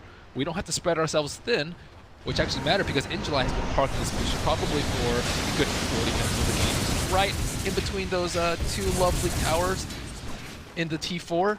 And he has just been sitting there as the eternal sentinel guardian of dire T4 towers. And Empire have just been throwing everything. Just like this. As they're going to hook shot in, but in a little bit of trouble, an Ancient Apparition starting to drop low again. The Deafening Blast comes out. Ghost Stick still just beating away at Sakata, but they're able to turn it back around again. Ghost Stick is going to fall. That's only the Aegis. If any of you guys were wondering why it is Merlini goes to every event, it's because he has a lock, trap, tight memory. My goodness gracious, I can't believe you remembered all that. Holy shit. I'm not even done, bro. I know, that's what's nuts. Okay, and then after the Megas started happening, Empire tried all these tactics to tackle their base. Rezo bought a Shadow Blade into a Silver Edge. They tried to all smoke up the high ground, pick off these heroes that didn't have buybacks, and then IG Vitality had this... What is going on here? They're actually taking it down, but I don't think they're able to do it. This could be the end. Time lapse. Wait, there's still two buybacks. Oh yeah, Rezo got crushed. I think another big kill. The thing is, the Aegis doesn't really matter, so they actually decided to push with the Aegis. Oh, Dogfight's almost got it. I was scared. Yeah. Now they have to defend their base. Okay, so after that, Empire tried everything. They tried going on an Invoker, he would get time lapse. They tried going on the Oracle, he would get time lapse. They tried going in on the Weaver, and then Weaver got false promise into a time lapse. And they tried killing Injuli, and then Injuli constantly heals himself because they didn't have a Hex on Empire. And then eventually, Empire gave up pushing. And they're like, okay, we'll just farm, get our 6 slots. However, Anti-Mage has had like 10 different items, 2 Rapiers, and still he hasn't been able to right-click people at all because Drow Ranger has been hitting like an absolute truck. Now he has DD running down mid. Let's get that Rezo buyback out of here. See if they can actually make it happen. He does so much freaking damage. And they passed by a second ago. They do manage to find that Hex from very long range from Roger. He just jumped back, but with DD here, with Sakata starting to hit, they might be able to do this. Oh, they aren't going to buy back on AM. They are just conceding. Oh, buyback now comes a little bit late, but they're able to push back onto 1 again. Roger catches it. That's Divine Rapier down and Drow Ranger dead. Now they've been able to find themselves another pickoff as Nyx Assassin controlled and killed. They don't even sacrifice Megas for that. Only the tier 3 tower and the melee barracks. Oof, they actually need the Drow Ranger alive. She did pop her precision aura, but they can do the same thing and force buybacks out. So how many people don't have buybacks? Just Viper and AM. That's, I would say, roughly equivalent to Drow and Nyx. But that we talked about too is that IG Vitality, they need everybody to be able to hold. They need all 5 of them for sure. Drow, Invoker for damage, Nyx for the control. He stuns anyone that doesn't have BKB trying to go for the towers or for the heroes, and then Weaver and Oracle both do a ton of saving. Oracle has the Rapier now as well. Wow, okay. He does have one of the lowest base attack times in the game. Yeah. Value right there. He's going to do actually like a decent amount of damage. He needs to be so careful. Okay, they're smoking in right here, actually. So he has a moment. Okay, wait, he has 30 sentries. So I was about to say that he had a moment of lapse in his centering around the base. Oh, God, they need to be so careful, though. Like, any time if they happen to jump forward, that BKB actually pops from Roger is kind of important. They still have buyback there. Was it important? I think he just was like, might as well use it. Glow Stick, he doesn't actually end up hitting. And Invoker is sheeped, but he's just going to be able to walk away. Has Roger gone too far? Ooh, and they only use 1 buyback. All right. Nicely played, but now Empire have 30 seconds to make a power play. This is spooky. Still a very tense moment for sure. Resolution hitting up front and center. He has his Manta Style and BKB ready with the Rapier. They are so hesitant. They know they don't have buyback. If they die right now, they lose the game. So they don't even get the draw buybacks. Man, IG Vitality with the late game plays, man. They have been doing a great job. I mean, it is completely inconceivable that IGV have been able to hold on this long. The way that they've done it too, with keeping these Helm of the Dawn mega creeps and just out team fighting them constantly. It's been incredibly pleasure to watch. Yeah, the late game tech is from IG Vitality. After Empire started sieging them with all these like Silver Edge and Blink Pop Lincolns trying to instant kill people tactics, IG Vitality, they shifted their strategy too. They had a couple of Helmet Dominators that they use to dominate the Mega Creeps and then put them outside of T4 so that he wouldn't have to blow glyphs as often. In July, though. In July, he's catching Ghost Stick. This is a decent-sized kill. He doesn't have buyback. They're going to blow him up. Ice Path is there. The disarm keeps him alive for the moment, and now FN, he's in this area as well. They lift him up one time. Sunstrike going to land as well as that disarm, but no, they just blow up the Invoker. He's going to have to buy back in just a second, but FN is also dead, and now they're controlling up this anti-mage. If they could kill him off here, this would be so tremendous, but it doesn't look like it's going to happen. As you look at the damage, Sakata blows him up to hell. 100 seconds, no anti-mage, and now looking for more. Can they kill off Ghost Stick as well? It might finally have done it. IGV, after 128 minutes, GG is called. FN's had enough. Dogfights MVP, for sure. I don't know. Well, how about all 10 players for not losing their minds? I can't believe it ends like that. That's insane. IGV held on for so long. That was one of the most brilliant Mega Creep defenses I've seen. Or actually just high ground defense. Really. Yeah, Dogfights and Super, that tandem. The saves, no missed clicks. Some of them were a tad bit late, but they also like shifted their heroes without buyback to be out in front and most vulnerable. But at the end of the day, IG Vitality, I don't even remember who won the first game. Empire, I guess? Empire won the first game, which means that IGV go up one or ostensibly 2 games ahead of them in the standings, which means they have a very good opportunity to try and knock out TNC from the upper bracket. If Empire would have won this, they would have had a great opportunity to go for it, but it's going to be a lot harder. They're going to have to win out the rest of their matches and hope for some upsets across the rest of the rest of the groups. GG! GG. We're going to be back in just a little while with our second series because we've only got to cast 2 games so far. It's going to be Cloud9 versus Execration.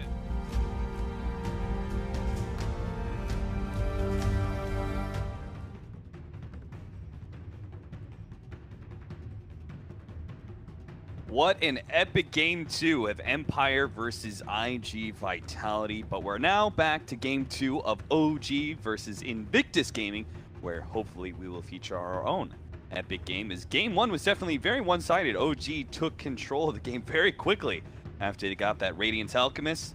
Felt like the old OG was back in time.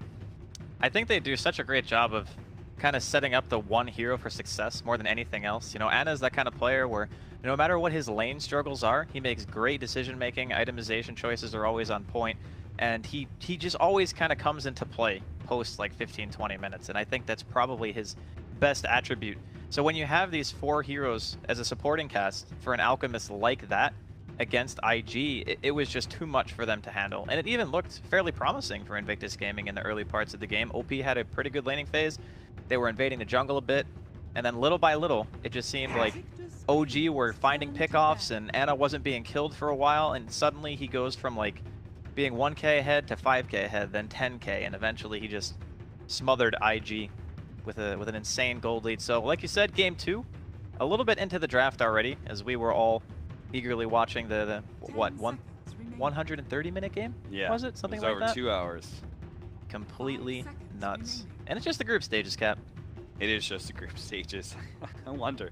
Have we ever had like one of those really epically long games on the main stage? We TI had before?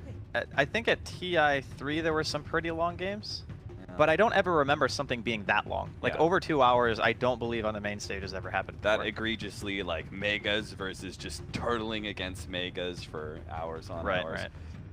We have a very interesting draft. OG again with the somewhat fearless draft variety in their first 1-2. They go ahead and grab a Phantom Lancer Earthshaker against a Lich. Now, I'm not sure why IG have picked up a first pick Lich. I'm certainly not a fan, but there have been plenty of teams like Cloud9 who seem very optimistic about the hero and its impact to the game. They're going to follow that up with a Phoenix and Treant Protector. Lovely support duo that I think everyone is a fan of if you're Phoenix or Treant Protector. Meanwhile, IG, they follow up that Lich with a Leech Commander, Earth Spirit, Ember Spirit, and now a Troll Warlord.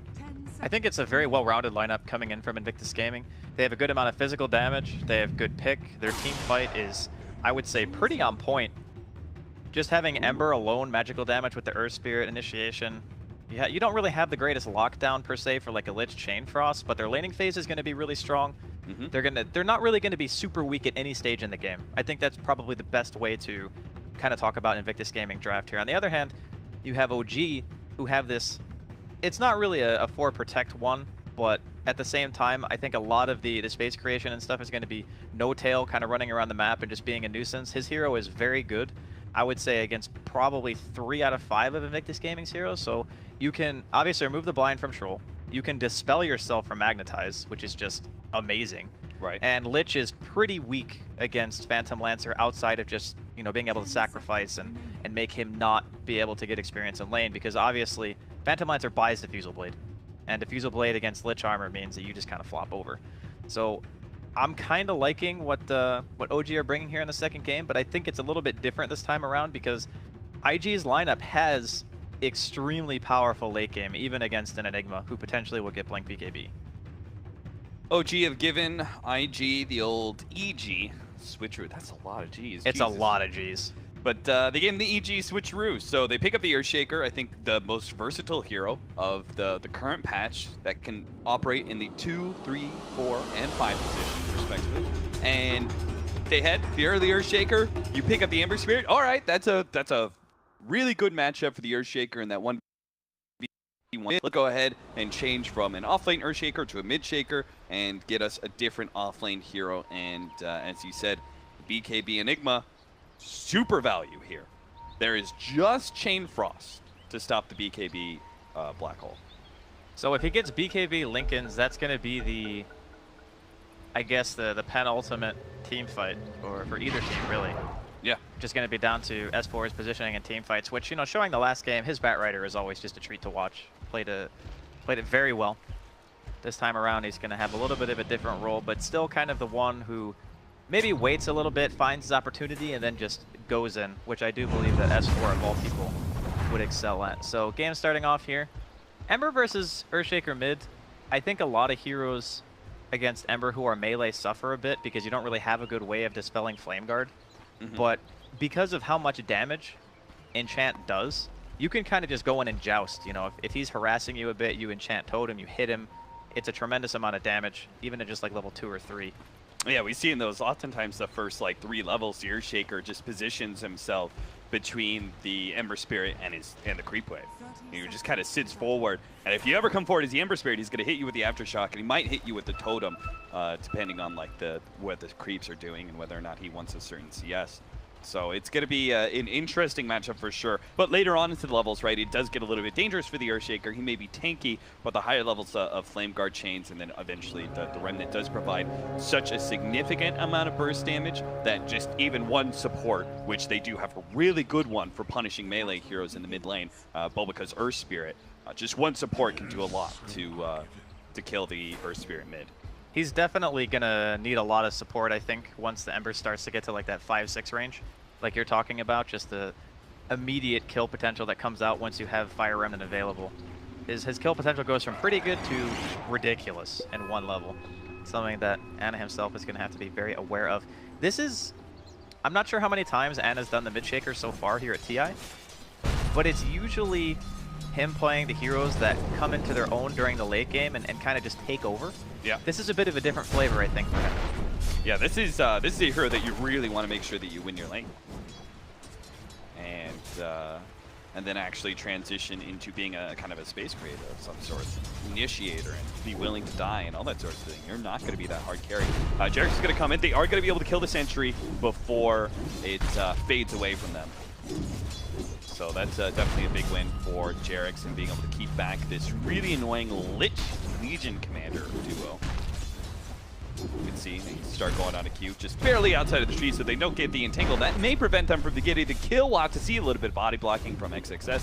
And sure enough, if he had actually been hit by the entangle from Nature's Skies, then they probably would have killed that Lich for first blood. It would have been a huge kill too, because as time goes on, it's going to be harder and harder. They can't really commit to XXS in this lane, especially if Q decides that he wants to get a value point into armor instead of leveling up the Frost Blast. Yeah. Because a lot of the damage that you want to do early on with the Treant Protector and the Phantom Lancer is through right clicks. So that bonus armor is going to help him just pretty much live through anything. And the longer you're alive as Lich, you're sacrificing constantly. You're forcing the supports to be in one spot on the map, which is never really what you want if you're OG. I really like the way that XXS is playing this, though. I see a lot of Legion commanders, they just abuse the fact that they can pull the creep waves onto themselves, or some of these supports are kind of bad at harassment, and they really abuse moment of courage. So they're like, all right, I'm gonna have something attack me, and I'm just gonna go ahead and fight you. And if I get moment of courage procs, it completely wins that matchup easily. And considering that just level 1 sits at 55%, you're pretty good chance being able to get that that proc off. Enigma has kind of abandoned the lane and is going to go ahead and be jungling right now, but IG's Bulbaka is going to be able to spot him out, and not really going to be able to harass him, not even take away that clarity, but he lets him know, I got my eye on you. Oh, he's going to be blocked. S4 got in front of the roll, so Bulbaka is going to take a bit more damage. Nothing too special. You got the clarity, man. That's value. Got it.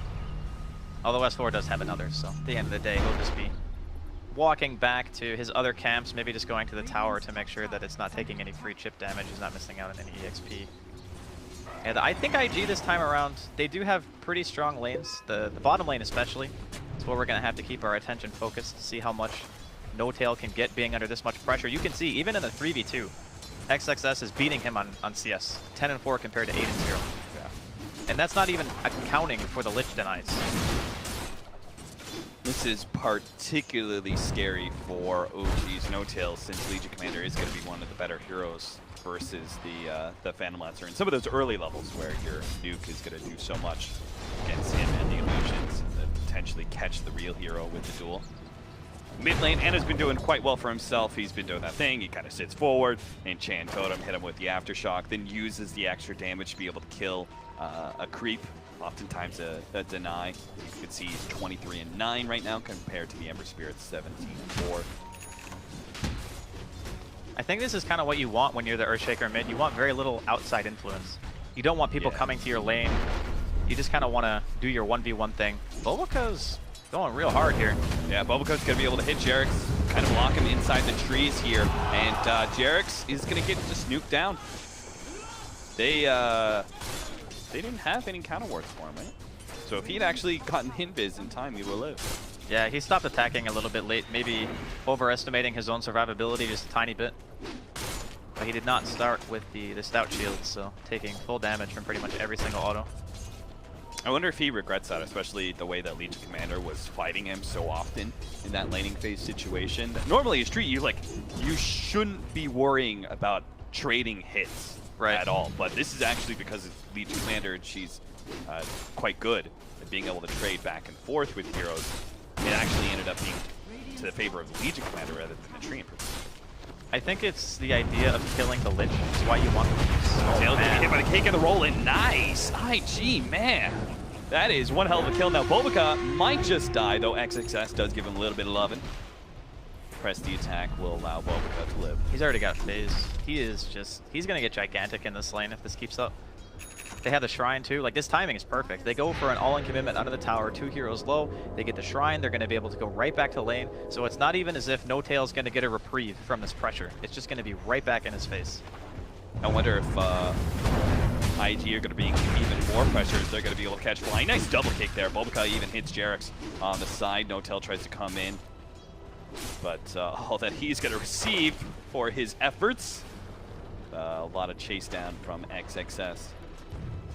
Anyway, I was wondering if OP, if he's going to rotate once he hits level 6, if he actually puts even more pressure in that bottom lane, but he's actually going to receive the Echo Slam here, and it doesn't quite have enough damage till the Enchant Totem and the extra hit does manage to get that kill. So important. See, this is the thing about the Earthshaker mid lane. He'll always secure a CS advantage over you. He hits level 6 first, has that Echo Slam ready to go. It's such a big kill combination, while the Ember Spirit didn't have his level 6. So even though he didn't have the straight up instant kill chain stun combination to finish off the Earth Spirit, it didn't matter because he didn't have the escape mechanism with the Remnant.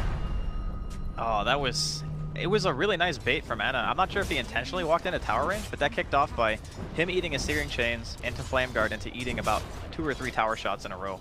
And just even more benefit having the Arcane Rune when he threw out the first Echo, so that means it's just going to be up that much faster. And again, there's not really a lot of outside influence on this lane. It's pretty much just a strict 1v1.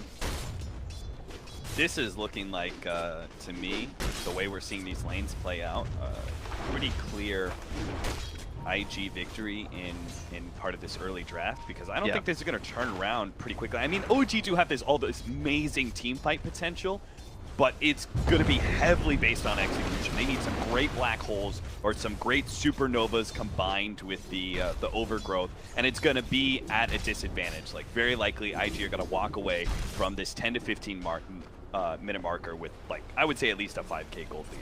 Might even be more than that, to be honest. Like, I think you might be being a little bit generous. That's probably true, because Burning's free farming. We've seen Burning Troll turn up. And then XXS, he's free farming and keeping No Tail down. I wouldn't be surprised if this tower. Oh, look at this cap in the jungle of IG. Wow. Huge stack being taken. Wow. Giving it all to OP. Yeah, OP is so happy with this. He had a lane against an Earthshaker, but now he is back in business, almost level 8 to match Ana as well. Actually, Ana's almost level 9, but still, some healthy recovery. The real benefit that IG currently have is not only is their offlane winning really hard, but they have a hero that's great at rotating. Top, speaking of rotations, Burning. They do have Black Hole, but he doesn't have the mana for it on S4, and I don't think they have the damage anyway. Even if they did have all the other prerequisites. It would have been pretty close, because they had the Eidolons out. Yeah. I think if maybe they had the mana for Black Hole, that they probably would have been able to get it, but it would have been close. It's all up for OG's Ana to turn this early game. And you don't really say that too often about the lineups. You know, you don't usually say Ana needs to go on, have a great laning phase, and win the early game for the rest of OG. But that's exactly what he has to do here. Once he picks up his Blink Dagger, he's going to have to relieve some of the pressure on No Tail and create some space for both him and S4. Because S4 is kind of a slow roller as well with this Enigma. I think he'll have his blink timing at such a point where they should be able to handle it. Going forward for Boboka. Boboka is going to be able to get the stun in. Silence as well, so Earthshaker's not going to be able to go for the Echo Slam, and I don't think he really wants to here. He realizes he is dead. Better to hold. Oh, okay, he's actually going to use the Echo Slam to see if he can actually get away from all of this one, see if he can hide in the trees or something, but he's still going to be caught. That's 4 heroes. Yeah. That was a lot of reaction. I mean, he does end up losing a little bit of money, but at the end of the day, when you see that many heroes of IG in the middle lane just to kill one hero, No Tail is going to be having a little sigh of relief here, Jarex. What have you done? Just giving a kill to Burning. That's what he's done. Believe me, you haven't seen the Burning Troll. You really don't want to give him any extra net worth, because this guy actually knows how to farm expertly with the hero. It's Mask of Madness builds. You also have to watch out for the early Roshan. He did this around 10 minutes last time, and it's going to be jumped on once again. They're just going to keep this Blink Dagger out of the game. Because after all, if you're putting all this pressure on mid, yeah, you're rotating a lot of heroes, what's really changing about the game? Like, what, No Tail's going to get a little farm? It's not like No Tail picks up an item in the next 10 minutes that changes the game at all. I agree. It is... I mean, it's nice for No Tail because it can hit creeps, but at the same time, the high-impact heroes are pretty much the Enigma and the Shaker. If you keep them down, those are the ones who are going to be making the plays and kind of allowing the rest of OG to recover and really win you fights. And if you can't get those key items up, it's going to get really rough for OG very quickly. And if you look at S4's itemization, he's opted to go for the Midas. So he's not going to be able to get that blink anytime soon. Speaking of OP following him around here with the Invis. They've already hit priority number 1 with the Earthshaker. Now they're going to hit priority number 2 to go for the S4. Does have the Black Hole, but they get the kick in. He still has the sounds ready to go, so if he tries to go for the Black Hole, he might be able to stop him. OP is getting farther and farther away from the Earth Spirit. Boboka now stuck in the trees, tries to go for the rollout. Fly stays on top of him, though. Nice turnaround there by OG. A fairly big reaction, but I think necessary. You can't let S4 just die at this stage, especially when he's very, very close to his Midas. Yeah. Still a couple hundred away from the blink on Ana here, 600, give or take. He probably would have had it already if no one had interfered with the middle lane. But I think that IG were so satisfied with how bottom went, they could justify, you know, sending that many heroes over. Sure. It's like, okay, well, we've kind of dominated our lane. Right now, the PL still has less CS than XXS right now. And he's kind of left the lane for a little while. Sure, they eventually take the tier 1, but it's not like it's been under constant pressure. A lot of the supports of IG were rotating. Big nuke on No Tail and some of S4's Eidolons. Now XXS does have to be kind of careful here. He's going to try and take off the Malefice. No Tail still pursuing. He's going to turn and fight. Does have the Sunray out. That's going to actually add a lot. They're going to throw down the Black Hole too. So a big kill for OG. Now they're in deep. So OP might be able to punish this. He's going to be the only one TPing, however. He really doesn't have any backup, but he believes in himself. And he looks for the kill onto S4. Nice little doppelganger there for No Tail to dodge the damage, but it won't save No Tail, that's for sure.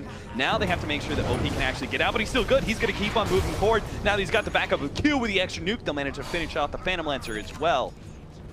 So they do indeed punish OG for that very deep dive and heavy commitment to kill XXS.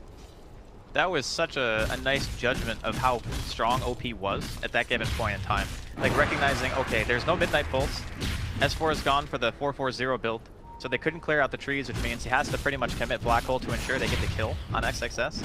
And then he's like, okay, how do you break my Flame Guard? You have no magical damage besides like a Spirit Lance and Malefice, which is not really that impressive. Just ensures that he gets the full benefit of his newly purchased Veil. Are actually two-man smoked up here. Anna's coming in with a Blink Dagger. This could be huge. They're going on to S4. This is a perfect kind of setup for Anna to be able to get a big kill. Leads with a Fissure, follow up, Enchant Totem hit. Enchant Totem number 2 does manage to get it without using the Echo Slam. That is perfect for OG. Yes, they lost S4, and that's sad, but they'll gladly trade the 1-for-1 trade-off, especially if they don't have to use their big-time ultimate. But Anna may not have the opportunity for a second chance to use Echo Slam. Zeke immediately gets dueled up by XXS. And a winner for him, plus a tower for dinner. Very good stuff. I like it. I'm a fan. Of IG, or am I wrong? Well, both. It could be both, right? Bottom lane. Burning, going in here. Onto No Tail, chasing him down with the Mask of Madness. No Tail, no Doppelganger. He's going to have to juke in the trees a little bit more. 6 more seconds. Nice loop around the trees, but Burning is onto him. Burning is a Bloodhound. He's just not going to let No Tail juke him. He's going to stay on top of this hero. Does manage to take away the living armor. He has Doppelganger up, but it's going to cost him. He's actually missing the mana for it right now. He'd have to pop the Soul Ring, and that's just going to be too hard. Good silence from Bobacut, plus the Urn. And 4-11 now, with a 6K advantage before the 15-minute markers. You're right, I was given perhaps a little bit too much credit. S4 going to be chased down, but oh man, this Sunray's doing so much damage, they actually win him. The percentage-based duo of both the Phoenix as well as the Enigma, they're going to be able to take not just one the kill, but also set up Anna, the extra one on the ledge. Oh, we definitely take those. That's another TP and middle lane actually canceled. Jerix is sitting around here, but he doesn't have Overgrowth, so I'm not sure what he can really do to stop OP. Meanwhile, OG, if they could take this tier 1 tower, that would be absolutely ecstatic. That would bring S4 super close to his Blink Dagger after his Midas was kind of delayed from... Oh, I guess he didn't die earlier, huh? They attempted to kill him, but... He was the only one who didn't die. Yeah. The other 2 heroes did. XXS. Goes out the nuke, does manage to get the duel onto the real No Tail, but there isn't the follow-up damage. Still there's OP. Finally gets there with a Remnant, so it may not be a 1 duel, but it's still death, and Anna's here. He's got the Echo Slam, but he chooses to go for the Enchant Totem instead, but now the Chains does! It's a problem! Anna, he pops to the Invis, hopefully be able to get away, but the Sentry's already there, so he ends up dying. Hubris from Anna. He doesn't throw down that Echo Slam, and it costs him dealer. He doesn't even pick up 1 kill, and now his teammates are in trouble as well. Fly does manage to get away with the trees. He'll be okay, but it means Burning will gladly take that tier 1 tower away from OG. And now they actually caught Jerix as well. They lay down another sentry behind the tower. He kills it, but it won't save his life. It was a very greedy play from Anna, going for the enchant into Echo, potentially. Just trying to get like the extra little bit of stun and damage out to ensure a more efficient combo. But in those situations where you blink into 2 heroes, I think when you're this far behind, you can't afford to hold your spells. You know what I mean? You kind of have to be willing to just throw them out and ensure that you get the kills on point. I guess at the same time, they didn't have vision of the high ground, so maybe they were unsure about how many of Invictus Gaming were reacting. So he thought he could get away with playing it a little bit greedy because he did have the Invis rune as well. Invictus Gaming, though, punishing real hard, getting that tier 1. And now Roshan is going to be on the table here. We've seen Burning do it in the past during the group stage. Just gets an opportunity to walk into that Roshan pit with a Mask of Madness. And that Roshan is just going to die.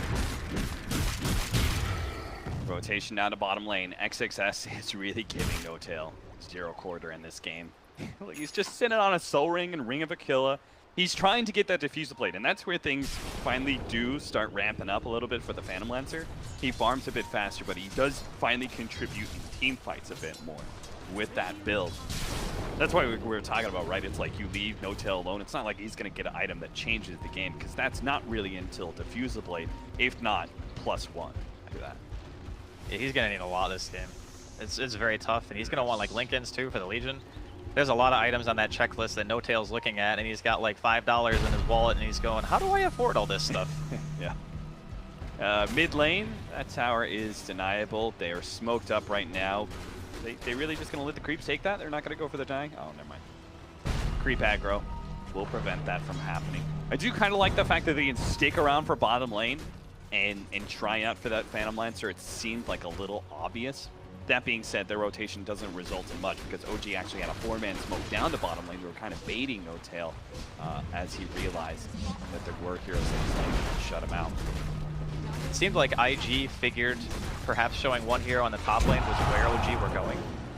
And we could see the reveal. He's going to go for it. Echo Slam, and there's a huge amount of damage with double Enchant Totem hit. They are going to be able to take down XXS, but now he's in trouble. They do have a Sun right out. That's going to be a nice kick from Bobica onto 2 with the Chain Frost right there. It's going to bounce between the two. The Doppelganger's a little bit late to save Anna's life, but N0tail might still be able to get out, especially with the Black Hole. Onto 2 with no Chain Frost to be able to stop that one. Both those heroes are dead. OP, low on Remnants, can't actually return fire, and OG will walk away with one team fight. Nicely done. That is probably the best way that team fights can go down for OG. They commit to a hero like Phoenix, or they're going on pretty much anybody but the Enigma. So S4 gets to watch this whole fight. You can see the ward on the hill after the fact that gave him a vision, knowing that pretty much all he has to do is go in and get that black hole after the overgrowth. They were taking so much damage. Just having the egg down, the midnight pulse, the black hole combination after the overgrowth. Right. It's very, very scary for IG to fight into that prior to having BKBs. Now, I'm not going to blame Q for that instance. It was very juicy opportunity for Chain Frost. But going forward, after seeing that kind of fight, do you think he holds on to his Chain Frost no matter what until he makes one shows? Yeah, I think that's probably the safest play. But, you know, when you have the vision advantage, that's kind of what happens. You know, OG just had the vision of the fight, so they knew exactly when S4 could come in. We see the 4-man overgrowth. Look how close he came to killing that Supernova, or killing that Phoenix. If you got a bash at the right time, anywhere in those swings, then the Phoenix dies and doesn't get the Supernova off, and maybe the Black Hole isn't so well set up. Well, this time it's going to be another smoke, potentially looking for a Roshan here. Oh, this is not the time to hit Roshan. Second illusion comes into the pit, does manage to reveal the troll, but they manage to get Anna with the duel. That is huge. They get the burst damage, they can even get XXS the extra bit of duel damage, but not here. And it looks like IG, I mean, this is kind of fair. It's worth it. Yeah. I think here they're looking at this like Black Hole's down, Supernova's down. They really can't fight us, right? So who cares if they know we're roshing? If we're bringing all our heroes there, they actually can't 5-on-5. They do have overgrowth. Oh, N0tail, you tried to doppelganger some of your illusions over, but instead himself is actually going to be caught. The hero is revealed, and now OG Jarex is also going to be caught. Fly tries to help him out, but OP actually goes straight for Fly. Fly is going to be ensnared a little bit and silenced. Beautifully comboed up by Bobica. He waited till the tail end of that entangled from Searing Chains was at an end, and then followed up with the silence for maximum disable on the Phoenix. Very nice punish here from IG. Having vision, knowing they can go for the kill onto Anna, recognizing the discrepancy in team fight without the use of the 2 ultimates. Just making sure that they get every single possible advantage they can. And I think this is one of the really important things when you're playing against a style that OG has in this draft, is just knowing when your timings are, recognizing, hey, they just popped all these ults. We need to make sure that we do something. Like, even if it's just 1 tower kill, if it's Roshan, if it's a pick or 2, you have to apply some pressure in that downtime. You can't just allow OG to play the game and always have their ultimates up for every big engagement. Yeah, don't play scared. Right? Exactly. Just run at them. Run at them. They're not going to be able to fight back. They've got the Blade Mail now for the Legion Commander. Pretty good timing. He had an excellent start, and obviously he's been delayed a little bit, but they still get it around the time that Sentry down. Nice pickup on Jarex. There goes that Sentry, but they're still going to be able to fight him with the Dusk, and that's going to be the Hey! That is such a terrifying combination. Having the Troll Warlord Battle Trance with a Legion. Scary indeed. Fortunately, Legion has not won most of her duels, so she's she doesn't have that really big threatening physical damage, but I'm sure she'll get there. Given its current rate. having a 6K net worth lead 21 minutes in. Invictus Gaming certainly seems to be playing a much more solid game. He's hiding pretty far back here, and he does have the Echo Slam. I think he can pretty much 3-shot any of these heroes, right? He goes in, hits the Enchant Totem, then Echo Slams, Enchant Totems again, hits. I think that pretty much kills anybody. I believe so. And don't forget that True Strike. So even Troll, not going to be able to stop the damage output. Granted, if you don't kill him in that combo and Burning is able to pop a BKB, then you're going to have a really bad time because you're not going to get to move anymore. Yeah, he's just going to start lifestealing up. His Mask Madness swings. He's hitting for almost 200 damage a hit already. He's actually going to pick up the Blink Dagger here. And I like this a lot because it creates a lot of chaos in these team fights, and it's hard because OG have a very clear game plan set up. You know, we go in, we set up the Supernova, then we get the Overgrowth entangle. Somewhere there's going to be a Black Hole. They don't like chaotic fights. They like very clean, precise team fights with this kind of lineup. And this Blink Dagger to the back lines for the Troll is just going to create a lot of chaos because the IG team is going to be very split up and kind of focusing, you know, individual heroes. OP's going to be over here targeting some support. Burning's going to be going for a core on the side or in the back lines or something like that. And there's not going to be a clear opportunity for that big Black Hole. Just kind of building on what you're saying about the Blink before BKB. He has the Aegis to fill the timing to where you would normally want the BKB anyway. Oh yeah, that's so true. If IG were to take a fight right now and Burning dies once because they have to commit Black Hole and Echo to him, then he just comes back anyway. So regardless of, it's a more efficient farming item because it gets you across the map faster. Yep. You don't have to worry about the BKB just yet because your Aegis is still in your inventory, and then, you know, later on into the game when he feels like he needs to finish it up, which I'm guessing is going to be his next choice, then they'll have that really strong peak in being able to fight into the ultimates of OG. The only thing that I guess he might want in addition to that BKB is maybe thinking about disassembling the SNY and going for a Mantha, because he's playing against Tree. Yeah, and if you BKB too early and you get Overgrowth, it can feel real bad. Yeah, especially if you popped your ultimate in your Battle Trance, but then you get it Overgrowth. Yeah, that's like the worst feeling in the world. No-Tail is still trying to get his Boots of Travel, but the Enigma does hit his level 15. That's a very big peak for the Enigma because he now gets the cooldown. No-Tail. No-Tail is going to be dueled up in serious trouble, especially against that Blade Mail, the Chain Frost. They throw everything they have at him. These picks don't come along very often for IG at this point, simply because OG are trying to play a keep-away game. It's a lot of hero commitment. I guess that's the one thing that OG can take solace in, is having to have 4 or 5 heroes in the vicinity to make sure that they get that kill. But if XXS keeps getting this dual damage, eventually what's going to happen is he won't need his team anymore. He'll be able to just kill you on his own. And that's where it becomes really problematic, because then you're not being able to account for multiple heroes in the same spot. Black Hole, They're going to be able to catch. They're just full-on commitment. Take down OP. That's got to be worth it. I mean, now IG are obviously just going to head straight into OG, but the difference is that one time they used Supernova and Black Hole to be able to win this team fight. OG could still win a fight without Black Hole based on the Supernova, Overgrowth, plus Echo Slam combination. So IG can't be too fearless in just charging into OG once OP's back in. At the very least, until they have BKBs. That's going to be the one point where OG's team fight is going to feel, I guess, a bit underwhelming. Unless S4 gets, you know, he has the BKB now, but he's going to need, you know, that Midnight Pulse down. Maybe he even needs damage from Aghanims. Blink Blade Mail here. The Sun Ray to be able to help keep Anna alive and might even be able to win this fight. Look at this, XXS dropping lower and lower. They are going to be able to win it. Supernova goes out immediately afterwards. Burning's going to try and focus it down. Jarex is also quite low. He managed to kill the Supernova and finish up Jarex as well. And he gets a bash on to No-Tail. Just the extra little bit of help. Fortunately, a Fisher will buy No-Tail the time. The kick lands. Bobica gets the goal. And now Anna, he's going to be in trouble too. He tried to turn on the Burning. My friend, you don't challenge B-God. He's going to be chased down underneath the tier 2. That's 4 down from OG. And all it cost them was a measly XXS Legion Commander. A big win for Invictus Gaming. Bobica is just crushing it this game. What an Earth Spirit player. This is kind of what we talked about the other day. Earth Spirit's not really seen as much as he used to be seen play, but if you have a person who plays the hero at the level of like a Bobica or a Jarex, you're doing yourself a disservice by not playing it. Like he's had a lot of clutch silences, clutch stun there onto No-Tail to get the kill after it looked like he was going to get away, ensuring that Anna couldn't get the Echo out. He probably would have killed Burning. Like he was at about 1,000 health. We'll get to watch it again here. XXS goes in. We can see how good Phoenix is against Legion in this specific instance. Just the Sunray dealing damage and also healing. I have to wonder, like, they focus so much on saving Ana, using that overgrowth there. It comes back to bite them later on when they pop the Supernova and unable to control Burning as he just goes straight for the egg. Yeah, we'll get to see it again. Pele in action. There it is. Goal! Very nicely done. And then there's not really much that they can do once the ultimates are down. They kind of have to just go on full retreat, wait a little bit longer. You know, No-Tail's still making his way towards those boots of travel, man. It is 27 minutes in. What is with the mass dual scepters that OG is trying to build? They got one on Ana, that's fair enough, but they're also building one on both the Tree and Protector as well as the Beam. It's super value this game. Like, you can dispel a lot of what Ember Spirit does to you. You can dispel Magnetize off of yourself, a Silence as well, coming out from the Geomagnetic Grip. There's a ton of things that you can remove from yourself. You know, you get Searing Chains, for example, or they pop a BKB and the Troll's hitting you. You're just trying to buy time, you know?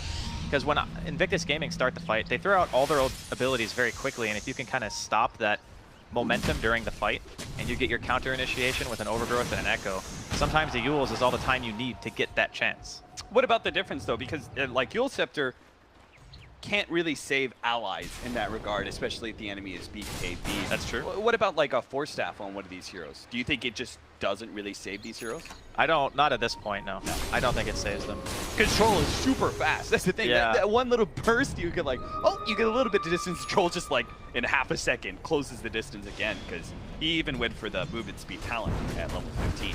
Yeah, Burning's build on Troll is pretty much always the same from what I've seen. It's 4-1-4, so he gets the maximum movement speed from the Berserker's Rage, and then he goes for the movement speed talent as well, and he gets Mask of Madness. So between those three things, you're almost at movement speed cap anyway. Yeah, and then the late game Butterfly as well. Yep.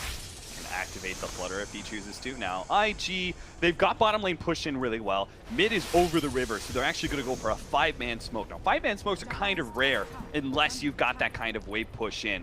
Or, you know, there's some sort of impending 5-on-5 team. And it's going to be the first one spotted here. Bulba's going to be able to get the kick onto him. They managed to get the duel off as well. And it doesn't matter if there's a Sunray there. Burning will rip apart Ana. Now the Eul Scepter onto Burning to try and slow him down. Ana's going to try and make his way away, but Bulba's is there. Keep him in his place. 11-26 now at 29 minutes in. Invictus Gaming showing they're no slouches. They won't just give a free 2-0 to OG. They're going to try to end this series with a tie. 13k now with advantage here, just under the 30-minute mark. IG looking really solid here in game number 2. No overgrowth thrown out there. I believe that Jerax just assumed, even if he had. Roll in, Doppelganger, what a time for that one, but no telling. Oh my god! He just evaporated. Oh, sweet poor No-Tail. Sweet young boy. I think the Veil hit after his Doppelganger, right? So he just it did. Exploded. It took so much magic damage from that. There might have been a Maelstrom proc in there as well. The Sleight of Fist and the Remnant landing. The gem on Boboka has been doing a ton of work. Like, if you look at the map right now, OG have no vision whatsoever. Yeah. Like, it's very hard to anticipate movements like that when you just cannot see anything. Your lanes are all pushed past the river. Very hard to get out on the map right now if you're OG. You're really looking for that. I think that's why they did the movement top, right? Because you just don't see anything. So you kind of have to be together. And if you're going to be together, you want to push. You want to try to get an objective. So you're not just like farming jungle as 5. It doesn't feel very good to do that. Just share a neutral creep experience, which has already got nerfed. Yeah, this is very quickly getting out of hand. They do have such a wombo combo that I would say that it is possible for them to make a comeback. Sure. It just requires IG to kind of overcommit to something. I think IG are doing a really great job at making sure that even if they do get into a bad team fight, like it's not going to be the end of them, they're not like running at OG that often. They're actually spreading apart and farming very efficiently, so that even if they do run into like, oh, okay, we lost to a 3-man black hole or something, like they'll still have a significant advantage. They'll still be controlling the map because, again, OG just kind of have to stay 5-man at all times. They're so scared of the pickoff potential. They're going to be able to get an initiation onto Bulbacup, but a Force Staff actually managed to save Black Hole. Oh, It comes baby. forward, managed to catch 2. No-Tail's there on the side. They're going to be able to get the Supernova on top of that one, but Burning is not actually in that one. He's going to be in the Roshan pit, beating on the egg, and he does manage to kill it. Go on to the... Now, that's going to be No-Tail going down with Phantom Lancer. Now, Anna's going to be caught as well. Bulbacup may have missed the roll, but it doesn't miss the kill. Actually, Tess is still fighting against S4. He stays alive. The heal as the procs come off on the Moment of Courage against the Eidolons, and he will stay alive. That's going to be a full 5-man wipe. 12-32, Invictus Gaming go right back to the Roshan pit. OG tried to contest, grab themselves Aegis, and they can keep going with no Black Hole available for OG for the next minute or so. Oh man, it was really close to being a fight win for OG. They got the 2-man Black Hole, the Midnight Pulse was down, the follow-up egg came in, but Burning was so far into the Roshan pit that the Black Hole didn't end up hitting him, so he was able to just attack the egg, and Fly just ends up dying after the fact. XXS is so farmed that he just duels No-Tail, just knowing that he's going to be able to survive through that at the very least, and Enigma can't kill a Legion without Black Hole. There's no way. Dual Scepter sets up the Kick Stone, but IG are not going to bother messing around with Phoenix. Got their mind on objective. XXS actually, there's an Echo Slam. Oh, that actually knocks out 2. Instantly, the agent's gone, but Annis may have to give up his life for this one. Fortunately, the Sunray keeps him alive, and the Shrine will get him back to full, but Burning on his second life finishes up the melee racks. He wants that objective, even if it costs him his life. This early on in the game, it's a huge win, but it looks like Burning is still going to be able to get out thanks to the help of a Glimmer Cape. OG have no way to be able to stop his retreat. That was a nice echo. They did make him burn through the cheese, but of course, a tier 3 going down means the Shrines are available to go ahead and take out. A little bit of bonus golden experience. Also the map control. Invictus Gaming probably don't need much more of that at this point, but they'll take it. Burning is almost level 25. Yeah, he is going ham. That's crazy. He's 21,000 net worth. The next highest in the game is 16,000. That's on his own team. The man knows how to hit his creeps. Just for the viewers, real quickly, can we pull up the fantasy points? I know some people have been kind of hoping to look at that. You see, Burning's actually sitting at 23 fantasy points. Bulbacu's at 17. It's a 33-minute game. That's a lot of points. That's a lot of points for this early on. It just goes to show how much destruction Invictus Gaming have put into this game. Burning sitting at 655 gold per minute. There's still maybe, I would say, 1 or 2 really big fights left for OG to kind of get everything together. You know, the Echo, the Egg, the Black Hole, the Overgrowth to kind of take a team fight. But the longer the game goes, we haven't really talked about much of it, but the split pushing potential, I think, of IG, given how strong their cores are at this stage, just seems to be a little bit better than what OG can potentially do. Because A, you're scared. If you show heroes in a lane, you could potentially just die to the Legion Commander, for example. And B, if you were trying to pick a hero yourself, you gotta commit so much. Like, you gotta send in a Black Hole, you gotta echo somebody. Man, No-Tail just looks so weak against these heroes. When you start so far behind, and there's no part of the game where I can see No-Tail finally feeling comfortable against this Ember Spirit, you know? Like, Ember Spirit's always going to be farmed enough that one sleight of fist is going to do so much damage to both him and clear out the illusion. Same kind of goes for XXS's Dukes.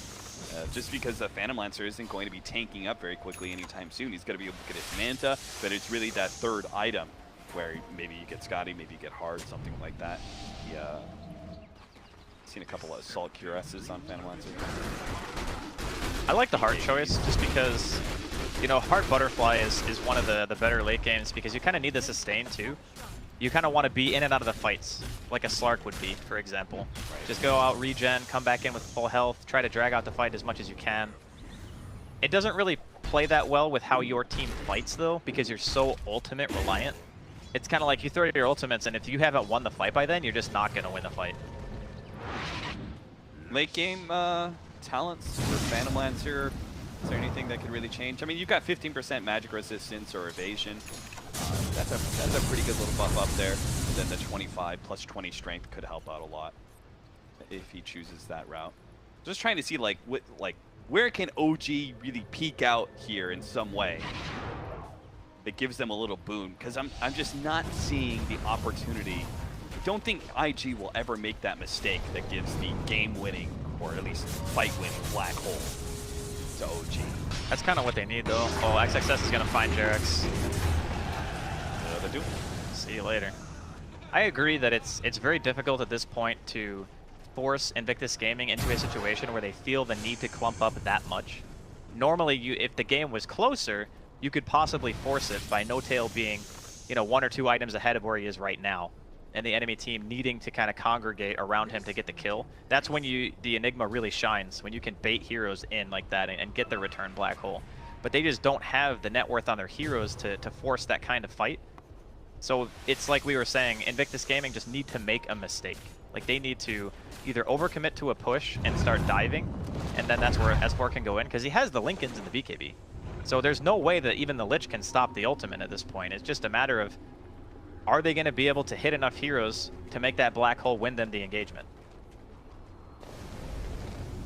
There is going to be a fresh item for burning soon. I was wondering if he was going to replace maybe SFI, Scotty or something like that, but it's actually going to go ahead and break apart that Mask of Madness trifle with Bloodthorn. I like it. I think that at this stage in the game, if you have a duel on somebody and you Bloodthorn them, and you just beat them down with Battle Trance, I don't think any hero can ever live through that. No. I don't think so either. OG are going to go for a 5-man smoke up here. And they might be able to get a pick off here. OP actually dances away. Good call on his part. Yeah. There wasn't any immediate sign that he was in danger. Jarex is running around with a gem. I think they really needed one just because they couldn't afford IG to have good vision of where OG was farming. Now, there has just been constant map pressure from IG this game. I think they tried to run something similar in game number 1, but just N0tail having a much better lane matchup, and also being one of those heroes that is more of the supporting cast and everyone kind of working towards a common goal of getting Ana farm seemed to work a lot better for them. I mean, at least in hindsight, right? Because this game so far, Ana's been on more of a playmaking mid hero who really needs to contribute a lot during the mid game. And for a multitude of reasons, it just really hasn't worked out for them. Yeah, there was already enough pressure on him to perform and create the space. You combine that with like maybe one error, say that blink in mid where he does an echo slam on 2. That just costs you so much.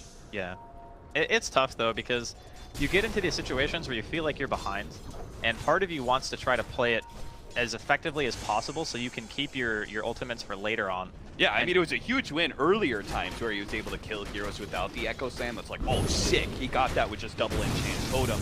Like, he maintains that offensive stance on the enemy team because he still has Echo Slam. Yep. But then trying to be a little bit too efficient may have cost him more. They were going to have a 4-man smoke up from IG. Look at this warding in the top lane. They are going to see everything. Yeah, this is really sick. They're going to be able to run into Jarex first. Where's the... well, they're going to be able to actually catch S4 first. They're going to get the duel off after the Lincolns, control him up. There was really good control of the overgrowth. They actually delayed that quite a bit. OP looks for more. Managed to kill the Phoenix. Now looks to grab Ana while Bulbaka finishes off the Tree Protector. Ana does get spotted by OP, and farther down, looks like they're going to try and catch N0tail. Well, this could be a full-on wipe here. They actually get N0tail inside the base. XXX charges after him, goes for the Bloodthorn. They manage to get him, and that is going to be a pop.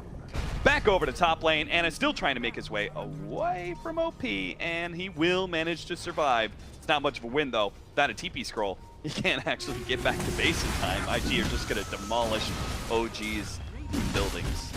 Yeah, they're going to at least use the entirety of mid and bottom. They do have a tier 2 top, so this might be some tier 4 damage, but I don't think they're going to be able to mega off of it. Regardless, that ward in top, like the lane ward, it saw like the entirety of OG walking down the lane. They knew they were split, and they managed to... Oh, and he got the duel anyway, so Ana still dies. All that time, Kev. All that time running home.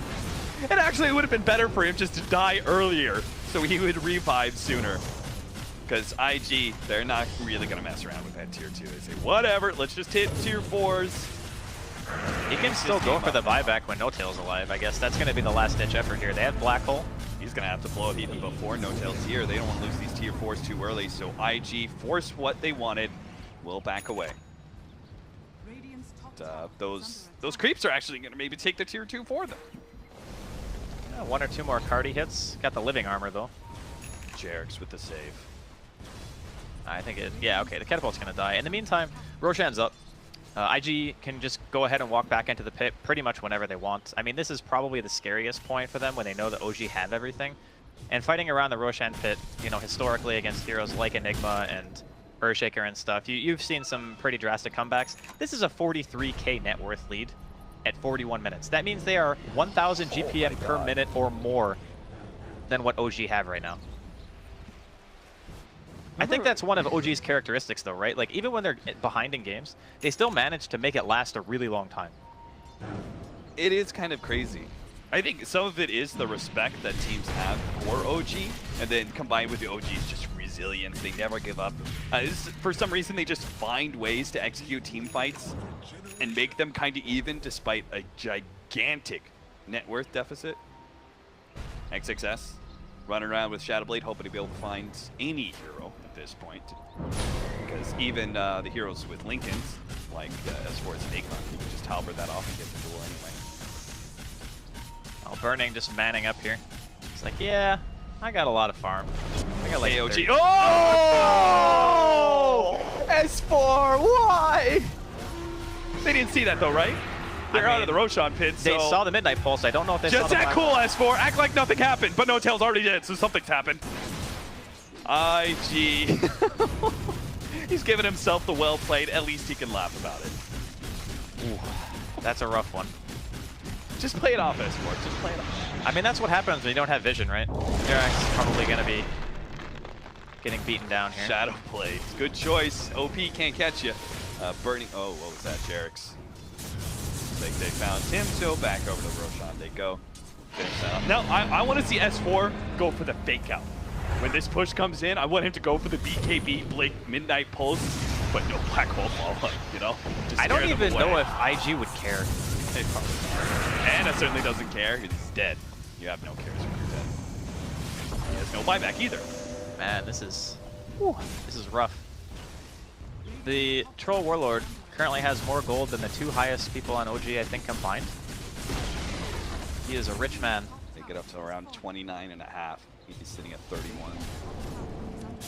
Well, I gotta say, you know, you and I were talking about Lich on the other stream and how we haven't really seen a lot of the games where the Lich really kind of does a lot. But I think in this game, it was actually perfect because the dual lane that IG had were able to pressure OG so much.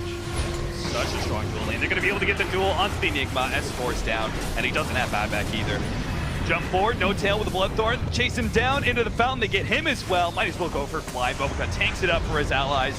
He will tank the death as long as they can get that extra kill. Godlike speed for XXS. What we're going to end this game on. 13-44 is the end game score. IG picking up a kill a minute. That was a very commanding performance from Invictus Gaming. I don't really think they ever let go control of the game even once. Like, they were winning in the lanes, they were winning the early mid game, they were winning mid game, late game. It's like they got every single Roshan. It's just, in this particular matchup, I think it's very hard for heroes like Phantom Lancer and Earthshaker to play from behind. They were banking a lot on what their teamfight ultimates could really bring to the table and say, okay, if our lanes don't win, it's fine because we have just this crazy AoE teamfight that IG are going to have a really hard time engaging into. Which on paper sounds great, except Burning free farmed. OP was kind of losing his lane a little bit, but he eventually came back due to ganks. Like the 2 ganks back-to-back on Ana mid really set them back. They were relying on that blink so much to be able to keep the momentum they needed to stay in the game, and they just ultimately crumbled under an insane amount of pressure. Yeah, if IG had picked last pick, if they had gone for some sort of aggressive carry that wasn't nearly as late game focused as Troll, then maybe OG would have felt a lot more comfortable with their timing in that game. But instead, it's like they went for this pickup where they have a lot of team fight, but they don't really have this one core that's going to scale super well into late game. So IG, they had very little pressure on them. They won the laning phase, they took control of the game, and then they just kind of chilled out. You know, they went for these picks here and there and stuff, but there was no pressure on them to end the game anytime soon because Burning was farming and farming and farming. Well, I mean, at the very least, OG and IG can walk away saying it was an even match, you know, 1-1 ends the series. Yeah, they certainly can, and that puts our what were they? Both 6 and 4, right? So they're now It's pretty much the same. Yeah, 7 and 5. So they're still vying for that top 4 in their group stage. As we were talking about earlier, though, OG still have a very tough opponent ahead, and that is going to be LFY. We have another great game coming up, though, Draskell. Evil Geniuses and LGD is right around the corner. So please, don't go anywhere. Stick around on this mainstream as we have another great series coming up.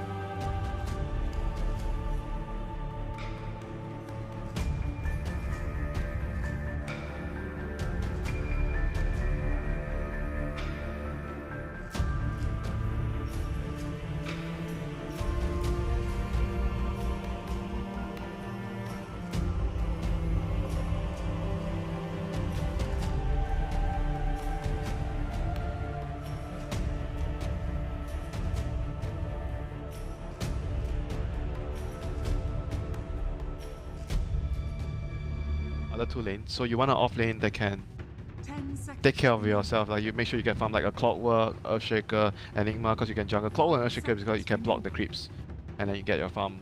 Also, the hero that's going to be kind of the designated Lycan counter in some ways. It's the hero that's meant to deal with him when he gets farmed. You catch him in a BKB black hole, and then suddenly you've locked him down in place when he's ulted. In some way, yes. That's but it's just long. It's a very long. I wouldn't say like a hard counter. Hard counter would be like some Bloodseeker. Bloodseeker, I think, is a hard counter. Counter in the sense you've now got a way to kill him in the mid to late game. Like in a team fight, there's a very clear goal for the Enigma, which is to catch the Lycan and anyone else, if possible, in the black hole. That's going to be the main target for the Enigma to black hole. For me, the hardest hero is definitely Bloodseeker for Lycan to play against. Bloodseeker is just like you don't want to play against that as Lycan. So right now, they are going to round out their draft with T-Burn having a last pick. How times have changed. T-Burn's hero. I wonder if they want to go for the push and get like a shaman. They want something to stop Black Hole, I guess. Warlock. Okay. This is the first Warlock pick. There was one other Warlock pick. I saw a tweet about Warlock being picked for the first time. Silencer was banned, so this is the other hero that can stop. It's a good choice. And they banned because they banned Rubik as well. And I mean, Infamous banned Rubik. Rubik was a pretty good ban considering their last pick because they had Weaver. Weaver and Enigma, both heroes, will give Rubik a lot of good things to steal. I think I like this overall last pick for TNC. It gives them a cancel for the black hole, BKB black hole.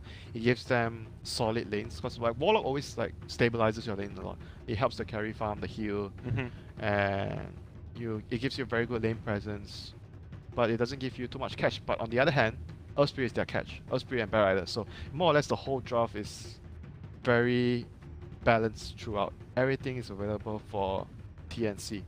Whereas Infamous, they're going to have to rely on their laning prowess. They're going to have to do very well. They have Night Stalker, which is really good in the lane, early lane. Enigma can take care of himself. So they have to focus on at least winning one of their break even. Like Enigma is going to break even or just do whatever he can on there. The other 2 lanes are the crucial lanes. They need to be able to do well in the other 2 lanes. Shut down the Bat Rider. I think Bat Rider is going to have a hard lane against Weaver plus Disruptor. So the Night Stalker, he needs to make sure that mid lane is good for Team Ado. Because PL against Corp, I think if you help him a little bit, PL can actually do really well in this lane. So I think that is the primary game plan for Infamous. Win the other 2 lanes and let Enigma do get whatever he can on the off lane and try to snowball from there.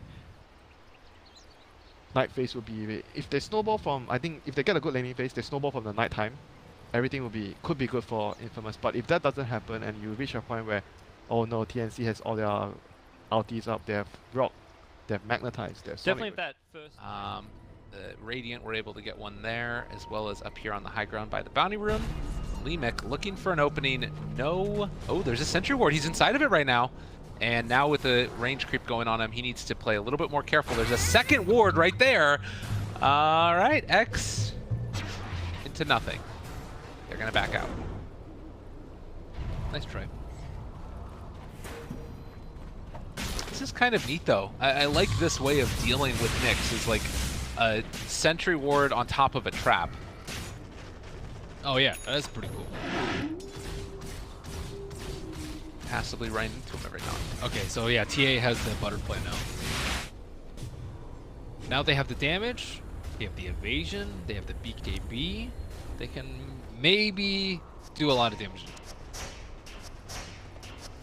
It's a lot of equivocations there. Yeah, maybe they could possibly do enough damage. Maybe. Yeah. I think it's based on whether or not they can lock down Ember, which is always a big question mark. Are you going to get the long duration Hex on him? Are you going to get the Echo on him? Are you going to get the Fissure? Who knows? He did go for that armor like you were talking about. Yeah. Armor on armor, dude. 9. Magic resistance talent for the Nyx assassin as well. They're all just building defensively. They should. I think once they outlast the BKB on Temple Assassin, outlast the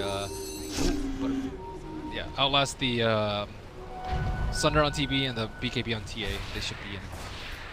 Roshan's gonna be up pretty soon. There's no trap inside there just yet. TA will not know that it's gonna be. And Pile Die actually had to go for the cast range talent instead of the XP gain. Dude, that cast range talent is awesome. Yeah. I like the thing way more than the thing about it is XP is also at 15 not 10. So right. It's like, it's level 25 is pretty good. I like the Ether Shock damage. The Serpent Ward is also not sure if he's gonna get them. Does feel like it might not happen. And Envy's still been able to keep up and farm himself, only slightly behind where the Lycan is. And as the game goes on later and later, do you feel like the Execration heroes fall off at all? Is this just sort of... If he switches Abyssal to MKB, I just saw him do it. He sees 2 butterflies. You have to get MKB. Cloud9 were camping the Ember Remnant here with both Pylai, Fata, and Aoi. Make sure that if he did come back, they'd be able to find a quick kill. Execration looking for an opening again. They haven't really been able to find that many heroes. They have Gem on RR, so they're going to be able to start to get these D wards of the Psionic traps. It's this Roach fight that's about to brew. However, Cloud9 do not have their top shrine. That's a big loss in their team fight prowess with this upcoming Roach. 50 seconds left. Now he's also trying to save up for a gem right now, which would help out a ton since they've constantly had issues with Lemic just owning them all over the place. Instead, they're sort of having to resort to these sentry wards. I think they're trying to set a trap. Trying to set a trap at the shrine. It's very common for heroes to walk up, especially the so now, time to group out. Roach is just closing in. Let's see if this wolf catches the spawn. I'm not sure if it... Man, looks like Cloud9 will decide to go for a smoke. I think that was scouted out by the wolf that was right there as well. There's a wolf right on top of him when it happened. So they might realize it and... Oh, look at the Nyx assassin spot. What a place to be. They also need someone to pop it from the north side. So it looks like James will be the one to pop it from the north side. And... Nyx... Walk in. Not going in yet. There's another wolf that's right here also. So the scans, Dire trying to see if they were heading up that direction. They're not. Raging Potato must be a little bit afraid. They found one though. The Echo Slam turnaround, is it enough? No, they got on another Spike Carapace and now able to steal Echo Slam. Rubik ready to jump back in if he wants to, and they're taking them down ever so quickly as MSS should fall in just a second. Yes, indeed he does. 3 dead for Cloud9. Execration knew everything. Very unfortunate sentry placement by them. They had that as a reward right next to where that wolf, a little bit to the top left. And you mentioned it, they needed a gem. They need a gem to get rid of the wolf. They get rid of the purely because 80% of the reason why Execration hasn't won these team fights is because they see them first. And also that was super patient. They didn't really leave their shrine. And Nyx Assassin was the perfect place in case they were trying to approach the shrine. That was a really smart play. Now, free road. Maybe finding more as they get the Yule Scepter lift up, and Kunkka also going to die. I mean, you got to make plays at this point to try and catch yourself back out. 22,000 net worth lead and spiraling towards 30,000 experience. Just Nyx with the Carapace too. The second time he's Carapacing Echo. What a baller. Lemic making the plays. Execration ready to start trying to finish this game. Wow.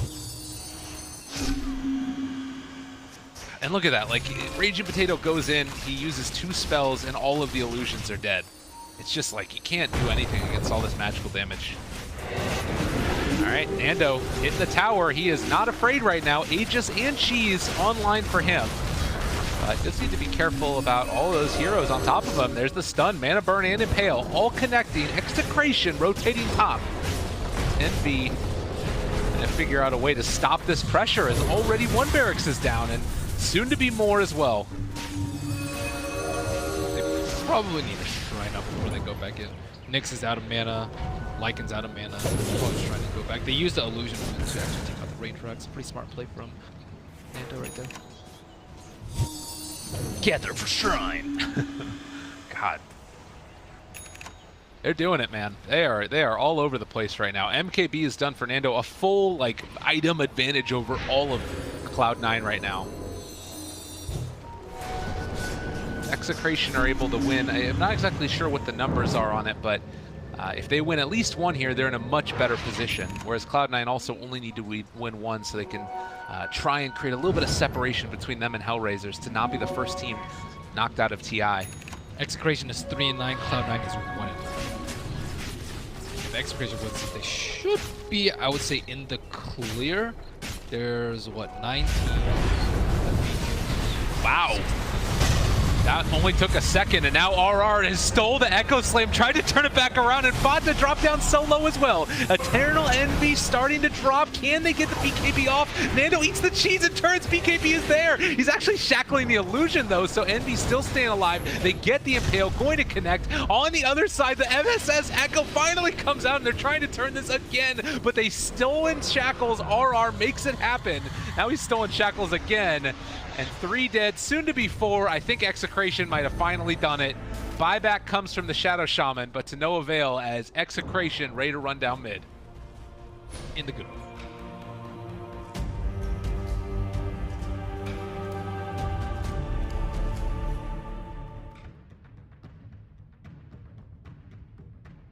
Welcome back. It is the final series here on the mainstream. LGD versus Evil Geniuses.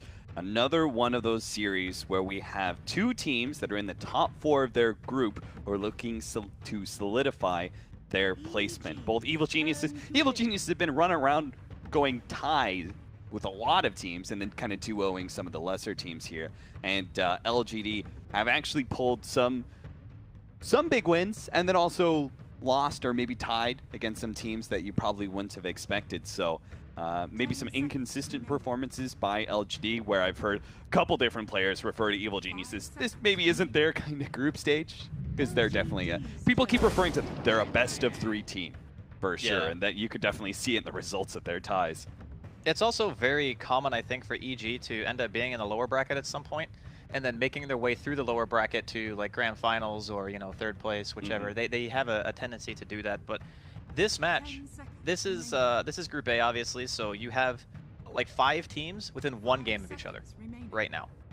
And I mean, among those teams, you have TNC, EG, IG Vitality, Empire, and Secret. I mean, it's like they all have a very similar, or sorry, not Secret, but the other teams have a very similar point value. So you can very easily see EG dropping down, or if they take this 2-0, they could, like you said, solidify their position in the top half of the group, because it is kind of getting to that crunch time. We have obviously last game of the day, and then tomorrow there's I believe 3 rounds of matches left, and then we're all done. Yeah. So very, very important to get a 2-0 in here if you can. Yeah, and LGD actually have a tough opponent after this. They have TNC, who are also in that top 4 position. So this is a series that really LGD could not afford to straight out lose. Right? I really feel like they need to pick up at least 1 game here to feel comfortable.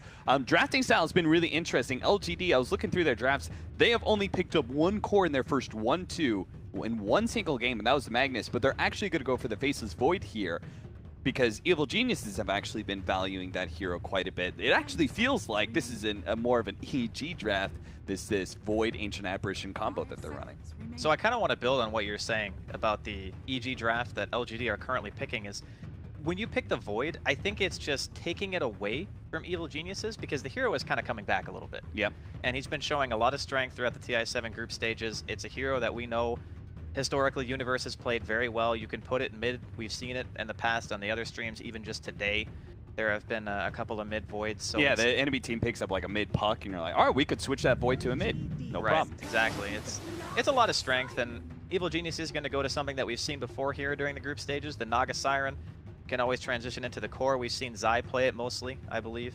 And it's just proven to be a hero that still offers a ton of laning potential in the early game. Very fast, 320 base movement speed. And Snare is a great tool along with Riptide, which not a lot of people think about, but it's a very cost-efficient nuke. It's kind of like an AoE Void, but instead of slowing you, it reduces armor.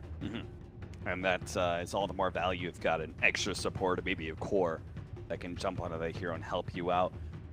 One thing that I would kind of, I think the biggest way to describe Evil Genius's drafting style for this group stage has been ambiguity. Yep. You know, they keep on picking up these heroes that can run in multiple situations, right? I think they've run Earthshaker in all 4 of the potential positions he can run into. They have been running this Naga Siren, which could potentially be a core, more likely support. Batrider can also be that support slash off lane mix, just depending on the situation. Void was another one that can run in different positions. It's like every single time you see an opener from Evil Genius, the first 3 pickups, I feel like there is at least 2 or 3 different laning phase scenarios that are going to be possible for EG. They're just going to lock it down as they see more of the enemy team's draft.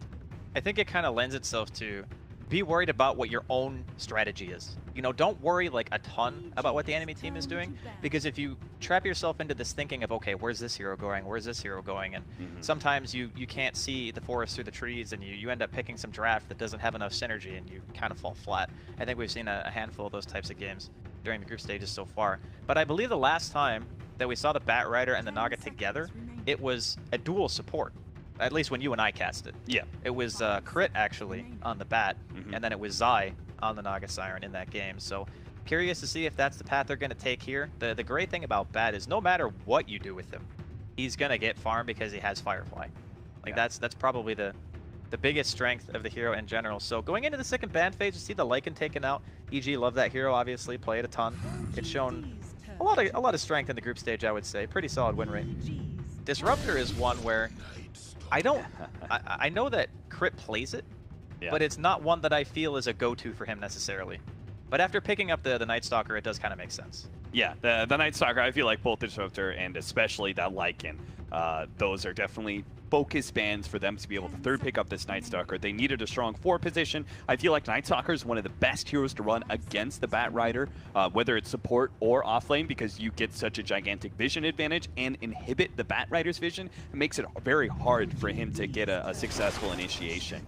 And that'll also cause a little bit of problems for the Naga Siren as well, because I really like the Naga Siren pickup for EG here. It's a direct counter to the Faceless Void and the Chronosphere, you know, just throw down that Song of Siren. He's oftentimes going to be so far in the back lines he won't be caught by that Chronosphere, so he just kind of nullifies what a core is bringing to the team fight. I think that's always a great mindset to look at it and be like, if I can have a support that counters a core or anybody higher up in the net worth ladder, then that's a huge advantage for you. It's fantastic. Yeah, it's definitely one of those things where if you are playing a core Void and you're in this game, you are almost forced to either know that the Naga is not there or just have to chrono the Naga. Yeah. And it's not a very good feeling. So going a little bit further into the draft, we see the Nature's Prophet picked up, probably going to be played by Universe, although we have seen it in different capacities.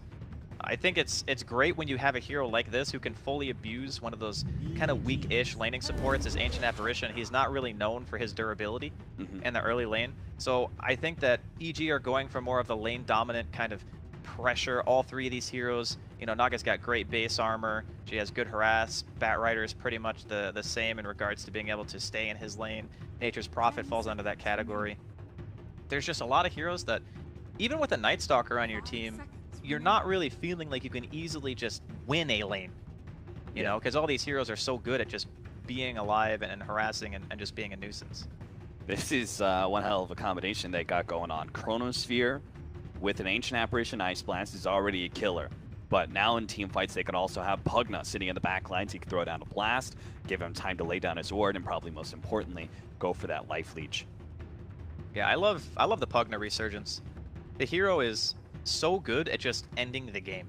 Yeah. There are not really a lot of heroes in Dota where you can be in a 20-minute match and say, we can just go high ground, you know? Unless you're like 10 or 15k net worth ahead at that stage in the game, which is very uncommon. You have to like win all 3 lanes. It's just so annoying to play Batrider, like in a defensive capacity against Pugna when he's sieging against you, because he lays down that ward, and then you're obviously going to pop Firefly before you go for the initiation, but then you get pinged by the ward, that delays your initiation, gives a heads up to the enemy that you're looking for. Visage, though, for Evil Geniuses, feeling that safe lane Visage like we saw last time from EG? It's definitely possible. The hero is incredibly strong now with the change to the Gravekeeper's Cloak and allowing the birds to be just that much more tanky inside of the fights. I would even say in this game, it's pretty hard for them to kill birds, right? Yeah, it is. Very hard. So how does the Ancient Apparition, for example, deal with a Visage core if it ends up being like that very farm-centric, I have a really early Solar Crest and an Aghanims? That hero is going to have a hard time just staying alive in general. And then you have Pugna, who, outside of the Decrepify, he doesn't really have a self-save either. So I think of Visage as this hero. If you don't have an innate escape mechanism and you have low base armor, you're just not good against Visage. Like, he's just going to kill you. I haven't seen the Ancient Apparition versus Visage yet. I wonder, because before the Ice Vortex change, this would just be obviously Ancient Apparition like chain that's all true. the time. That's true. I wonder if the Ice Vortex will help him out a little bit against that. You could just lay it down on top of him and then get a little bit of a boost of movement speed while slowing down the birds. We'll have to see. It could be he just still dies too quickly, right? With Solar Crest and the birds focusing you down, it just takes like half a second to be able to bring the Ancient Apparition to near the kill zone. They're going to have the Templar Assassin be the last ban out here from LGD. I like that a lot, especially since they already have the Visage. It would give them Roshan taking potential, and they have great Roshan inhibitors already with the Batrider and Naga Siren, so if they have the Rosh taking hero of their own, that would add a lot for Evil Geniuses. And being able to kind of stymie the timing that LGD is looking for. I look at this lineup and I see very much like they're going to hit hard at 20 minutes, and they're going to keep hitting you until like 35. And later on to the game, we're going to start having some more issues with Furion really coming into his own as a major right clicker, and who knows what that mid laner is going to be. But I think LGD's timing is very solidly focused in the early to mid game. So I guess the follow-up to that would be, what is the hero that allows them to continue their push? Because it feels like if the game stretches out too much, that Evil Geniuses will just have the flat-out lineup advantage because of how good their heroes are at splitting up the map, how little catch LGD have. I mean, sure, in the early game, Night Stalker's great, because you can walk in, you can void someone, you have, you know, your Ancient Apparition follow-up or Pugna or even a Chrono. But later on, it's pretty much just Chrono. And then you're looking at trying to stop a Bat. You know, Naga Siren, we saw, even though it wasn't played in a core capacity, Zai still did a really good job at pushing out lanes all the time. And then you have Visage Birds pushing, and then obviously the Nature's Prophets. So the last pick here looks like it's going to be a Sumail Shaker. A classic. LGD, they can do a couple things here. They still have, since they have the last pick, they had second pick, so they had the very last pick, they can change their lineup by a lot. They can run like Pugna mid, offlane faces Void, and like a different carry like a Troll or something if they want more late game. And they don't have to necessarily go all in on the pressure of winning that mid game and taking away objectives. They can still go for a Faceless Void safe lane or a Pugna safe lane. You can pick a different mid. Anti-Mage, last pick. That is definitely a hero that grants them the late game here, right? There's no way a Visage, Earthshaker core is going to be able to stop that one. That is a very, very good pick. I'm all, you know me, I love Anti-Mage. Yeah. I mean, I'm always a fan of a good old-fashioned hit creeps game. You're a fan of farmers, man. Oh, I love them. I mean, I play safe lane. Can you blame me? Disgusting. You and I are like natural enemies. You know that? Like, I'm the off laner, you're the safe laner. I like to be very aggressive with my off lane. You like to hit creeps a lot with your safe lane. Listen. They've nerfed safe lane so many times. They removed they removed Four-Man Shield from the side shop. You can't buy Slippers of Agility. Give me those sweet safe laner tears. They taste so good. Before they changed the shrines to be 5 minutes before you could use them, that 7.0 was the greatest patch ever for off laners. I was so sad. All I hear all the time with the safe laners at 7.0. This shrine is killing me. Off lane is better than safe lane. Oh, it's a great patch. Great patch, Ice Frog. I loved it. You don't understand our pain. and then after that, I lost like 500 MMR. The classic. All right. LGD versus the Evil Geniuses, our final series of the day here on this stream. We've got to Old 11 already TPing out, getting a good aggressive ward for him. A Void versus a Visage. That doesn't sound like the most fun matchup in the world if he has a little bit of support, but I'm sure he's still going to be able to get a decent amount of farm. We'll see where Victoria kind of ends up. Maybe he's going to be playing the mid Pugna up against Sumail's Earthshaker.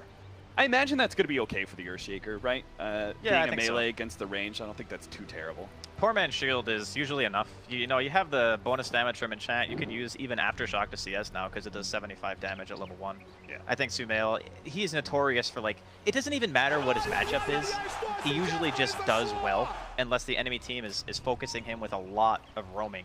And this game, you're probably really only going to see Victoria moving around the map. He's the kind of the only hero equipped to do that, whereas the rest of LGD are looking at a very static laning phase, just sitting there trying to get what they can and hoping that Ame gets enough space to be able to really get that timing of the anti-mage before EG are able to pressure the map, get their Roshan, and take those towers down.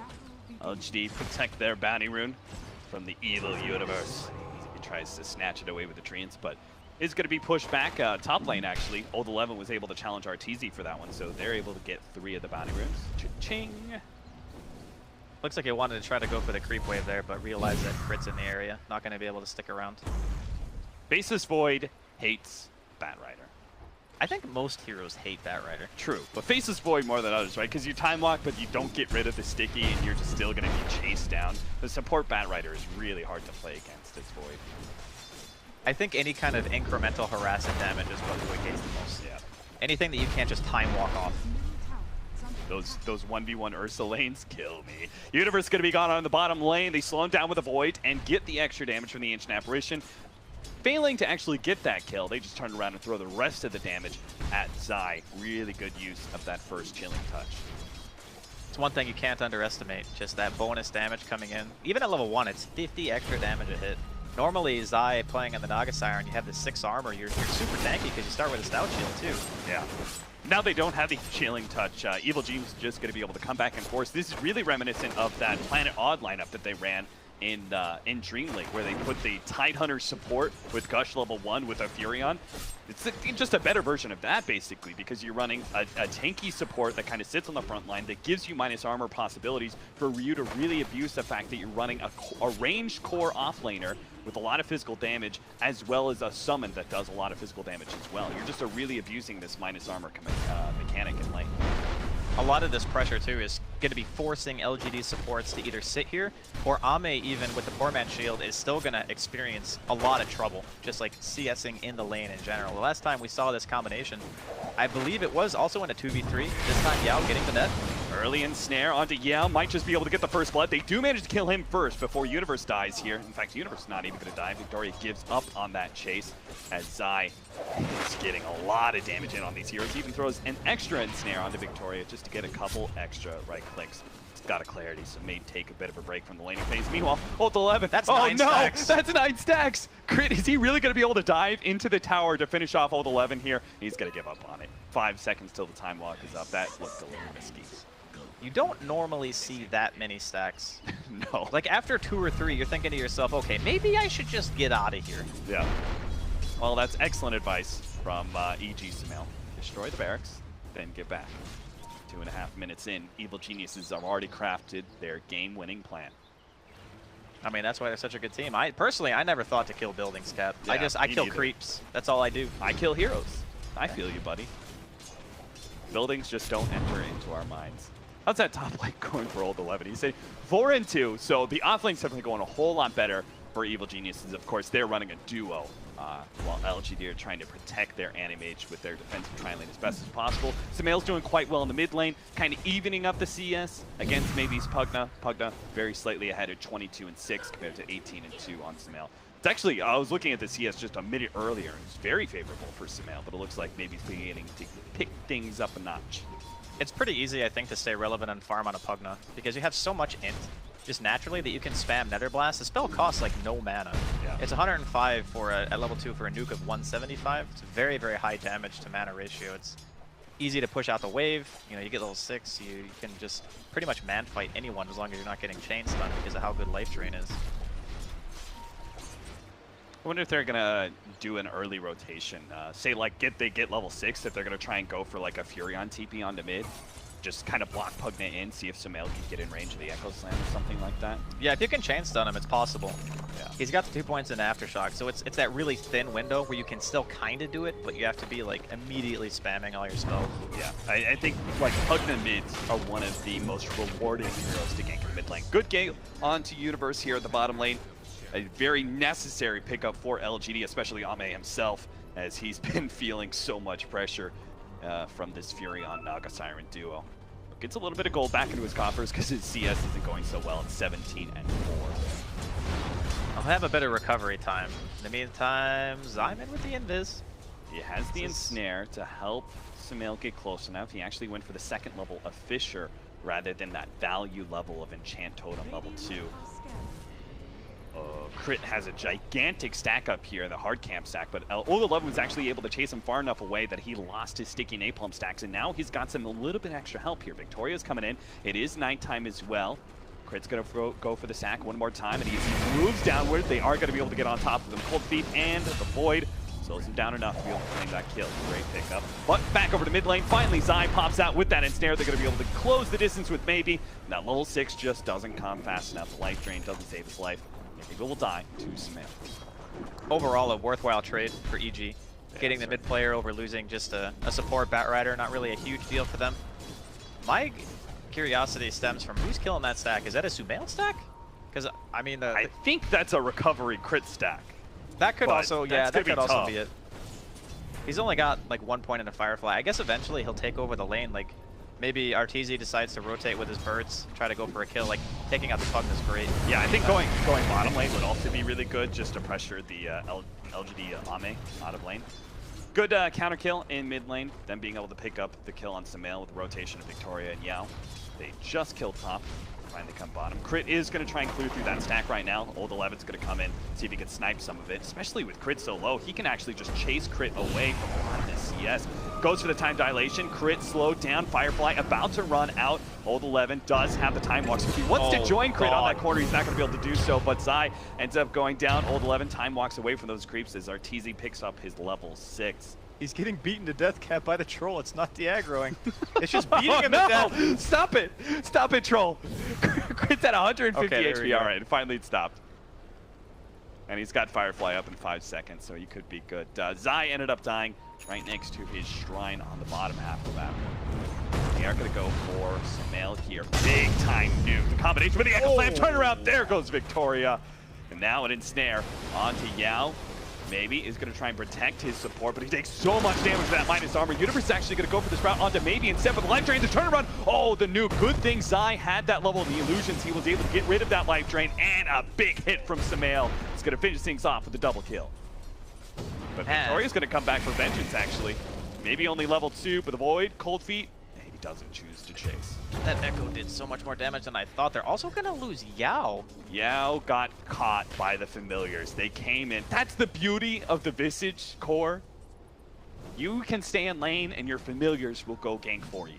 I think that's what we call the suffering of an ancient apparition against the Visage. It is only just begun. All right, mid again. Here we go. Chasing him down. Life drain a little bit more. Victoria's going to have to run him down underneath the tower, but he doesn't have the mana to do so. They also tried to go on the top lane. Old 11 was chased away. Fortunately, well-placed Time Walk was able to get him out of that nasty situation. TP in for the Furion. Ensnare is going to be able to catch him. Old 11 is just going to get bursted down underneath this Ensnare timing. Did not respect the Naga Siren well enough. He didn't have enough mana to Chrono, so he had to pop the stick, and in the time it took him to use that to try to get away, it was already too late, and he just ends up going down. They're still chasing Sumail. Jesus, all the way into the tower again. Victoria with the haste rune, all the way into the tier 2, but Sumail's just so tanky. That's the big problem with the core Earthshaker, right? Gotta throw so many spells at that thing to take him down. Strength gain is insane. 3.2. Also gets a 10 strength talent at level 10. Yeah.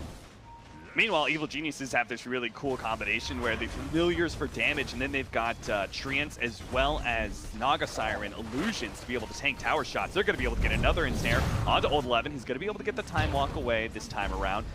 Really think he needs the rotation from his team, though. You don't want to lose a tier 2 this early.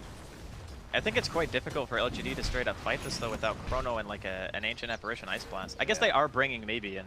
So if they have everyone and they can get like a good Chrono into a Blast or two and maybe a Life Drain, it is possible.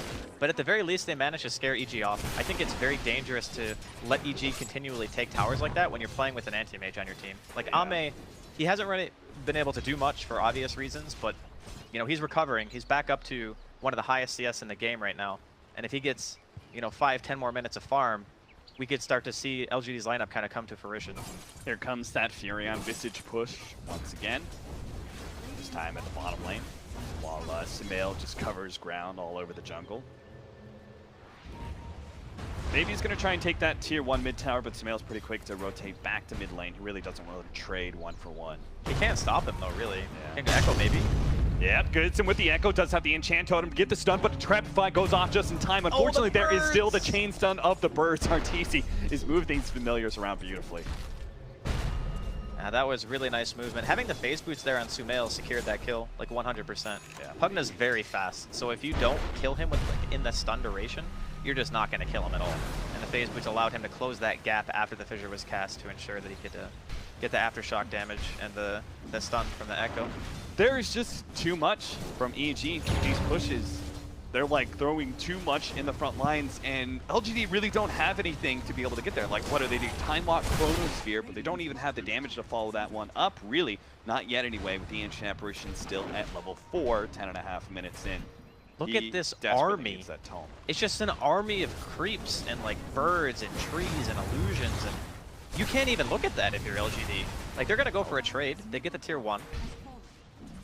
Sumail is in position, though, with his Invis rune to be able to catch these heroes, especially with... Oh, baby, are you just going to get comboed? Oh, God! Enchant Totem, it does so much damage. Now they got the ensnare onto Old 11 as well, with the Familiars able to chase him down.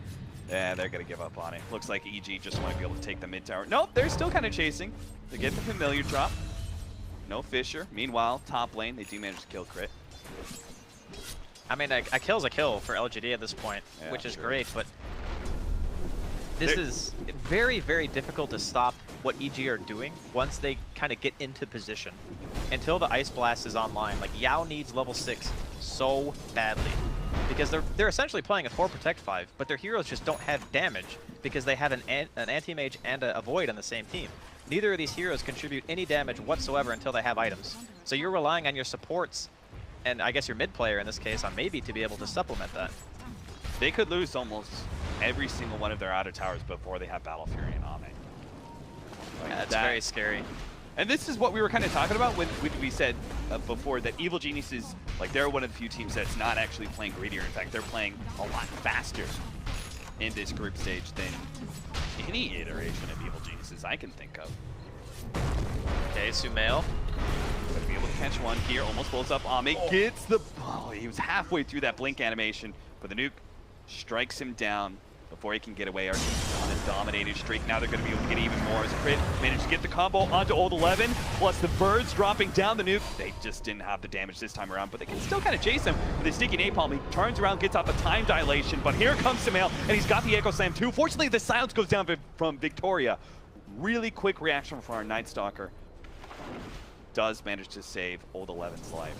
I'm not sure if the Echo would have guaranteed that kill, because he would have only realistically gotten one more spell off, right? Yeah. And then he would have gotten silence, so probably okay that they didn't pop the Echo just to take down 11 right there. Still though, EG continually forcing these reactions. There is a Chrono and an Ice Blast now. The only other piece of the puzzle they need is to make sure that Maybe's in the area if they really want to contest this. It just doesn't seem possible. Tier 2 this low. Familiars zoning these enemies back. And that's the problem. When you have a lineup like this, we identified pretty quickly, like they just do not have the heroes to deal with familiars easily. These familiars can just be up in your face constantly and just drop before you can actually kill them. Now the Visage pick is coming huge here so far for EG. I think in game 2, you know, assuming that EG walk away from this with a win, that they're going to have to balance their lineup a little bit better, because right now it's kind of like this Pugna turned into some kind of last-ditch anti-mage pick to try to even the game up, and it really hasn't been working for them. Like picking Void and Anti-Mage together means that the other 3 heroes in your team need to be able to create a tremendous amount of space or offer a ton of lane pressure. And so far, it doesn't really seem like LGD have really been able to accomplish either of those things. Yeah. I think the Faceless Void Ancient Apparition opening also kind of signals that, right? Where if the laning phase goes bad, like Void's not going to give you any damage in those first couple of rotations. The Ancient Apparition will be far enough behind he doesn't have Ice Blast. So it was definitely a weakness in their draft that they kind of exposed pretty early. Just kind of got exacerbated by the fact that they went for this last pick AM, which both you and I liked. It looks to be a good AM game if he can actually get to that point. And they're struggling to actually get the farm for him. He's trying to take this tier 1 tower to get the Battle Fury, but the high ground push is already coming from Evil Geniuses. Look at Arteezy, and these Treants and Familiars go. Already down to almost half HP on a tier 3 tower at 15 minutes. He's got the items to frontline as well. He's got the Hooded Defiance, he's got the Medallion, almost the full Solar Crest. Once he gets those, killing him is going to be just... I don't even know if they can. Okay, so this is the way the siege goes down from EG. They have Universe potentially and Arteezy hitting a tower, and then the way that you want to engage is you want to chrono the frontline heroes, but you can't because there's a Naga Siren. Yep. So as soon as the song comes out, your form of initiation that is supposed to guarantee like this follow-up damage is just completely nullified because you won't be able to finish the tankiest hero on the team. Like 4 stacks of Gravekeeper's Cloak, a Hood and a Medallion, soon to be Solar Crest. There's just not enough damage. Yeah, if anything, that positioning is turned against you, right? You're going to be a little bit forward past the tower, trying to follow up on that Chronosphere. The song goes down. Next thing you know, you're in a bad position in front of your tower, set up for a big Echo Slam or something from the Earthshaker. There's just so much counter initiation while Evil Geniuses siege that LGD, I think, have to go for like the smoke wraparound if they have a hope and a prayer of being able to defend against these early sieges. Catching the Naga, I think, would probably be the best.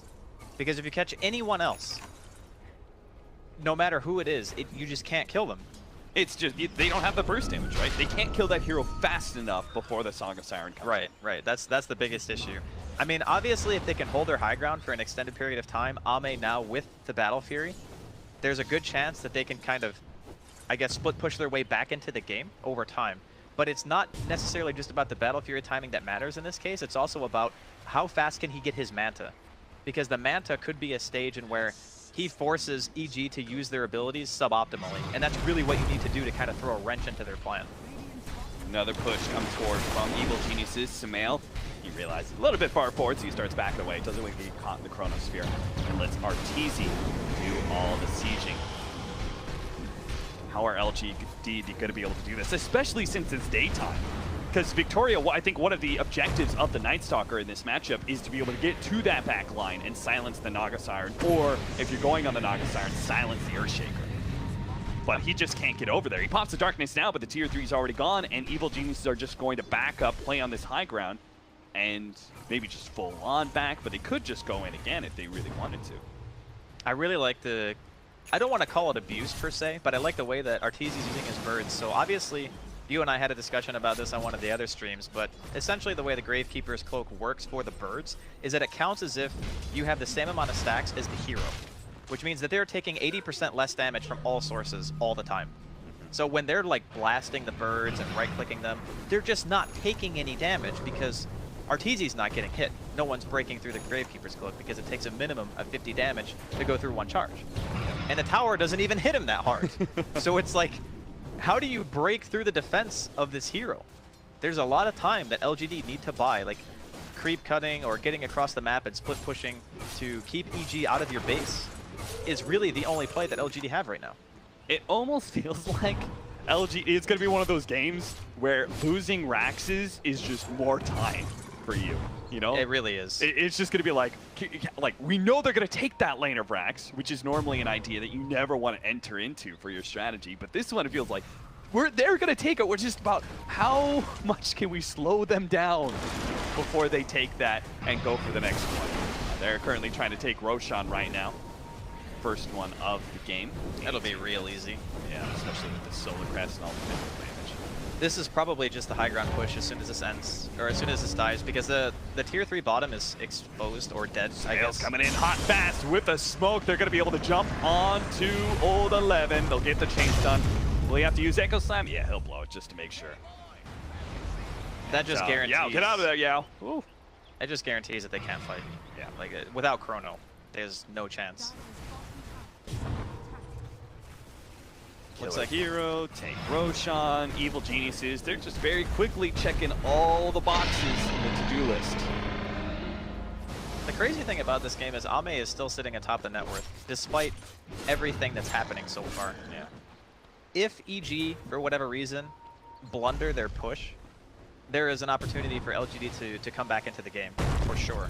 The question is, how, like with the way their pushes go, might have to hold that thought. Wow, they're really committing for this one, even though they don't have Echo Slam. Good and Crit doesn't have Lasso. Good silence out. And the cold feet, plus maybe almost finish them off, and they do manage to get the last little bit of procs. Or staff forward, maybe he's trying to get away to Crepify for the extra damage, but it doesn't actually kill that Sumail Earthshaker, and the Ice Blast doesn't land, which might have just been able to finish him off, but no such luck.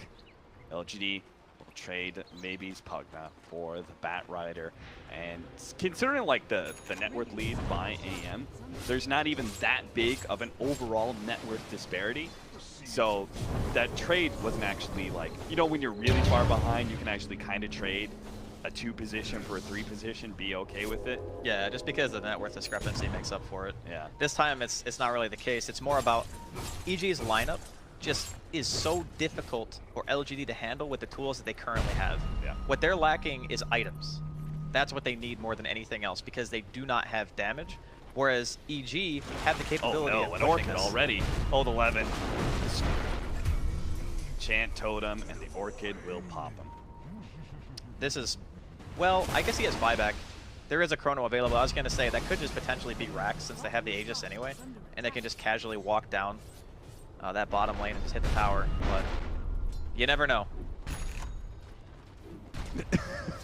Alright. The old offensive GG from Evil Geniuses. Quick little mistake from EG, as I'm sure they're spamming their chat wheel all the time. Right back. Well, let's see. Can EG deal some damage here? Oh, I guess the Void spent his money. Crit's going to start moving forward with the Firefly while they're hitting on this melee Rax.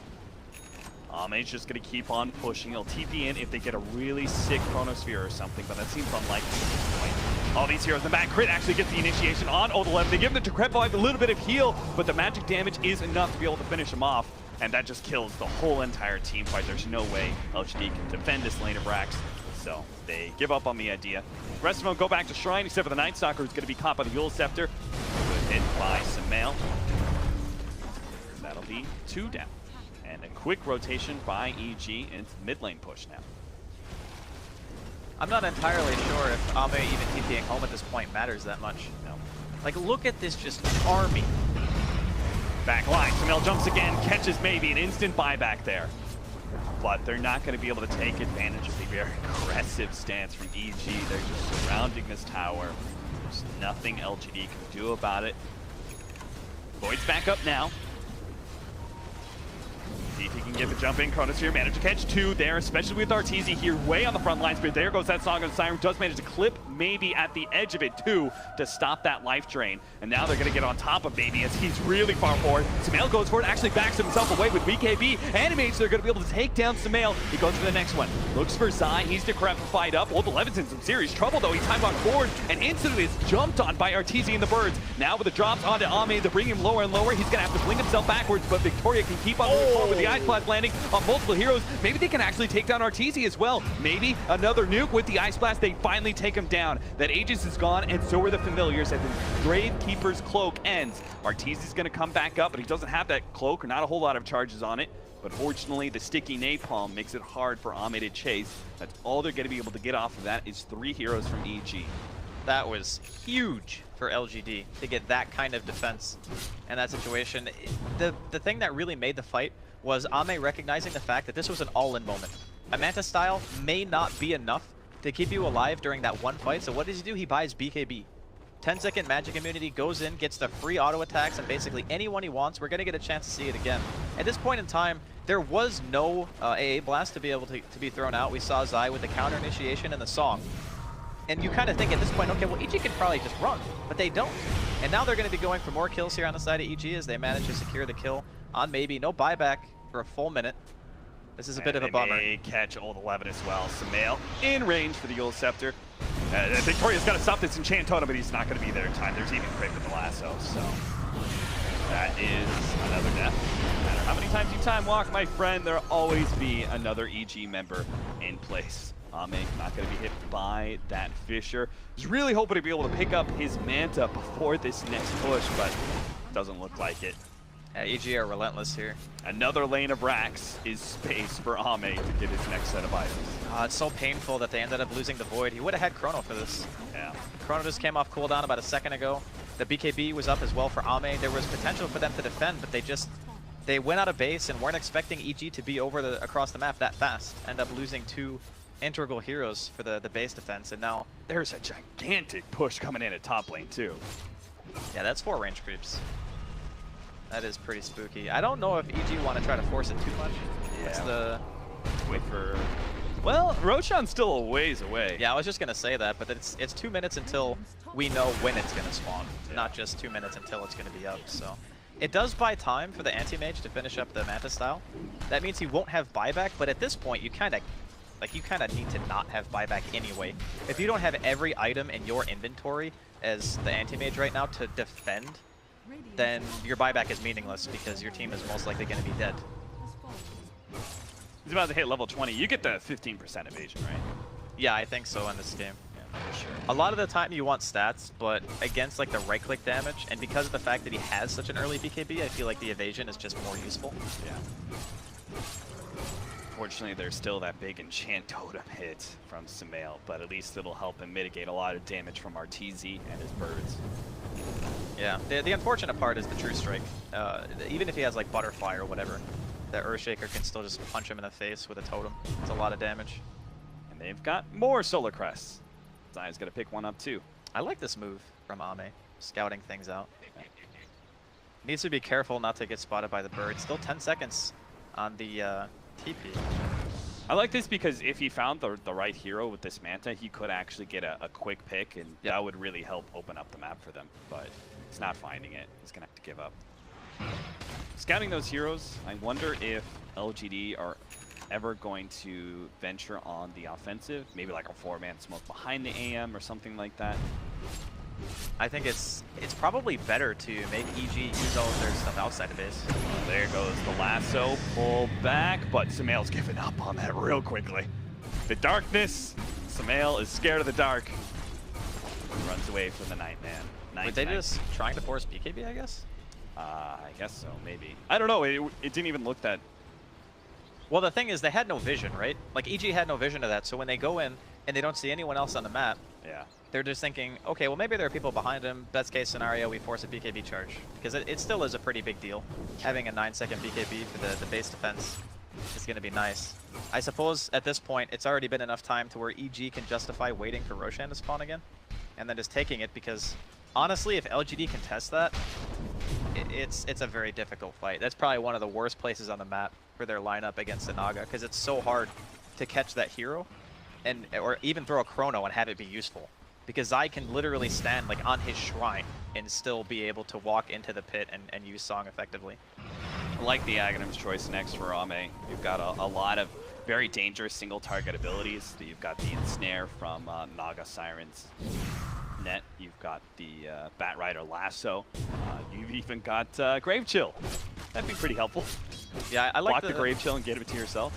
Normally, I'm a big fan of things like Linken's over Aghanim's, but in this game, because he's under so much pressure, and they don't know how much time they have to be able to realistically farm another item, Aghanim's for the time frame that he has is probably the best choice. Yeah. Wait, if you bounce back the lasso, you can still right-click on AM, right? I think it disables auto attack on Bat, but I don't actually know the interaction. Yeah. You don't think about it, right? You block the lasso, and obviously it turns around and actually lassos the Bat, and then you're like, what, I can't right? I would imagine He just right-clicked an illusion, kind of revealed himself with the 4-man smoke. They just kind of have to hurry because they don't want to be losing too many of these Raxes. They're going to jump in now. They actually go straight for Sumail. He goes ahead, Yule Scepters himself up. Ami's still going to go for the surround here. They have the vision. It's a little bit late, but they are going to be able to catch Sumail in the trees. But in the meantime, the rest of the fight rages on. Old 11 is unable to get off his Chronosphere. So now Ami is in a bit of trouble. He's going to be controlled up heavily by the birds. Victoria and Maybe are still sitting on the side as the helpers to the Standing Mages. He starts backing himself away. Victoria is going to have to be the one that goes down to help the AM escape. And now, doesn't have BKB. Only has Manta coming up in 5 seconds time.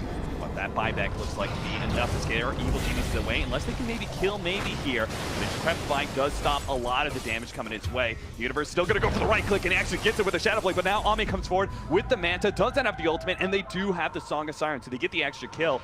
They can even, no, they're not gonna set up for the kill on Night Stalker. That'd be risky as hell, so they all TP away. A free pick on Maybe's Pugna, and they'll back up. That was an amazing fight for LGD.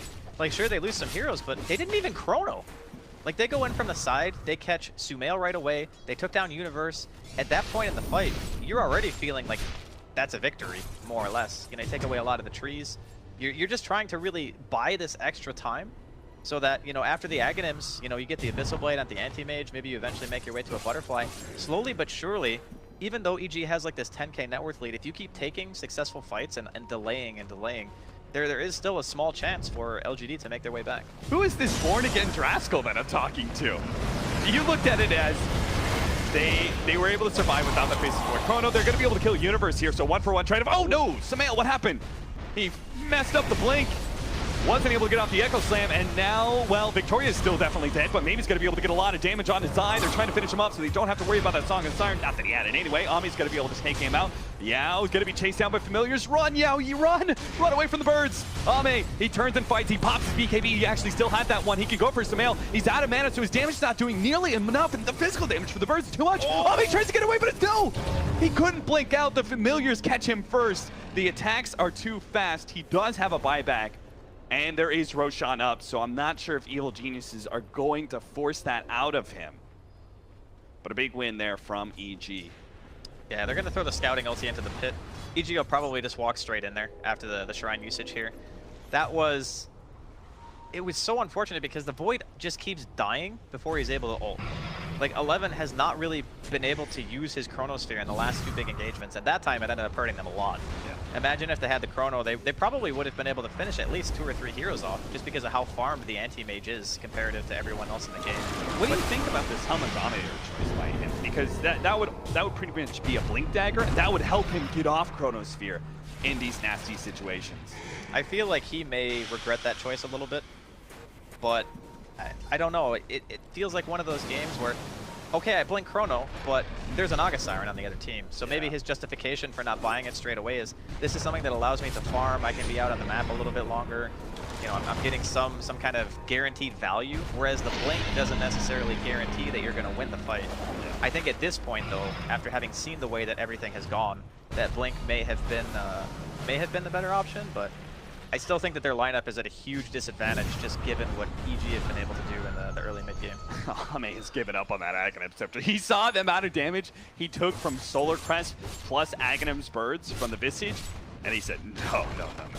I got to get myself some armor. He's going to go for the Assault Cuirass next instead. He did go for the plus 10 all stats. Okay. I mean, if you're going to buy the Plate Mail, then it makes sense to go stats, because it's a better effective HP boost. Yeah. And you still want to be able to deal enough damage to get kills. And he probably just doesn't feel good enough about the evasion against that Enchant Totem. Yeah. I mean, and I suppose there's going to be Bloodthorn coming out from Nature's Prophets. That guy is doing a tremendous amount of work. Like, given the game that he's had, he's pretty much the one keeping LGD in the game at this point. Here comes the Familiars. Forced to pop Darkness. You can see Old 11 on a hard left-hand side here, looking for a free opening into a Chronosphere. Been the problem, though, Evil Geniuses, the way they set up, they're really forcing LGD to come to them, and it's very hard with just that time lock, just 675 range to be able to get in position and get out the Chronosphere, especially if you've got quick fingers. Like, you know, they've got a lot of instant stuns, and you also have that Orchid for the silence as well. Oh, the birds are going to find 11 here. Oh no, 11. They're going to go for the rain tracks instead. Get some permanent damage, and it might just actually get the full rain tracks. Familiar start running out of damage, so he's going to have to drop them down. But Arteezy himself is going to be gone on. They managed to get the Echo Slam, and there goes the Chronosphere. So the Song of Siren is going to be forced out here, but a really long range maybe pull is going to be able to take away that Aegis from Sumail's Earthshaker. He's in an awkward position. Triple drop from the Aegis Familiar is going to be able to catch Old 11, and they'll take him down.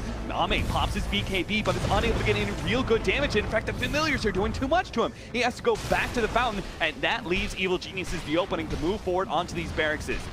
Maybe somehow has to defend this one melee Rax against these Treants and against these Familiars. Arteezy starts coming forward, roots up Victoria, and with all that damage, fortunately Decrepify, well, it doesn't actually save him because that just increases the damage from Arteezy's Soul Assumption nuke to finish him off.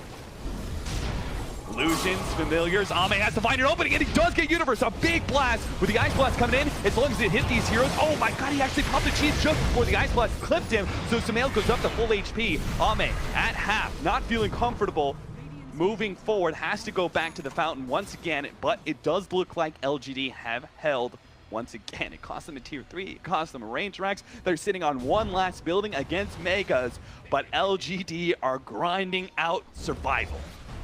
I gotta commend the way that Ame is playing the game. Like every single thing that he's done so far in terms of itemization has made him able to fight this ridiculous onslaught of EG's net worth advantage, 16,000 in a 35-minute game. That is enormous. So instead of, going back and finishing the full HC, he recognizes, hey, I might not have the time. I'm just going to buy the item that gives me the most bang for my buck right now, and that's the Vlad's. It helps against all the damage that the trees do, the illusions, the Visage birds, and all this stuff. And looking forward, potentially into the next game as well, I think that these types of strategies, if they had one less, really good pushing hero, say they ban Prophet or they ban Visage, I think that this type of strategy might not be quite as effective as it has been against what LGD wanted to do. Maybe, or excuse me, Ame has been sort of the rock for LGD, and his item progression was pretty much 80% of what LGD was. But we do have Navy's item progression. He's trying to get an Aghanim Scepter. That will certainly help out quite a bit, as that Song of the Siren has been kind of pesky for him, stopping the life drain. If he gets the Aghanim Scepter, he can just restart it up again after the song is finished. And Old 11 still working towards that Blink Dagger. I just can't imagine he's going to get it before this next potential game-ending push, but I really love what they're doing. They're coming outside of the base. They don't want to let EG be able to get to the base. They want to fight outside of it. Here comes the Ice Blast coming in with the BKB. Timing is going to wear out. They hit the Ice Blast, but it's just not good enough.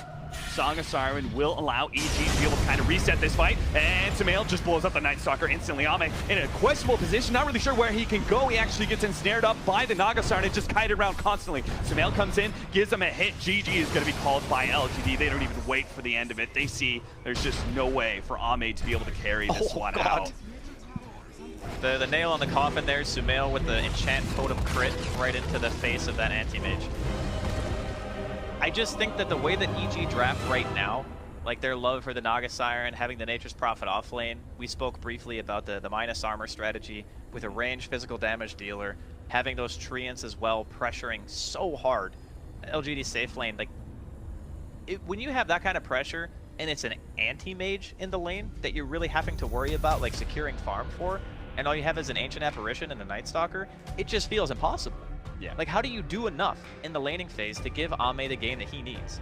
And, again, going into game number 2, maybe you think about just banning one of those heroes. Maybe the Naga Siren, if you're going to be first picking Void, might be the better choice, because then at least you can rely on Chronosphere a little bit more.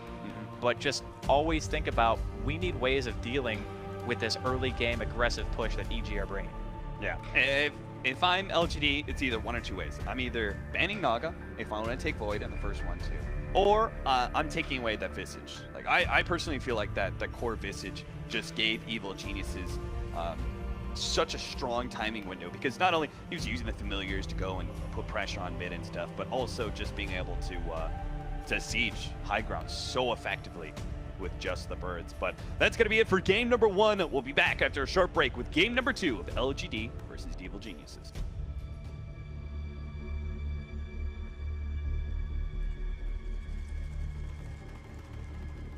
Behind them, as they've been able to find a winning success viable strategy, at least for now.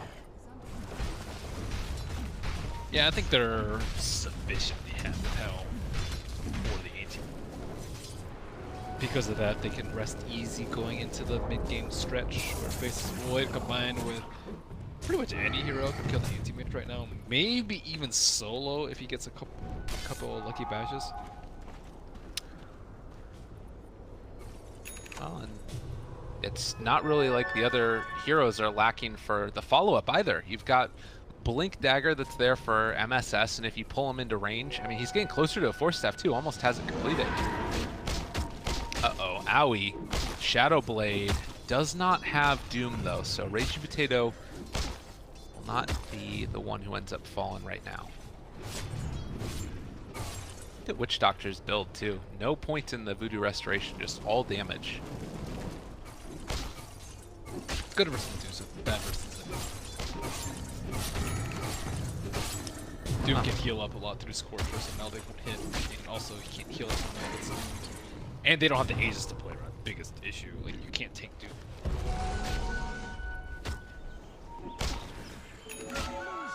All right, well, 24 minutes in, 13-5, and they drop the Dream Coil onto Fada. Looks like they want to try and take him down again. They have the Mana Burn, Blade Mail there as well, but is it going to be enough damage? Doom is already down and maybe doing its duty as they do see Anti-Mage falling low. Fata almost dead, is going to die. Raging Potato jumps in further. He's going to get lassoed as Pylai Die, just trying to keep the rest of them from his team. Raging Potato in rage, right-clicks onto Pylai Die. They get the Chronosphere, only caught out Leemic, and, well, they also are going to be able to find the Witch Doctor. So 4 dead, as it looks like finally James will be cleaned up as well. Just about out of mana, out of time. And Cloud9, dominant. They threw everything they had at Medusa, but she was able to get her Blade Mail off. She even got her Stone Gaze off after popping her stick. Still in Omni mode. Ursa gonna continue to fall off. Going for Basher. Tough. They're gonna have damage issues. I mean, is there anything else that you can really do though besides just hope that Anti-Mage gets farmed out of control? Like, you hope. Make him. You make it happen. Make him the man that you want him to be. Be a man. That's a great song. Oh, Owie's the just Mulan song? Yeah. Well, Nando certainly needing to make that happen for himself. Is trying to go towards the Manta style, but Medusa now with Lincoln's Blade Mail and a decent amount of the way towards the Butterfly. But this Shadow Blade on Owie is just so hard to contend with. Let's say Devour Cold. There you go. Really nice talent. Thing is insane. Better than GPM talents. I think it's better than every level 10 by a large margin. You get, if you cast it every single time on cooldown, it's like 100. Oh, look at this. Owie, he's moving in right now. They're able to Burrow Strike, jump him down. They have the Sentry as well, so he's already gone. Now they get the Coil onto 2. Envy is still here. Does have Chronosphere back up in 7 seconds. They can wait that long. Witch Doctor ultimate out as well, doing a lot of damage to MSS with that maxed out Maledict. Could be enough to find the kill. Burrow Strike connects onto 2 as well, as Envy was time walking forward. So Leemic creating that space for his team to get out. They thought about the Chronosphere. Dual Scepters himself. Sand King going to die because of it. A little bit awkward, but still fine. He thought he could have wasted like half the duration of the chrono. Because Faces of Void has actually been chronoing Sand King most of the time. That's scary. That's scary if you're Execration. They can get away with their... Bottom lane, Ursa got the Enrage off and is going to be able to try and run away at least for the moment, but he doesn't have a TP, so he will be killed in the end. A high price to pay for the Lich kill. Probably just desperate. He's the mentality, I need to create space for Anti-Mage. Yeah. What do you think about the Faceless Void going for the Aghanim Scepter next? It's good. I think it's their limiting factor in team fights, is how often they can cast Chronosphere. It's perfectly fine. And it gives them a lot of HP. HP plus Frost Armor, gets a lot of physical damage. Excellent. Excellent. So, would you be worried at all the fact that we haven't seen too many towers fall by Cloud9? It's been Execration like throwing bodies into them on the Cloud9 side of the map. Nope. Not at all? Nope. All right. They have pretty much all their heroes are good against like BKB physical. You have Faces Void, great lockdown versus BKB. You have Medusa, scales better than any hero here. You have Stone Gaze, goes through BKB. You have Bat Rider Lasso, goes through BKB. You have Doom, goes through BKB. You have Lich Armor, also like very good versus just tanking up versus these physical damage right-click melee heroes. So inherently at an advantage going into a later game, and you're not really worried at all. Medusa has gotten past that hard phase of the game. It's just a Soulbird Snake, just 10 damage. Now she's a full-grown, headed snake. Up in the top lane, they are going to doom the Ursa, but might not actually be a clean kill as they are going to drop the Dream Coil. Aoi in trouble. They find a nice pickup for them, and Ursa will live by virtue of that shrine. So Cloud9 feeding away a kill here, a rather important one, and Nando gets +10 to all stats and has his Manta done. A little risky doing that right before Roshan respawns. If he had, I don't know, gotten off one more Infernal Blade maybe? Maybe thought EE was going to follow up as well. He was right next to him, but didn't decide to go for that and put himself in harm's way. James getting towards the Aghanim Scepter for himself again. Nando actually is going to be able to spot out Envy there for a moment. He does have his Aghanim Scepter done, but they have full vision over this right now, and Envy walking forward. See, it's just illusions. Lich is coming in as well, and they're going to decide to back out. Wood has so much HP. He went for strength and armor, so very unlikely that he's going to die, even if he jumped by multiple heroes. It's going to be able to get that chrono off. That's for sure. Likewise, Fata, very tanky as well. Has decent armor right now, sitting on 24. Not to mention the fact that he gets that 600 mana talent. So much survivability built into this hero. All the better to blow my team up with. Yeah, that's something they got to be a little bit careful about. And it looks like Nando is getting closer and closer to a Lincoln Sphere. I mean, he is catching up, and the farm rate is going to continue to be accelerated as the game goes on. Does Cloud9 need to think about trying to take down the rest of these tier 2 towers now, or do you wait for the Roche to respawn in a minute? Yeah, he's chill. Farm up, play safe around Roche Pit. No pressure. Smoke up. Who are they gonna catch? They are looking right now for the mid lane. RR heading back home, and he is going to make it to high ground. It's a butterfly done from Medusa, and I've seen so many times in these Cloud9 games where they get one of these heroes to just like, he just chrono the, okay, he got the Witch Doctor. It's a Scepter. Yeah. Raging Potato might get scared out by AY. He could get doomed right here. Oh no. In trouble as well, and no way out of this one. He didn't get the Enrage off or anything, so double kill coming in from Envy, and now maybe a third as well as they found the puck. Everything in the kitchen sink thrown their way as Envy gets a triple. Same time, Anti-Mage is pushing bottom lane, so they do force MSS back, as well as Fata on the Medusa. And Nando actually going to go forward again. He blinks aggressively. He has the cooldown reduction. He actually is going to run into the Medusa and decides to jump away again. Mimic got himself the Doom. There's the Dust as well. Aoi maybe in a little bit of trouble. They actually Yule Scepter a creep. Not on the menu, and Aoi almost going to get there with the Mana Void, the blink, and they will use it, find themselves another one. So Execration, it looked bad for a second, but they start pulling it back together, and now Nando has a Lincoln Sphere. And Ursa's up. Lasso... actually, Lasso's back up. Everything's back. But they really need Roach. Raging Potato actually TPing down bottom, going for a kill on Fata, but Fata's out. Could have been really scary for them. Cloud9. He's going for that BKB as well. It looks like right now, Cloud9, they've had enough of this anti-mage. They want to try and put a kibosh on all his split pushing. That being said, though, they're already there, and the Chronosphere is available. They're going to land it on the anti-mage. Do they have enough to take him down, though, throughout the course of this? I'm not so sure. He is going to be able to get the blink away for the moment. Long cooldown. Liquid Sphere already off the mark. And it is going to be an anti-mage kill. Envy finding it. And Execration desperately trying to push out the creep waves in answer. Very tough for the anti-mages to push here. So many ways to pick him up.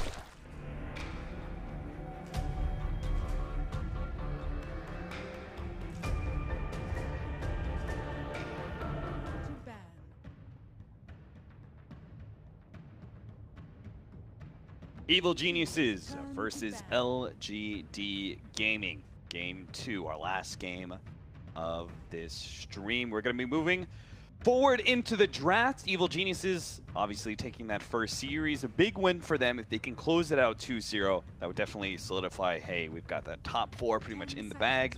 LGD, meanwhile, would be feeling a little lackluster, especially since they still have another tough opponent in TNC ahead of them. It would be quite the fall if they went from, what, they're top of their group right now, right? They were, yeah, coming into the series. Yeah, and getting 0-2 or 2-0 by EG, and then potentially having a nasty series ahead of them could be quite the fall that LGD may take. So time to change things up, right? We learned a lot from the drafting from game number 1, and what exactly Evil Genius is going to be playing with that kind of lineup. You have some key bans, and we already see one of them. LGD will take away the Naga Siren in the first one, too. I really do like that, and EG's response, they take out the Void, because they know, obviously, LGD opened with the Void in game 1 anyway. And Naga is like the hardest counter to Void just possible. So instead of wanting to deal with that, they take it out. Both heroes offer a tremendous amount of team fight. They're pretty solid during a laning phase, and more than anything, the Naga Siren also enabled EG to play this kind of relentless push without much way for LGD to punish it, because the song, more than anything else, even just barring the fact that it was a Void counter, also just allows them to run away if they need to. It allows them to get away from those pushes where maybe they overextend just that tiny bit without losing anything. And this time, EG, they're still going to go with the Visage. They're still going to open up with the Shaker. I think that there is some flexibility room for the Shaker and the Visage here, but Visage is one of those heroes where you kind of have to have a player for it, you know? You can't just haphazardly throw some other person on the Visage if you feel like it's not going to be a good core game. Magnus, LGD, one of their favorite heroes of the group stage so far. They were denied that pick. Was it in the first opening 1-2 last series? I think it was. It was. It might have been 3-4. Now that I think about it, I can't exactly remember. I'd have to go. Oh no, it was the very last ban actually, because I remember thinking LGD could last pick it up because they had the position for. Oh, it. you're right. You're right. But it also would have been a little bit awkward for their lineup. But this time they are going to get the Magnus. Most picked hero for them in the group stage, very successful on it too. I really like the Nyx Assassin opener. I've been thinking about it a lot. It feels like that as a 4 position just kind of inhibits most of the cores that are the most popular right now. So Bat Rider, not a whole lot of fun playing versus Nyx Assassin. Earthshaker, also not a whole lot of fun because Spike Carapace is such a disruptive ability against the combo that you want to be able to run. There was another one in my mind, but obviously, like any of the intelligence heroes, you're not really feeling comfortable with. Nyx Assassin just keeps away a lot of picks, or at least you don't feel the greatest about them. But they're still going to go for the Earthshaker, and they're also going to pick up the Visage. I think that it's already a very different game, though. Like, even though EG have 2 of the same heroes that they had in the previous draft, having the Magnus means that you're automatically going to have this insane amount of wave clear through the Empower, having the Shockwave spam capability. You're also going to have something else in this game with the Nyx Assassin being able to gather a tremendous amount of information. In the last game, because of the fact that they decided to send the Void to the off lane, they didn't really have anything that was scouting. They didn't have any way of saying, oh, we see them moving across the map, let's smoke. You know, let's try to cut them off. Let's try to get that fight before EG get their death ball going. This time around, they're going to have that tool, which is necessary, I think, in a lot of cases, to stopping that similar push lineup if EG want to put it together from really reaching its maximum potential. Now, there are so many Magnus combinations out there. Evil Geniuses are going to take away some of the most fearsome. They're going to ban Sven, and most notably, I think, Troll is a big one. Ember Spirit is another hero, though that is I think a little bit questionable because you don't feel real good about running the Ember Spirit versus the Earthshaker in that mid lane. It's a bit tricky. I mean, I looked at this and I think of stuff like MVP used to run like PA, for example. I think PA is great against Visage because you avoid so much of the incoming physical damage, and you can stick on the hero like very, very easily. Once you have BKB, I mean, Earthshaker can still pose somewhat of a threat just by having the True Strike of the Enchant Totem, but I don't know if LGD necessarily play that hero, but it's just something like any hero that's kind of mobile, gets a lot of armor, can benefit from the cleave of the Empower, because that's really what you want. You want the ability to amplify someone else's farming capability and kind of get them to become out of control and make EG not able to deal with it. Third pick for Evil Geniuses is going to be the Pugna. So despite the failure on LGD to really make use of that Pugna the last game, Evil Geniuses are going to pick it up for themselves here. It could also still be a support or a core. I think that it's interesting that the Pugna pick is coming out now. Primarily looking at Nyx, you think, okay, an int core that goes mid is not something that you typically like to see against Nyx Assassin. Yeah. But there is something very important to note, and that is the way that Pugna plays the game around the 5-man is a counter to what Nyx wants to do. Sure. A lot of the time, if you're in a side lane by yourself, sure, the Nyx is going to kill you. But if you're with your team, and you have a Nether Ward down and a Sentry, the Nyx can't freely just walk into you and say, oh yeah, I'm going to get this quick pick. So even though the hero on paper in a strict 1v1 scenario might not be ideal against Nyx, I still think if your game plan is to play this hyper-aggressive push, that it still fits the bill. Yeah, Pugna is particularly susceptible to those kind of 4 positions that are able to provide that really fast blink initiation and disable. And since you're running an Nyx Assassin, you're not going to get that from the 4 position, but LG are still going to find a hero that can counter the Pugna in the puck. But now the Earth Spirit's picked up by Evil Geniuses. It's looking like a very dangerous mid lane, no matter what the situation is. It's Pugna mid with the Earth Spirit. That's a lot of aggression that can come out. Any sort of misstep by the mid laner could result in death. We still don't know exactly what the combination is going to be for LGD, because I'm presuming we're looking more at a Magnus mid or a Puck mid and a Magnus off lane, and then our big safe laner that's going to combo up with the Magnus. But I'm not sure what kind of heroes you want to run against Visage and Pugna, because now if you say like the PA, for example, any of those heroes, they're going to have a problem with Decrepify. They will have some issues, but PA is kind of a natural diffusal carrier now. Yeah, that's true. Mean, a lot of people, what I've been seeing is like the standard Deso, BKB, and then diffusal right after, if they need it, and if they don't need diffusal, they just go Basher instead. So I think that the PA pick just kind of fits. It's going to be one of the I buy BKB and just come at me, bro, PAs, because it's so hard to deal with that mobility in the fights, just being able to stick the target that you want and getting that quick kill. So the way I'm looking at this is that Earthshaker is definitely a core, right? Because it's so good versus Puck and Phantom Assassin. You have True Strike, and then you also have just quick initiation, which is really good against Puck in particular. So I'm not sold on that, to be honest. Really? I'm not sold that it's a mid shaker for the sole reason that it could be offlane. Yeah, it could be offlane as well. Oh, you just mean like a core in general? Yeah, either offlane or mid. Okay, yeah, that I'm more in tune with. Just because if you pick Pugna and you see an opportunity to take these early game pushes and get the map control, EG are very good at doing it. Like, I think you really want to play to your strengths, and they know how to push their limits on their heroes and say, okay, yeah, we can get all these outer tier towers. They're very methodical about how they get their map control and keep it. So I think that if you're going to play that kind of style when you have the safe lane Visage and you have this mid Pugna as well, it's still going to be a really hard push to stop. And LGD are still going to have to find these openings and kill heroes, get pickoffs, try to stop the 5-man from really getting together. They stopped the potential mid Broodmother that we've seen a couple times. Liquid have been running that. I know RTZ's played it at least once pub recently. Lich is going to be last grab for LGD. I like it. I mean, normally I look at Lich and I say, okay, the hero doesn't really offer a whole heck of a lot outside of a strong laning phase and a pretty alright teamfight ultimate, but you got great synergy between your Magnus, your Puck, You got some abilities to hold people in place, which is big. Ice Armor is amazing against Visage. Yeah. Super good. And you're just going to guarantee yourself that your laning phase, at least in one part of the map, is going to go favorably because you're just getting the sacrifice, you're keeping the lane balanced. If they decide to do like the Lich and the Mag in the off lane, that's a really strong lane. And I don't really see how, with the heroes that EG currently have, how they're really going to contest it. Like if you said, if it's off lane Shaker mid Pugna, Visage, Earth Spirit +1 is going to have to deal with the Mag and the Lich. That's not an easy lane for them to kill. So, what is the biggest threat on LGD that you're looking to counter right now? Is it PA?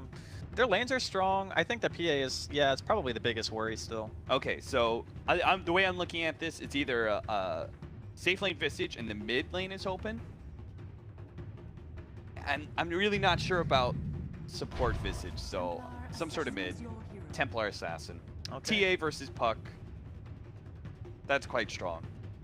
Yeah, I think that it's probably one of the more favorable matchups. I'll say it's a bit closer than it used to be because the first 3 levels, you know, people are just way better at the game nowadays. Sure. So you really push that level 1 to 3 as Puck to the limit. You try to get as much harass out as you can. You know, Victoria might spend a little bit of time mid. You're probably going to get the first range creep deny as well if you're maybe in this matchup. So we'll see how much work he can do. But again, Sumail he's notorious for always managing to get a ton out of the early laning phase. There's more creeps in mid lane means it's better for wave clear, right? Any sort of nuking heroes naturally. So I think that the TA is a really good way to end out the draft because if you look at LGD's lineup, they don't really have any way of burning through refraction. So once you get that MKB, you know, BKB, sure, it's down the road a bit, but if you do get to that stage, the TA becomes very difficult for a Phantom Assassin, and I would even say like the rest of LGD's lineup doesn't really have great tools at killing a farm's TA. Yeah, and the space that Evil Genius's lineup's going to be able to create, like with Artesia coming online pretty early and pushing down towers, I think that's a lot of space for Sumail to get to that. I feel like Templar Assassin is more of a late game threat than she used to be.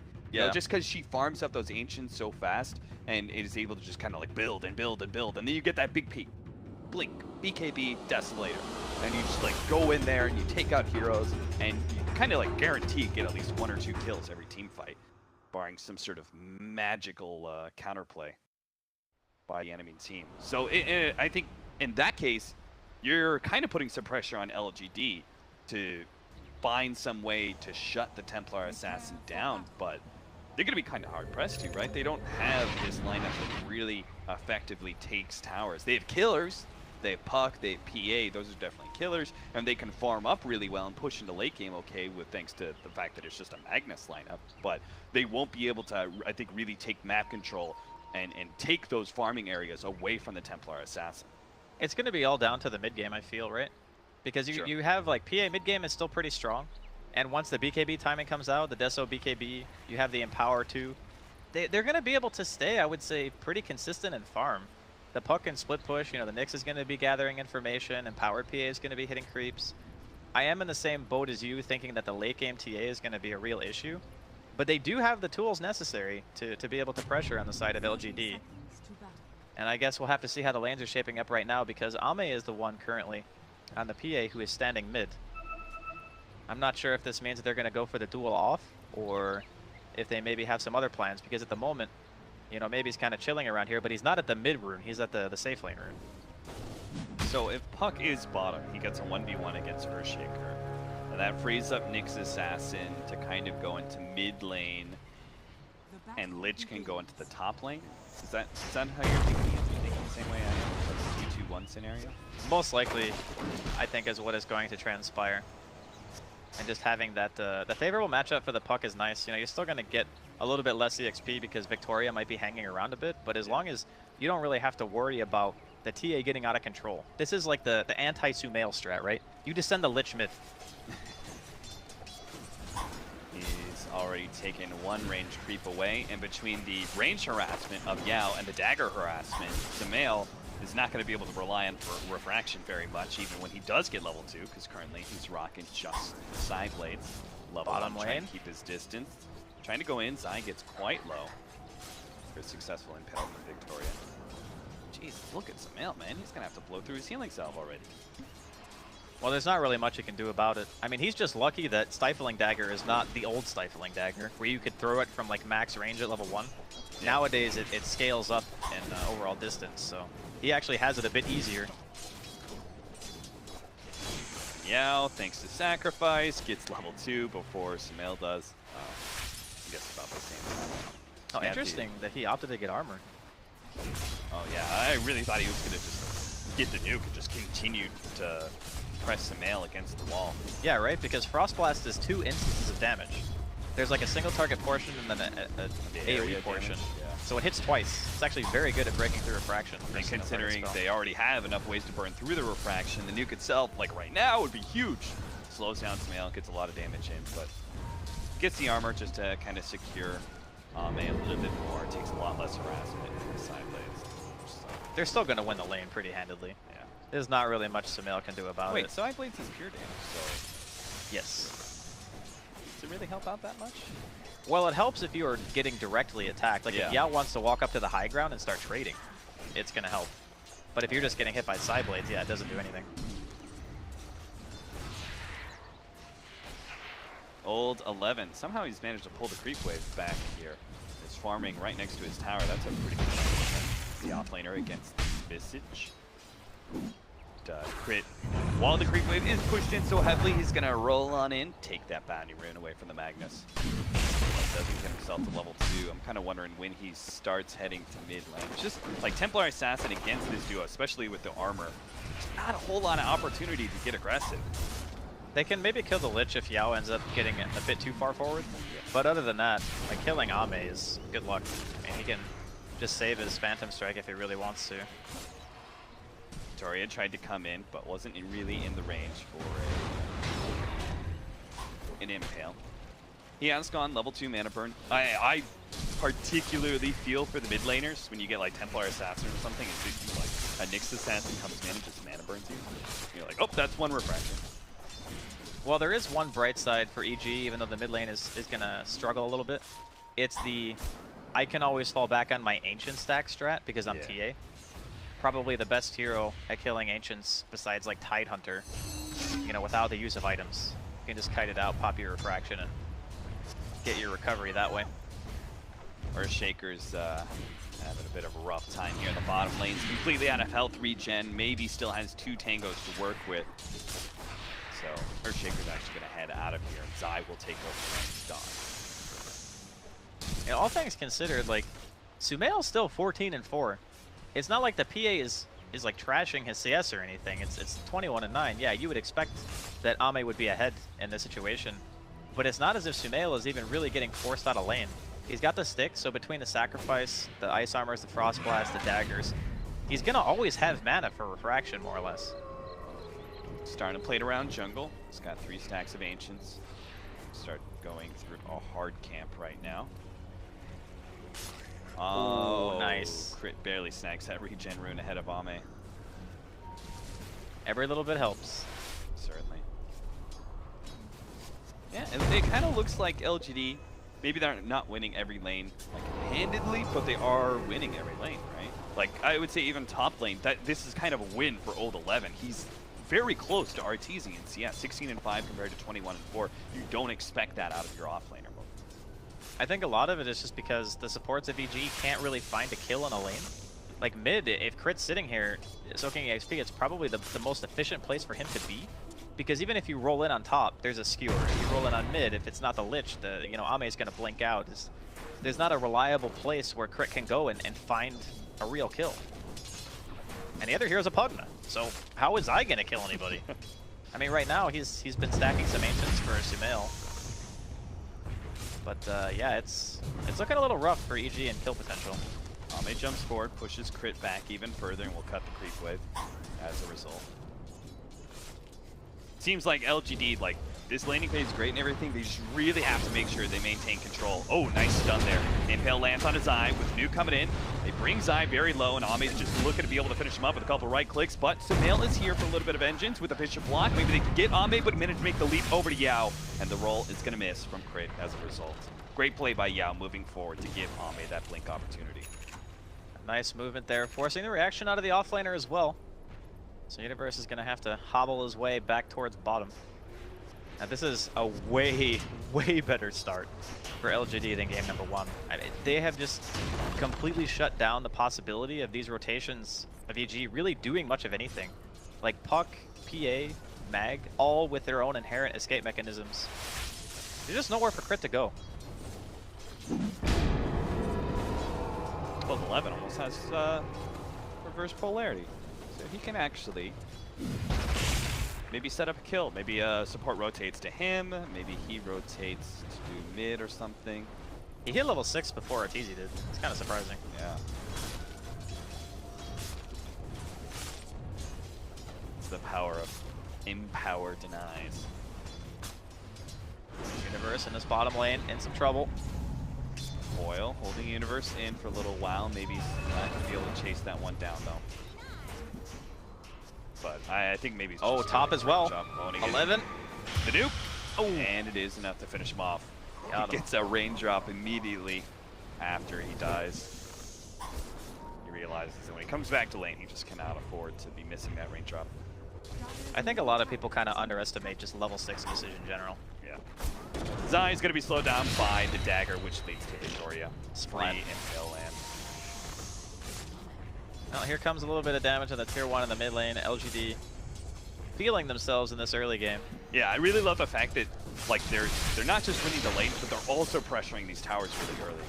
We kind of talked about that in the beginning, that LGD won't have that sort of lineup that just kind of like owns the map and takes objectives really fast. So the fact that if they can actually take some of these outer towers during the laning phase before EG actually get their team fight potential ready to go, I think that's a gigantic win, particularly when it comes to controlling the Ancients. Yao is going to be struck by the long-range boulder kick from Crit, helped out by the trap slow from Sumail and the familiar birds from Arteezy. And now we're getting to see the little bit of group up from Evil Geniuses. Same situation last time. Arteezy can sit in his lane, continue to farm away, but bring his familiars to these other lanes to gank for him.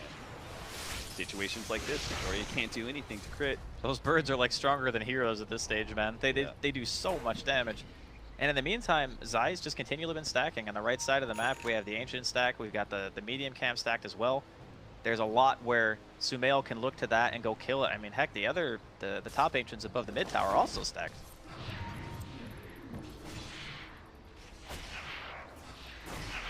And I don't really think anyone on the side of LGD can do anything about it.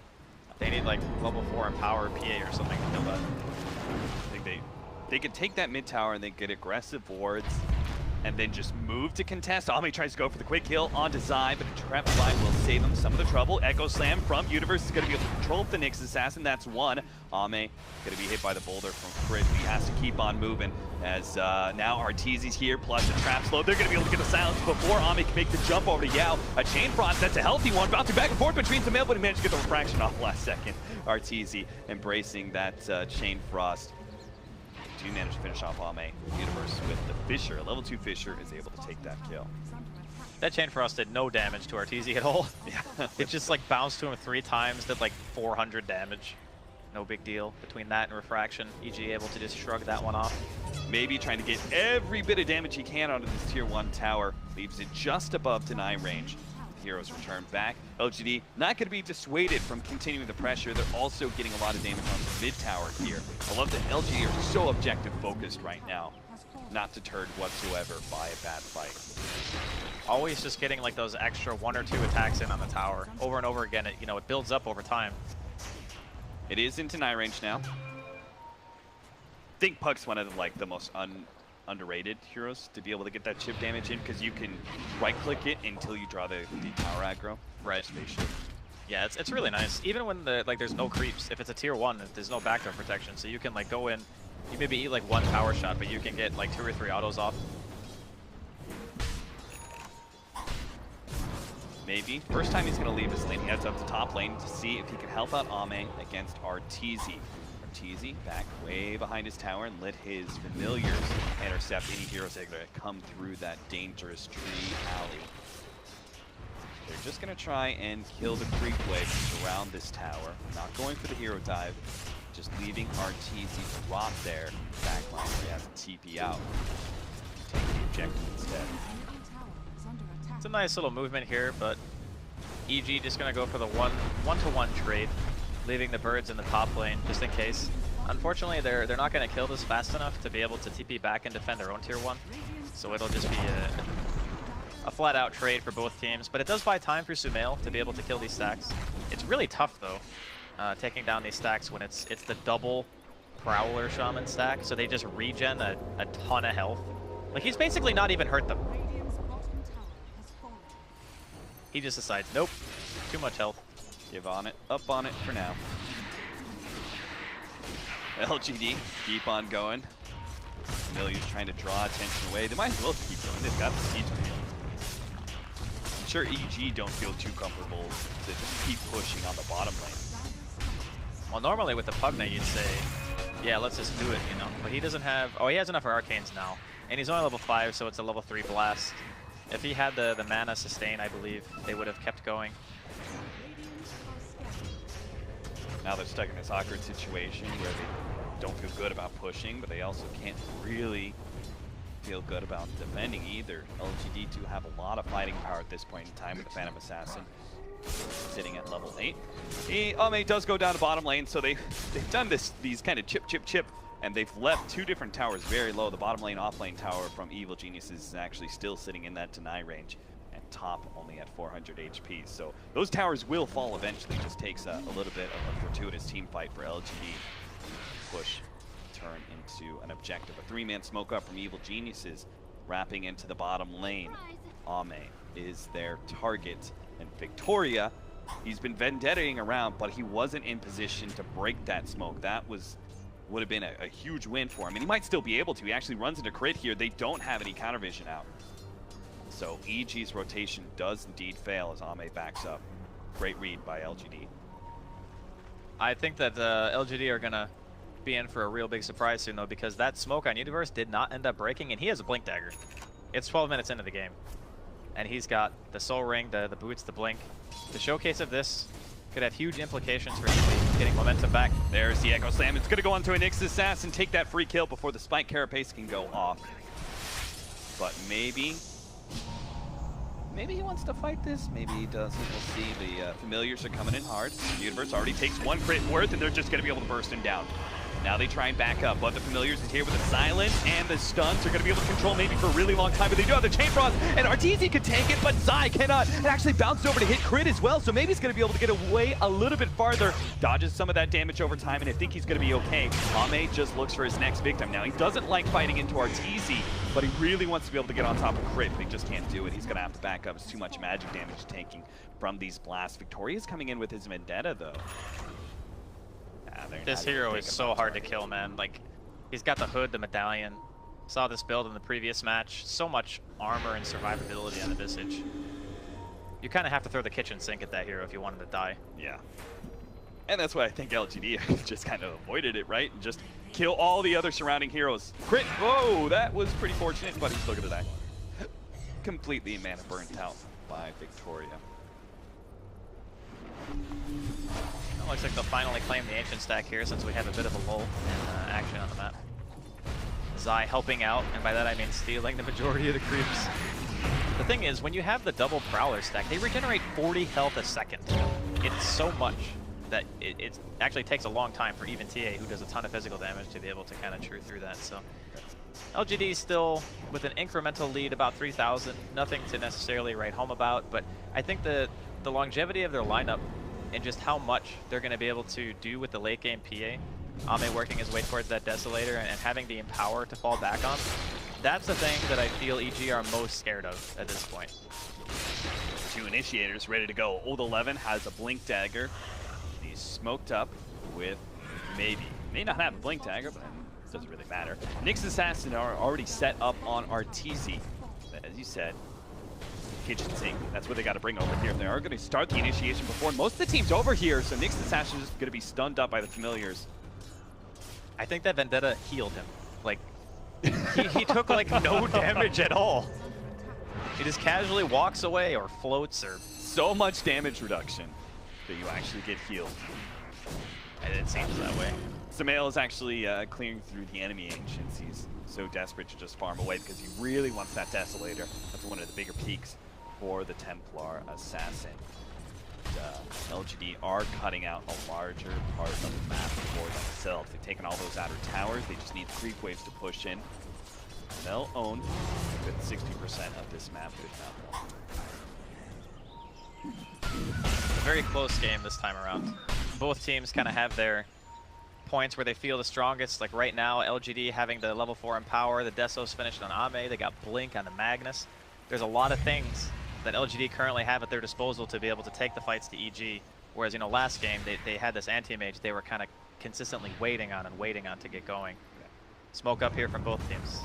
Smoke is going to be able to run into Old 11. He's been silenced up, but he might just be able to dodge this long enough to get off the RP. Tries to position for 2, instead goes to the skewer back, and they actually just slay the Earth Spirit. Maybe more. The dagger's going to be able to land onto Zai. Victoria's just going to go for the nuke. Spell up, and a mana burn will actually finish him off. That's only a level 1 mana burn cap.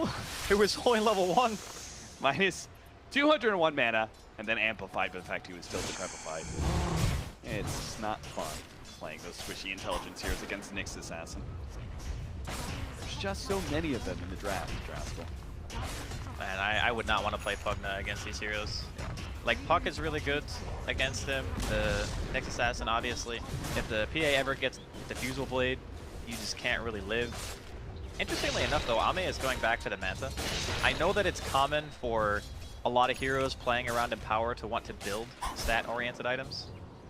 But I'm kind of curious as to, you know, is Manta really going to benefit you as much as a BKB in these fights when you have to worry about things like Shaker and like getting stunned by the birds and all that other stuff? Because you can Manta off like Grave Chill, you can Manta off the Geomagnetic Grip Silence, which feels kind of nice, and the Yasha is definitely value for any melee hero being able to attack and stuff, but I'm wondering if the BKB wouldn't allow the PA to do more in the fights. A Vendetta is going to pop EG Smoke, and oh, again, they're a little bit laced up. Oh, Jesus, that's a lot of dust, and he gets off the Spike Carapace before any of those abilities hit him, so he bounces back a lot of the damage. Victoria is going to be slain by the Echo Slam, but that's full-on commitment from Universe there. He's actually going to be hit by just a bunch of nukes from LGD, brought down, and the Coil also latching onto Sumail is going to be able to get that extra hero. The RP laid down on him. Zai's going to go and try and get some life drain out, but the Chain Frost bounces around between the familiars, and straight over to Sumail, hits him again! Sumail just can't get away from all this. Now Arteezy, it's up to him to somehow win this, but I don't think it's possible. With 2 of their heroes down, LGD, they're just going to be able to hunt for more. Dagger comes up into Arteezy with the skewer back. You can be super tank. Oh, they're still going to ignore him. They're going to go for crit. Take him down. Leave Arteezy as the big, beefy dessert for dinner. He'll go down, and Ame, and maybe just clean that team fight up. They're sitting at 10K and 8,000 net worth, respectively. Top 2 easily. Even get the extra kill with Zai. Maybe chase it all the way to the tier 3. Universe being a bit uncharacteristically greedy there, you know, going in for the solo Echo onto the Nyx. Yeah. Maybe they just didn't have enough vision of the enemy high ground. I guess we'll get to see it again, so. I mean, they did have that mid ward. Oh, this is a little bit later on into the fight. This is after they pretty much had already won it. I really like Ame's decision to just say, screw going for Arteezy until everyone else is dead. I think that's kind of how you have to handle the fights, because if you commit so much to the tankiest hero, and you kind of have this grouping up around the Visage, there's good opportunities for the Echo to come in, which obviously during that fight was down. But later on into the game, I'm kind of expecting some Universe Echoes that will be a little bit more fruitful than the one we just saw in the middle lane. Yeah, the Visage is just so tanky, and thanks to the Ice Armor, they can kind of ignore the damage of the birds as well. The familiars aren't actually just chunking heroes down like they normally do. That's the coolest thing about having a Lich on your team, when one team is so reliant on that core being able to burst you down with just sheer physical DPS, and you have Ice Armor and things like that. And later on, you know, maybe he even buys Solar Crest. It's a phenomenal item against Visage and TA, especially when you have one core going in, like a Phantom Assassin who really needs to be able to live long enough to get that crit. The Ward Sentry does spot Victoria here for crit. He's going to dive by himself into the Roshan pit. Victoria heads back over to top lane where Zai's trying to poke at it. He's going to wait for another blast and Spike Carapaces. No, he just goes for the stun. Will manage to land it. To help him maybe. Honestly, there was no pressure to land the Impale there because maybe he could just practically blow him up all by himself. Yao's going to run into 2 here. The wards just ended up dying, but it was just long enough for them to be able to see Yao in position. take that free support pick off, but they are going to be caught. Maybe he's gone straight over from top lane and immediately gotten to mid to catch the extra hero in the Earth Spirit. See if he can get any more though. His old 11 moves forward with his Shadow Blade. He's so far though. Yeah, I mean he sat in his lane and just farmed and farmed and farmed for a really long time.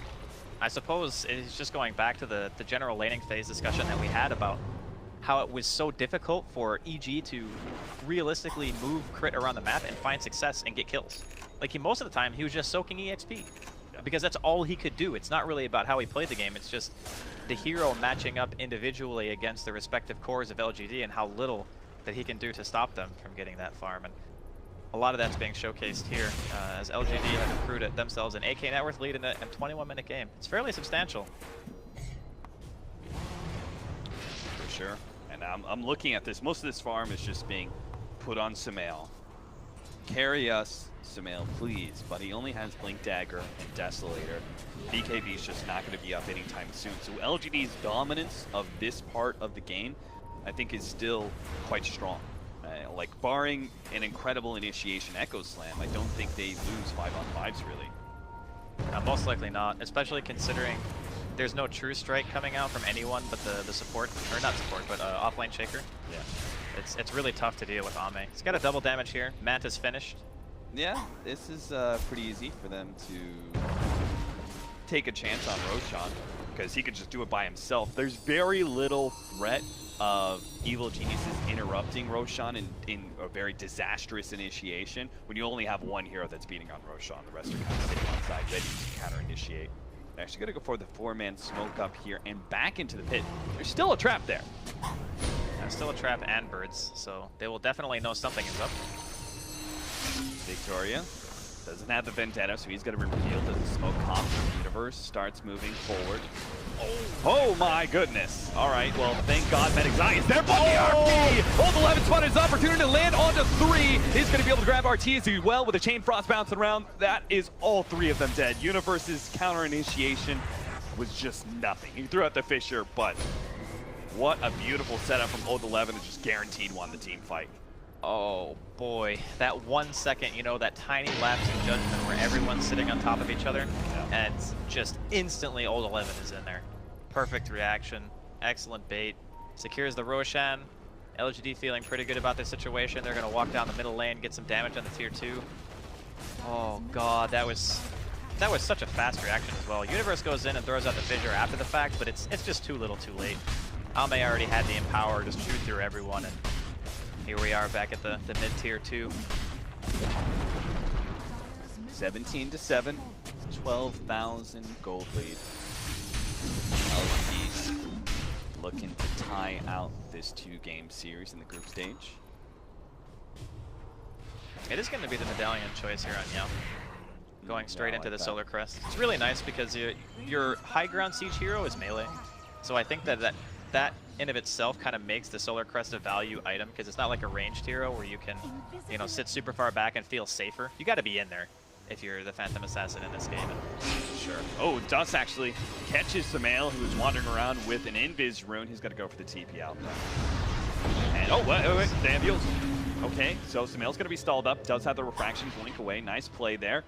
Dagger onto the Earth Spirit, not going to land as he also successfully TPs out. It's a very small win for EG just to be able to get out of there alive. There is still a lot of time needed for EG to be able to realistically deal with this Phantom Assassin. Like, sure, the BKB on the Templar Assassin will help, but Sumail's not really going to be able to man-fight an ice-armored Aegis Phantom Assassin without True Strike. That continues to be like the theme of the game. When can they physically kill the PA, not just one time, but twice? And do LGD feel comfortable enough in their advantage right now to try to pressure that high ground?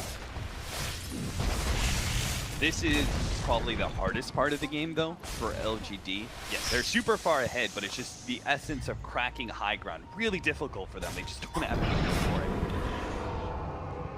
And we can see just a hesitant play here from Ame, waiting out the creep wave.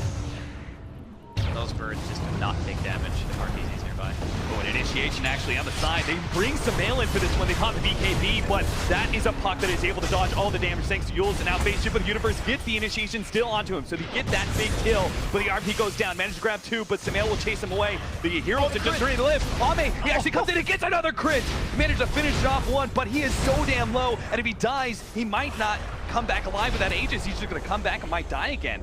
Unfortunately, Samael doesn't have any mana, and Universe doesn't really have a whole lot of mana either. He's going to be able to get that control of the Enchant Totem, plus the bird, slowing him down. This is the problem, is they could just kite Ame really well on that second life.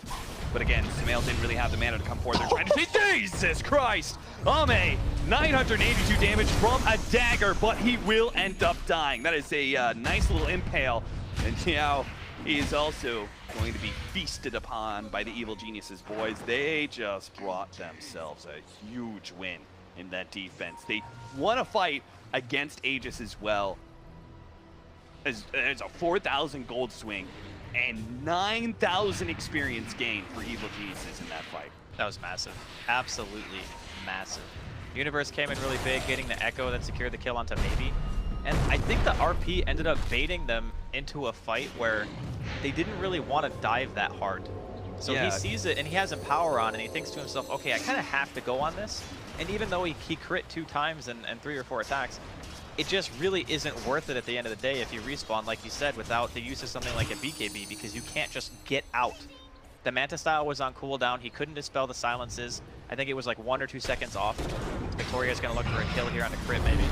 But there is going to be RTZ there. They're going to burst down crit, but maybe RTZ can get the counter kill. Victoria, yes, he certainly can. This is one of those danger levels for RTZ as well. The Visage gets to level 15, and all of a sudden his hero starts to actually right-click pretty hard. Before, it's just all on the familiars, but level 15, you get that 50 damage. Thanks to the attack speed of Brave Chill and minus armor from Solar Crest, your hero also starts doing a decent amount as well. He's even going for the Assault Cuirass, so he's going to have armor on armor. Did not like how that last team fight went, getting crit 2 times and just pretty much being deleted. Yeah. That's definitely not what you want. EG's still holding on, though. I mean, that was a really good timing for LGD that they held against that push. I mean, they barely even dealt any damage to the tier 3. It's kind of like an uncharacteristic mistake for LGD, because I feel like the read is pretty clear. Like, you can't really go high ground until BKB on. Well, I mean, we say that, but he didn't even buy BKB after his Manta. He bought Diffusal instead. Yeah. So he's going for like the later timing where he's going to have another item to supplement his magic immunity and say, okay, if you decrep or you glimmer or whatever, I'm going to be able to just kill you anyway. Yeah, and I think that's fair enough. I just, at that point in time, if they're going to choose for that kind of item build, LGD, they just need to control the game, right? With this kind of lineup, when you don't have a clear high ground hero, you have to control and just build and build and build and get more and more of an advantage until you're so overwhelmingly larger than the enemy team that you can just force that high ground despite not having the best heroes for it. And instead, they try and go a bit too early. And that 12,000 gold lead that they had gets cut down to only 9k and only a 5,000 experience lead after that. They're going to push through top lane, though. Highly doubt they're going to go high ground again without an Aegis and BKB. Plus, they almost have Shivas. Yeah, it would be a little bit silly, I think, to try to force this after what happened in the bottom lane. And in the meantime, EG are feeling good about being out on the map right now. They're kind of positioned defensively around Sumail, who's going to hit the tier 2. So this movement, I still think kind of favors EG, just in the sense that they're getting an actual objective, where LGD were more just about placing that one ward right outside of Evil Genius's base and then saying, okay, let's go ahead and back off after we force a little bit of a reaction. What do you think about the Bloodthorn over the MKB? Now, the Bloodthorn has been really heavily valued over MKB. It's been sort of a lost item, but this PA will have both the Manta as well as the BKB to deal with the Bloodthorn on himself. I think that it's good in the sense that not a lot of heroes on the side of LGD can get rid of it. I think it's just the Puck and the PA. Right. So maybe if Sumail in the fights is thinking to himself, I don't really want to directly fight the PA, I just want to kill everyone else, then it's a pretty good choice. And it also allows you to stay out on the map pretty much indefinitely. You know, you're always going to have mana because of the Orchid component. Shiva's reveal onto Earthshaker. Stuck up on the cliff, but Sumail is going to try and fight this one. He blinks forward with the BKB, the Yule Scepter onto Maybe. buys a lot of time where Samel's just not doing anything with his BKB, so he's forced to retreat. That halberd, man, that was like perfectly timed. Yeah. From 11. Cast it on him, just can't do anything. Like even a 10-second BKB, it's a 5-second disarm regardless. Great choice of an item too for him. I mean, like at a certain point, you just think to yourself as Magus, like, do I start building as a core? Do I actually start building as damage, which is kind of rare nowadays? Or you just most of the time get a lot of utility after your Blink Dagger or Shadow Blade. And just Heaven's Halberd, I think, is the perfect like third item for him when it comes to utility against this team. It makes a ton of sense because the biggest threat to his carry player is the TA. And if you really are only worried about like the potential Bloodthorn / MKB and killing Ame in the fights, then the best thing you can do if you're playing this kind of hero who supports as an offlane for your core, then Halberd is, like you said, it's pretty much the ideal choice. Because if Sumail is slow on the BKB pop and he gets disarmed again like that during a fight, 5 seconds is a really long time to not be able to hit somebody. Yeah. I mean, a PA could get 2 crits in that time and take out 2 different heroes. Lotus Heart's going to be a great follow-up as well. Great show sign. Yep, black bounce back. There's a lot of things. The Lotus Orb's utility is going to be very valued for. The Manta Illusions are pushing out for Ame while he takes up Ancients. That's one of the really nice things about these Manta pickup. Just kind of continues to build up his farm a lot in a very safe way. It is a little bit of a different build, but it's working out for him so far in this game. I guess he's not going to go for the lockdown choice. He's opting for the Assault Cuirass. Maybe just itemizing more around the idea that he has to be the high ground sieging hero and not the I'm going to kill everyone hero, which is classically what Phantom Assassins like to do. Because you always, well, not always, but you sometimes have that other hero on your team that can reliably hit buildings. It's not just you. Red alert! Red alert, LGD! Oh boy. Don't let creep waves push into your tier 3 against a Visage. Because familiars will take a big chunk of that tier 3 because there's no heroes around. So they actually have a lot less armor than you would usually expect. Another Roadman attempt coming in here, maybe showing on the map. I like this play from LGD. I think that EG may have some kind of idea of what's going on, but there is plenty of vision on LGD as well. It's going to be able to scout out any movement coming in from the top. You get the trap in there. They reveal that Roshan is quite low, but they back away. Gonna give up on that one. I think that's again, LGD really could be stymied by the high ground riddle.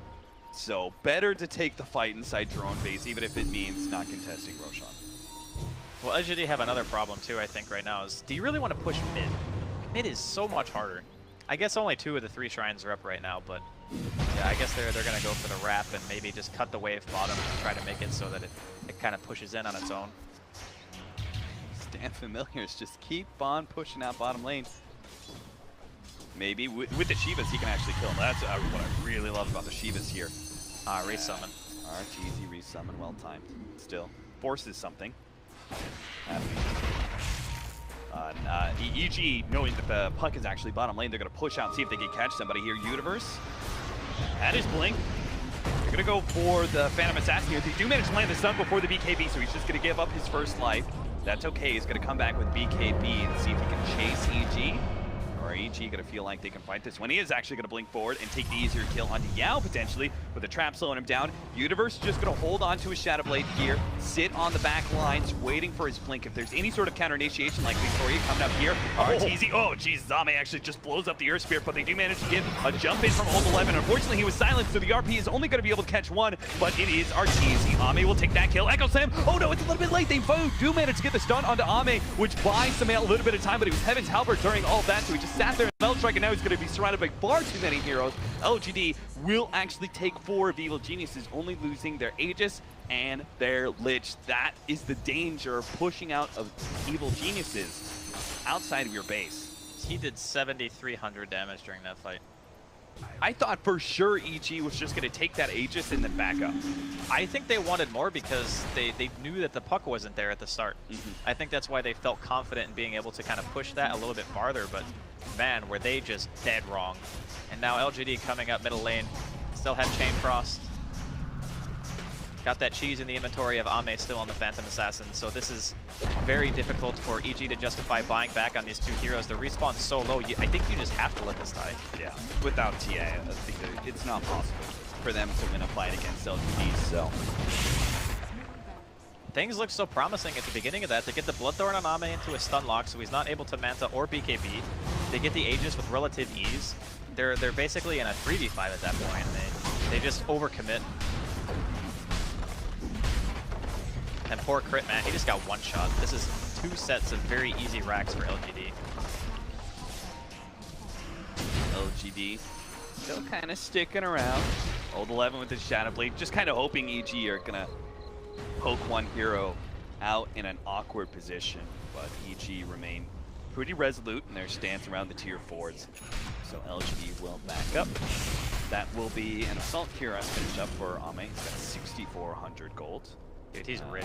Lotus Orb for the Magnus. Where's our puck at? He's got the Aghanim Scepter. So they actually just got so much bigger than the last fight they had. I think that the Lich pick ended up doing a ton more than you could probably just see at face value in this game, just because Ice Armor is just so huge against a physical damage output, and the BKB timing coming out on the PA ended up being kind of perfect for what they wanted. Just the PA hitting hard enough to really just destroy in one crit. Because that's really like the sweet spot, right? When you get one crit from your ultimate and you just kill the hero instantaneously. It's what happened to Crit, it's what happened to Zai earlier on. Samael, pressure fraction, but maybe he's going to be able to jump forward and catch Zai. Fisher laid out, does give Zai a little bit of time with his Glimmer Cape to escape. Looks easy, split pushing for all he's worth. It's just not really that fast. That's the thing, right? Like, you can keep the birds in the side lanes, and they will idly keep the lane out. You can keep using the stuns off cooldown and whatnot, and it's definitely what you should be doing, but it might not be fast enough to make LGD back off, and that's RP onto Soul Samael with the coil just for the added stun. He's dead. 90 seconds. How do they possibly hold against LGD, especially with Ame just running a train on Evil Geniuses, who's going for RTZ. Meanwhile, the jump forward by Crit does whatever disruptive damage he can, but at the end, it's 2 heroes from Evil Geniuses that are left. RTZ with the buyback, and Universe jumps forward. Okay, that's not the initiation you really wanted. He gets out only a Fisher, no Echo Slam. RTZ comes back just to die again, and EG will call it Ultra Kill for Ame to end things here in this game number 2. super impressive game from LGD. I think after having seen the way the lanes played out, they just had such stable, strong early game that it was so difficult for the Earth Spirit to accomplish really much of anything. They opted to put Zai on the Pugna. You know, we didn't really see a whole lot of early game grouping up and pushing because they had these heroes that needed some farm, and Sumail was struggling in the mid lane. It just never really felt to me like Evil Genius's lineup got going. It was always LGD pressuring, LGD fighting, getting the objectives down, and eventually when push comes to shove, you can't just let that keep happening, and LGD never really let up. LGD, they still have their match against TNC. Who is EG's last opponent that they have to face? EG have to play Infamous, I believe. Infamous. Oh, according to this, they haven't played Fnatic either. Oh, okay. Yeah. So EG, I don't think they'll be too disappointed with 1-1 if they can just close out the rest of the series with 2-0s. Meanwhile, LGD, I think, are pretty thankful that they managed to tie out that series. If they could just force a tie versus TNC, I think they still guarantee their top 4 position. Yeah, I'm really looking forward to seeing both these teams event, though. Oh, absolutely. I mean, LGD is showing here, once again, why they are the top of the group coming into the series. Like, they showed in the second game how easily they can bounce back, and sure, every once in a while you get this kind of funky draft where you kind of just get outpicked and you're not really sure how you can play out the game after you have your heroes, but game number 2, they just take out the Naga, and that seems to be like the Achilles heel of that particular style of draft that EG ran in the first game. Yep. And off the back of that, LGD are able to just bounce back and take a pretty clean game 2 victory. All right, well, that's it for us here, Capitalist and Draskell. Thanks for watching, guys. We'll see you tomorrow.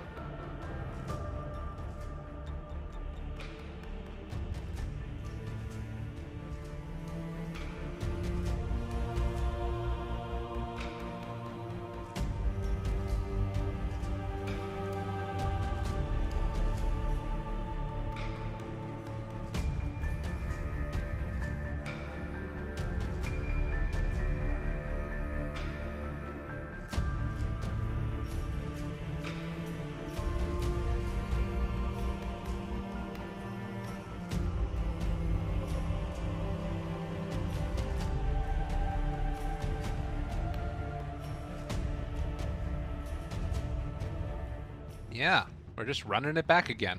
Faceless Void. This time, of course, going against the Doom and the Lich. But we showed just how strong it can be, and now you've got a lot of things to throw into that Chronosphere. Not to mention the Ice Vortex to increase the damage that's being dealt out by all those guys. This feels like it could be quite a strong strat. Could still do. Seems like it could be cool.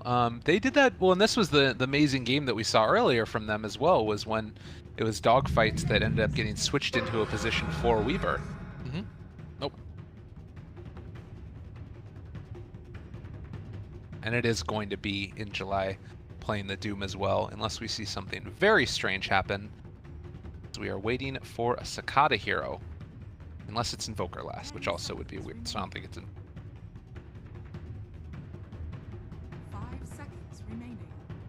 And also Spell Steal is pretty high tier as well. Yeah, boat's actually very easy. Because the normal way you catch a combo is X Torrent boat. So you might need to switch it to like X boat. So much magic damage now. Wow. Lina, one of the better mids I would say to pair with Faces for longest range. 10 seconds remaining. Techies and snipe. And also, I mean, it has sort of fallen off a lot in terms of the pick rates. I feel like there's been a lot of times where it would have, in the qualifiers, been like a Lina every time that got taken, but instead now sometimes it's a Quap, or maybe occasionally something like a... God, what was it earlier today where I thought it was going to be like the perfect Lina game, but they ended up going Death Prophet instead? I don't know. Do you think that there's been like sufficient nerfs to Lina where she's sort of been pulled back in her pick rate, or why do you think we've been seeing her less? She got her laning phase got nerfed with that Dragon Slave. I think that hurt pretty badly. Because 4-1-1 was always the build. Now maxing Dragon Slave doesn't give you. And also, we've just been seeing a lot of heroes in mid lane.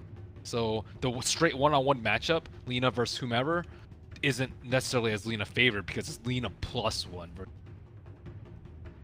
But like Storm +1, and you don't get that one-on-one interaction like you used to. Okay, that's fair. And well, I'm kind of curious to see. This feels like it'd probably be an odd Jit Faceless Void. I guess that they could still run something else, but we'll see now, as it's a Terrorblade last pick, so it is going to instead be an Ohio Faceless Void. Terrorblade? He seems wildly out of place again. I think Invoker doesn't look that bad here. The other traditional counter was like a Tinker. Do you like that at all? I don't Tinker's think fine too. Cicada plays it that much, but 5 seconds remaining. still 25 seconds, or rather 32 seconds left. Reminds me of like the Cloud9 pick of Terrorblade. It's like not versus that much physical damage. Like you can get doomed. Lich Chainfrost owns you. A Weaver you don't like match up that well versus, even if you sunder him.